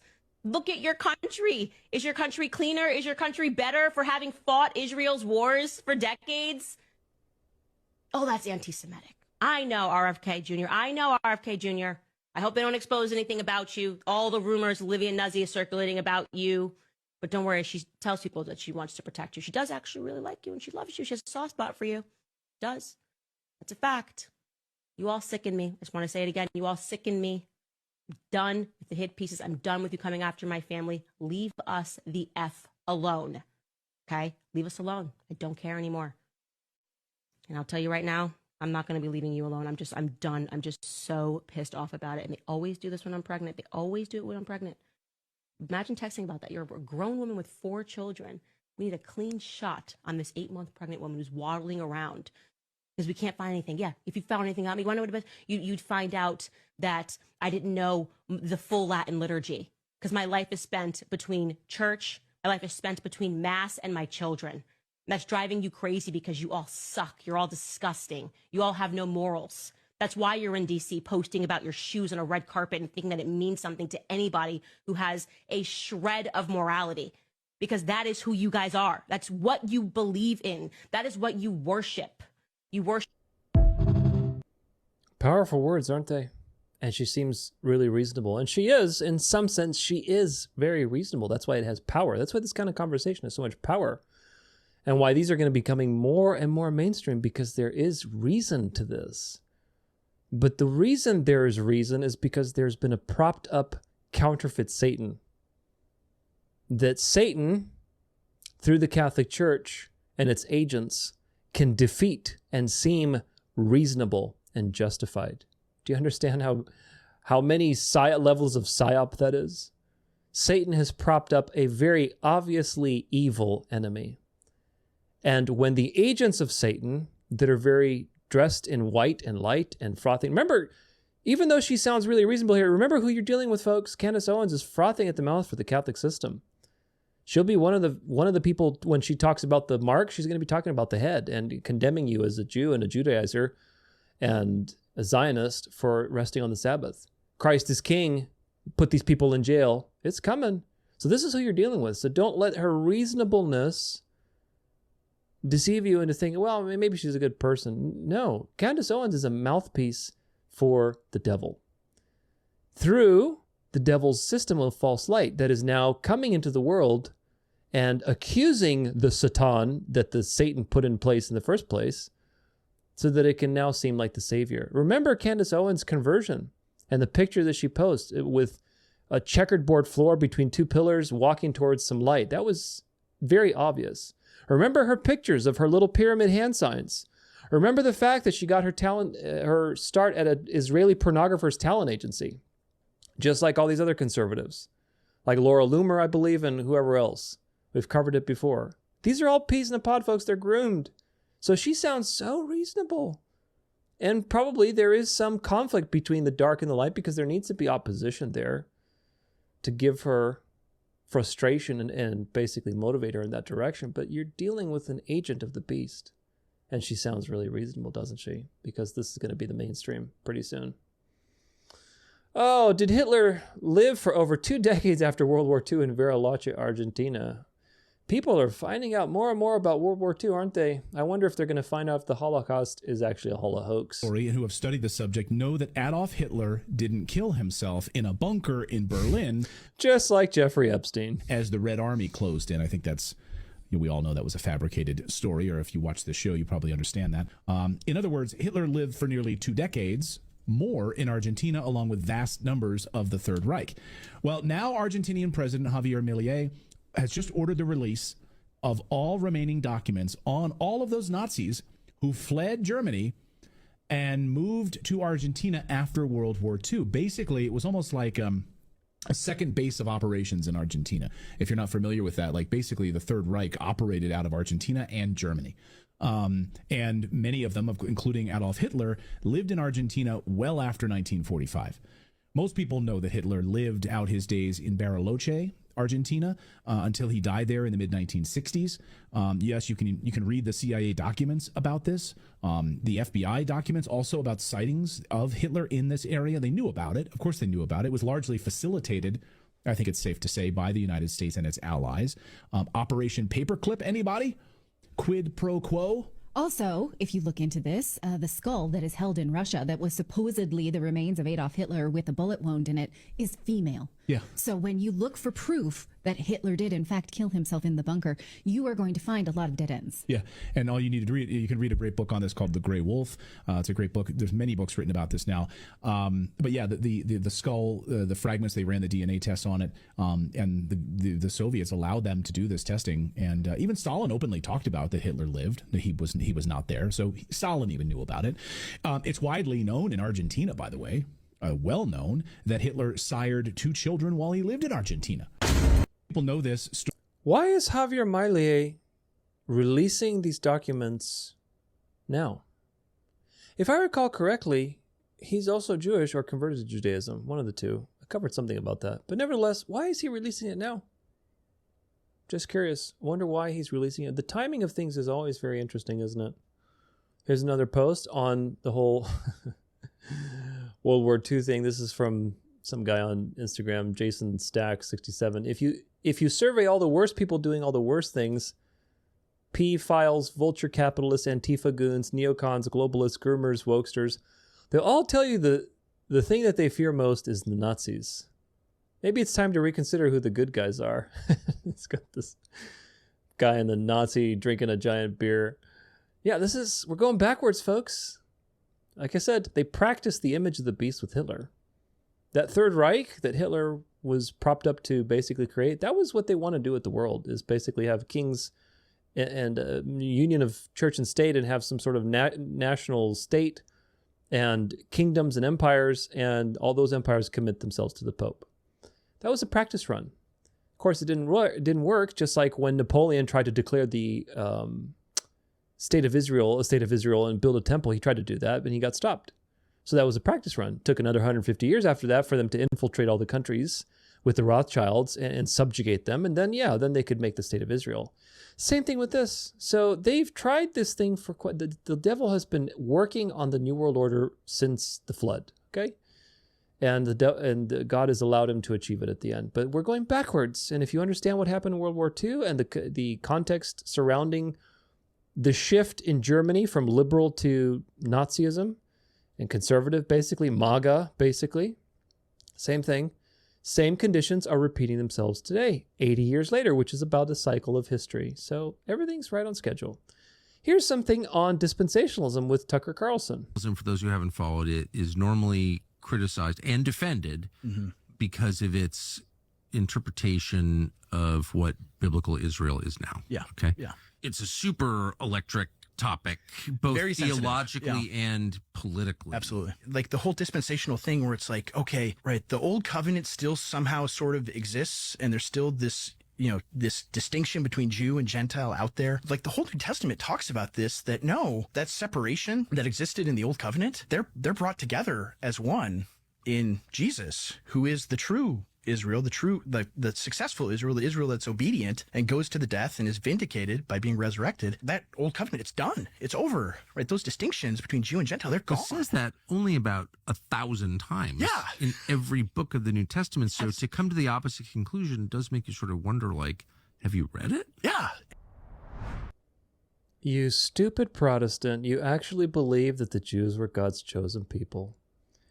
Don't you know that it says in the New Testament? Does it not say, is it not written? Slither, slither. Do you see what's going on? The devil is so cunning, and now he's cashing all that in and making the Protestants look totally stupid for believing such a ridiculous idea that the Jews are the center of Bible prophecy, when the New Testament is screaming against identity politics. It is screaming for unity in Christ, just as this guy said. However, the devil is right there waiting once you wake up from that pill to say, yes, unity in the body of Christ. What does that mean? Well, come join the Catholic Church, the true body of Christ. Ecumenism, unite the world's denominations back into a revival, and we can all be united in Christ, just as Jesus said. Here, take this sacrament, go rest on Sunday, because this is what the body of Christ did for 1,500 years. See where this is going? I hope you do. Hope you do. Virginia Guffrey, one of the most prominent Jeffrey Epstein's accusers, has days to live after car crash. So she got into a car crash apparently, and they are offing her. So this is adding to the conspiracy, adding to the boiling conspiracy that's boiling over. Here's another one with Elon Musk's honeypot. 13th child with influencer Ashley St. Clair is not a story that I would typically cover. Notice the number 13, which is the dark side of Freemasonry. There's the York Rite, and then there's the, what's the other one? Oh, I'm forgetting the other one. But anyway, there's the York Rite and the other Rite. And the one that's York Rite is 13 degrees. And, oh gosh, I can't remember the other one. My brain is just fried. But anyway, there's a 33rd degrees and then the 13. So the fact that this is her 13th child, meaning that the dark side is involved with this particular side of the blackmail. And of course, that's consistent with everything you've seen because the dark is the one that's being exposed. But an interesting detail about Ashley caught my eye, and now I'm down a rabbit hole. WikiLeaks just exposed that the mother of Elon Musk's child, Ashley St. Clair, is being managed by PR strategist Brian Glicklick. Brian Glicklick. That's hard to say. Anyway, important part is that Brian has received $598,000 from an Israeli security firm. Here's the original WikiLeaks citation coming from the Times of Israel, which led me to think, is this a Mossad honey trap situation? This led me down the whole Bill Clinton, Monica Lewinsky rabbit hole, which, if you don't know, she may have allegedly been Mossad. This is an article from 1999, which talks about how Israel blackmailed Bill Clinton with Monica Lewinsky tapes. Yes, the steamy talks between the two of them were captured by Israeli intelligence, allegedly. Details came from this book, Gideon Spies, The Secret History of the Mossad by Gordon Thomas. Then about a decade later, another book came out that pretty much corroborated the same story, except this time with the added detail that the Clinton-Lewinsky tapes were used in order to negotiate the release of Jonathan Pollard, who was an American intelligence official turned Israeli spy. Quote, a New York Times article from November 1998 reported that the two leaders, referring to Netanyahu and Clinton, had discussed Pollard's release during the ill-fated conference, and that the Israelis had told the president something that opened up the possibility of Pollard's release, something the Clinton administration had explicitly ruled out during the first 6 years of his presidency. The Times article noted that a White House spokesperson told a reporter that Clinton was simply newly impressed by the force of Netanyahu's arguments. Isn't it interesting that time and time again, president after president, they have all found Netanyahu to be impressive and convincing? Anyway, back to Elon. What could they be wanting out of him? I can only conjecture. But one thing we do know about Elon is that he used to be pretty pro-free speech. Here's an article from November of 2022 saying that he's going to grant amnesty to suspended Twitter accounts that the ADL deemed to be anti-Semitic and anti-Israel. A couple years ago, Elon actually blamed the ADL for causing Twitter/X to lose advertisers. But then he, meets Ashley St. Clair May of 2023, as the reporting goes. October 7th happens. November, Elon is taking a trip to Israel to quote-unquote learn the truth. And then he reverses his previous stance on free speech. And now in 2025, the ADL is defending Elon for, an awkward gesture. All of this is, of course, conjecture, but I will say that the timeline is a little sus. What do you think? Elon Musk has... I want you to think in terms of great timescales. I want you to think in terms of the final outcome and work your way backwards from there. Again, what did God say? If the United States is the false prophet, the weapon of the papacy to basically deceive the world into bringing this final system into the world so that the papacy can enjoy its reign again as the counterfeit Christ on earth. If that's the role and that is the final outcome, and that outcome again has what qualities? Well, there's monarchies, there's kings, anti-Jewish, there's union of church and state, just as it was before the mortal wound. If that's the final outcome where we need to go, then we need to create the opposite of that in order for that outcome to happen. Does that make sense? You need to think in terms of dualities. If I want, I used to play racquetball. I've talked about this before, but I used to play racquetball. I actually love playing racquetball. I just don't have anybody to play with anymore. All my friends have families and they're busy, but racquetball was one of my favorite games. It's so ADD and so ridiculously crazy because the ball is super bouncy and you're thinking, all right, if I want to mess this guy up, I want to put it over there so it goes over there. So you're always thinking in terms of dualities and opposites. If I want the ball to go over there, I got to hit it over here. It's always in terms of some sort of a relationship or balance. And in the same way, you want to think of events this way too. Because all of these things were designed for a purpose. And the ultimate purpose which the Bible gives you is that the beast is going to be worshipped again. And we know the character and quality of the government that is going to take over the world. Monarchies, kings, kingdoms, anti-Jewish, and union of church and state. Because that's what it was for 1,500 years, even more, before the mortal wound. So, what does that mean? That means that you need to push America into such a direction so that the recoil accomplishes what you want. Okay? If I want to get the ball over there, I got to hit it against this wall so it bounces off that way and it makes my opponent, go crazy. The same thing is what happened in the last 80 years. liberalism, Zionism, Zionist infiltrations, all of the dirty things that are coming out right now in the last 8 years plus, and that are going to continue to come out. These things were done on purpose because America is ready to be swung from dark to light on this issue. It was already swung from dark to light, from liberalism to MAGA. But remember, MAGA has within it the conservative right needs to be purified because they invested a lot of time unifying the religious right into a Zionist dispensationalist narrative. Then in the 90s, they started the NAR and they started ripping away from that a little bit, and preterism, and it started to fracture. And now it's really fracturing, and a lot of people are joining this side with the anti-Israel crowd. And that's going to become the mainstream. So America had to be very, what's the right word? Subjugated by the Jews. Had to be subjugated by Zionism, had to be subjugated by these liberal policies to where the pushback, which is, again, what's the desired outcome? Kingdoms, monarchies, anti-Jewish, union of church and state, all those things would be totally justified. Do you understand what they've done? They've had all these blatantly anti-American policies, blatant globalist policies that have destroyed the wealth of this country, that have destroyed everything in this country. Yes, that's true. And exposing that is good to some degree. But the people who are exposing it to you, like Candace Owens, have an agenda because they're mouthpieces for the beast. You have to understand why these things were created and why they're being exposed to you now. Because the direction is the final situation. A union of church and state, kingdoms and monarchs, Christianity, i.e. Catholicism, taking over, and anti-Jew. Because you, as a Sabbath-keeping Fennec Fox, Christian, true Christian, Acts 24 Christian, will have a precedent to be persecuted when that's the case. So keep your eyes open. Keep your ears open too. Here's some more of these dialectics. That, again, this stuff is just obviously evil, but notice the associations they're doing.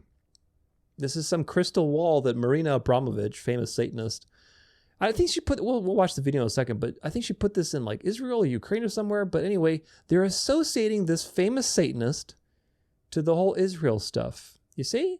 This evil, obvious evil stuff is a lot like the obvious evil stuff you already know from many years ago with Sabrina, whatever her name is, Sabrina Abramovich? Marina Abramovich. With all her spirit cooking and bloody skulls that she's taking pictures with and all kinds of crazy stuff. So they're associating this is typical marketing, folks. Typical, put two and two together so that people think that they're the same thing. So then now they're associating more and more the Zionist stuff with Satan, satanic, people. So let's watch. Crystal Wall of Crying by world-renowned performance artist Marina Abramovic. Performance artist. We listen and we don't judge. Yeah, right. The wall is meant to be a symbolic extension of the Wailing Wall in Jerusalem and incorporates crystals from the Ukraine and Brazil in an interactive installation. The 40-meter-long structure now stands in a park built over the site of the Babin Yar ravine. It's a really wall for healing, and it's wall to remember, and it's wall to public to actually interact all the time. It's not something, I don't like monuments that you have the huge monument and you stand in the front and you look to the monument. And it's just like you're voyeur. Here, you have to touch, you have to interact, you have to turn, and you have to, confront yourself with yourself and your own memory. So it's a very different way of seeing art and seeing the monuments.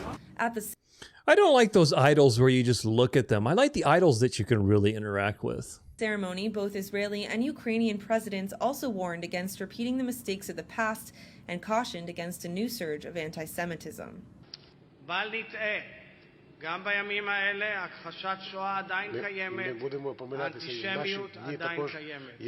On Wednesday evening, the Israeli and Ukrainian presidents gathered for an official ceremony for the unveiling of a new interactive memorial, Crystal Wall of Crying, by world-renowned performance artist Marina Abramovic. Oh, we already watched this part. I was like, okay, was this repeating the story again? Anyway. So what are they doing here, folks? They're associating the obvious Satanist with her obviously like satanic hellborn wall. This is this black char wall with, evil crystals in it. I mean, you can't get more obvious, folks. This is such obvious association to get you to think like, look at all the evil satanic stuff. Isn't it evil? It's really evil, isn't it, huh? This is the point. And people are going for it, unfortunately. Israel, this is from Facebook, Israel now publicly bragging it has power over U.S. speech. Wanted criminal and killer Benjamin Netanyahu seen here boasting how he controls the Trump administration and has the power to define the arbitrary smear of anti-Semitism and weaponize it to compel Western governments to silence and deport any critics of Israel's killing and ethnic cleansing of Palestinians. Trump's accountant and Israel ambassador David Friedman takes this even further and says government should jail student protesters defending the human rights of Palestinians. Yeah, pay attention to this, folks, because these are paths, not points. Pretty soon, eventually, this is going to be you. Once all the, dialectics have been put out, the only one the beast really cares about is God's people, because the devil knows that the people who aren't elect are going to be destroyed, so he doesn't care. He wants to find who is God's people so I can either kill them or make them apostatize. Of course, you can't apostatize because God is going to preserve your faith. But the devil wants to find out who is God's people so I can kill them and make their existence horrible. And he needs to whittle away, the options. And once all the dialectics are put out and the people who refuse the mark, you're going to reveal yourself as God's people. Therefore, the teeth will be sunk right into you. Here's an example of what I mean about the coming Sabbath persecutions and calling you a Jew and Judaizer. Pay attention to what they're doing to the people who are protesting the, quote unquote anti-Semitism protests and so on.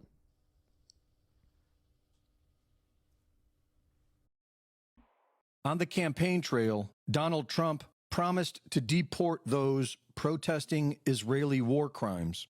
Unlike liberal Kamala, I will support Israel's right to win its war on terror. You have to support that. Got to win, got to finish it off. And instead of pandering to the jihad sympathizers and America-hating radicals, we will deport them. We will deport them very quickly. We have no choice. When it comes to Israel, who has given him over $230 million, Trump keeps his promises.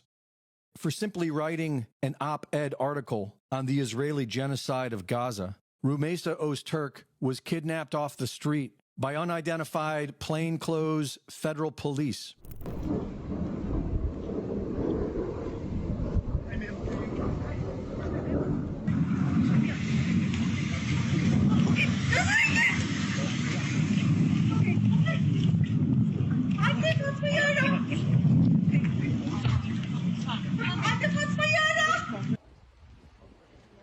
You guys covering your faces? You want to take those masks off?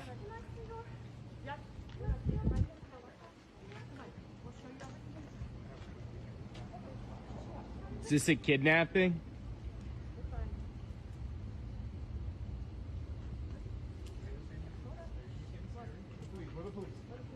Yeah, you don't look like it. Why are you hiding your faces? Why are you hiding your faces?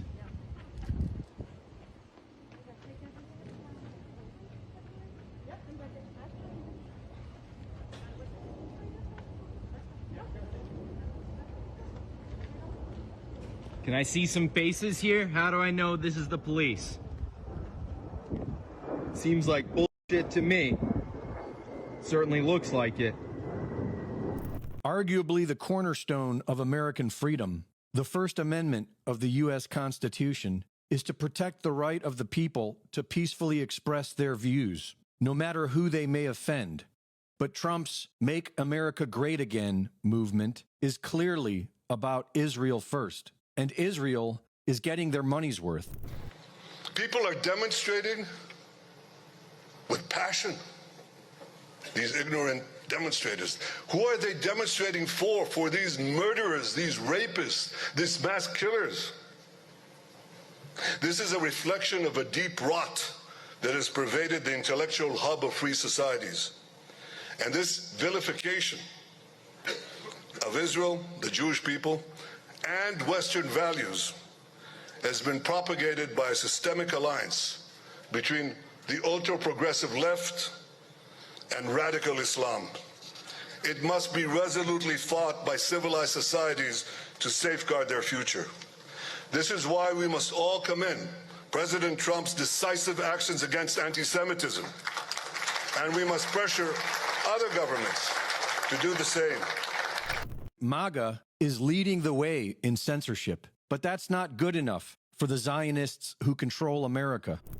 Anti-Semitism is not just an age-old prejudice. It is a contemporary crisis manifesting on campuses across the nation. It is not enough for individuals or institutions to merely claim they are not anti-Semitic. As my father once taught me, it is not enough for people, especially public figures, to be neutral or not be anti-Semitic. One must be anti-Semitic. We must demand the same of our universities and government institutions. This hearing, in my opinion, is an attempt to be just that, anti-Semitic. There is no voting your way out of this quagmire. Israel has control over the U.S. government. Government can do in 2 months more than any organization can do in its lifetime. The government, the United States government or the government of France or the government of any other country, has the power to rein in anti-Semitism in a much more effective way. And you know, people say, well, you know, the governments are not in the business of changing the way people think. That's true, but, you know, to my thinking, most people who are, you know, anti-Semites, most of these people running around, we're not going to win their hearts and minds because they don't have hearts and they don't have minds. So, you know, how are we going to, there's no reason to think we're ever going to convince them, but we can deport them, we can put them in jail, we can make their lives miserable, we can cut off their funding, and that's... Did you get that part? We can cut off their funding. Get ready. Remember, everything's a path, not a point. Get ready for that in a couple of years. What the Trump administration is doing for the first time. Greg Reese reporting. Just like they did with COVID, where they fired people for not getting jobs or whatever else, they had economic sanctions for people. They forced you to obey ridiculous laws, and the people who saw through it were persecuted. Now, round two, anti-Semitism. Oh, we can cut off your funding. They're doing this already. These things are practice runs for the ultimate run, which is going to be against Sabbath keepers. But by then the culture will be shaped and people will demand Sunday laws, and they will demand your blood too, because most people are going to be deceived. But do you see the tension in these videos, folks? Do you see the tension? Do you see the tension bubbling to the surface that wasn't there even 5 years ago, or certainly not 10 years ago? Something is shifting. These things are being exposed, and there's going to be a reckoning. Oh, there's going to be such a reckoning on the Jews.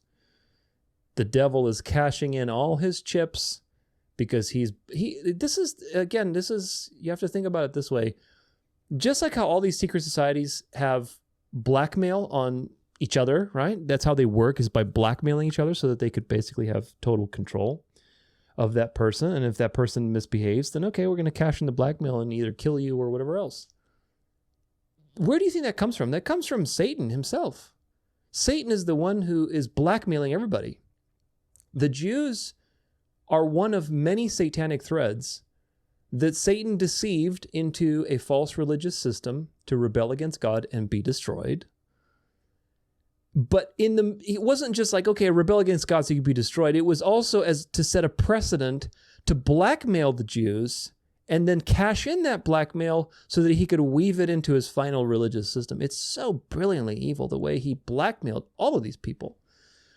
The Zionists, the dispensationalists, the Jews, all these people have been blackmailed in various degrees with false information, with power, with whatever else, depending on your involvement in the particular, thing. But the point is that blackmail is being cashed in, and there's a reckoning that's due. They were all about the deep state in the first 4 years of Trump's presidency, because that set the stage for people to abandon the liberal media and start going to the influencers so that culture could be shaped faster and faster and faster and faster. The deep state set the precedent that, hey, the government's corrupt. Now there's a parenthesis. The government is corrupt because it's full of Jews. And this is the final thing that needs to happen, is to boil to the surface, is to bring all of this to the surface, which of course is to collapse Zionism. One more article here on the collapse of the state of Israel, what the media won't tell you. This was going around for a little while. It's an interesting article. Since the beginning of the war, Israel has plunged into an unprecedented crisis on all fronts: economic, social, psychological, and political. While mainstream media attempts to conceal the truth, the numbers and facts paint a starkly different picture of a state that once claimed to be invincible. This is by, who's this by? It's a guy named Silenced Sirs on X, but I don't know if that's the author. Anyway, This report will reveal the most critical indicators of Israel's decline based on the latest data as of March 21st, 2025. Number 1, unprecedented economic losses. Israel is facing a catastrophic economic collapse, the worst since its founding in 1948. Military losses, $34 billion. Total economic losses, $67 billion. Budget deficit, $40 billion, the largest in Israel's history. The economic repercussions in 2024 have been severe. 60,000 companies shut down, resulting in massive job losses. Tourism sector declined by 70%, causing a $5 billion loss. Construction sector lost $4 billion, with over 70 construction firms ceasing operations. These numbers indicate that Israel is on the verge of an economic meltdown, which could cripple its ability to sustain the war effort.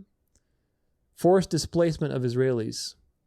Due to the ongoing war and fear of resistance or of retaliation, 143,000 Israelis have fled their homes, particularly from settlements near Gaza and the northern border. Even after temporary ceasefires, many are too afraid to return, fearing another escalation. This situation is not an internal displacement crisis. It has triggered a mass exodus of Israelis out of the country, significantly impacting Israel's demographic balance. Number 3, unprecedented psychological crisis. The Israeli population is experiencing severe psychological trauma due to the prolonged conflict and fear of resistance operations. 900,000 Israelis suffer from post-traumatic stress disorder, a record-breaking figure. 1/3 of Israelis are struggling with depression or other mental disorders. Alcohol consumption has risen by 25%, indicating a surge in substance abuse. Sleeping pill sales skyrocketed 180%, meaning Israelis can no longer sleep without medical aid. In the Israeli army, 21 suicides were recorded in 2024, and the real number is likely much higher than reported. These statistics show that morale inside Israel is at an all-time low, directly affecting military preparedness and internal stability. Number 4, this is the main one. The reverse Jewish exodus. One of the most alarming trends in Israel today is the mass immigration of Jews from the country. With 82,700 Jews leaving Israel in 2024, the highest immigration rate in decades. In contrast, 70,000 Jews moved to Israel in 2002 from abroad. Today, the trend has completely reversed. Israel is witnessing a mass exodus rather than an influx. This shift reflects a growing loss of faith in Israel's future as a secure and stable state, which threatens its long-term viability.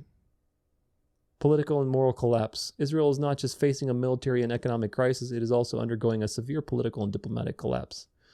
Its global image has been completely destroyed as the world now recognizes its occupation and crimes against humanity. That was the point, folks. That was the point of this October 7th quote-unquote attack. It's two sides of the same devil bird coordinating to expose to you something because they need to collapse the system. Netanyahu, his loyalty is not to the Jews, that's for darn sure. He gets his reward, and he just has to play his part as the destroyer. He's the destroyer in this particular thing because he's the Satan that needs to do the destructive work.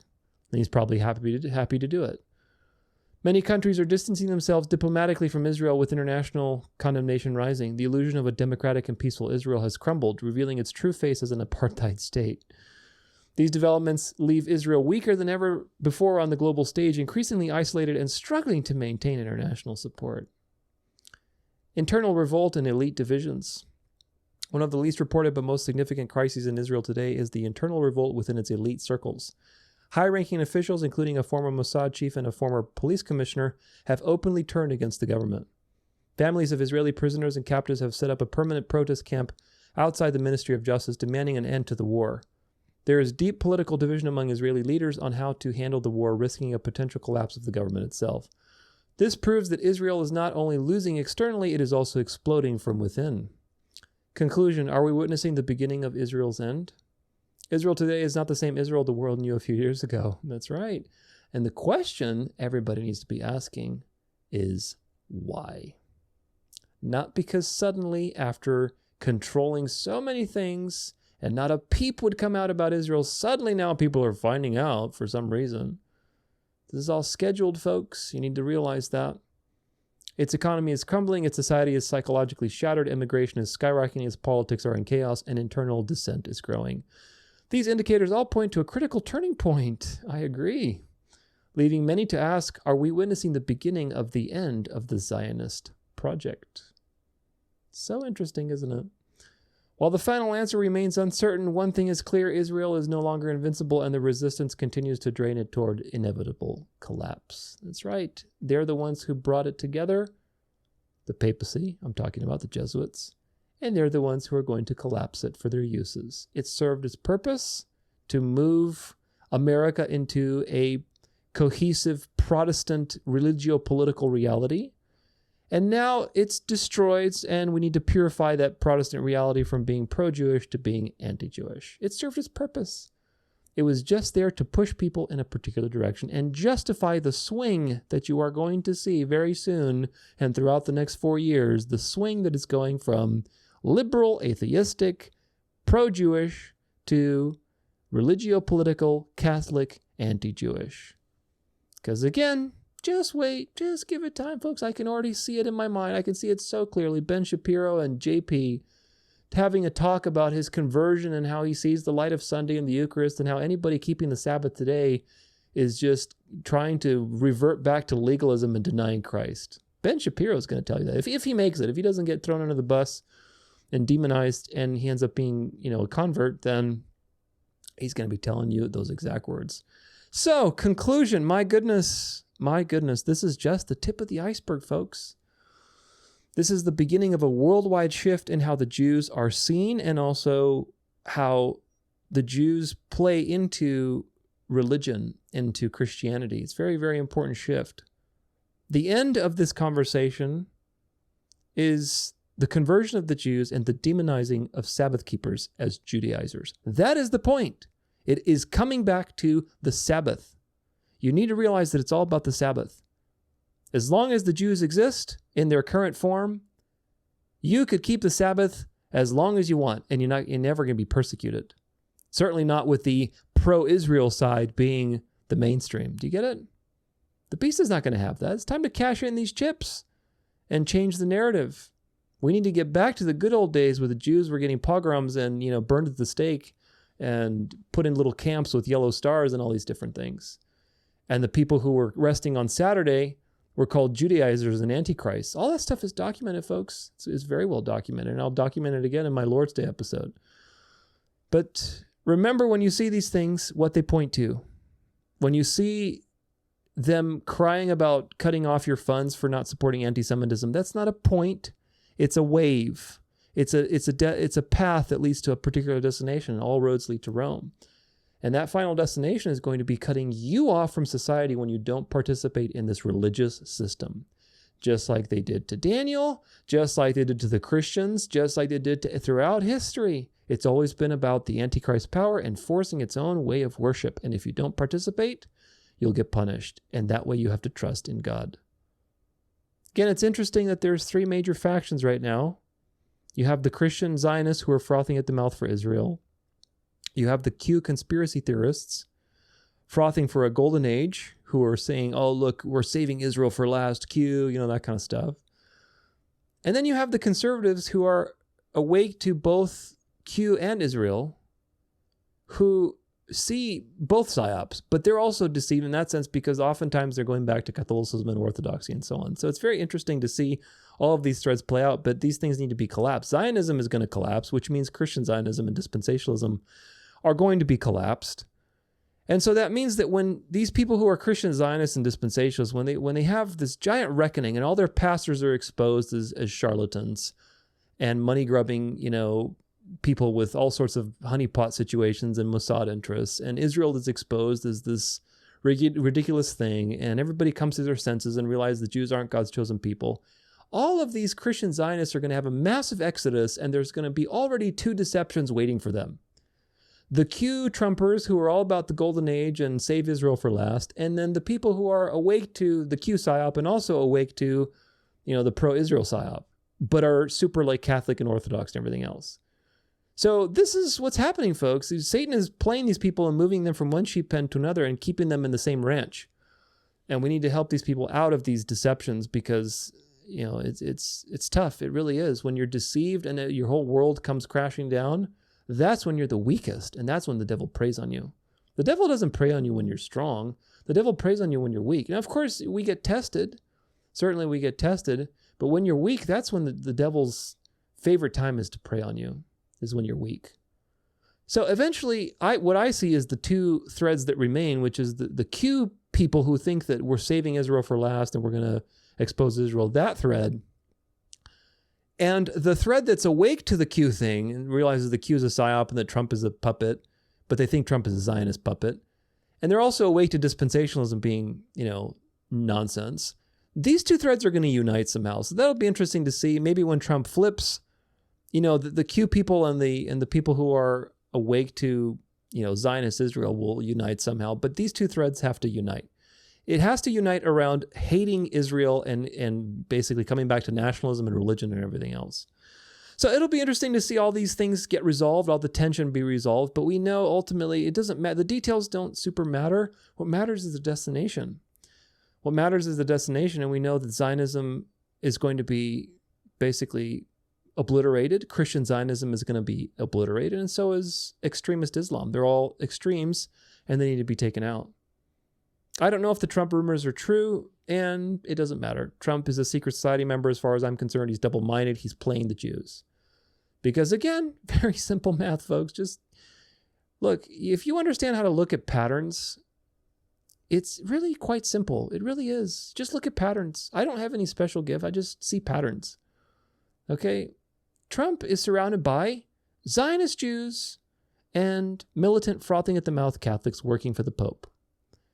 Okay, well, both of these interests have power in the world, but which one's more powerful? And what does the Bible say? Because we need to discern the truth. Otherwise, we can't tell the difference because both of them seem pretty powerful. One of them is a little more obvious. The Zionist is a little more obvious. Well, the Bible tells you that Satan gave his throne and power and great authority to the Jews? No. To the Muslims? No. To the communists? No. To the Catholic papacy.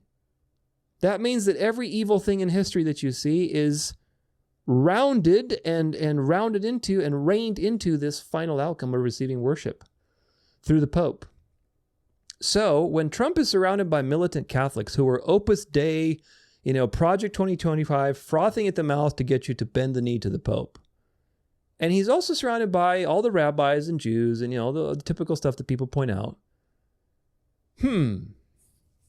Well, this line goes this way and this line goes that way. Where do they intersect? Where's the intersection between these 2 points? One of these people has to lose because Zionism and militant Catholicism does not work. For most of human history, Catholics hated Jews and they were persecuting Jews. Okay, the Jews were second-class citizens. The whole pro-Jewish thing is an experiment. It was like, 100 years, not even. Okay, so this is a very new thing. So that doesn't match, meaning one of these groups needs to be eliminated. And I can tell you right now, with absolute and total certainty, it's not the Catholics. So that means that Trump is playing the Jews. Simple math. He's not a Zionist puppet. He's a Catholic puppet. And he's playing the Jews because the Jews are needed for the beast to obtain worship and demonize the Sabbath keepers. The Jews are the precedent. So the Jews are very special to the beast. The Jews are the precedent to oppress you. Do you get it? Think about it this way. If the Jews didn't exist, just imagine, just like an alternate timeline of history.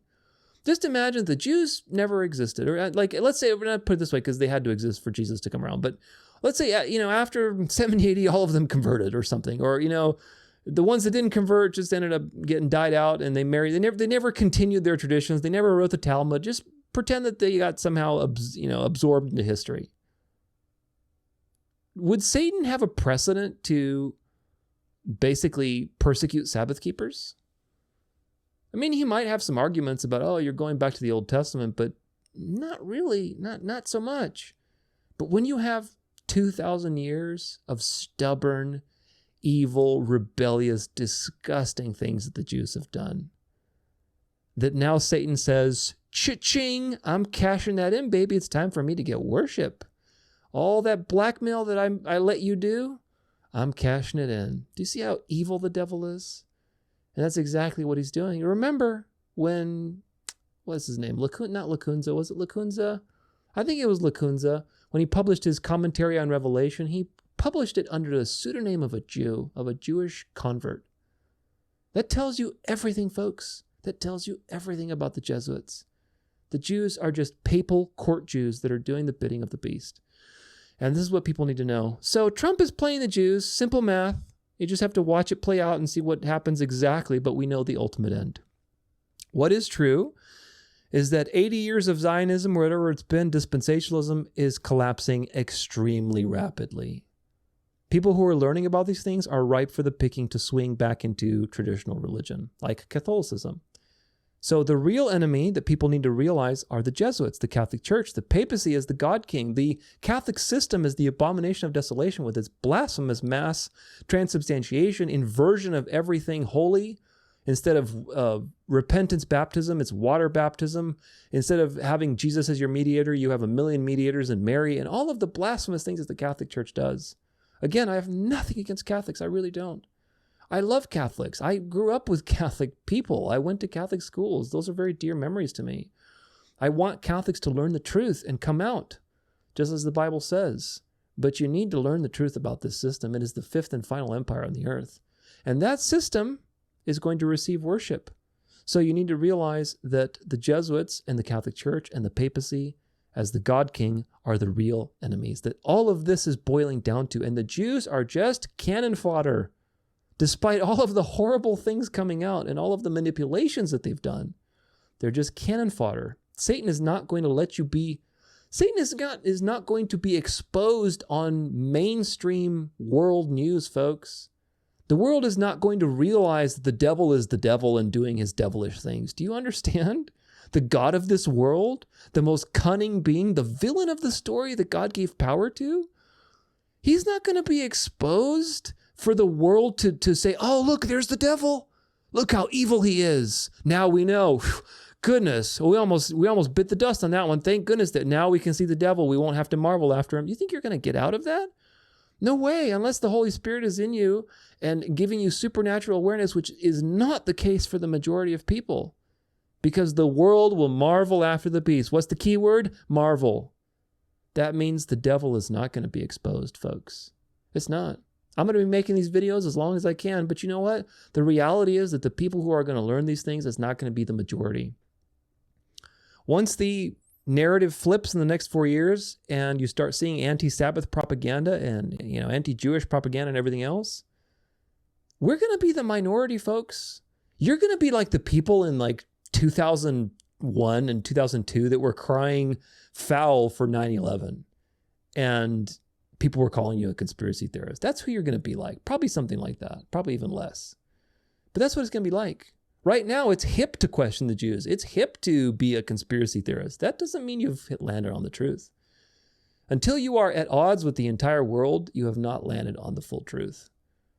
And so again, the devil, who is the God of this world and the most clever being that God ever created, is not going to be exposed to the world.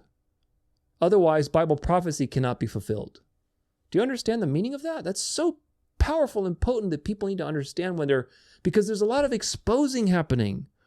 And in that exposing, it's so easy for people to get sidetracked off the narrow road into religion and other nonsense. There's a lot of exposing, and that's good. God will use it for the good. God will draw a lot of people out of these false religious systems with the exposing that's happening. I believe that. But it's our part. We don't know who is elect. It's our part to make sure that we're helping people not get sucked into the next sheep pen when they're coming out of dispensationalism. The devil is not going to be exposed, okay? The devil is just exposing things that he's done through blackmail so he can present himself as the counterfeit solution. The devil, the actual devil, and what he is actually doing is not going to be exposed for the majority of people. Is not. Because the Bible needs to be fulfilled. People need to marvel after this power, and you don't marvel if you know it's the devil. So I hope that really cements it into your mind, and hopefully you use these things to help other people see these things, because the Jews are just puppets, folks, like everybody else, through secret societies, through all their machinations. The Jews at the top, in quotation marks, are just puppets. The average Jew has also been deceived like everybody else with their religious system, with liberalism, with, all kinds of stupid things. Just like everybody else, they're deceived. I feel so bad for all these people that are in Israel who are just deceived either by all the liberal LGBTQ crap or, the Zionist crap, or they're just there and they can't get out of Israel and they're deceived by the rabbinic system. That's not giving them solutions, and they're just in an identity crisis, and they're about to have a major identity crisis. When all this stuff comes forward and the Talmud gets exposed in worldwide and Jews are being repudiated, and the devil's there with his arms wide open to embrace them into Catholicism and the body, quote unquote, the body of Christ, the counterfeit body of Christ. It's just so sad to me. It really is. These people have been so manipulated, but this is what it is. In that darkness, when all of this collapses, Catholicism and the charismatic delusion will be there to save them, in quotation marks, save them, and reinvent them and give them a brand new identity. Along, of course, with the pressure of the world saying, stop being a Jew, join this system, it's so much better here. And if you're clever, you see something truly profound in this situation that I just described. What you see is a counterfeit of Romans 11. Gosh, it's so crazy. It's so crazy. Romans 11, Paul talks about how God's plan for the Jew. First off, Romans 11 is not a prophecy of the future, and I talk about that in my End Times series. It's not a prophecy of the future. He's not saying there's a future revival of Israel, but a lot of people read it that way. Okay, and this is the important part. That's why I said this is going to be a counterfeit. A lot of people read Romans 11 as a prophecy of, a Jewish revival, but that's not the case. Paul is simply just describing what the mechanism for the Jews to come to the gospel is. And so all Israel will be saved, meaning all of spiritual Israel will be saved in this manner until the fullness of the Gentiles comes in. It's not until, it's so that the fullness of the Gentiles can come in. Because in the Greek there's a very strange conjunction. It's read more like until that. It's read more like that. And really the translators, because they were biased, they kept it as until, meaning if you read that as until, it's like, oh, well, there's a future thing there. There's some future situation, because until the means there's something that happens with the Gentiles, then the Jews are going to come to Christ. That's how people read it. It's not. It's actually supposed to be read so that the Gentiles the fullness of the Gentiles come in. A partial hardening has come upon Israel so that the fullness of the Gentiles can come in. Meaning, the reason that it is God's decree that these stubborn Jews are stubborn, so that there's a legal precedent for the gospel to go out into the nations, and the Gentiles can be saved. It's all by design. And then, Paul says, the elect Jews, the ones who are elect, are going to see all this and get jealous and feel pressured and join the club and feel like, okay, man, I'm part of the body of Christ now too. That's God's plan. But that's a present reality for Paul. That's an ongoing thing throughout time. There weren't a lot of elect Jews throughout time, but there are. And there are many that crossed over. But that's just an explanation of the mechanism. It's not saying some future revival, but most people read it as a future revival. And what I just described to you with the collapse of Zionism, the collapse of Christian Zionism, the collapse of the state of Israel and the Jewish identity, all these things collapsing, and the pressure from the world. Look at you, you dirty Jew, in your history. You need to reinvent yourself. Imagine that people will believe when the Jews finally convert that Romans 11 is fulfilled and Bible prophecy is fulfilling and the Jews are finally converting and we're bringing in the kingdom and so on and so forth. It's going to be a counterfeit of Romans 11. It's really profound how the devil is orchestrating all these schemes. By all power and false signs and wonders of Satan is the coming of this institution back into the world. The coming of the lawless one, which is the marveling of the beast, which is the image of the beast enforcing worship, which is the kings of the earth giving their power to the woman, riding the beast, and the New World Order, whatever you want to call it. Same reality. That reality is by all of Satan's deceptive power. Now, you tell me, we're going back again, I'm repeating these points to really drill them into your mind because you need to drill them into the minds of the people around you.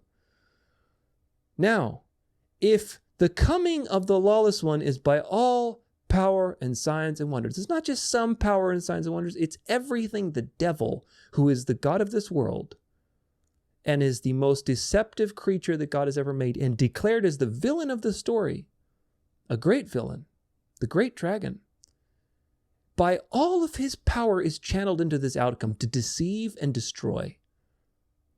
Do you really think that you're going to find out about the devil on a mainstream situation and the world is going to wake up to the devil's schemes? Doesn't match, does it? One of them tells you the world is going to be deceived, and most of the people, because they didn't love the truth, they're going to be deceived by this counterfeit situation. And another narrative, which is the mainstream narrative, is telling you, look, we figured it out. Here's the devil. We're exposing him. Oh my gosh, all this evil stuff the Jews did. Gosh, it's really satanic, isn't it? It's very satanic. Look at these Satanists fighting the Catholic Church. Look at them. Look how ugly they are with their mohawk and their tattoos. Man, they're so evil, aren't they? That's exactly what the devil looks like. These two things are in conflict, folks. One of them is a counterfeit Satan, and the other is telling you the true power of Satan, which is that he appears as an angel of light. And most people will be deceived by that light. So both the Jews and the Christians have been played, and they'll be continued to be played. It is important to understand your history. It is important to understand context so that you are not deceived. Heed the warning in Matthew 24. See to it that nobody deceives you. See to it that nobody leads you astray. That is the opening line of the dissertation on the end times by Jesus. Do not be deceived. Why? Because there's going to be a lot of deception. So when you are sitting here on your phone and you're scrolling through Instagram and, oh my gosh, the world's finding out about all this satanic stuff, is that in alignment with what Jesus said? Is that in alignment with what Paul said or what John said in Revelation? That the world is marveling and this is all by all power and signs and wonders of Satan? No, it's not in alignment. It means that therefore, if you choose the Bible as your primary authority and not what you see on your screen, and you put it through the lens of Scripture, therefore, what you're seeing on your screen has an agenda because the devil's not going to be exposed. The devil's true schemes to bring, look at every time I talk about Sunday laws and how people mock and scoff, and, oh, that's never going to happen. Mark is this, Mark is that. It's never going to happen. Well, wait a couple years. We'll see how many of you convert and realize that it is going to happen. Once the Jews convert, we'll see how many people are yapping at that point. But the point is, if you use the Bible as your lens, you realize that this has an agenda. What you see on your screen, with the Jews being exposed, with the deep state being exposed, all these evils coming to the front is being exposed. That has an agenda because the devil's schemes are not going to be exposed to the general public. That means whatever you're seeing is a controlled demolition. It's an operation designed to give you some truth that pushes you in a direction. And just takes your face like this and just moves it like this, to a little to the right, a little to the left. Look over, no, look over here, Don't look at the narrow road. Don't look at the narrow, don't look straight ahead. Look a little to the right, look a little to the left. This is what the devil's doing, folks. So don't let that happen to you. Don't let it happen to your friends. Stay sharp, stay strong, and understand history and Scripture and how they work together. Now onward to the final part of this, which of course is the image of the beast.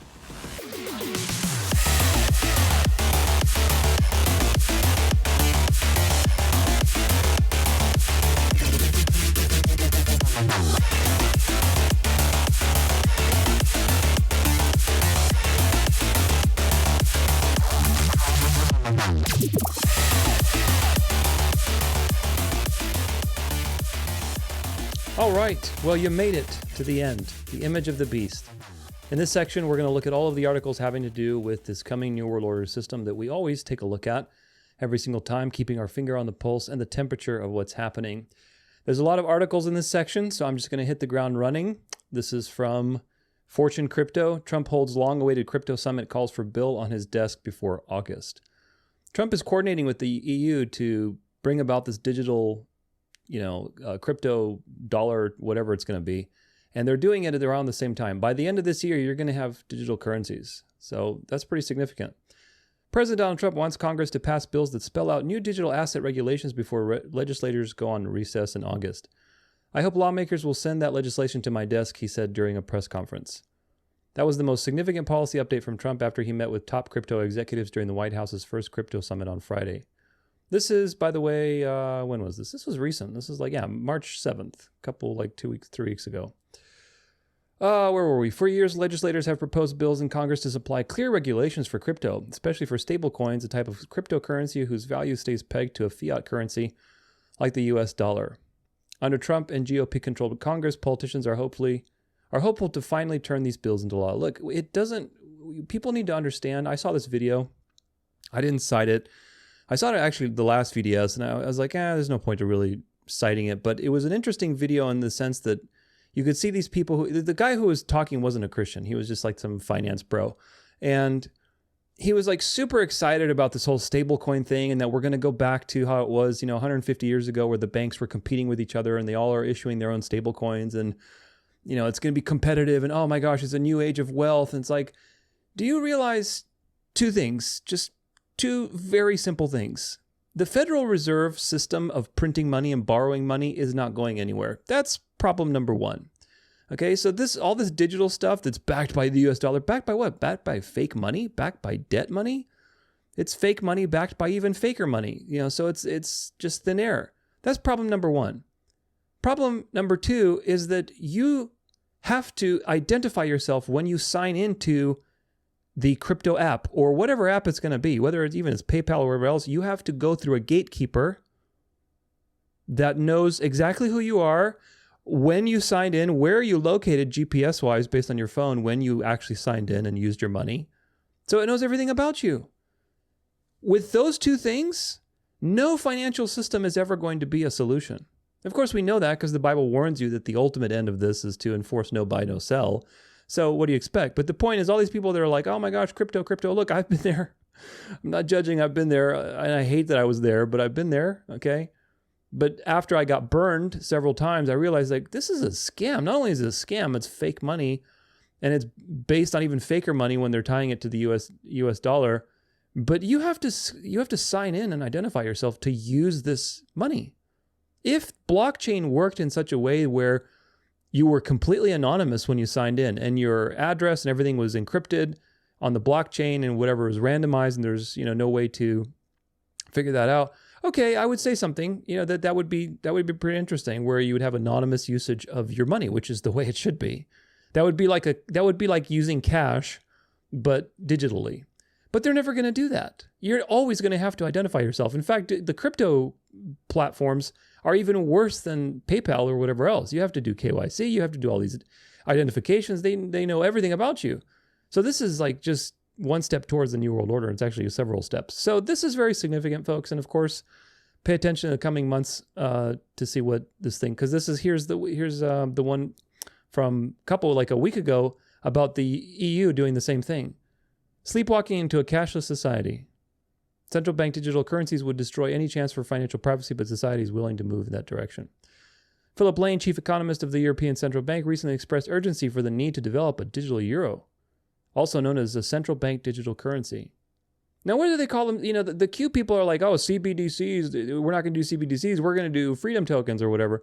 It's the same thing, folks, it's just different packaging. It's like, smart cities versus freedom cities. They just change the packaging. It's the same thing. Communism, fascism, Catholicism, same thing. Only difference is Catholicism has a pope instead of a dictator, or instead of what's chancellor, whatever Germany's was Hitler a chancellor? Or no, he was the Führer. He was the Führer anyway. Same thing, folks. It's just it's a king. It's a king that claims to be king over the heaven and earth. To compete against stablecoins such as Tether and electronic payment systems developed by U.S. tech firms such as Google Pay and Apple Pay. Not content with eliminating cash, now the goal of central banks is to eliminate any competing electronic payment system altogether. We're sleepwalking into a world with digital currencies without any government coercion whatsoever. As a 51-year-old Generation Xer, I carry lots of cash in my wallet. This is, by the way, from Reason.com. I teach personal finance at the local university and recently asked a class of about 30 students if any of them had any cash. Not one of them had a single bill or coin on them. They use debit cards, credit cards, Venmo, Apple Pay. As it turns out, cash usage among 18 to 24 age cohort has declined from 28% to 13% over the last 5 years. That's significant. Most like the convenience of electronic payments, even though studies show that people spend 12% to 18% more when using credit cards than cash. If the government does attempt to implement a digital dollar, there will be little resistance to it. Exactly. They train these generations on iPads. Again, people who were born like in 2000, they have no clue of what life is like without the internet, which is a profound thought. So that generation is going to demand digital payments, and they're not going to see the problem with it because they also don't have discernment. They're deceived by, various religious movements and so on. So it's perfect timing. Currently, there's a $2.36 trillion in U.S. currency in circulation. Of course, much of this is held outside our borders owing to the dollar's dominance as the global reserve currency. The most common denomination of the U.S. currency is a $100 bill. There are more $100 bills in circulation than $1 bills. Many residents of foreign countries such as Argentina consider the US dollar to be a store of value and hedge against inflation and local currency depreciation. If the US government ever decided to phase out paper currency, it would have far-reaching effects around the globe. It's hard for me to read that because it's not true, but anyway, around the earth, let's just say that. Promoters of a digital currency allege that it would cause a drop in criminal and illicit activity. That may be correct, or people may simply resort to another medium of exchange or barter. Philosophically speaking, virtue is not possible without the freedom of choice. If people can't choose to misbehave, it does not make them virtuous. A society in which nobody has the freedom to misbehave is far more horrifying than a society where people actually misbehave. Interesting statement. Cash is anonymous. Just because one isn't doing anything illegal doesn't mean one wants the government to know where they go to lunch every day. Yeah. If you have a complete electronic record of someone's economic activity, you have a pretty good idea of who that person is, which is why economic privacy is so important. That's right. Then they're going to be able to enforce the morality on you. Far more sinister than the desire to socially engineer good behavior is the potential for central banks to implement stimulative monetary policy using negative interest rates. Cash pays no interest. Interest rates are off the pre-pandemic lows, so today it is not hard to find a bank that pays a decent interest rate on a savings account. But in the 2010s, interest rates were zero for about a decade, and central planners believed that they could reverse deflation by setting interest rates at negative levels. Negative interest rate means that your money in your bank loses value over time. Naturally, people would withdraw their money in the form of cash because zero interest is better than negative interest. But can you imagine? You show up and your money's worth like less, just like crypto. Oh gosh. Because zero interest is better than negative interest, but if cash didn't exist, people would be forced to spend the cash in the bank before it lost value. Since we're now dealing with inflation rather than disinflation, these talks have mostly dried up, but negative rates could be attempted at some point in the future. Yeah, who knows what kind of shenanigans they're going to pull, just like they're doing with that experimental digital currency, and I think it was Thailand. They do these in like places that are really, hole in the wall type of places where they can get away with it, where they were sponsoring these people in Thailand that were like super poor, giving them currency and experimenting with these things and saying, okay, what's it going to be like if we put a limit on it for like you have to spend it in 3 months and you have to spend it within a particular area code and, all these different things. And these people, of course, they're poor. So, all right, I'll take some free money. Why not? And they're guinea pigs for free. So coming to a neighborhood near you. Of course, any income received in the form of cash is invisible to the IRS and cannot be taxed. The informal economy accounts for about 7% of the gross domestic product of the United States, which is low relative to the rest of the world. Yeah, just making sure I'm recording. Low-income people absolutely rely on cash. Households with incomes under $25,000 use cash for 36% of their payments, while households with incomes over $150,000 use cash for only 10% of their payments. Lower middle class or poor households are frequently or underbanked and have practically no savings rate as it is. Forcing them into the formal economy would reduce their standard of living even further. The rich get richer and the poor get poorer. The number of cashless businesses is exploding. Part of this is consumer preferences. Paying with a card or a phone is less awkward and clumsy than having a bunch of change slamming around in your pocket. But what we gain in convenience, we lose in privacy and freedom. The chance that a digital dollar may be implemented in the next 20 years is exceptionally high, and most of the population will go along with it willingly. I'm going to say even like 5 years. 20 years is way too generous. I'd say 5 years. The next 5 years you're going to see, because this is assuming, this is not that number when you say 20 years, you're not assuming all of the dialectics that these people are running with crashing the economy, with Trump is doing now with the tariffs and everything. This is all designed to usher in a solution. They don't have time to wait 20 years. Are you kidding me? They believe that Jesus is returning. They know the truth. And so who knows what the heck is going on in their brains? Maybe they think that if they can convince the world to worship the devil, they can somehow, flip the balance of power and defeat Jesus or something. Who knows? But these people know the truth. They know that Jesus is returning. They know that Jesus is real. So they don't have much time left, folks. And so they're scrambling to get their act together and get the devil worship. This is from X. Trump ramps up spying on American citizens for small transactions. Taking $200 out an ATM could trigger financial surveillance under the new Trump rule.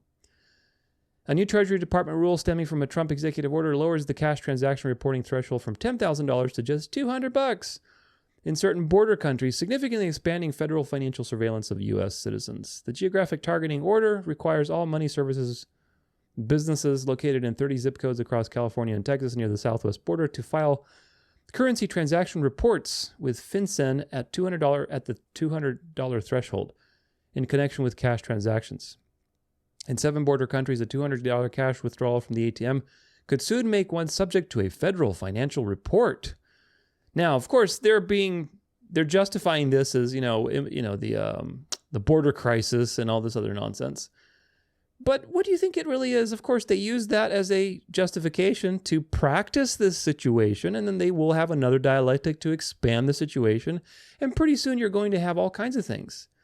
And you'll be tracked for everything you do, because that's what they need to do in order to enforce morality and to understand who is participating in this system with their hand and who is participating with their head and who is not participating in at all.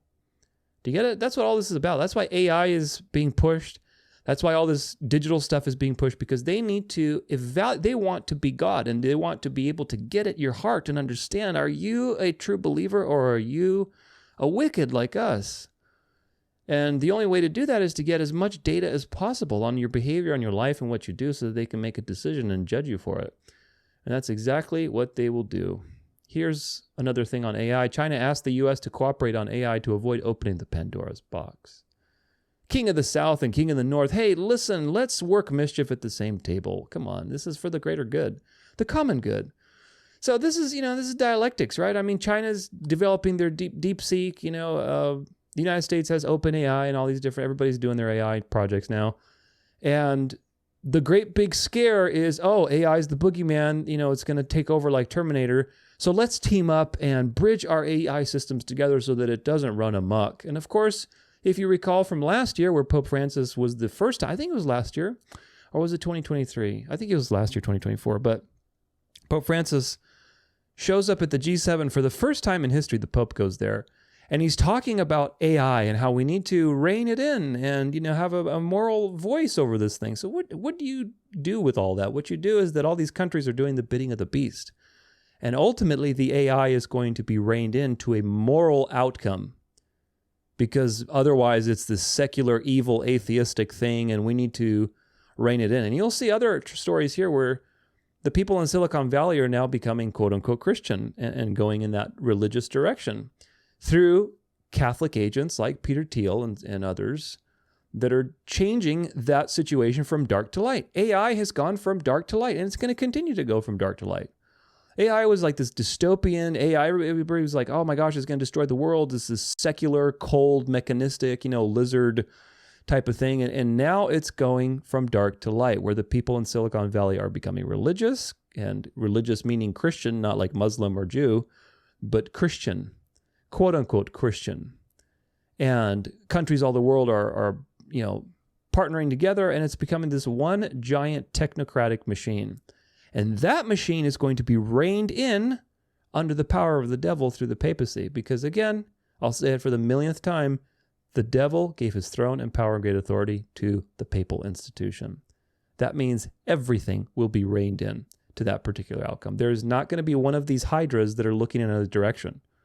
All of them are going to look at the same direction. And that's what you need to remember.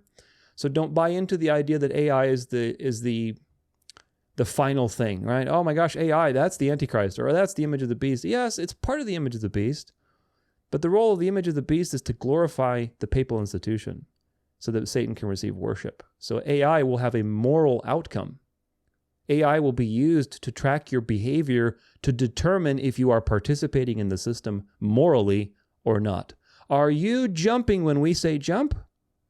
Or are you one of those stubborn people that don't want to bow down to the statue? And of course, when you have billions of people, you don't have time to go through the crowd and watch, so you use the AI. And the AI is the eye of Sauron, right? Looking and spying on everybody and making sure they're bowing down to the statue. This is from Metro, UK. First permanent facial recognition cameras to go up in London despite dystopian warning. Here they are, your little friends that are going to be watching you and reporting on you if you're walking past your curfew on Sunday. Permanent facial recognitions are coming to London despite campaigners warning the move is the first step towards a dystopian nightmare. Croydon is set to see the cities of the rest of the democratic world's first permanent live facial recognition cameras placed to scan faces and match them to criminal databases, just like they do in China. And you thought the Chinese were crazy and that was never coming to the West. They will sit attached to lampposts or buildings on pedestrianized streets and be just a short walk away from where schoolgirl Eliane Adam was stabbed to death outside the Whitgift Center. There is relief among residents and shoppers who hope the cameras will help bring down the rate of crime keeping them up at night. So there's always going to be a justification, folks, and the more and more people trade their safety and comfort and give that trust to the devil, the more they're going to be destroyed. When they say peace and safety, sudden destruction will come upon them. And this is just the beginning. If all of these people are in cahoots, imagine that what you see in the UK is going to come to the United States, and it's going to come to everywhere else in due time. And they're going to make it such that, this is the important part you need to remember, gosh, I hope you remember this, Marvel, that's the key word, Marvel. That means that this is coming to a theater near you, not forced down your throat, but the culture is going to be shaped such that people demand and are okay with such interventions, and they will see it as justified. The devil's not stupid. He's not going to do something that is going to lead to mass rebellion and awakening, true awakening. He's going to use dialectics and stories and false flags and signs and wonders and all kinds of things to bring about the reality where such things are seen as good. Like that guy, what's his name? Gosh, I forget his name now anyway, but the guy in the clips, the pastor, Mike Wedden or something like that. He's like, oh, if you break the Sabbath, jail. That kind of guy would be totally fine with setting up cameras to make sure that we enforce Sabbath laws, and because it's for the good of society. Jail. Oh yeah, jail. You do this, it's jail. So quick. And he'll be one of the first to call for your head as a Christian for breaking the Sunday Sabbath. This is a comment on a video, and it's about England also, the UK. This person says, I'd noticed Starmer has started getting rid of NHS England because of the waste. Remember how I told you that they're going to copycat MAGA and Doge everywhere in the world? This is just a template for how they're going to do it. MAGA is the populist sort of, let's bring back the power to the people propaganda, so that obfuscates and hides what they're actually doing, which is bringing about the New World Order through centralization, through getting rid of all these, bureaucrats as the enemy, as the Satan, and implementing the AI. Well, look, it's happening in the UK. They've had NHSX since February 2019. Matt Hancock government document about digitalization of the NHS. Palantir has contract with NHS already. This is the NHS of the UK. Then Starmer started to talk about sorting out the flabby civil service. It is clever because, of course, people don't want money wasted, etc., but they don't know what's going to replace it. So UK definitely following the Doge model. Yeah. And that's just one of many. This is going to go everywhere. Because again, you need to have all of these AI systems connected into one giant technocratic worldwide mechanism, so that you won't be able to just run away from America to Europe or, wherever you want to go. You're not going to go anywhere, folks. That's why, again, whatever it is destined for you to experience is destined for you to experience. It doesn't matter. Just trust in the Lord. But this is going to be a worldwide thing, and they're going to unify this thing into one giant mechanism. Oh, this seems like it's, let's see. Oh, okay. It wasn't loading at first. Thought they took it down. This is from Dropsite on X. New, hundreds of international students in the U.S. have been told to self-deport and have had their F1 visas revoked by sharing anti-national content on social media for alleged involvement in campus activism, according to reports. Do you see what they're doing with all these dialectics? Not only, it's truly... You really wonder, like, these people just must sit in an evil room and plan all day to be able to do all these things somehow, because the conniving nature of all the things they're doing is so profound and orchestrated and planned. Not only are these protests, and the whole dialectic with the protests and anti-Semitism and, Trump passing all these punishments on the universities for anti-Semitism and whatever else, right? That's designed, like we said, with the Jews to expose this anti-Israel narrative and to force it down your throat and to basically flip the narrative. But at the same time, they're accomplishing multiple purposes simultaneously. At the same time, hey, why not? Let's use our AI and practice on these people because now they're cannon fodder. We're going to practice what we're going to use eventually, which is scanning social media, getting an idea of your behavior, of who you are, putting it through an AI, and the AI says, yeah, this person is likely to misbehave, just like Minority Report. Same thing, folks. And they're practicing on these people because these people are now seen as the, there is the cannon fodder, the people that are basically thrown under the bus. So it's okay. It's justified in society's eyes, at least the people who are pro-Israel, to do such things and to use AI to scan their various accounts and see what and basically compile a social credit score on them and a report and use that to contact them and say, hey, you need to deport yourself. There's some more here. It says, the news of mass student visa cancellations for liking or sharing certain content on social media was published by Times of India on March 29th. Through the details are still being confirmed. Let's see. This crackdown led by Secretary of State Marco Rubio is part of the AI-powered program Catch and Revoke, which reviews students' social media activity to identify violations. So they have an AI that can go into all of your profiles immediately and in probably like 5 seconds can tell you, yeah, this person is such and such in just an instant. All of that processing power is being used to identify your behavior. And pretty soon, if you think this is where it ends, then you are sorely mistaken. This is just the beginning. This is the practice round that they, just like they practice with COVID, they're practicing AI and using it on people to track them down. This is just the beginning, folks. Eventually, they're going to use AI to track you down for not keeping the Sabbath on Sunday. Reporter yada yada recently uncovered a Rubio directive that orders the State Department to monitor social media activity of current student visa holders and new applicants for signs of a hostile attitude toward the U.S. citizens or U.S. culture, including government institutions or founding principles. What does that even mean, hostile attitude? How do you define that? Again, who defines the common good?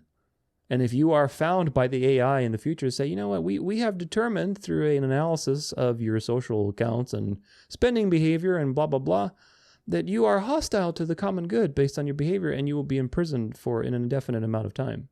Well, wait a minute. Who determines the common good? Well, we've determined it. So there you go. Rubio confirmed on Thursday that at least 300 students' visas have been canceled so far. According to the Times of India, affected students have received emails instructing them to leave the U.S. immediately through the CBP Home app. Gosh, what a crazy situation. And of course, they baited these people into doing it. And I wouldn't be surprised if some of these protests were also instigated by actors to get the people who maybe were on the fence and ready to protest, to get them over the edge and protest. That way they could use them as guinea pigs to run this AI. I mean, it's just the conniving and evil scheming of all this is beyond anything you could imagine, because you don't think that way. I don't think that way. Normal, sane, good people, there's nobody good, but normal people don't think this way, okay? If you're born again, you don't think this way. You don't think in scheme after scheme after scheme, and if I do this scheme, then I can get that scheme, and then I can do this, and I can do that, and you just go crazy. But you have to some degree, have to put yourself in that situation to understand what these people are doing. Otherwise, it's very easy to get deceived. This is from AP, and the title is, Elon Musk sells X to his own XAI for $33 billion in an all-stock deal. Take it from here, move it there. Now we have a justification to run more AI on all these things and bring his payment, his WeChat, to the United States. Elon Musk has sold social media site X to his own XAI artificial intelligence company in a $33 billion all-stock deal the billionaire announced on Friday. This is dated... where is this dated? I don't remember where this is dated. March 29th. Both companies are privately held, which means they are not required to disclose their finances to the public. Oh, well, isn't that convenient? Musk said in a post on X that the move will, quote, unlock immense potential by blending XAI's advanced AI capability and expertise with X's massive reach. Who's the potential for, I wonder? Is it for you or is it for him and his elite puppet masters? He said the deal values XAI at $80 billion and X at $33 billion. Musk, who serves as CEO of Tesla and SpaceX, as well as an advisor to President Donald Trump, bought the site, then called Twitter, for $44 billion in 2022, gutted its staff and changed its policies on hate speech, misinformation, and user verification, and renamed it X. He launched XAI a year later. XAI and X's future are intertwined. Today, we officially take the step to combine the data, models, compute, distribution, and talent. This combination will unlock immense potential by blending XAI's advanced capability and expertise with X's massive reach. The combined company will deliver smarter, more meaningful experiences to billions of people while staying true to our core mission of seeking truth and advancing knowledge. Now, do you believe that? Or is he like the astronaut in space in a fake studio behind a green screen telling you about Jesus Christ? It's not clear if the move will change anything for X users. XAI already uses data from X user posts to train its artificial intelligence models, and paying X users have access to its AI chatbot Grok, while non-paying users can ask the chatbot 10 questions every 2 hours. So this is just one step towards the final destination that he has already announced, folks. He's already been very clear that his intention from the very beginning was to create a system that integrates everything. So Elon is a groomed puppet. You should know that. His mom is like a secret society member. He's done a ton of occult stuff. He's a groomed. You don't become the richest man in the world, and you're not drinking from the devil's cup and part of the agenda. So he's a puppet, and he's going to be instrumental in bringing about this image of the beast to the world. And one of those pieces is creating a system like WeChat in the United States. And eventually, probably that system will go throughout the world. Maybe they'll have an app for everybody in the world. Who knows? Or maybe all the apps are going to communicate with each other. Who knows what it's going to be? But something along those lines is definitely going to come. Here's the thing I was telling you about. This is Vanity Fair. Christianity was borderline illegal in Silicon Valley. Now it's the new religion. In Silicon Valley, some believers are looking to make faith matter just as much as the ability to turn a fortune. For many years, the running joke was that in the Bay Area, Christianity was borderline illegal. Today, as billionaires like Peter Thiel and Elon Musk speak about their evangelical leanings, you don't need to do much guesswork to see why Christians in Silicon Valley are growing more emboldened. I guarantee you, says one entrepreneur, there are people that are leveraging Christianity to get closer to Peter Thiel. Yeah, synagogue of Satan. No different, folks. Head or the hand, doesn't matter. The devil will get you one way or another. And this is exactly the point. So these people are going from dark to light. Silicon Valley, the techie bros, all these tech magnates, it's going back to religion. Why? Because religion is going to be the one using this image of the beast, this technology, to enforce its morality. And what religion am I talking about? I'm talking about Catholicism. That's an important point to remember. It's not New Age, it's not Islam, it's not Judaism, it's not some, anything else. It's Catholicism. The Pope is the man of lawlessness, the institution of men that Satan has ruled through for the church age and receives worship through. And that institution will come back into power very shortly. Here's another very interesting and meaningful development. This is from the White House, restoring the death penalty and protecting public safety.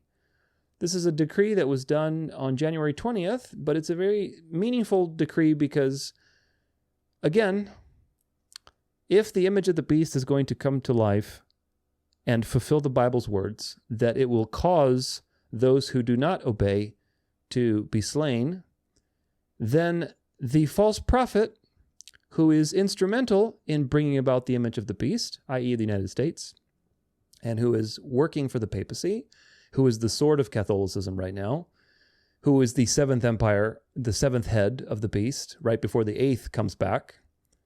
If that system reinstates the death penalty, that's a very prophetically meaningful development. And that death penalty has been reinstated under a conservative religio-political administration.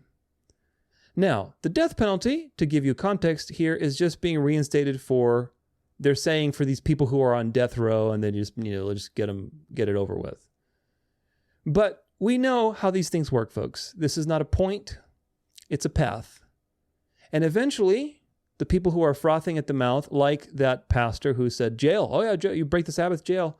Those types of people, the Andrew Tates of the world, the Conor McGregors, probably even the Candace Owens, the Nick Fuenteses of the world, those people are going to be frothing at the mouth eventually, when culture is shaped enough, to put people like you and me to death for not bowing down to the system, because we are breaking the law, we are being stubborn, we're heretics, we're inciting rebellion. Look, what did they accuse Jesus of? They accused Jesus of blasphemy. They accused Jesus of inciting revolutions. They accused Jesus of being possessed by a demon. They accused Jesus of lying, of all kinds of things. So, what do you think they're going to accuse you of? They're going to accuse you of blasphemy, rebelling, inciting, rebellion. Same stuff. You are being conformed to the image of Christ. So these same accusations by the religious system of your time will be made against you.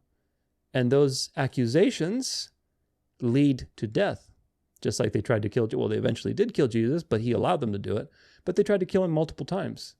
So this is what you're dealing with, and the fact that the United States has restored the death penalty is a very significant prophetic development. So we'll have to watch to see how they're going to shape culture through dialectics and through all these various things to expand the usage of this death penalty. It'll go slow, probably step by step, and expanding the usage cases, and eventually it'll be used for what the Bible says it'll be used. Here's another thing that's very worrisome.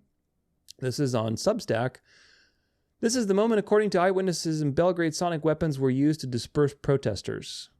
So they have these weapons, and of course they probably had these things for, who knows how long, but this is a video of them using it to disperse people. Let's take a look.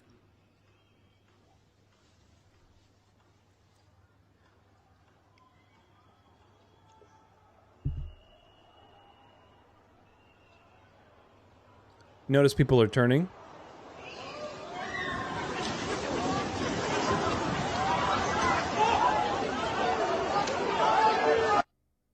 Crazy. I don't know if that was like some sort of like a wind thing or like a microwave type of situation. I know they have like microwave, like radiation guns where basically they heat people's body up and, people have to move. But it's crazy. So I don't recommend protesting ever. The apostles never protested. Paul ran away if he had to. Sometimes you have to run away. Sometimes you have to just stand for the truth. But I don't recommend protesting, because large crowds, you're just asking for a lot of problems. I do not recommend going out to large crowds or protests at all. Now, here's an interesting article from the National Catholic Register. It says, the Trump administration, more Catholic than you know. Boy, if that doesn't tell you image of the beast, I don't know what will. This is written by Tim Bush on March 6th. 13, that's how many presidents have served this country in my lifetime. I remember almost all of them, all but Dwight Eisenhower, who occupied the Oval Office when I was born. From a young age, I was interested in how each president approached faith. Did they practice what they preached? Did their policies broadly reflect Christian teaching? These are the questions I've asked myself. Now I have a surprising answer. Donald Trump's administration is the most Christian I've ever seen. Now, this is coming from a Catholic, and he's using, again, the word Christian. So, important. Please don't misunderstand me. I'm not denigrating the faith of any of his predecessors, many of whom were famous for their Christianity. I think, for instance, of Jimmy Carter calling himself a born-again Christian, and George Bush pursuing compassionate conservatism out of his Christian convictions. Was George Bush a Christian, though? I mean, there's some interesting videos with George Bush, and let's just say his eyes, leave it at that. For example, when Central America was devastated by the hurricanes when I was president. Nor am I saying that Donald Trump is a model of Christian charity. While the assassination attempt against his life last year seemed to make him more aware of God, I have no way of gauging the nature and the depth of his faith. Yes, you do. But because you are Catholic and you don't rely on Scripture as your primary evidence, you don't have discernment to understand why that is a false sign and wonder. What I am saying is that Donald Trump has surrounded himself with a large number of strong Christian, especially strong Catholic people. His vice president, J.D. Vance, may very well be the most articulate Catholic politician in the modern world. His cabinet is more than one-third Catholic, and more importantly, there are serious Catholics who follow what the Church teaches and earnestly try to understand the faith and apply it to governing. I think of Sean Duffy, who has 9 kids, and Marco Rubio, who has spoken at length about how Catholic social teaching shapes his approach to policy. Quick pause. What did I say about the two groups that Trump is having his hands in their pockets? The Jews and the militant Catholics who are loyal to the Pope and the common good. Which one of those groups is going to lose? Well, if you know your history, then you know that the Jews have a countdown timer on them. Then there's the president's senior staff, who are mostly outside the limelight. I've had the privilege to meet and work with many of them over the years, and suffice it to say, a large number are Catholics and Christians who take their faith seriously. Some staff members are returning from the first Trump administration, when a Catholic priest in Washington, D.C. celebrated Mass for them, in the White House itself, for many of them in the White House itself back then. Others are new, bringing a burst of fresh energy and ideas to Trump's second term. Crucially, from what I've seen, the president's team is earnestly striving to apply the precepts of our faith to the policies that govern America, while faithfully advancing his goals. While naysayers claim that they're Christian nationalists, in quotation marks, who effectively want to convert Americans at the point of a sword, The truth is that they're starting from Christian principles that apply to all peoples at all times. Yes, the Sunday Sabbath is good for everyone to rest on Sunday because it's good for you. The administration is protecting unborn life to a significant extent. It's also advancing the reality of a person's biological sex through a wide variety of policy decisions. This is all counterfeit Satan stuff. Defeating the king of the south and coming in as the savior of the world. It's restoring subsidiarity, which holds that problems should be solved as locally as possible by dialing back decades of federal control over states and the economy. Yeah, and by implementing artificial intelligence in their place. It's protecting American sovereignty, which Pope Paul II rightly said is fundamental to society. Yeah, right. Now listen, where's my mug? It's over there. I'm not going to get it. If you believe for a moment that the popes care about the individual sovereignty of a nation, then I have a very nice mug to sell you. In fact, I'll give it to you. Yeah, I really do. If you genuinely believe that, I'll mail it to you. Beachfront property mug. It's a great mug. Cool little fox with this. I think the fox has, does he have? Yeah, he's got his little sunglasses. So don't believe it, folks. The popes never cared for the sovereignty of nations. When the United States declared through the Monroe Doctrine, basically threw the gauntlet down and said, we're not going to deal with this European divine right of kings nonsense. We are our own sovereign country. What happened to the United States?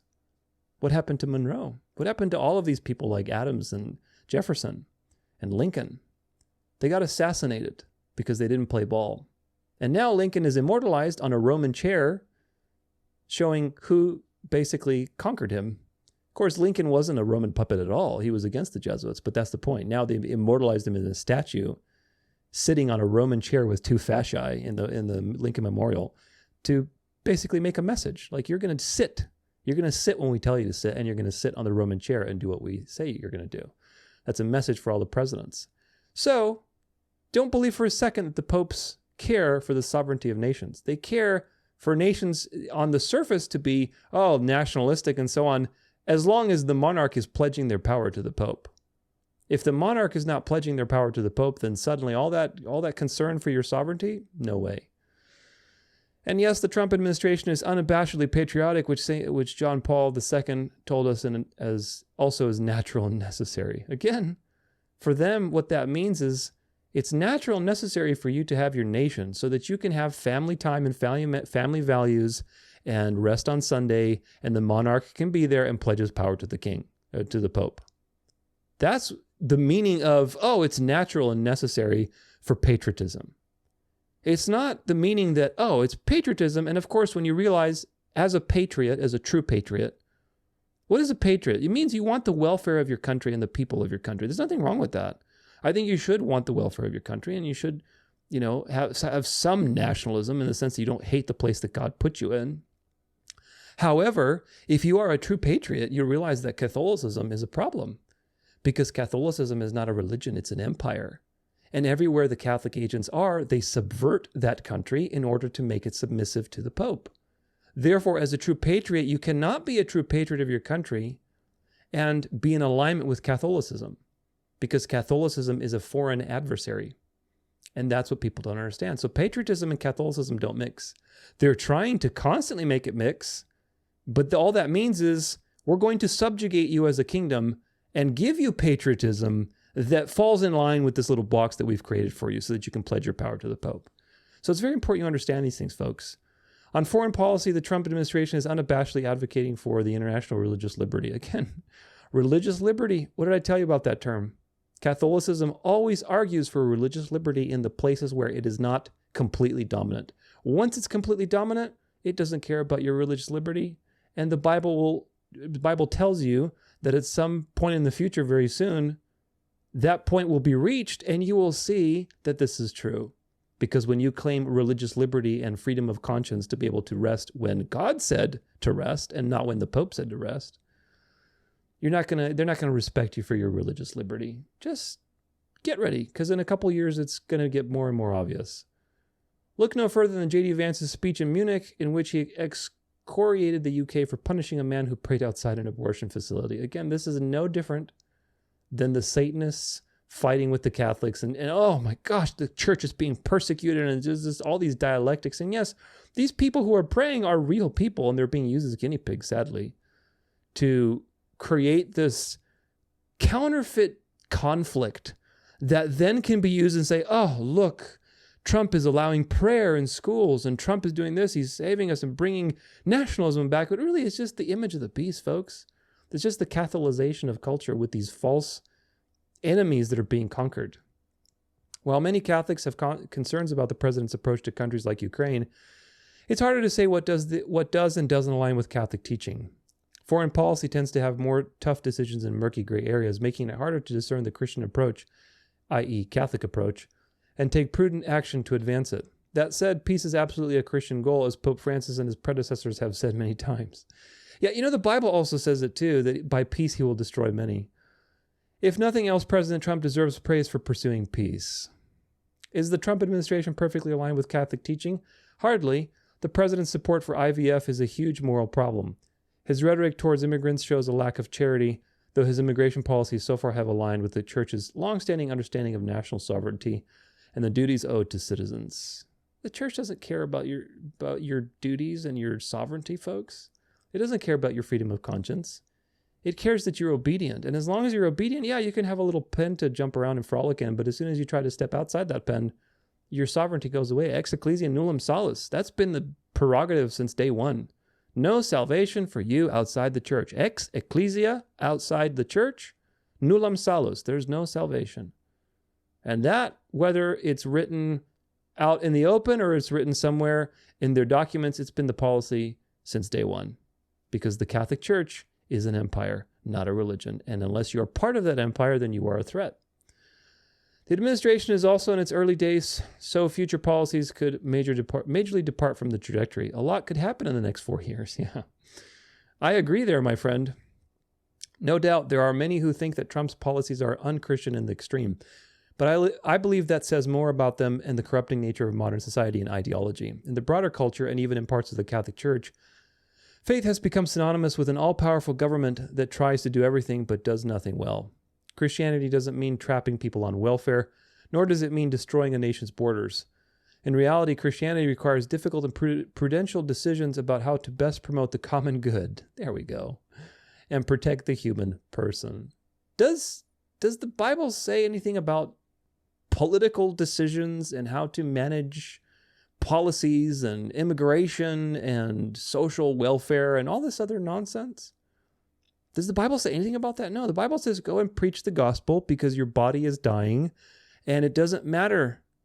You're going to be resurrected and you're going to live for an eternity. Millions and millions. I can't even conceive of that. I can't even conceive of living for 1,000 years. It's going to be great. But can you imagine like millions and millions of years? You're going to live for millions and millions and millions of years. You're going to get to know God and he never ends. There's an infinite amount of God to get to know through the things he's created, through interacting with Jesus personally, through interacting with all the people that have been saved throughout history. Millions and millions and millions of years.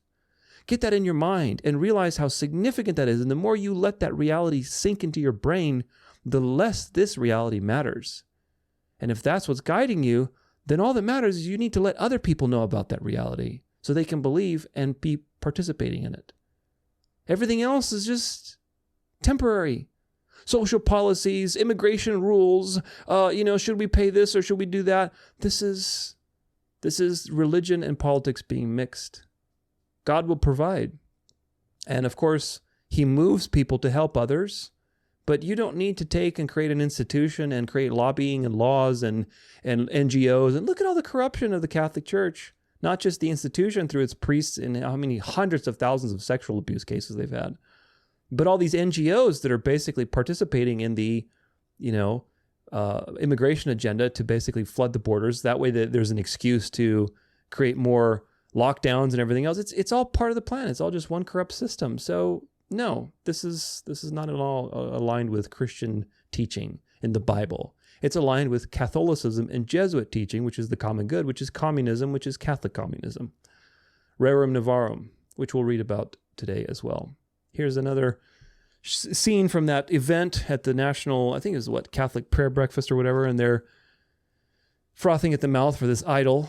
People adoring Jesus in the Eucharist at the President Donald Trump's Mar-a-Lago residence. Now, again, if this doesn't tell you image of the beast, If Washington and Jefferson and Adams somehow were raised from the dead and they could see this, they would say, yep, the experiment is over. Oh, wait a minute, got to turn the sound on. People adoring Jesus in the Eucharist. But just look at this for a second, man. Look at these people all like pointing themselves towards a type of altar. This priest is raising a solar disc with a cracker in it that's round, and it's got the solar cracker just like the Baal cakes in the Old Testament. And people are paying homage and worship and veneration to an idol at the president's basically, main place of the United States. What does that tell you as far as Bible prophecy? Oh my gosh. It tells you the end is near. That's what it tells you. It tells you the end is near. But thank God the end is near. That's a good thing. Can you imagine having to live another 80 years through this nonsense? Here is a shot. You can't see all the priests, but there's over 100 priests. This is the statue of Our Lady of Fatima that was gifted to not just Donald Trump, but to his whole family. It was a very beautiful statue of Our Lady of Fatima, high quality one, I could tell. And Bishop Strickland prayed a beautiful prayer, blessed it, sprinkled with holy water. I think some people saw this image and they're like, oh, big old con celebration in the middle of dinner. No, that's not what this is. This is the blessing of the statue of Our Lady of Fatima as a gift to the Trump family. Look, here's Our Lady, quote unquote, of Fatima with a crown. This is the Queen of Heaven. Now, if you do a Bible search for the Queen of Heaven in the Bible, there is the Queen of Heaven. But the Queen of Heaven in the Bible is a pagan goddess. Ishtar, or whatever they called her, is the fertility goddess, the Queen of Heaven. And the Israelites were rebuked for running after this goddess, this fake goddess, which was really just the devil parading around as the feminine. And if you read, which we've done in my End Time series, the events of the Queen of the Fatima appearances, and what this being, who was a being of light, appeared and supposedly told these children and what to do, it is completely against the gospel. How they have to offer sacrifices for the forgiveness of sin and basically do this and do that, and how Jesus wants you to be committed to my sacred heart, and basically commit to me. That's what Jesus wants. Now, you're making a statue of this apparition, and according to the Bible, there's very good reason to believe that this apparition was either the devil himself or a demon. My guess it's the actual devil that appeared as an angel of light and said these Antichrist things to receive worship as the mediator instead of paying worship to Jesus. You're making an idol of the devil, and I confidently say that, and you're blessing it and giving it to the President of the United States, and the President of the United States says, yes, please, give it to me, it's great. What does that tell you about the Catholic infiltration of the U.S. government? Forget about the rabbis surrounding Donald Trump, folks. The rabbis are going to convert, or they're going to be thrown under the bus. This is what you need to be watching. Family, and Bishop Strickland prayed in particular that this beautiful image of the Blessed Mother, it would be a compass leading them to Jesus, that she would say to them, do whatever he tells you to do. Which Jesus are we talking about? Are we talking about the Eucharistic Jesus? Are we talking about the Jesus of the Scriptures? Because you don't need a statue of Satan to lead you to the Jesus of the Scriptures. A statue of the devil that is meaningless, has no power, will only invite demons into your life that will lead you to a false Christ. The false Christ of the Eucharist, the false Christ of the papacy, the false Christ of Catholicism. If you want to find the real Christ, open your Bible. Read. Faith comes by hearing. Very simple. It's so simple. And yet people flock to the same old things. It's truly profound. I mean, it's just beyond profound, really. This is from Sachi on Instagram. Isn't it amazing that the top 3 contenders for the 2028 Republican presidential ticket are Catholics? Isn't that amazing, folks? Oh my gosh, it's so amazing. J.D. Vance, Ron DeSantis, and Marco Rubio. There you go. Pick your flavor. And again, whether Trump runs or one of these guys run, it doesn't matter, because by 2028, the Jewish question has to be resolved. Or it has to be at a critical impasse where it's going to be ready to flip. It's not going to be the same stuff you're seeing right now with all this anti-Semitism and whatever else. It's going to be flipped. So 2028 will be an interesting year as far as the elections go. And I'm sure they're going to have their fair share of false flags that they usually do every election season. Now, this is a good article on the common good. This is actually a great article. I want to read it to you, and I'm glad I found it, or somebody sent it to me. I don't remember. But this is by Hiram Diaz, posted on April 27th, 2023. But it's a great article on basically the origins of this communistic common good mentality in the Catholic ideal, and how it's being used to shape culture, and how obviously it's going to be used to shape American policy to create the image of the beast. The title is, On What Rational Basis? Warnings about Papalism and Its Opposition to Freedom. This is what you need to understand in this article, folks. This article is the foundation for today with the whole common good thing. You need to understand the principles in this article. If you've read my articles for some time, I'm sure you're aware of the fact that I'm completely opposed to the World Economic Forum, the Great Reset, the United Nations, and their antichrist, anti-human agenda. You may also have noticed that I'm very much opposed to Roman Catholicism, and have spent a considerable amount of time talking about how it is not conservative, but is essentially opposed to classical liberalism. True. Since the WEF poses an immediate, well-funded, and seemingly indefatigable existential threat to the national and individual freedoms and rights, you may be wondering why I focus on Romanism. Why have I spent time and energy explaining that devout Roman Catholics cannot truly be our allies if we are conservatives, i.e. classical liberals? In the past, the Church of Rome has taken advantage of culturally tempestuous moments like ours in order to once again take dominance over the church and state. The Roman Church has presented itself as an ally of the conservative cause at hand in order to push for greater unity and dialogue between itself and Protestants. Foregrounding a supposedly identical crusade against the secular forces of evil in the West, the Roman Catholic Church has urged Protestants to believe them to be cultural, social, and moral allies. That's right, we're patriots just like you guys. We're patriots, we're conservatives. No, you are members of an empire that are loyal to a foreign dignitary. This initial social, political, and moral unity later will evolve into a social, political, and religious unity, one in which Protestants and Romanists call one another brothers in Christ, despite what our differing and mutually exclusive confessions of faith openly state. Yeah. The allure of having a massive body of support from Romanists has clouded the judgment of many Protestants in the past, and it may be doing so in our historical context. Absolutely it is. Today, many Protestants are rightly opposing the epistemologies of postmodernism and Van Tillianism, and seeking out a better philosophy that does not undermine human reason and our capacity to know what is objectively the case.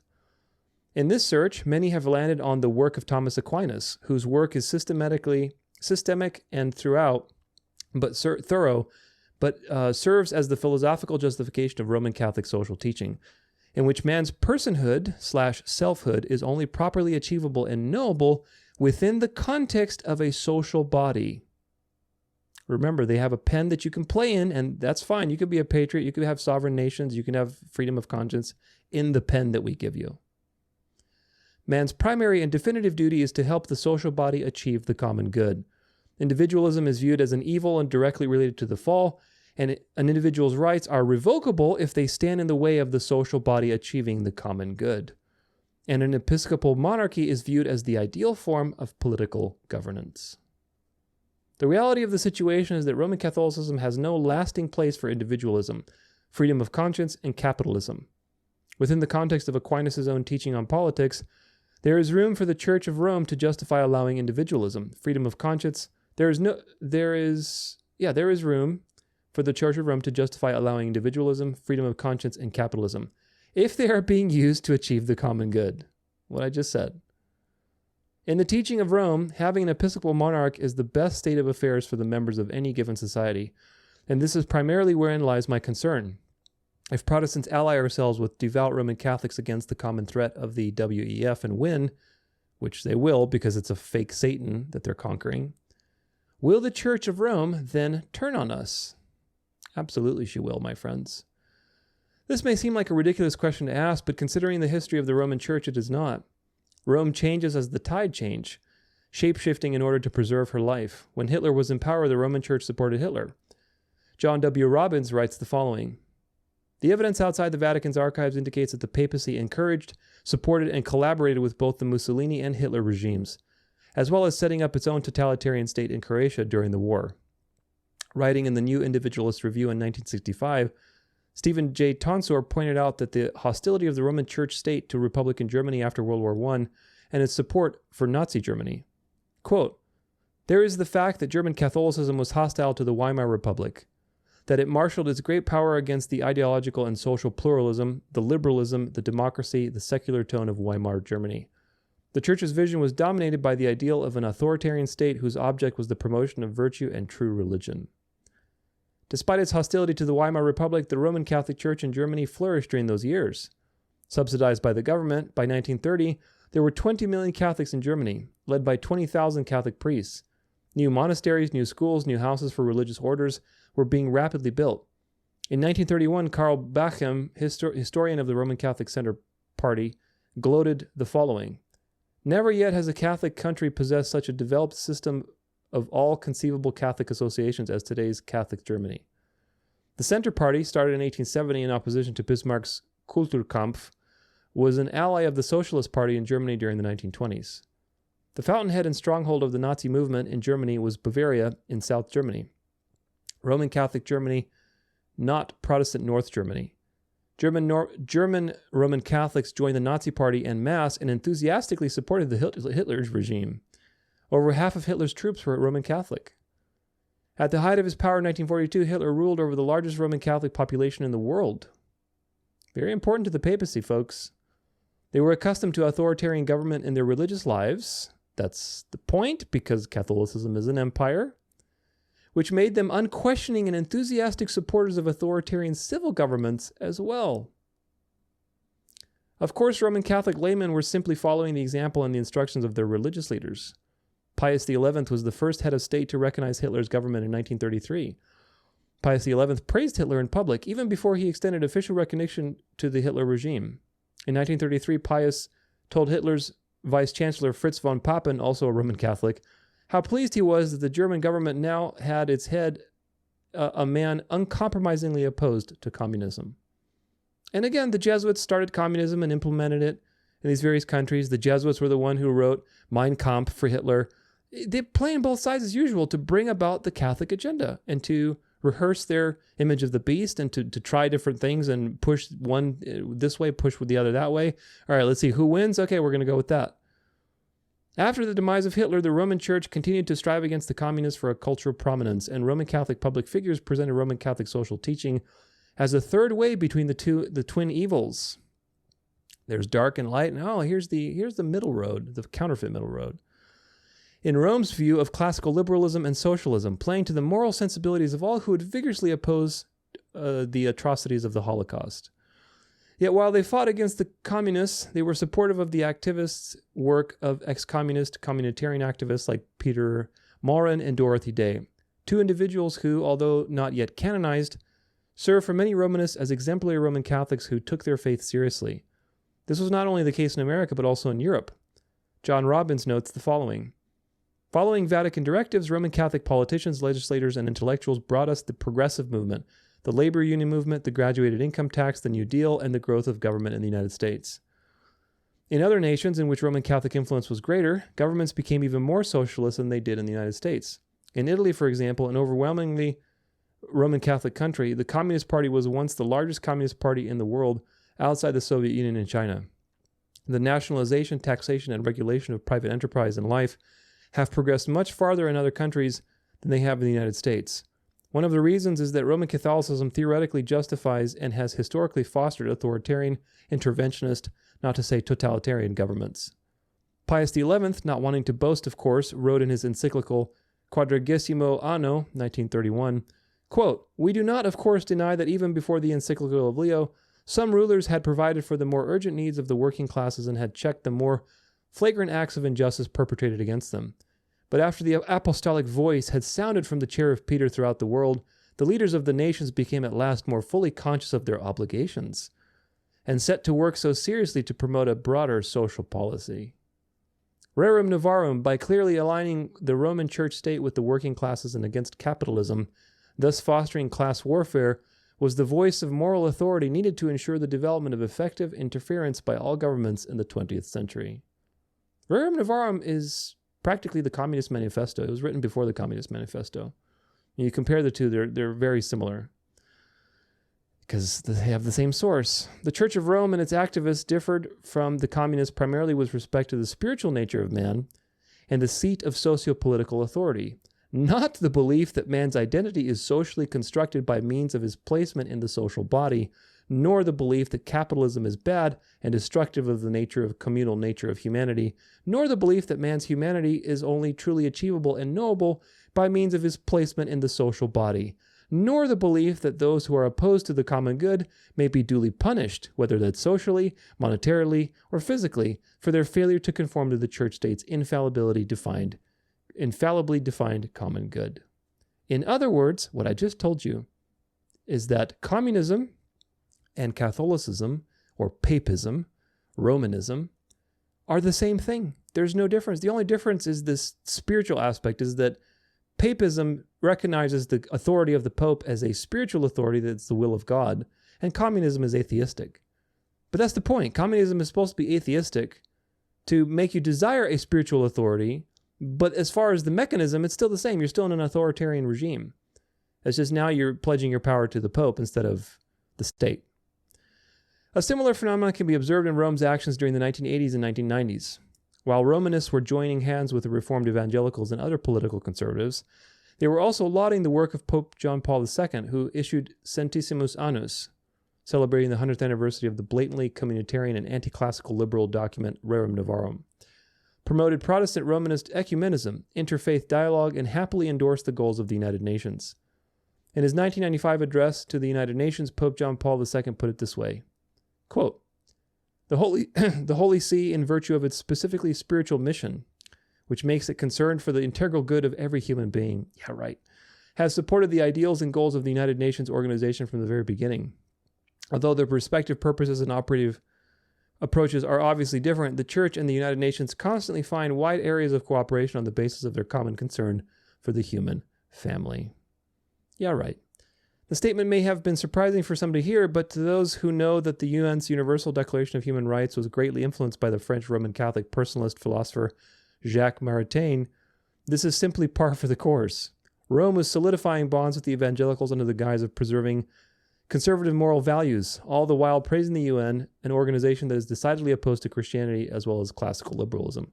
Remember, if you've seen my Synagogue of Satan, the section on communism with Jesuits, how the whole League of Nations, the UN, all these things are Jesuit projects, folks. It all comes back to the Mother Church. That's why the Mother Church has an observer at all these places. Tells you who's in charge. The problem here, then, is not superficial. It runs deep. Roman Catholic social teaching plays both sides, at once opposing socialism and classical liberalism. It does this by means of presenting communitarianism as the ideal socio-political philosophy, seeing as it supposedly corrects individualism and collectivism by granting them both equal importance. What isn't mentioned by its proponents up front, however, is that this third way is derived from Aquinas' neo-Aristotelian philosophy, which in the end is another form of collectivism. The personhood of the individual inextricably binds him to the collective, makes his actions subject to the rule of the collective whose goal is to achieve the common good. And the way in which the common good will be achieved, according to Rome's personalist philosophers, by addressing the wholeness of man as an essentially social being, which is the very view held by one of the key architects of the West's ongoing demise, namely Paulo Freire, and which is being rammed down the collective throat of the West by the World Economic Forum. In other words, for them, you don't have an identity outside of the collective. And if you do something against the collective, then you are liable to be punished. Does that sound like history? Don't Judaize, otherwise you'll be shut out from Christ, and then you'll be a heretic, you'll be persecuted. Same thing, folks, and this is coming back into the forefront, and people will be cheering it on. This is the crazy part. Moving on. A couple more paragraphs here. It was Rome who helped make the philosophical school of phenomenology as widespread as it was, helping to create the foundation for postmodern philosophy. It was Roman Catholic personalist and phenomenological philosophers like Etienne Born, Emmanuel Monnier, Jacques Maritain, and Gabriel Marcel, under whom Jacques Derrida began formulating deconstruction. And it was the Roman Catholic personalists who gave platform to one of the Derrida's great influences, the personalist Jewish philosopher Emmanuel Levinas. On what rational basis, then, do Protestants think that the faithful Romanists will remain advocates against a Catholicized form of technocracy? Yeah, on what rational basis do you think that Catholicism, once it achieves its goal, is going to let you have your religious liberty and freedom of conscience? On what rational basis? There is no rational basis, but you don't have that rational basis if you don't have scripture and history, which most Protestants don't, because they've been infiltrated and destroyed. If a true Roman Catholic is one who fully embraces the dogmas of the Roman Catholic Church, and those dogmas include Aquinas' canonized form of communitarianism and Pope John Paul's personalism, both of which have been directly influential of the World Economic Forum, then what will happen when the WEF is taken down and the Roman Catholic Church is no longer facing a massive secular opposition to its goal of achieving the common good by establishing a communitarian society for the common folks over which an established episcopal monarch rules by a dictatorial decree? Well, what's going to happen is Revelation 13 with the image of the beast. And it shall cause all rich and poor to receive a mark on the hand and the head. And if you don't, then you'll be punished. You'll be put in prison. You'll be thrown in, the death camps. Who knows? Something. But that's what's going to happen. And that is going to happen. And people don't understand that the Jews are not the problem. When more than a third of Trump's cabinet is Catholic, and they're all militant Catholics, Opus Dei people, Jesuit-trained people, people in high positions of power, shaping the culture towards a Catholic outcome. What do you think is going to happen when they get that outcome?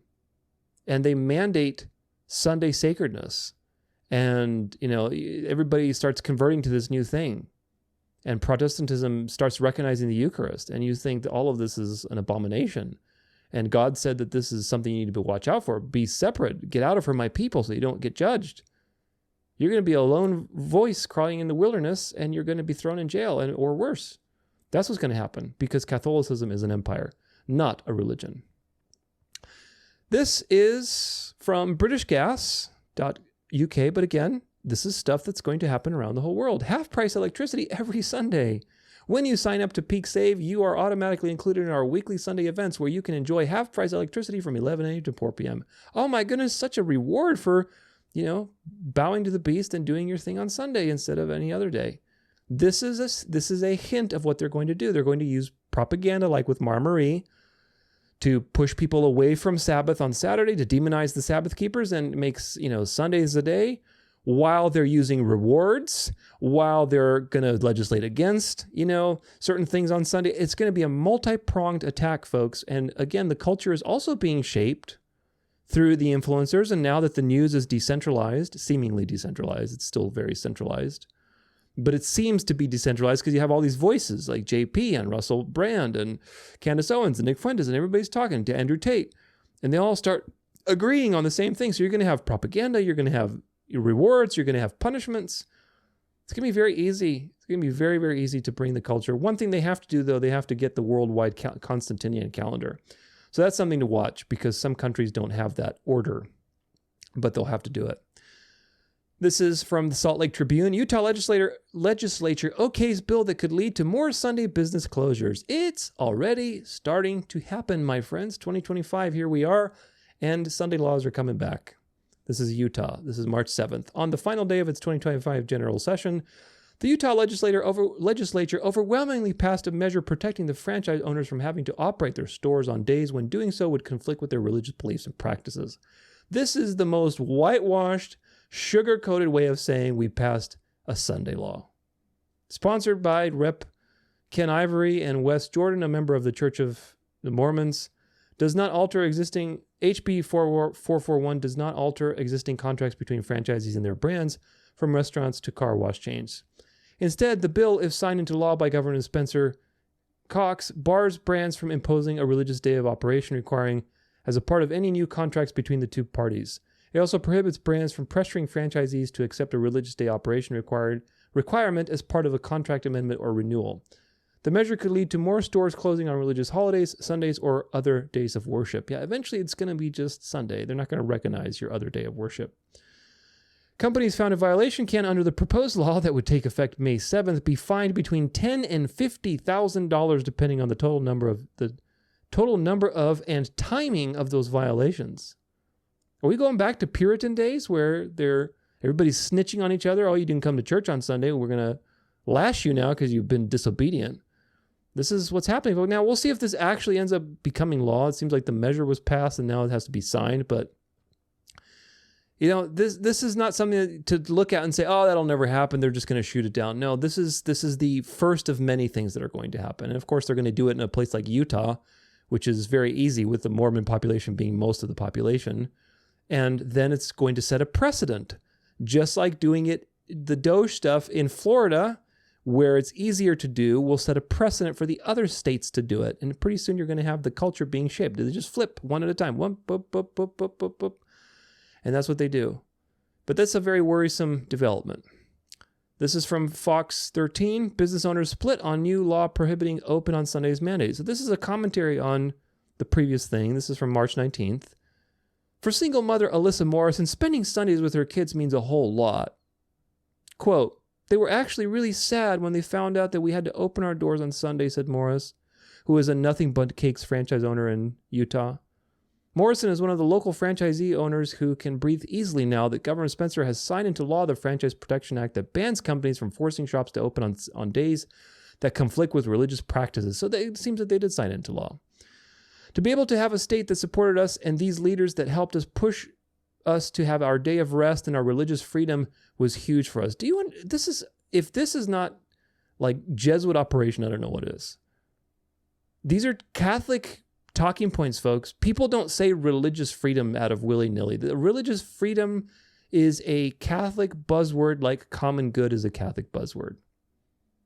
That's a Catholic buzzword, meaning, oh, religious freedom, let's make religious laws to help, protect your religion. But really, in the end, it's really just setting the context to protect Catholicism and condemn anybody who doesn't agree with Catholicism. Kelly Clayton and Kelsey Hunt are the father and daughter team who own franchises in America, Fork and St. George. They've pushed back since the Nothing But Cakes corporate mandate went live in early February.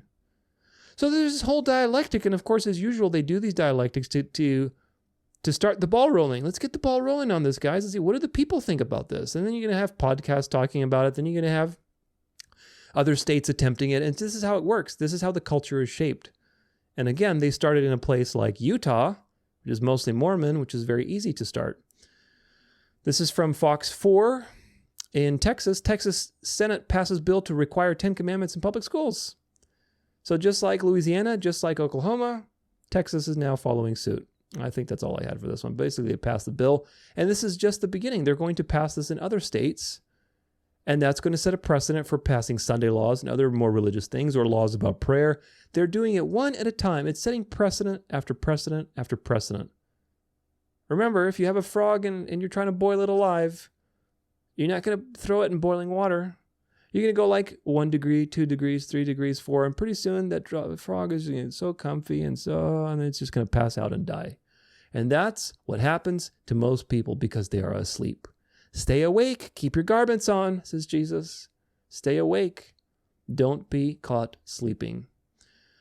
This is from NBC News. This is a quote by Chuck Schumer. Of course, obviously, Chuck Schumer's a leftist goblin, but the point is that, again, it's this rhetoric that you're saying about Trump being king. Democracy is at risk. Look, Donald Trump is a lawless, angry man. He thinks he should be king. He thinks he should do whatever he wants, regardless of how the law is, and he thinks judges should just listen to him. So this is how that whole debacle with basically Trump sidestepping court orders and looking to downsize the federal court system, which in essence, yes, the whole court system is totally corrupt. There's truth there. But we know what's actually going on, which is they're centralizing power. And it's interesting, that, again, that this rhetoric of king, king, king, and it's coming from the king of the South, but it's designed to put that in ping. Because then what happens is the right responds to it and say, well, wait a minute, what is really a king? And people start talking about what does it mean to be a king? Maybe we should have a king. Maybe we shouldn't, this kind of stuff. And it puts it into your mind. It's like you're putting a drop of a coloring into some water and you're mixing it really well. Then you put another little drop and change the color a little bit more. This is what they do, folks. And they're shaping the culture little by little from both sides, really from both sides. This is from NBC News. Speaker Mike Johnson floats eliminating federal courts as GOP ramps up attacks on judges. Republican lawmakers are setting their sights on the judiciary following court rulings that have halted Trump's agenda. Facing pressure from his right flank to take on judges who have ruled against President Trump, Speaker Johnson on Tuesday floated the possibility of Congress eliminating some federal courts. It's the latest attack from Republicans on the federal judiciary, as courts have blocked a series of actions taken by the Trump administration. In addition to funding threats, Trump and his conservative allies have called for the impeachment of certain federal judges who have ruled against him, most notably U.S. District Judge James Boasberg, who attempted to halt Trump from using the Alien Enemies Act to deport Venezuelan migrants. These are just dialectics to justify centralizing power. I have no support for the justice system in this country. In general, at least in the high levels, it's all corrupt. I'm sure there are many judges at the low levels that are honest people trying to do good justice. But the reality is that when it comes to the things that truly matter, especially in politics, it's a totally corrupt system, and it's not going to change. So I'm not endorsing that system at all. At the same time, we have to call a spade, and what Trump is doing is centralizing power. This is typical of an authoritarian takeover, where you limit the press. He was suing all the press. He's limiting who can come to the White House and ask him questions. He's taking out the judges who oppose him. I mean, what's going on? You're controlling the echo chamber. You're controlling the justice, how it's done, so that people can rule in your favor. This is typical, and people are cheering it on because they've been brainwashed about the dialectic of left and right. Oh, he's getting rid of those leftist judges. Yeah, and he's putting the rightist judges in place that will rule the way he wants to, so that when the morality is enforced, everybody's going to be playing ball. That's the point. Image of the beast. This is from Daily Mail. Trump stunningly agrees U.S. will become associate member of the Commonwealth. This is another interesting dialectic. I love King Charles, he says. Sounds good to me, he says. Trump wrote on his Truth Social account. Trump was responding to an exclusive report published Thursday by Daily Mail that the king would make a secret offer to President for the U.S. to become the next associate member of the Commonwealth. Daily Mail is our new subscription service that offers blah, blah, blah, whatever. The Commonwealth, whose nations have a total population of more than 2.7 billion, is one of the world's oldest political association of states. Now, is this like one of those things where they can experiment and try the image of the beast before it kind of happens and goes live? I think so. It is made up of 56 member states, the vast majority of which are former territories of the British Empire. They are connected through their use of the English language and historical cultural ties. Membership is voluntary and the group is mostly ceremonial. Again, I have a beachfront property mug, if you believe it's just for ceremony. King Charles III is the head of the Commonwealth. And so Trump and him are buddy-buddy, and you know King Charles is part of the club, just like all of them, and yet he's, buddy-buddy with Trump, and now they're going to be part of the Commonwealth, and that's going to create more justification for world systems, world unity, especially with Trump's saber-rattling with, Greenland and all these other countries. It's just coming to life, folks. The image where you have kingdoms of the earth, again, who knows how those kingdoms are going to look, but it is coming to life little by little, and it's happening very quickly. This is from the Wine Press News on Substack. The Trump worship. Florida host drone show praising the president gifted a goat idol covered in $100 bills that say I'm in Trump we trust. Well, I covered the goat idol part in another episode. I'm not sure if that was real. It might have been. I don't think it was. My general hunch is that the goat idol thing at Mar-a-Lago supposedly was probably AI generated, which who knows why they did it. Maybe it was somebody just being stupid, or maybe it was they're leaked into the culture to basically discredit people and say, look, you're covering a fake news story. Who knows what it is? But I think the goat idol was fake with the dollar bills. But the drone show wasn't fake. Earlier this week, residents in Miami, Florida reported seeing a drone show honoring President Donald Trump. Though there was some confusion as to the legitimacy of the performance due to the relative silence in American media, Miami Mayor Francis Suarez published highlights of the show on X and was retweeted by some prominent conservative pundits. The Miami News Times reported the following. The reel, which includes a theatrical-sounding soundtrack, depicts the drones flying up to the sky to form a likeness of Trump performing his celebrity YMCA campaign rally dance. The suited figure shuffles from side to side, alternating fist bumps into the air. The drones then spell out a new golden age for America, a golden age for peace, a new golden age for hope. Doesn't this remind you of like these communist rallies or like the Nazi Germany fascist rallies where you have these enormous rallies and it's like, the Fuhrer is good. He's morally superior. We are great. We are awesome. Yes, we are good. This is the same thing, folks. History is repeating, and people are so blind to it. They're so blind to it. I can't believe these people are still frothing at the mouth for Trump. Next up, an American flag and an outline of the Mount Rushmore avec Trump, naturally, then on to salutes to a historic president, world's best deal maker, and accompanied by the form of a fierce-looking bald eagle formation, liberator of hostages. The formation morphed to outlines of the United States and Israel, heralded as defenders of freedom and stronger together. So there's that angle too, which is interesting, the whole Israel thing. Next, an admonition to fight hatred, fight anti-Semitism, fight terrorism, and return of a dancing POTUS followed by a globe and a sign-off, thank you, President Trump. So followed with a little indoctrination for the cosmology you live in and a thank you, Mr. President. This is as crazy as you can get. I mean, this, and people are buying, the crazy part is people buy into this stuff, man. But this is fascism. This is authoritarian regime taking over and idolatry of the state, idolatry of a man, which all of the, again, Trump is not the final boss. Trump is the one who is going to set the precedent to do this thing in all over the world. And when everybody is used to idolizing their own hero in their country, all of those people, this is so brilliant, brilliantly evil, man. Do you get what they're doing? They're training people to idolize a man. They're training you. They're training Trump. And that's being transplanted everywhere else in the world. And they're going to have their own charismatic leaders like Andrew Tate, Conor McGregor, that little mini Mussolini in Italy. All of them are training to be, not training, but they're trained to be charismatic, fiery, passionate, get stuff done type of leaders. And everybody's going to rally around their king and their queen. And then those kings are going to transfer all of that energy and power and adoration to the counterfeit King of Kings, which will be the final pope. So we'll see how all that plays out, but this is just training people into idolatry. This is from Sachi on Instagram. This is from Poland. Catholic men in Poland are stepping up to save Western civilization.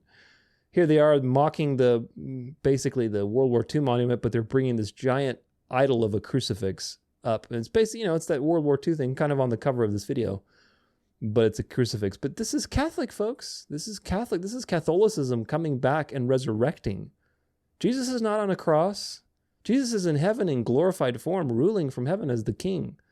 He's not on a cross and suffering and dying. Why do you have a crucifix? A cross is a cross, and a normal cross is fine. I think it's okay to have like a cross for a necklace or something.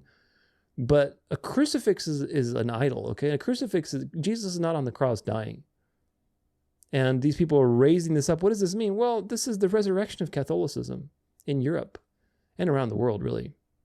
Because the Catholic paradigm has been at war with the Satan that it created as an enemy to itself. And now it's conquering that enemy. The king of the north is conquering the king of the south and coming out, victorious over all this woke liberal nonsense that it created. Remember, Rerum Novarum is the basis for communism. Rerum Novarum in 1850, whatever it was, is the basis for communism because it's Catholic communism. And before Rerum Novarum, the Jesuits practiced their, what are they called? What's the name? Reductions, the reductions in South America. I covered this in my Synagogue of Satan series in the chapter on communism. The Jesuits for 150 years practiced Catholic communism in South America with these poor Guarani Indians, where they basically had no property, nothing, and they were completely subservient to the state. The Jesuits made a ton of money, probably billions in today's, probably even more in today's income. And when the monarchs found out about this giant empire that was being built in South America on their dime, that's when they started to expel the Jesuits.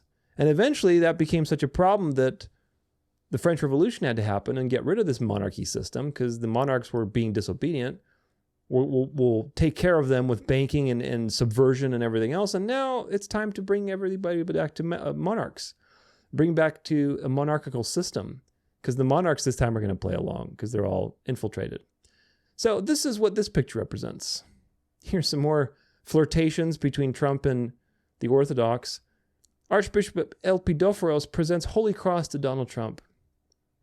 But it's what he says that's really profound. Archbishop Elpidophoros of America has presented former President Trump with the Holy Cross drawing a parallel between him and Emperor Constantine the Great. When was this written? Yeah, this is, why does it say former President U.S. Trump? Because this is like a week ago, March 24th. During the presentation, which was captured on video, the Archbishop praised Trump's leadership, stating, "You remind me of the great Emperor Constantine the Great, the Roman Emperor, very important, Roman Emperor, my president, who built my birthplace, now called Istanbul. It is my great honor to present you this cross. The cross led the great Constantine to victory as Christ revealed to him in a vision." Was it Christ that revealed that to Constantine, or was it somebody else? It means, "Go with this and be victorious, my president." This cross is an everlasting symbol of peace, an invincible trophy, a sign of divine strength and guidance. Gosh, this is so profound historically and biblically. Constantine, who ruled for the 4th century, is widely regarded for his role in establishing Christianity within the Roman Empire. The Archbishop's comparison positions Trump within a broader historical and religious framework, suggesting that this leadership embodies the values of faith and resilience. The event has also since generated discussions across political and religious circles, with supporters viewing it as an endorsement of Trump's influence in upholding Christian principles in America. Others, however, have debated the historical and theological implications of such a comparison. Some people have discernment still. Reacting to the video, some observers see the gesture as a recognition of Trump's policies that align with religious groups. Others have questioned the broader meaning of likening a contemporary political figure to Constantine, whose reign significantly shaped Christian history. Indeed.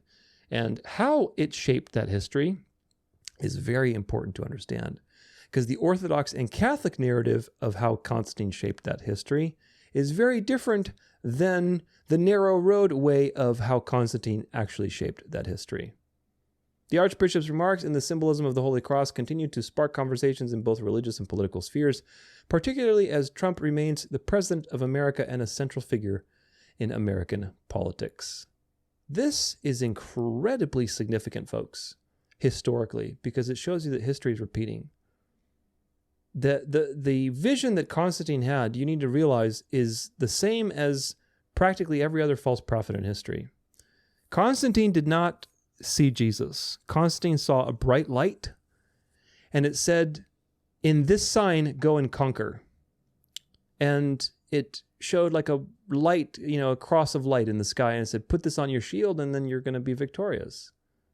Okay, that's really weird, because we know that the scriptures never really talk about these kind of things. Like, God doesn't ever appear to somebody as just like a generic white light and say, "Hey, here's a sign, go and put the sign on something physical and conquer in this sign, not even in this name." Do you see the, because God would say, "Yes, you judge these people in my name," or "My name is on this," but the name of God isn't given in this vision that Constantine had. It said, "Conquer in this sign."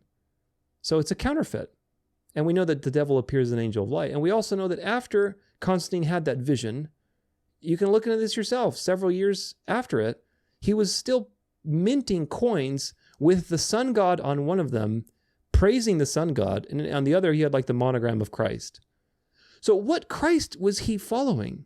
Okay, if after his supposed conversion he was still doing these things. What Constantine achieved for Satan is the beginning of the abomination of desolation and this final system, which is marrying religion and state, bringing Christianity into the Roman Empire and metamorphosing the Roman Empire into its final form, which is Catholicism. That's what Constantine achieved. So yes, he was very significant. And he set the precedent for Sunday sacredness by standardizing the calendar and making Sunday the first day and making it basically the day that all the pagans could worship their false god on. So yeah, Constantine was very, very significant. But the fact that the Orthodox are seeing Trump as Constantine, which is a Roman emperor, and giving them this cross to basically reenact this satanic apparition that Constantine had, which led him to unify church and state. They're basically saying, go ahead and do this again. We want this. And Trump, of course, is flirting with them, like you saw in the previous video. And they're having back and forth, and Trump is declaring a day for them, and they're giving him a cross. They're getting seduced left and right, and he's playing to exactly what they want. Same thing that he played at the national, whatever that event was, where he was, for the evangelicals, he's like, I'm going to give you more power than you've ever had before. Because they want power. All these people are so easily seduced. That's exactly what the devil's doing, because he has the world at his disposal. And he will be successful because God has allowed him to be successful. Here's some more fornications with the Orthodox. Pope Francis hopes for closer ties with Orthodox Church of Albania. As his beatitude, Joan is enthroned as the Archbishop of Tirana, Durrës, and all Albania. Pope Francis expresses his hopes for renewed commitment to deepening relations between the Catholic Church and the autocephalous Orthodox Church of Albania. So you can read about this. Here's the nice satanic throne for you at the mouth of the snake. These are the two teeth. If you've seen this Paul VI audience hall, here's the teeth of the snake. Here's this giant Antichrist explosion with like skulls, and it's just so like you could be a baby in the faith and look at this and say, wow, that looks very evil and hellish. And at the mouth of the snake, where the false Christ is emerging from the explosion, you have the voice of the vicar of the snake speaking. That is just profound, and people don't see it. It's, oh no, it's just architecture. It doesn't mean anything. Oh goodness, this is from Semaphore, and it's titled, Some World Leaders Invoke Trump to Justify Political Crackdowns. Analysts argue that U.S. President Trump's upending of political norms has emboldened autocratic leaders around the world to pursue crackdowns on human rights and democracy. Some leaders have explicitly invoked Trump's return to power as justification for their moves after Hungary's parliament voted this month to ban an annual LGBTQ pride parade. Prime Minister Viktor Orban's government said the changes in Washington meant that American boot had been lifted off Hungary's chest and that events like Pride no longer enjoyed U.S. protection. Serbian authorities cited Trump's claims of fraud at USA aid to launch raids against pro-democracy civil society groups. Georgia's government similarly used the USA aid freeze to vow to pursue new restrictions against media and civil society, including a proposed ban on foreign funding for media. Other leaders have not openly cited Trump, but analysts see clear links between their actions and Trump's rule.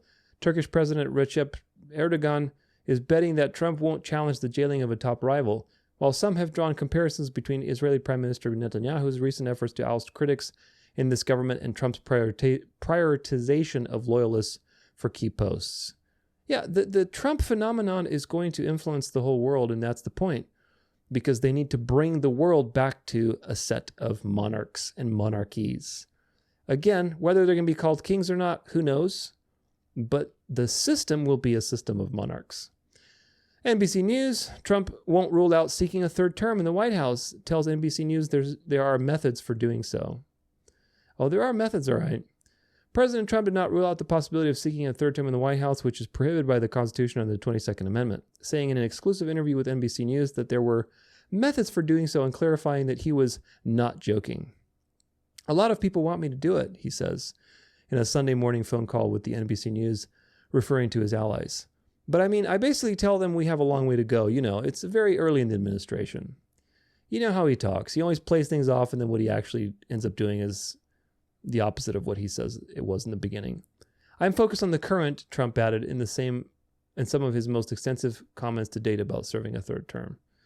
Yeah, right. And if he does serve a third term, we know that these things have been appointed. They're not something that just kind of happened.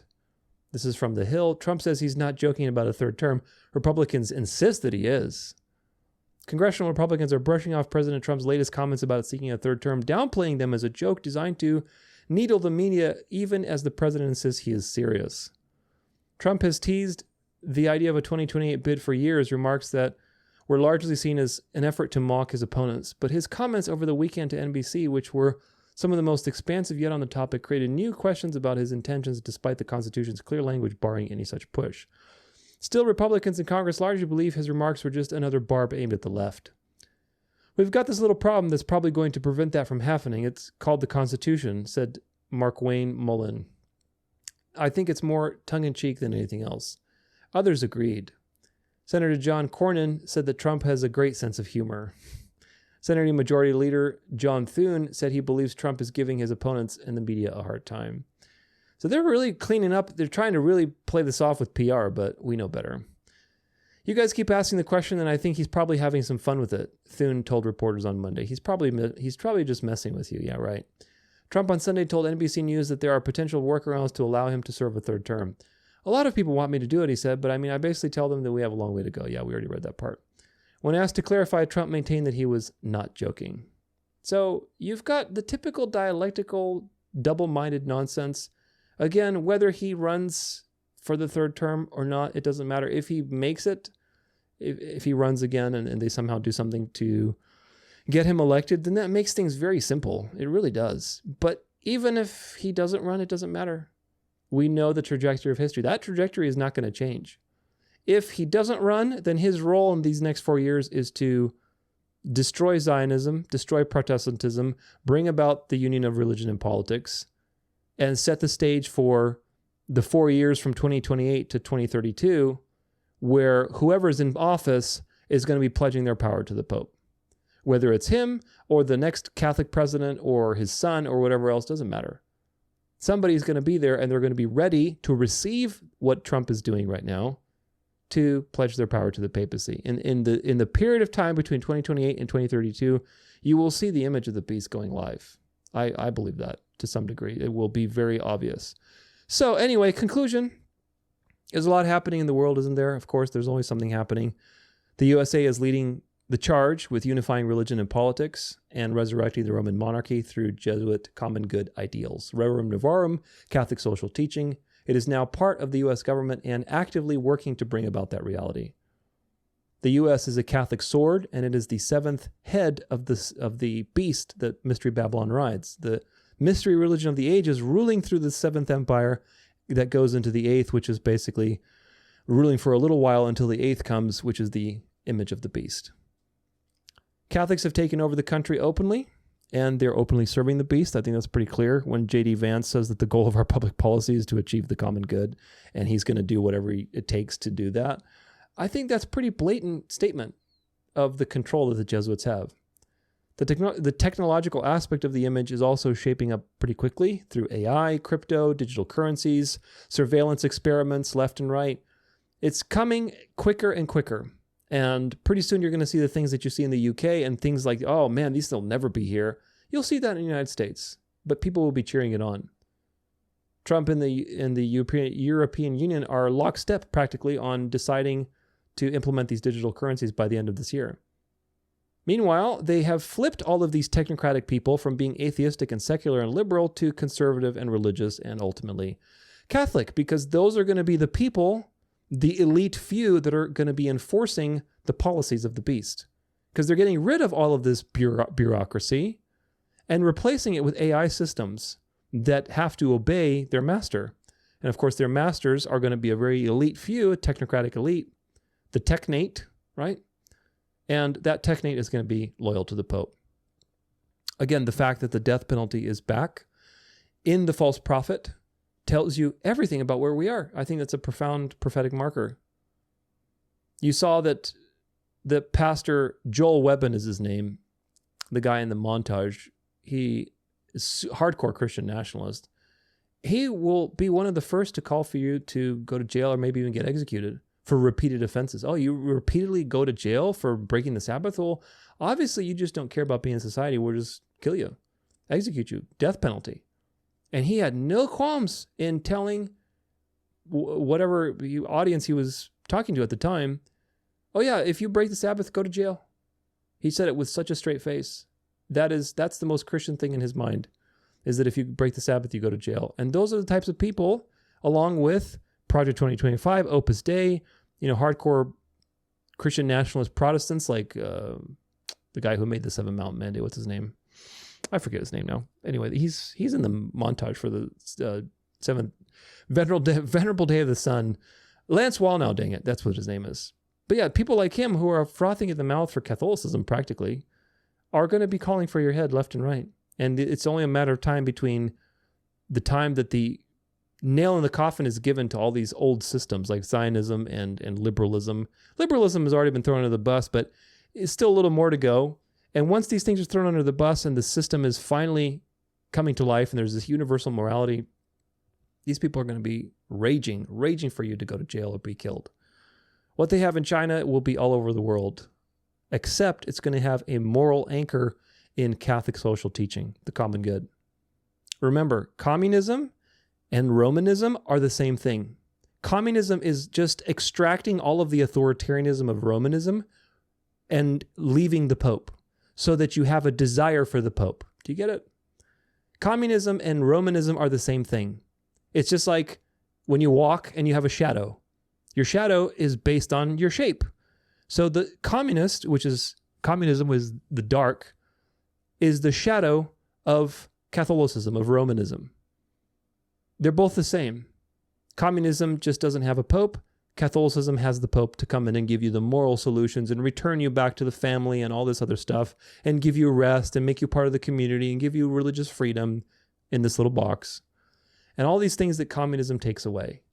But they come from the same source, folks, because as usual, they play both sides. In order for people to marvel and worship, the empire of Catholicism must wage war by deception, because remember, it is the fifth and final empire, but it's the empire during the church age. Once the cross came and once Jesus came and revealed the light, nothing that is false can stand anymore. So Satan can't have open paganism anymore. That doesn't work anymore in the church age. So he had to create an empire that could be hidden in plain sight as the will of God, which is what he did, and why the Bible tells you he gave his power and throne to the Roman papacy. But the Roman papacy is just a continuation of all these pagan empires. And so in order for people to basically be subjugated to the will of this empire, and to get them to do it willingly, you have to wage war by deception. Do you get it?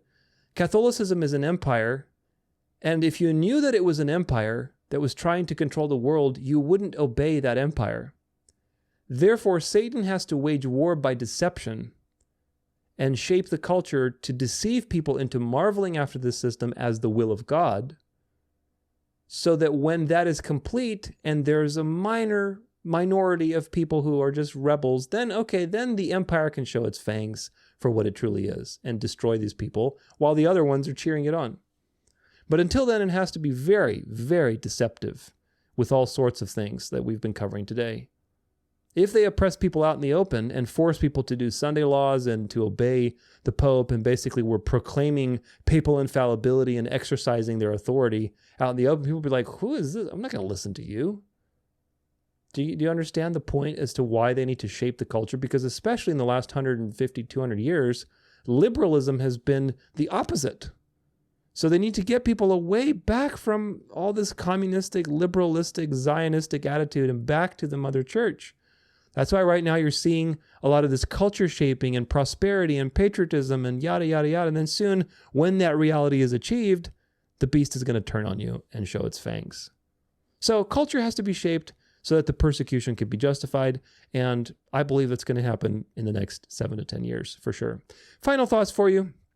If people understood that Catholicism is an empire, not a religion, they would not be deceived. But in order to do that, you need to know your history. You need to understand how to read the books of Daniel and Revelation in sequence. And I've got a 13-hour Daniel and Revelation verse-by-verse walkthrough. I have an end times prophetic timeline. I have a lot of resources in that regard, so make sure you're edified and understand how to discuss this with others and also help others see these things, because it's very important. Most people don't understand their history. So Romanism is not obvious. Romanism, Catholic social teaching, Catholic communism, the common good, these things are not obvious threats. And that's the point. Loyal Catholics are not allies of free speech. They're not allies of your freedom of conscience, of your freedom of religions, of your sovereignty of nations. They are not your allies.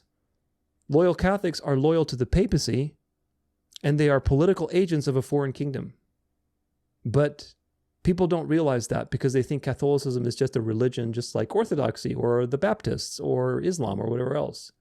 And these people seem Christian and they want, Christian stuff like, resting and having, no abortion and having property and everything else. But they're parroting and pushing the agencies of the beast, which again seems very rational and good compared to, Zionist infiltrations and communist infiltrations. But that's the point. The Pope is a political ruler who is a king of an empire, not just a religious leader that just talks about religious stuff like the Dalai Lama. The Dalai Lama is just a religious leader. The Pope is a king. He's a political ruler of an invisible empire that is transplanted onto various nations and rules them like on top of the physical. It's a spiritual empire that rules them on top of the physical. So that way it's hidden in plain sight. Whereas before, when you had Babylon, Persia, Greece, and Rome, you had a physical empire with physical territories. And you could identify, okay, I've now crossed the border, I'm into Babylon. I am now in Persia or whatever else. Catholicism is an invisible empire because it has to be hidden in plain sight. And it exists in various territories. And it has its territories, but it's much more murky, and you need discernment to see that. But the popes claim supremacy. They've always claimed supremacy. They've always claimed temporal and spiritual power over the earth. They've claimed to be the one that God has given them the right of the earth to. They claim spiritual right to basically be infallible in their decisions, that they're the will of God. And this is why this power needed to be revealed in 2 Thessalonians. It needed to be revealed not because it's in the future, like at the very end in the last 7 years, because it's deceptive. The man of lawlessness has to be revealed because it's deceptive. That's a very important point, which, by the way, refutes all the little season people and their preterist understanding of Nero or Antiochus Epiphanes. Antiochus Epiphanes was 180 years before Paul's letters in Thessalonians. Okay, so revealed what? What is there to be revealed? He's dead. Nero, who was around that time and probably ended up killing Paul through his various persecutions, doesn't need to be revealed. He's an obviously evil emperor. There's nothing to be revealed. So the fact that the man of lawlessness needs to be revealed means that there is a deceptive element to this power, because the final empire is a deceptive power that parades as the will of God. The liberal ugly left has been raised as a false Satan for Protestants and Catholics to unify around. The WEF, the woke mind virus, all this kind of stuff. Let's unite, guys. Let's patriotism. But the Catholic version of patriotism and what Protestants think is patriotism are two different things. Protestants don't have a pope. The Catholics have a pope. So patriotism to a Catholic is very different than what a Protestant believes is patriotism. Very, very important. Just like the article said, once they've achieved their goal, Catholics are going to be loyal to the Pope, folks. It's just a distraction. And combined with all the infiltration in Protestantism, Protestants have no chance. The Reformation is long gone, and Protestantism is over. That's why you need to get out of the denominations. You need to get out of these denominations and walk the narrow road. I'm not saying don't go to your churches, because I think if you have this knowledge, you should engage your churches if you feel called to. Go to your small groups, talk to these people, help them get out of it too. Don't keep it to yourself, but extract yourself spiritually from saying, oh, I'm a Baptist. Oh, I'm a Seventh-day Adventist. Oh, I'm a Methodist. Oh, I'm a whatever. You don't belong to a denomination because denominations are harlot daughters of Rome. All denominations are. The true way is just a way. Acts 24, 14 through 15. It's on my hat. Where is it? Here we go. That's why I made the hat, because that's, as far as the biblical definition of the narrow road, that's about as good as you can get, right? The way. There's just one way. Does that way have a denomination? No, it's just the way, because the way is a person. It's not a denomination. It's very, very important. So if you're aware of these things, realize that you are in the 1% of the population, probably less than that, probably 0.01%, that God has granted awareness to. Imagine that for a moment. The fact that you are aware and you see these things and you see them for what they are, you are in the 0.1% of the population probably that God has given awareness to, supernatural awareness, so you're not deceived. Rejoice in that unique gift and realize that many more still have to come to that realization. And what that means is God has given you something to use and help others achieve as well. To be part of the plan of salvation of God, drawing people out of Babylon into the truth. So use these things. Use the library, use the resources. Every one of these videos has resources and presentation notes and additional diagrams and everything else. Use these things and learn them for yourself. My job is to help train leaders, folks. I make videos, but my goal is to really train you to be a leader. I don't care that you're a consumer. I want you to be a leader and use what you've learned in a leadership function to help others. That's what really matters. That is the true test, in my opinion, of my work. If my work has inspired you to take action in your own community, Whether that community is your family or that community is a platform that you have socially, it doesn't matter. Then I know that I've been successful in shaping your own mind and helping you see the truth, because then now you have taken the truth onward and given it to somebody else. That's the measure of success for me. So don't sit on your hands, because most people in the world do not understand everything I've spoken of in this video. They really don't. Most people are going to go by the wayside. We don't know who the ones God has chosen to save is, but we want to discover those people by engaging the plan of salvation. So use the awareness for the good and take the lead to help others. At the time of this video, I'm working on a major project having to do with the papacy's blasphemies over the course of history. It's going to be incredibly detailed. It's going to be an incredible resource, and it will be released soon. Again, if you're watching from the future, let's say a couple weeks as of the date of release video, this will probably be out. It's going to be called Dominum Deum Nostrum Papam. I don't know how many times I have the blasphemies in there, but let's say, 20 times the Pope blasphemed God. Dominum Deum Nostrum Papam is Latin for our Lord God the Pope. And that is a statement that people called the Pope. Of course, Catholics deny it, but we're going to prove that it actually happened, among other blasphemous things that the Pope has said, just in time for a new Pope. And that resource is going to be so detailed to prove beyond a shadow of a doubt that if you cannot refer to the papacy as the fulfillment of the Antichrist prophecies, then nothing, says Charles Spurgeon, can be called by that name. Nothing can be called Antichrist. If the Pope in Rome, who blasphemes God and presents himself as a counterfeit Christ, if we cannot call that Antichrist, then nothing can be called by that name. And that resource that I'm going to make is going to make it so easy for you to spoon feed any Catholic person that you have in your life, or any person who is sucked into it's the Jews idea, or any person who's sucked into dispensationalism or whatever else. Here, just watch this. All you have to do is watch. And if you want to use the actual resources, I'm going to use the original documents. I'm going to highlight the PDFs for you. I'm going to save them so you have them. You can look them up immediately. You can translate them for yourself so you can prove beyond a shadow of a doubt. And it's not just some article on a Sabbath keeping site citing these articles. You're going to see original documents so you can see for yourself, and anybody can see for themselves. It takes a lot of work, but it's going to be one and done, and you're going to have it there. And so you'll see that it's not the liberal left, it's not the Jews, it's not the Muslims, it's not the deep state, it's Romanism. Because Romanism is the fifth and final empire on earth. It is the final iteration of the mystery religion, and it is the throne of Satan, how Satan will receive worship. So learn your history, folks. Get edified in the library with all the things that there are to help you.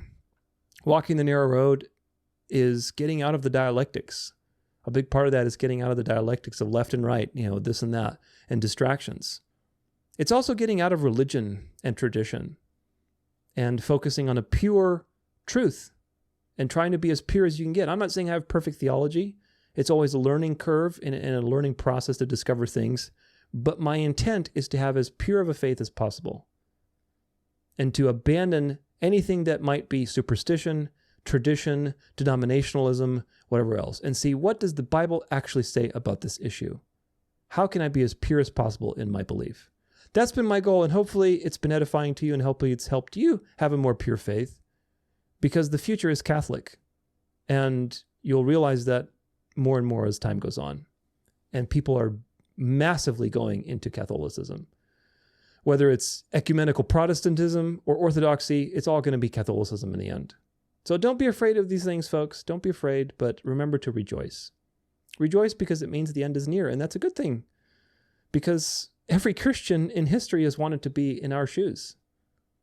Every Christian in history has wanted to be in our shoes. To be at the point where, wow, it's a very real possibility that Jesus is going to return in our lifetime. Every Christian has wanted that, and I think that there's more than enough evidence to suggest that this is true. What matters in the meantime is having a practice of gratitude, having a practice of prayer, staying healthy. I'm going to be, like I said, working on some of those health projects to help you have some material that you can develop a routine, tweak your routine if you need be, but staying healthy so that you don't get dependent on these medical systems, using your skills for good, helping others with the knowledge that you have. Those are the things that matters, folks. Those are the things that matter. So one day all this is going to be over. The madness is going to be over, and we're going to be in an eternal existence You need to remember that every single time. Remember, the Sabbath is a placeholder. It is a placeholder for the final outcome, which is going to be living forever. I mean, just meditate on the profound quality of that existence.